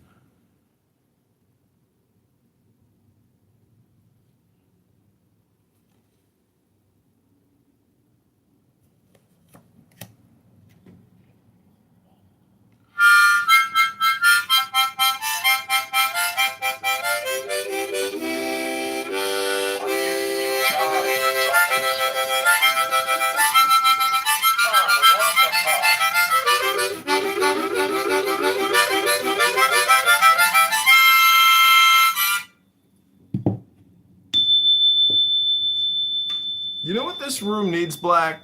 Is more cowbell.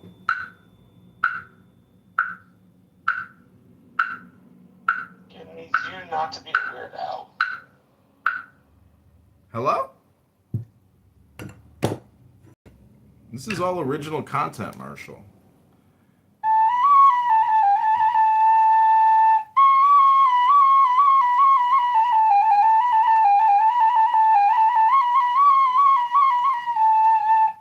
What the fuck is wrong with you?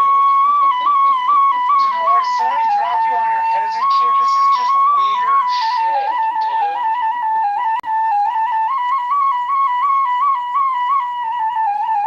If you think about it like this, it's a gesture. He's not a jester, he's an annoying fuck who disrupts everybody. And ran for office and then got indicted for like misprescribing signatures. Sometimes there needs to be a disruption. That's all Marshall's projection. That's Marshall's projection. Yes. No, they indicted you. They just hadn't dealt with you yet. They indicted Oh, you. they haven't dealt with me yet. Oh, I see Marshall, judge, jury, executioner over here. Okay, Marshall. Bro, I can read it in the local press. It's not that fucking hard. It's not some sort of secret. How can you read anything? You got all that butter on your glasses.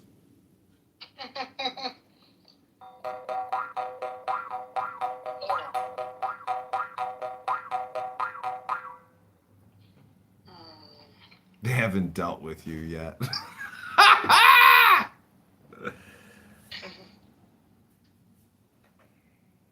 Do you always always do this? Are you? Well, are you talking to me or Marshall? Because Marshall always does You? this. Oh, you're talking to me? No, I mean, well, yeah, I play music pretty regularly here. I read tarot cards. What are you afraid to let go of, honey? Nothing. Well, holding on keeps you from growing and evolving. You need to practice conservation, security, and frugality. I just said nothing. Exactly. You're greedy, and you practice possessiveness, and you have attachments. I don't. Well, what's holding you back from taking action? Nothing. Well, apparently you practice action, adventure, and fearlessness. But you suffer from anger, impulsivity, and recklessness. How can you step into leadership and your highest potential, honey? Not. You have the dynamic energy of a leader.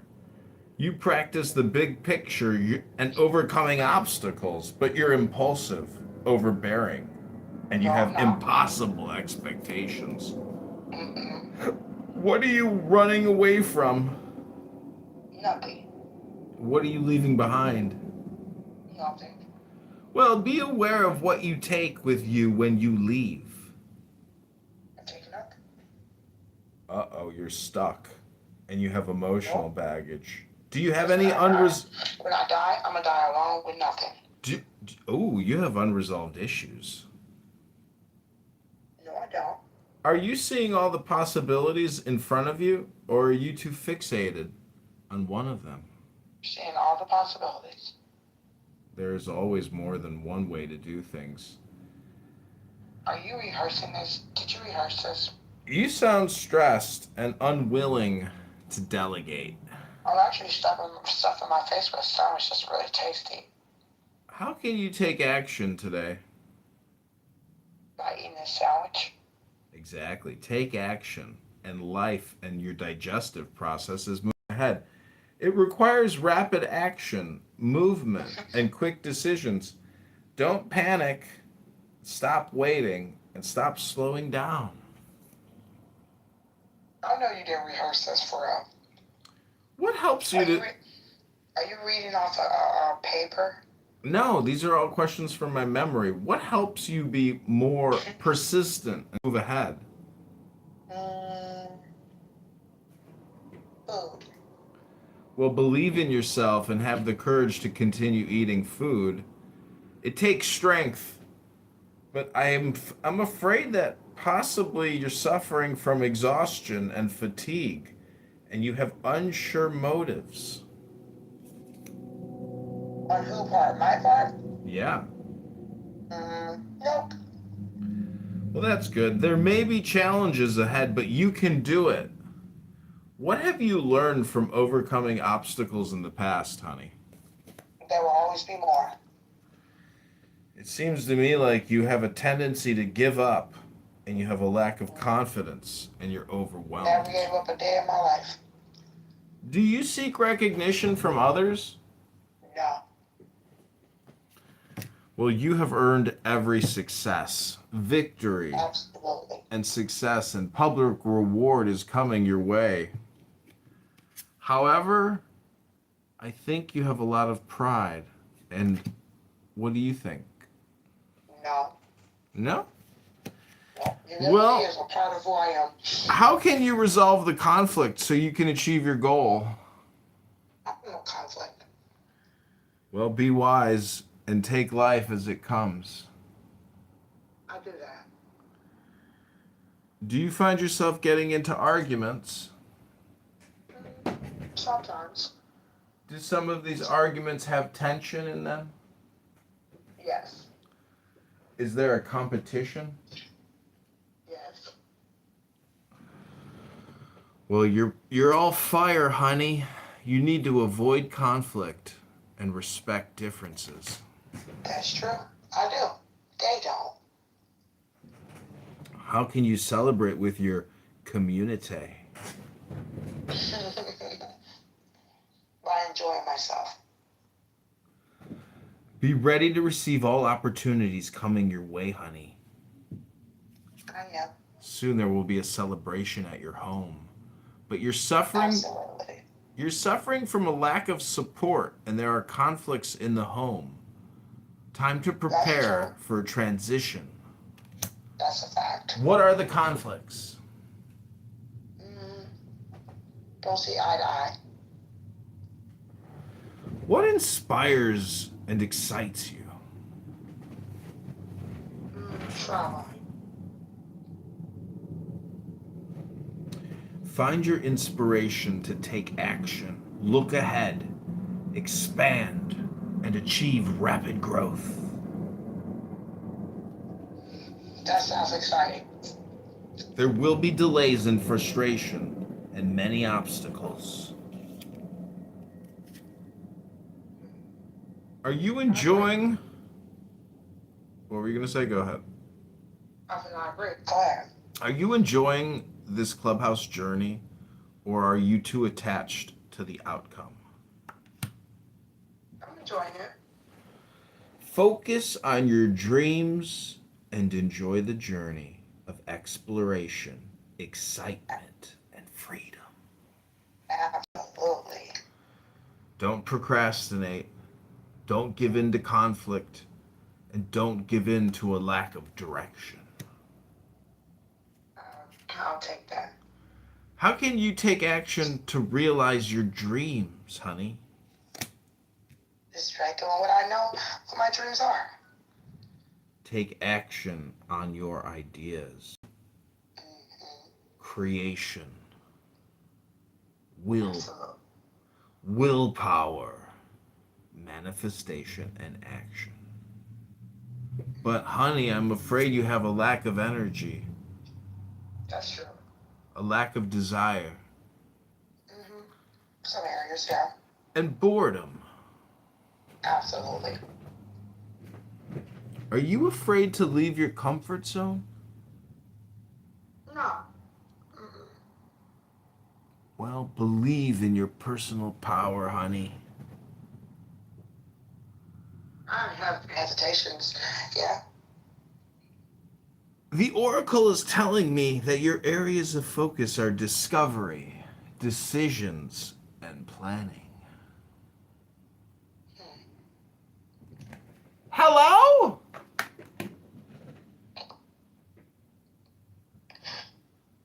That's funny.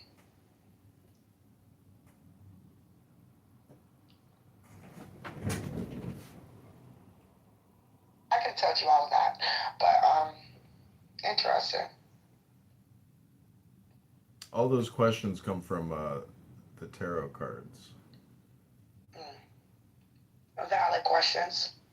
Yeah, they're good questions. They get the brain thinking. Yeah, I read people without doing that, but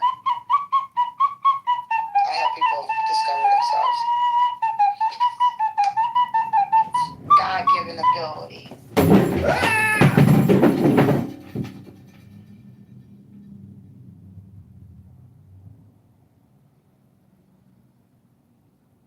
Nobody can reach you like you reach yourself. That's what people don't understand.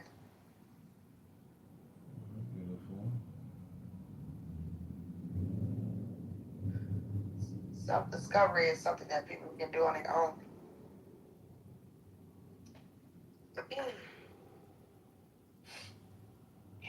Gotta get rid of this cold. I feel terrible. Terrible. I don't say that. I don't feel terrible. I just feel stuffy. I just stuffy house.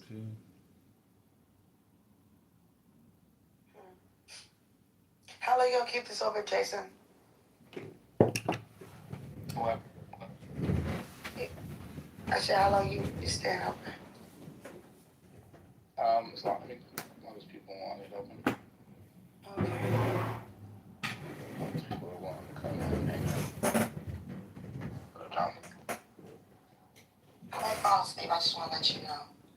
I'm gonna need you to stay awake. Oh, for real? Oh.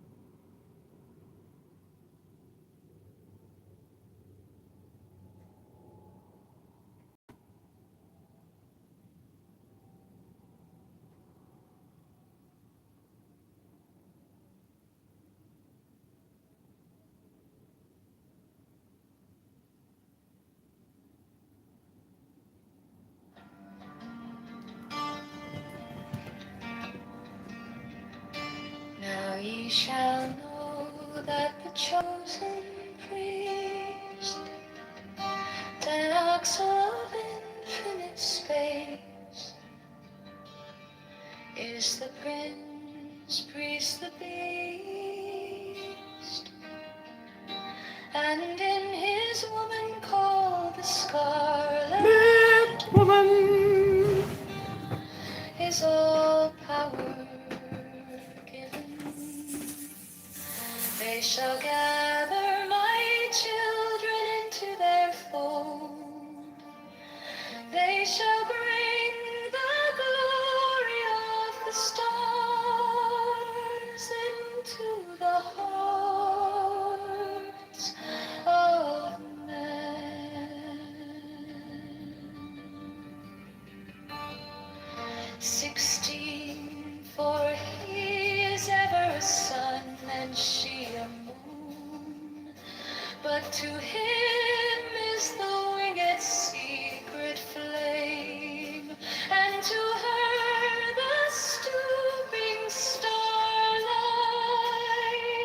But ye are not so chosen. 18 burn upon their brows, O splendorous serpent. 19, O azure-lidded woman, bend upon them. 20, the key of the rituals is in the secret word which I have given unto him.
Now ye shall know that the chosen priest, as soul of infinite space, is the prince, priest, the beast.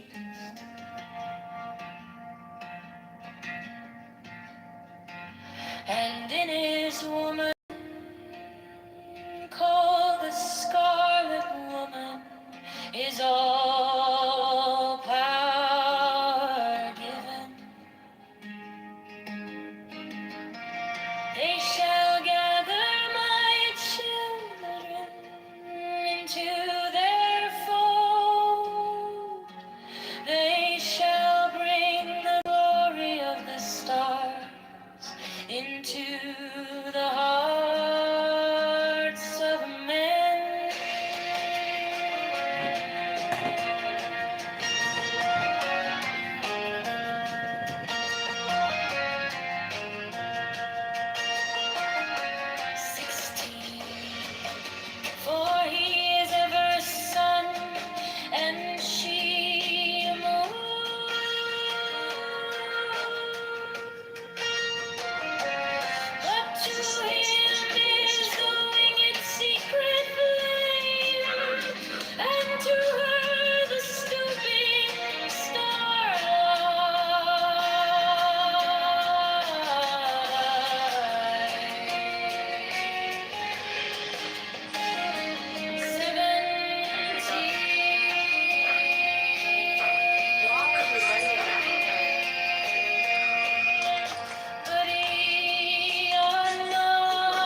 No, I decided to convert to Islam, so I was just keeping in accordance with my worldview. I boomed the room.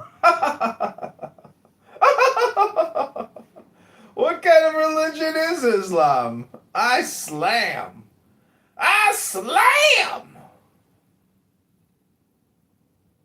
I would point out that Adamiel didn't address one of your issues. I think eventually he got Grok to give him, contrarian responses to what you were saying, but I just think it's kind of ridiculous that people are so lazy they can't actually take notes or engage with what you're saying. It's very disingenuous, inauthentic, and a waste of time.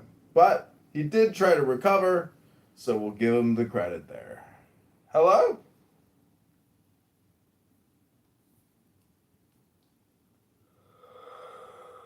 Hello? All right, well, ladies and gentlemen, I'm going to go out and continue meeting hot 19 and 20-year-olds and 21-year-olds and 22-year-olds and 23-year-olds and 24-year-olds and 25-year-olds and 26-year-olds and 27-year-olds and 28-year-olds and 29-year-olds. Ribono Shalom. Have a good night. Try not to be redundant. Don't repeat yourself.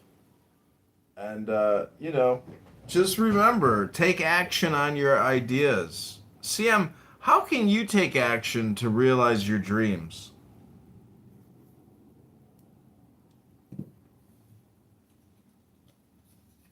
I mean, I've realized a lot of my dreams, I would say.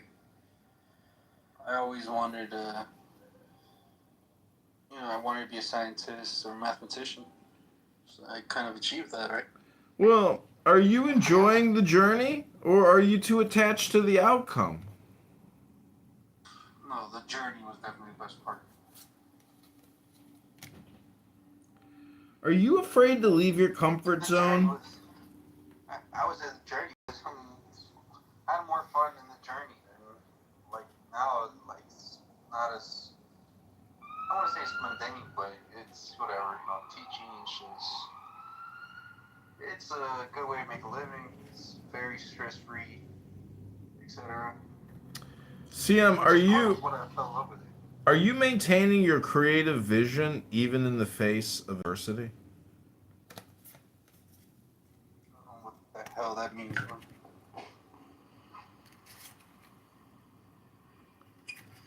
What about you, John? Have you achieved your dreams, or you need like 40 more phones? Can you surrender and trust that better times are coming? I don't know if I think that. I don't know if I believe that. It is finished, for better or for worse. Failure, defeat, and backstabbing. It can't get worse from here, CM. Only upward to the inevitable end. Moderator, point of order, moderator, point. Hello?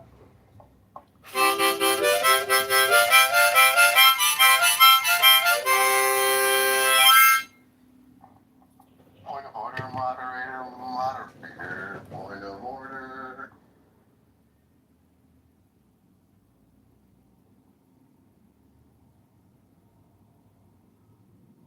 John, when did you start going bald?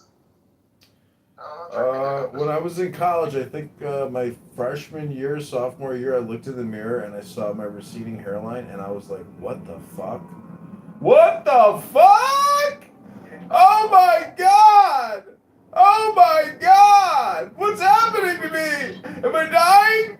Am I dying? I think I'm dying. I think I'm dying. Ah! Where have you gone? Where is my hair going? Where have you gone?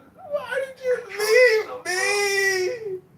Why did my hair leave me and fall to my face? Do you think it was God's fault? Do you think God did that to you? God wills it! God wills it! Hey, John, what did you study in college? Business administration. I think the most difficult classes were chemistry, production operations, and I guess maybe calculus and Did you have to take business calc? I took statistics, but I don't remember a class called business calc. My school has like calculus for like math and physics and like majors and like engineers and stuff. And then they have like this watered down version called business calc for like business majors. Well, I don't know, like they need to like in hindsight there's just so much wasted time in academia. Like Moderator, point of order, moderator. hello? I mean, I guess for you it was all wasted time, right?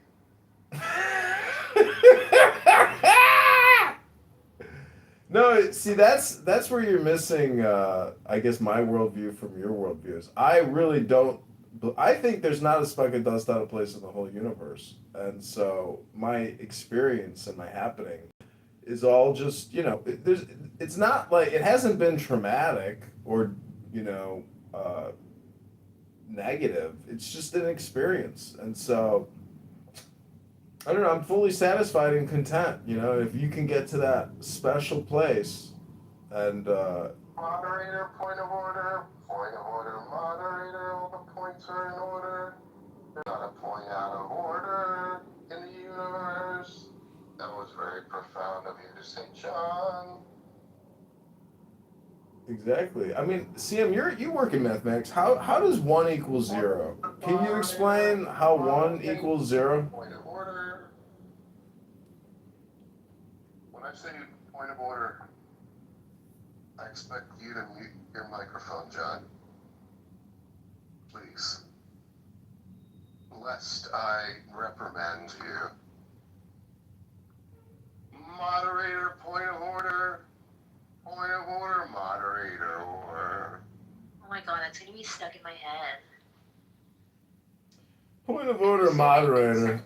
Moderator, point of order. My voice is gonna be stuck in your head. Can you say it sexier? I'm not with John Kitover present. Can we get Zabu to say it? Zabu, let's hear you say it. My voice is nothing compared to that of the golden throat of John Kitover. Daniel. And I call him John Kitover.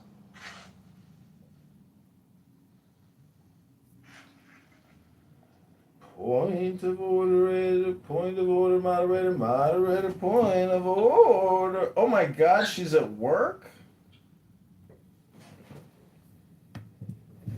Did somebody kick him out? I think he moved himself down. He does that when he was asleep, I think. Yeah, Kitover wants to continue recording while he's sleeping. Also, there was somebody in the audience named Anus. Did you guys catch that? Come on.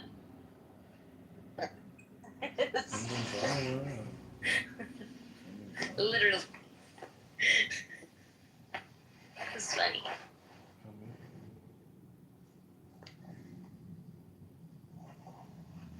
I think you have a more sexier voice, Danielle, than John. Well, the ladies disagree. The ladies disagree? Yeah, man. John Kitover. I'm not a lady. Mr. Kitover, to what do we owe the pleasure of your company this evening? I'm good at... I really gotta get going. I really gotta leave. We gotta get on the streets. Oh, man. All right, well, so long, He went on a date with a 19-year-old yesterday, and she basically said, like, oh, fuck, you're 43. Why am I on a date with you? Take me home. Take me home. Take me home.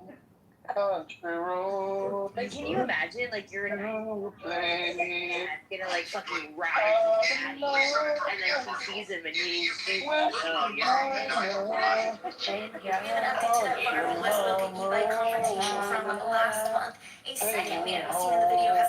arrested.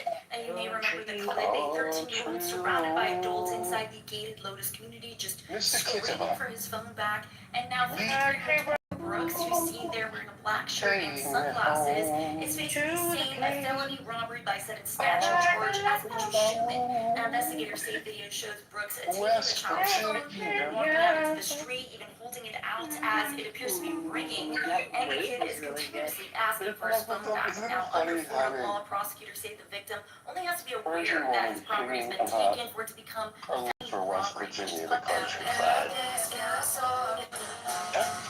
It should be Iran.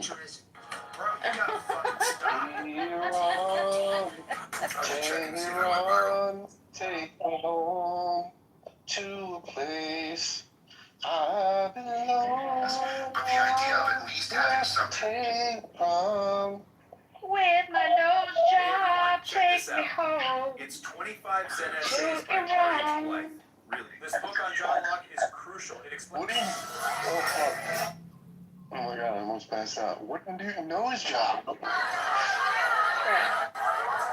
got a nose job?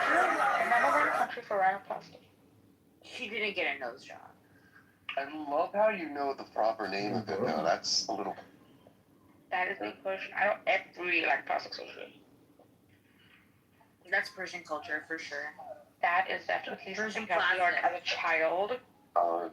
That's what we learned on Sunday school. Different kinds of plastic surgeries. Hey everyone, check this out. Kitover, take me home to a place that I call home.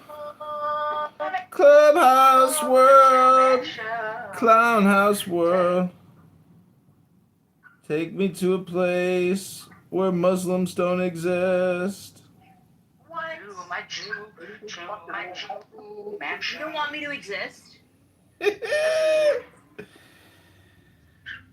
know, Until the Muslims have a constitutional referendum and a.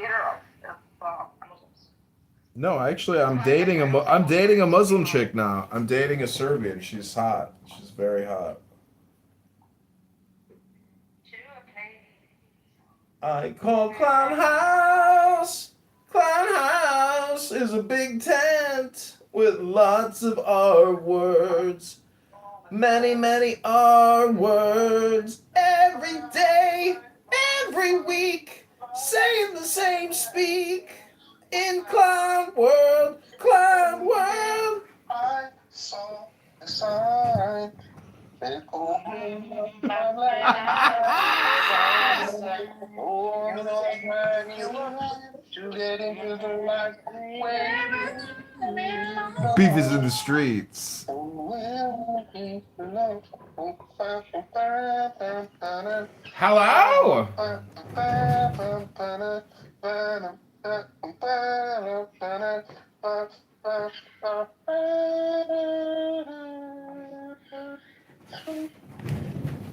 Hello? I feel like John's Hello? Barbie every night. And a plastic doll. Little Barbie doll. Hello? Little Barbie doll. That's the guy that has like a real doll. Hello? Huh? Doesn't he seem like the type of guy that has a real Hello? doll? Yeah, like a real Barbie. Hello? Like a little Hello? Hello? Hello? No. Hello? Hello? Oh yeah, that's like the silicone like sex toy. Yeah. And he talks to it. He's like, "Hi, Bridget." But I think he's more old school where it's like inflatable. Those inflatable ones. Oh, like the cheap ass fucking. Yeah. There's like blonde. Putting device for a Yeah. fool. Yeah. Like one of those. And a Barbie doll. Yesterday. All my troubles seem so far away. Now As though that can stay. oh yes, I came suddenly. What?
Both their gods and their men of fools. 12 come forth, oh children, under the stars and take your fill of love. 13, I am above you and in you. My ecstasy is in yours.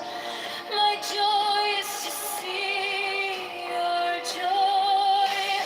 14 above the gem that yours, the naked splendor of no wit. She bends in ecstasy to kiss the secret ardors of her deep. The winged globe, the starry blue are mine, O Enkefna Konsu.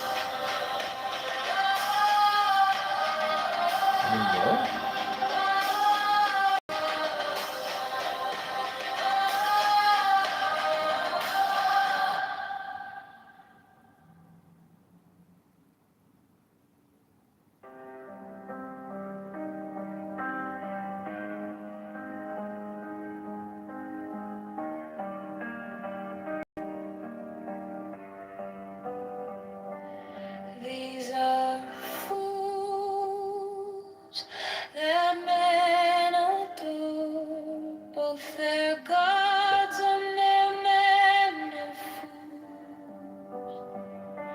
12 come forth, oh children, under the stars and take your fill of love. 13, I am above you, and in you my ecstasy is in yours. My joy is To see your joy.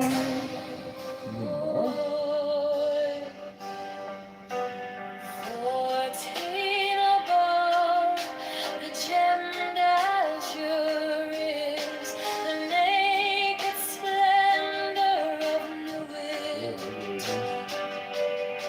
She bends in ecstasy to kiss the secret ardors of Hadid. The winged globe, the starry blue are mine, O Enkefna Konsu. My joy is to see your joy. Fucking shit.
The unfurling of the Company company of of heaven. Every man and every woman is a star, for every number is infinite. There is no difference. Help me, O warrior Lord of Thebes, in my unveiling before the children of men.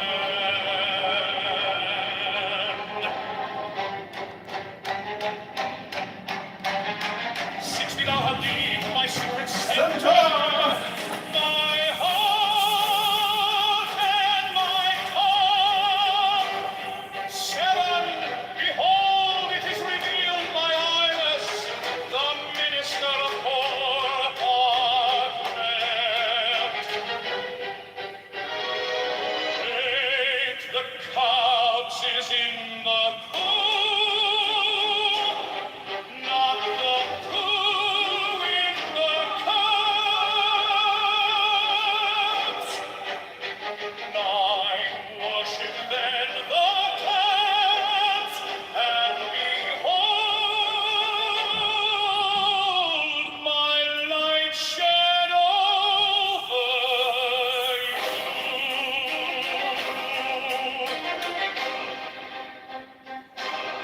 10, let my servants be few and secret, they shall rule the many and the known.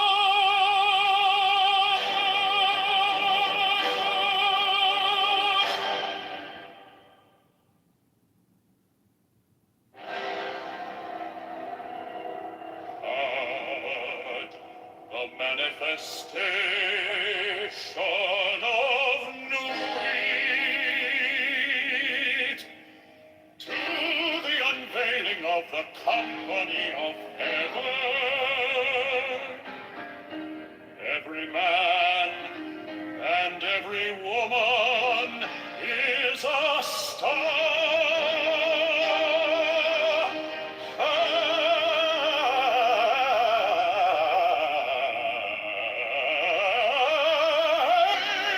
Every number is infinite. There is no difference. 5, help me, O warrior Lord of Thebes, in my unveiling before the children of men. Be thou at it, my secret centers, my heart and my tongue. 7, behold, it revealed by I was the minister of Orpakrat. 8, the cast is in the cool, not the cool in the cast. 9, worship, then the camps, and behold my light shed over you. 10, let my servants be few and secret, they shall rule the many and the Lord.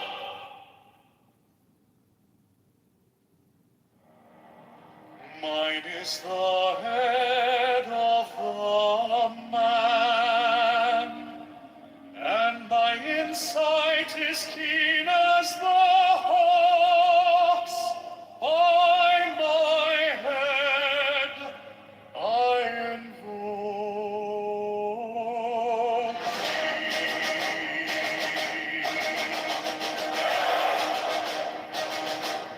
I am the only begotten child of my Father.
as the hawks by my bed I invoke thee.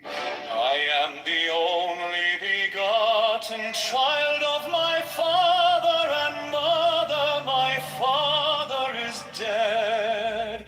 My mother bore me with labor and pain and fear. By my body I invoke thee.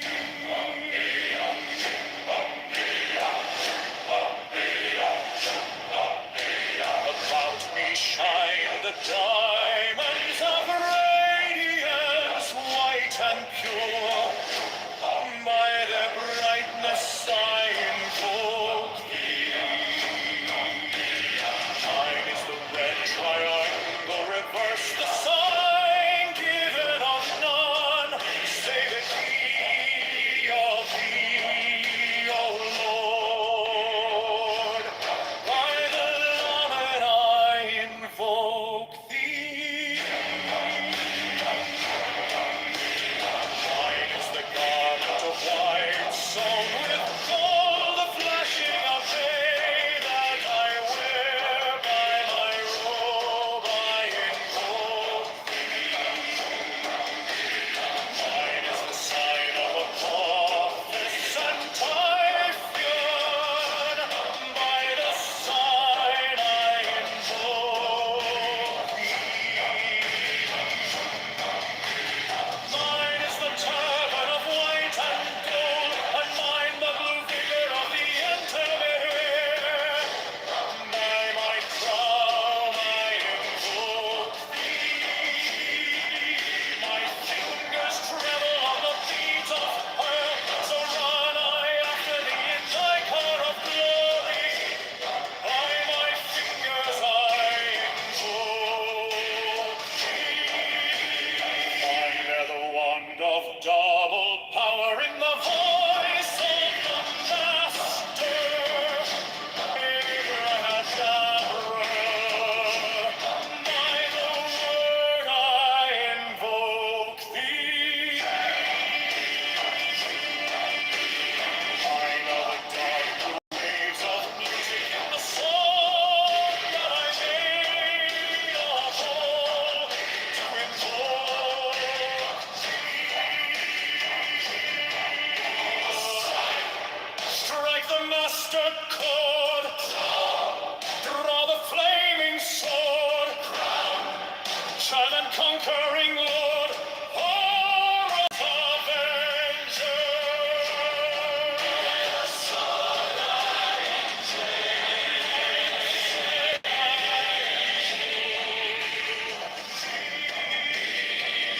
In my hand is thy sword of revenge, and it striketh thy cheek.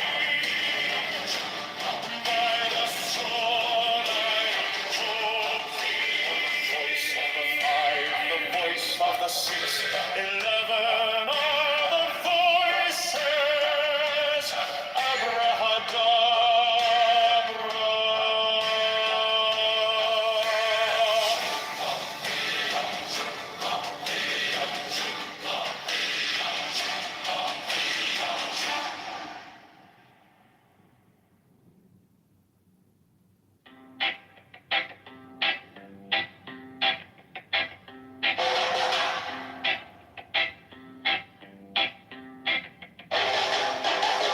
Mine is the head of the man, and my insight is keen as the hawks. By my head I invoke thee.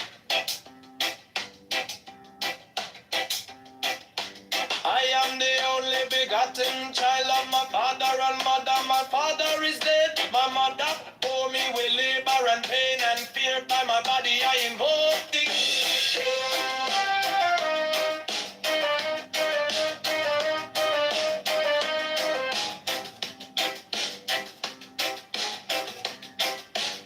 About me shine the diamonds of radiance, white and pure.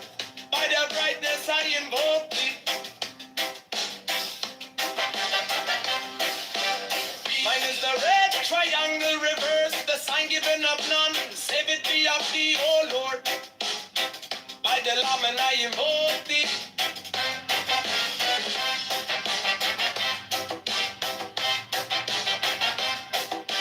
Free mine is the garment of white, sold with gold. The flashing of eye that I wear by my robe, I invoke thee. Mine is the sign of a prophets and typhon. By the sign I invoke it. For mine is the turban of white and gold, and mine the blue vigor of the intimate. By my crown I invoke it. My fingers travel on the beads of pearl, so run I after thee in thy car of glory. By my fingers I invoke thee. I hear the bond of double power in the voice of the master. Abraham, by the word I invoke thee. Minor the dark blue waves of music in the song that I made about to invoke thee.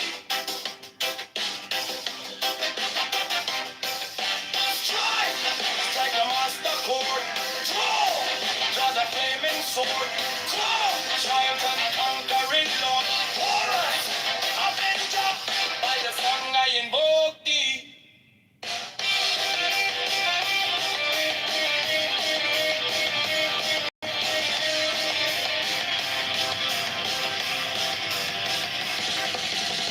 In my hand is my sword of revenge. Let it strike at thy bidding. By the sword I invoke thee. The voice of the fight, the voice of the 611 of the voices. Everyone of blood.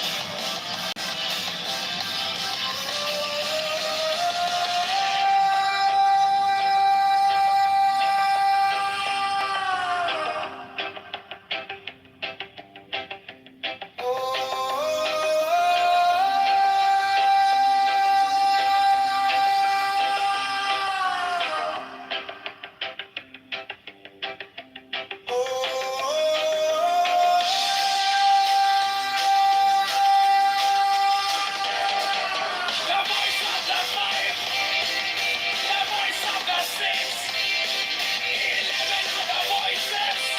Everyone of blood.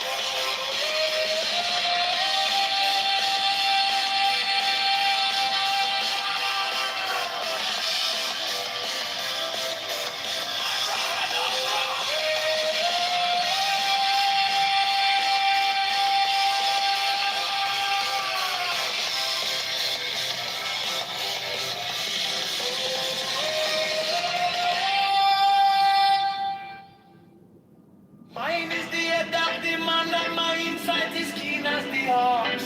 By my head I invoke thee. I am the only begotten child of my father and mother. My father is dead. My mother bore me with labor and pain and fear. By my body I invoke thee.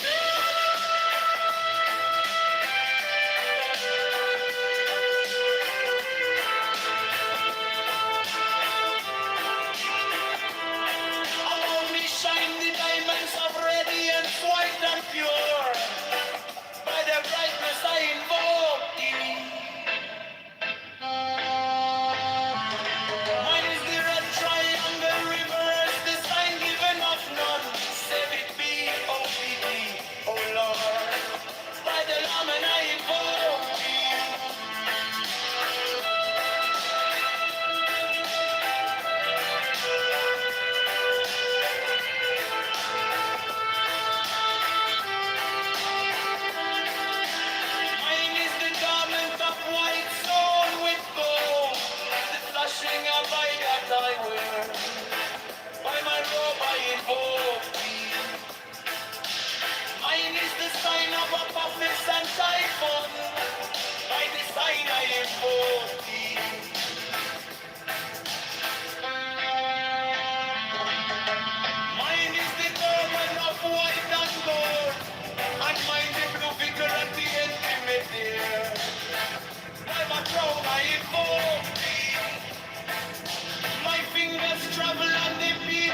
tried and died beneath by the word I invoke.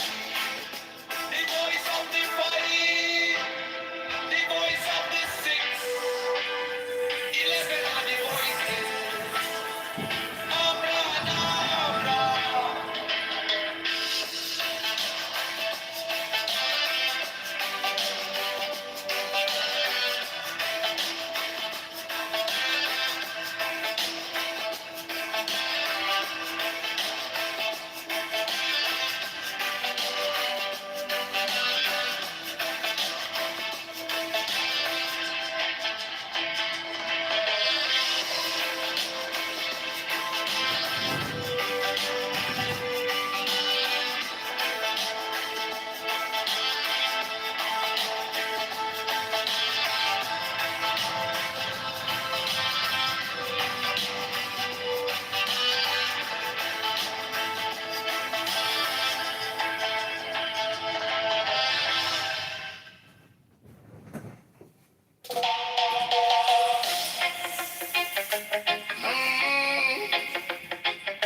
Mine is the head of the man, and my insight is keen as the ox. By my head I go.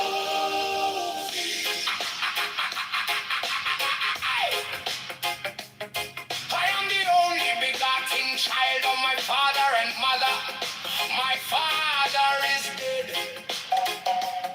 My mother bore me with labor and pain and fear by my body. I invoke thee about me. Shine the diamonds of radiance, white and pure by their brightness. I invoke thee. Mine is the red triangle reverse, the sign given of none save it be of thee. Oh Lord, by the layman. I invoke thee. Mine is the garment of white, so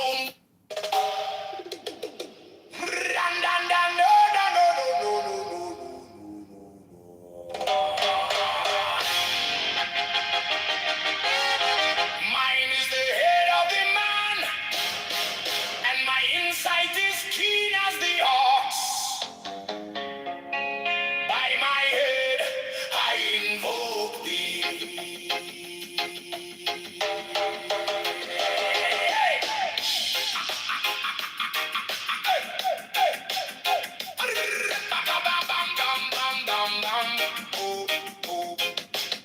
I am the only begotten child of my father and mother. My father is dead. My mother bore me with labor and pain and fear by my body. I invoke thee. About me shine the diamonds of radiance, white and pure. By their brightness, I. Mine is the head of the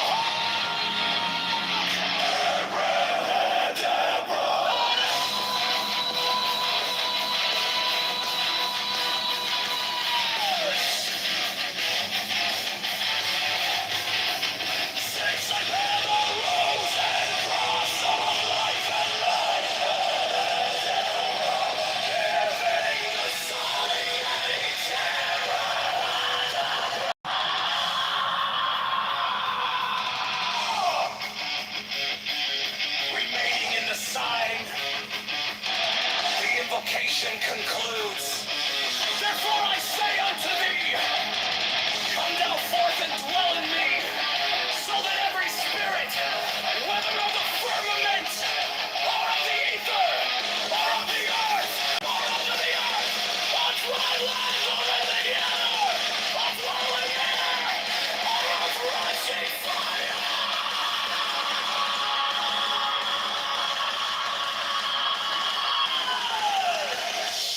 and every spell and scourge of God, the vast one might be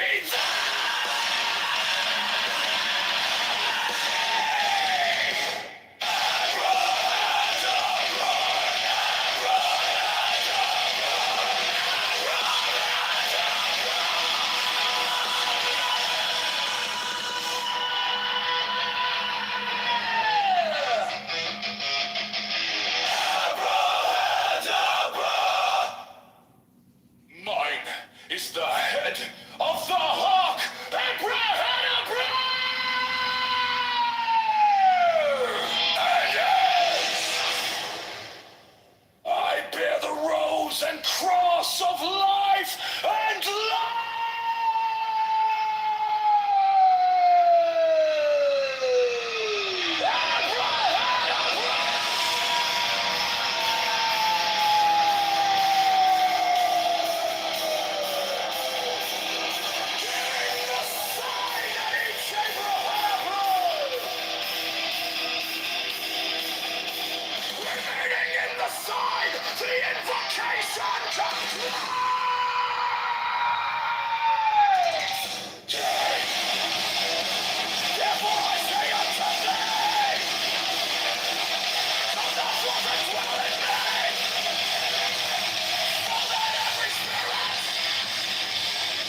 life and light.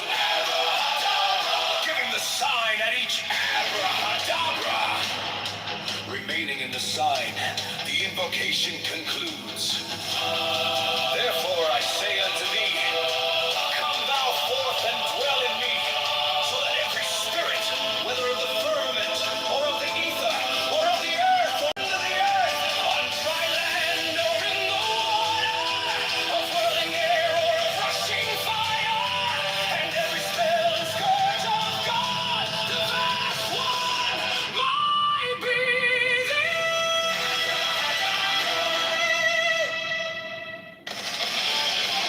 Mine is the head of the hawk, abracadabra, and ends. 6, I bear the rose and cross of life and light, abracadabra. Giving the sign at each abracadabra. Remaining in the sign, the invocation concludes. Therefore I say unto thee, come thou forth and dwell in me, so that every spirit, whether of the firmament, or of the ether, or of the earth, or under the earth, on dry land, or in the water, of whirling air, or of rushing fire, and every spell and scourge of God, the vast one, might be thee. Abracadabra.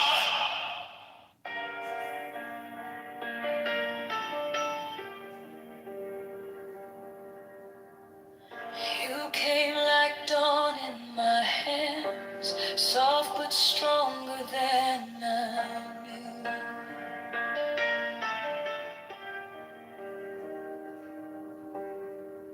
My fear turned gold.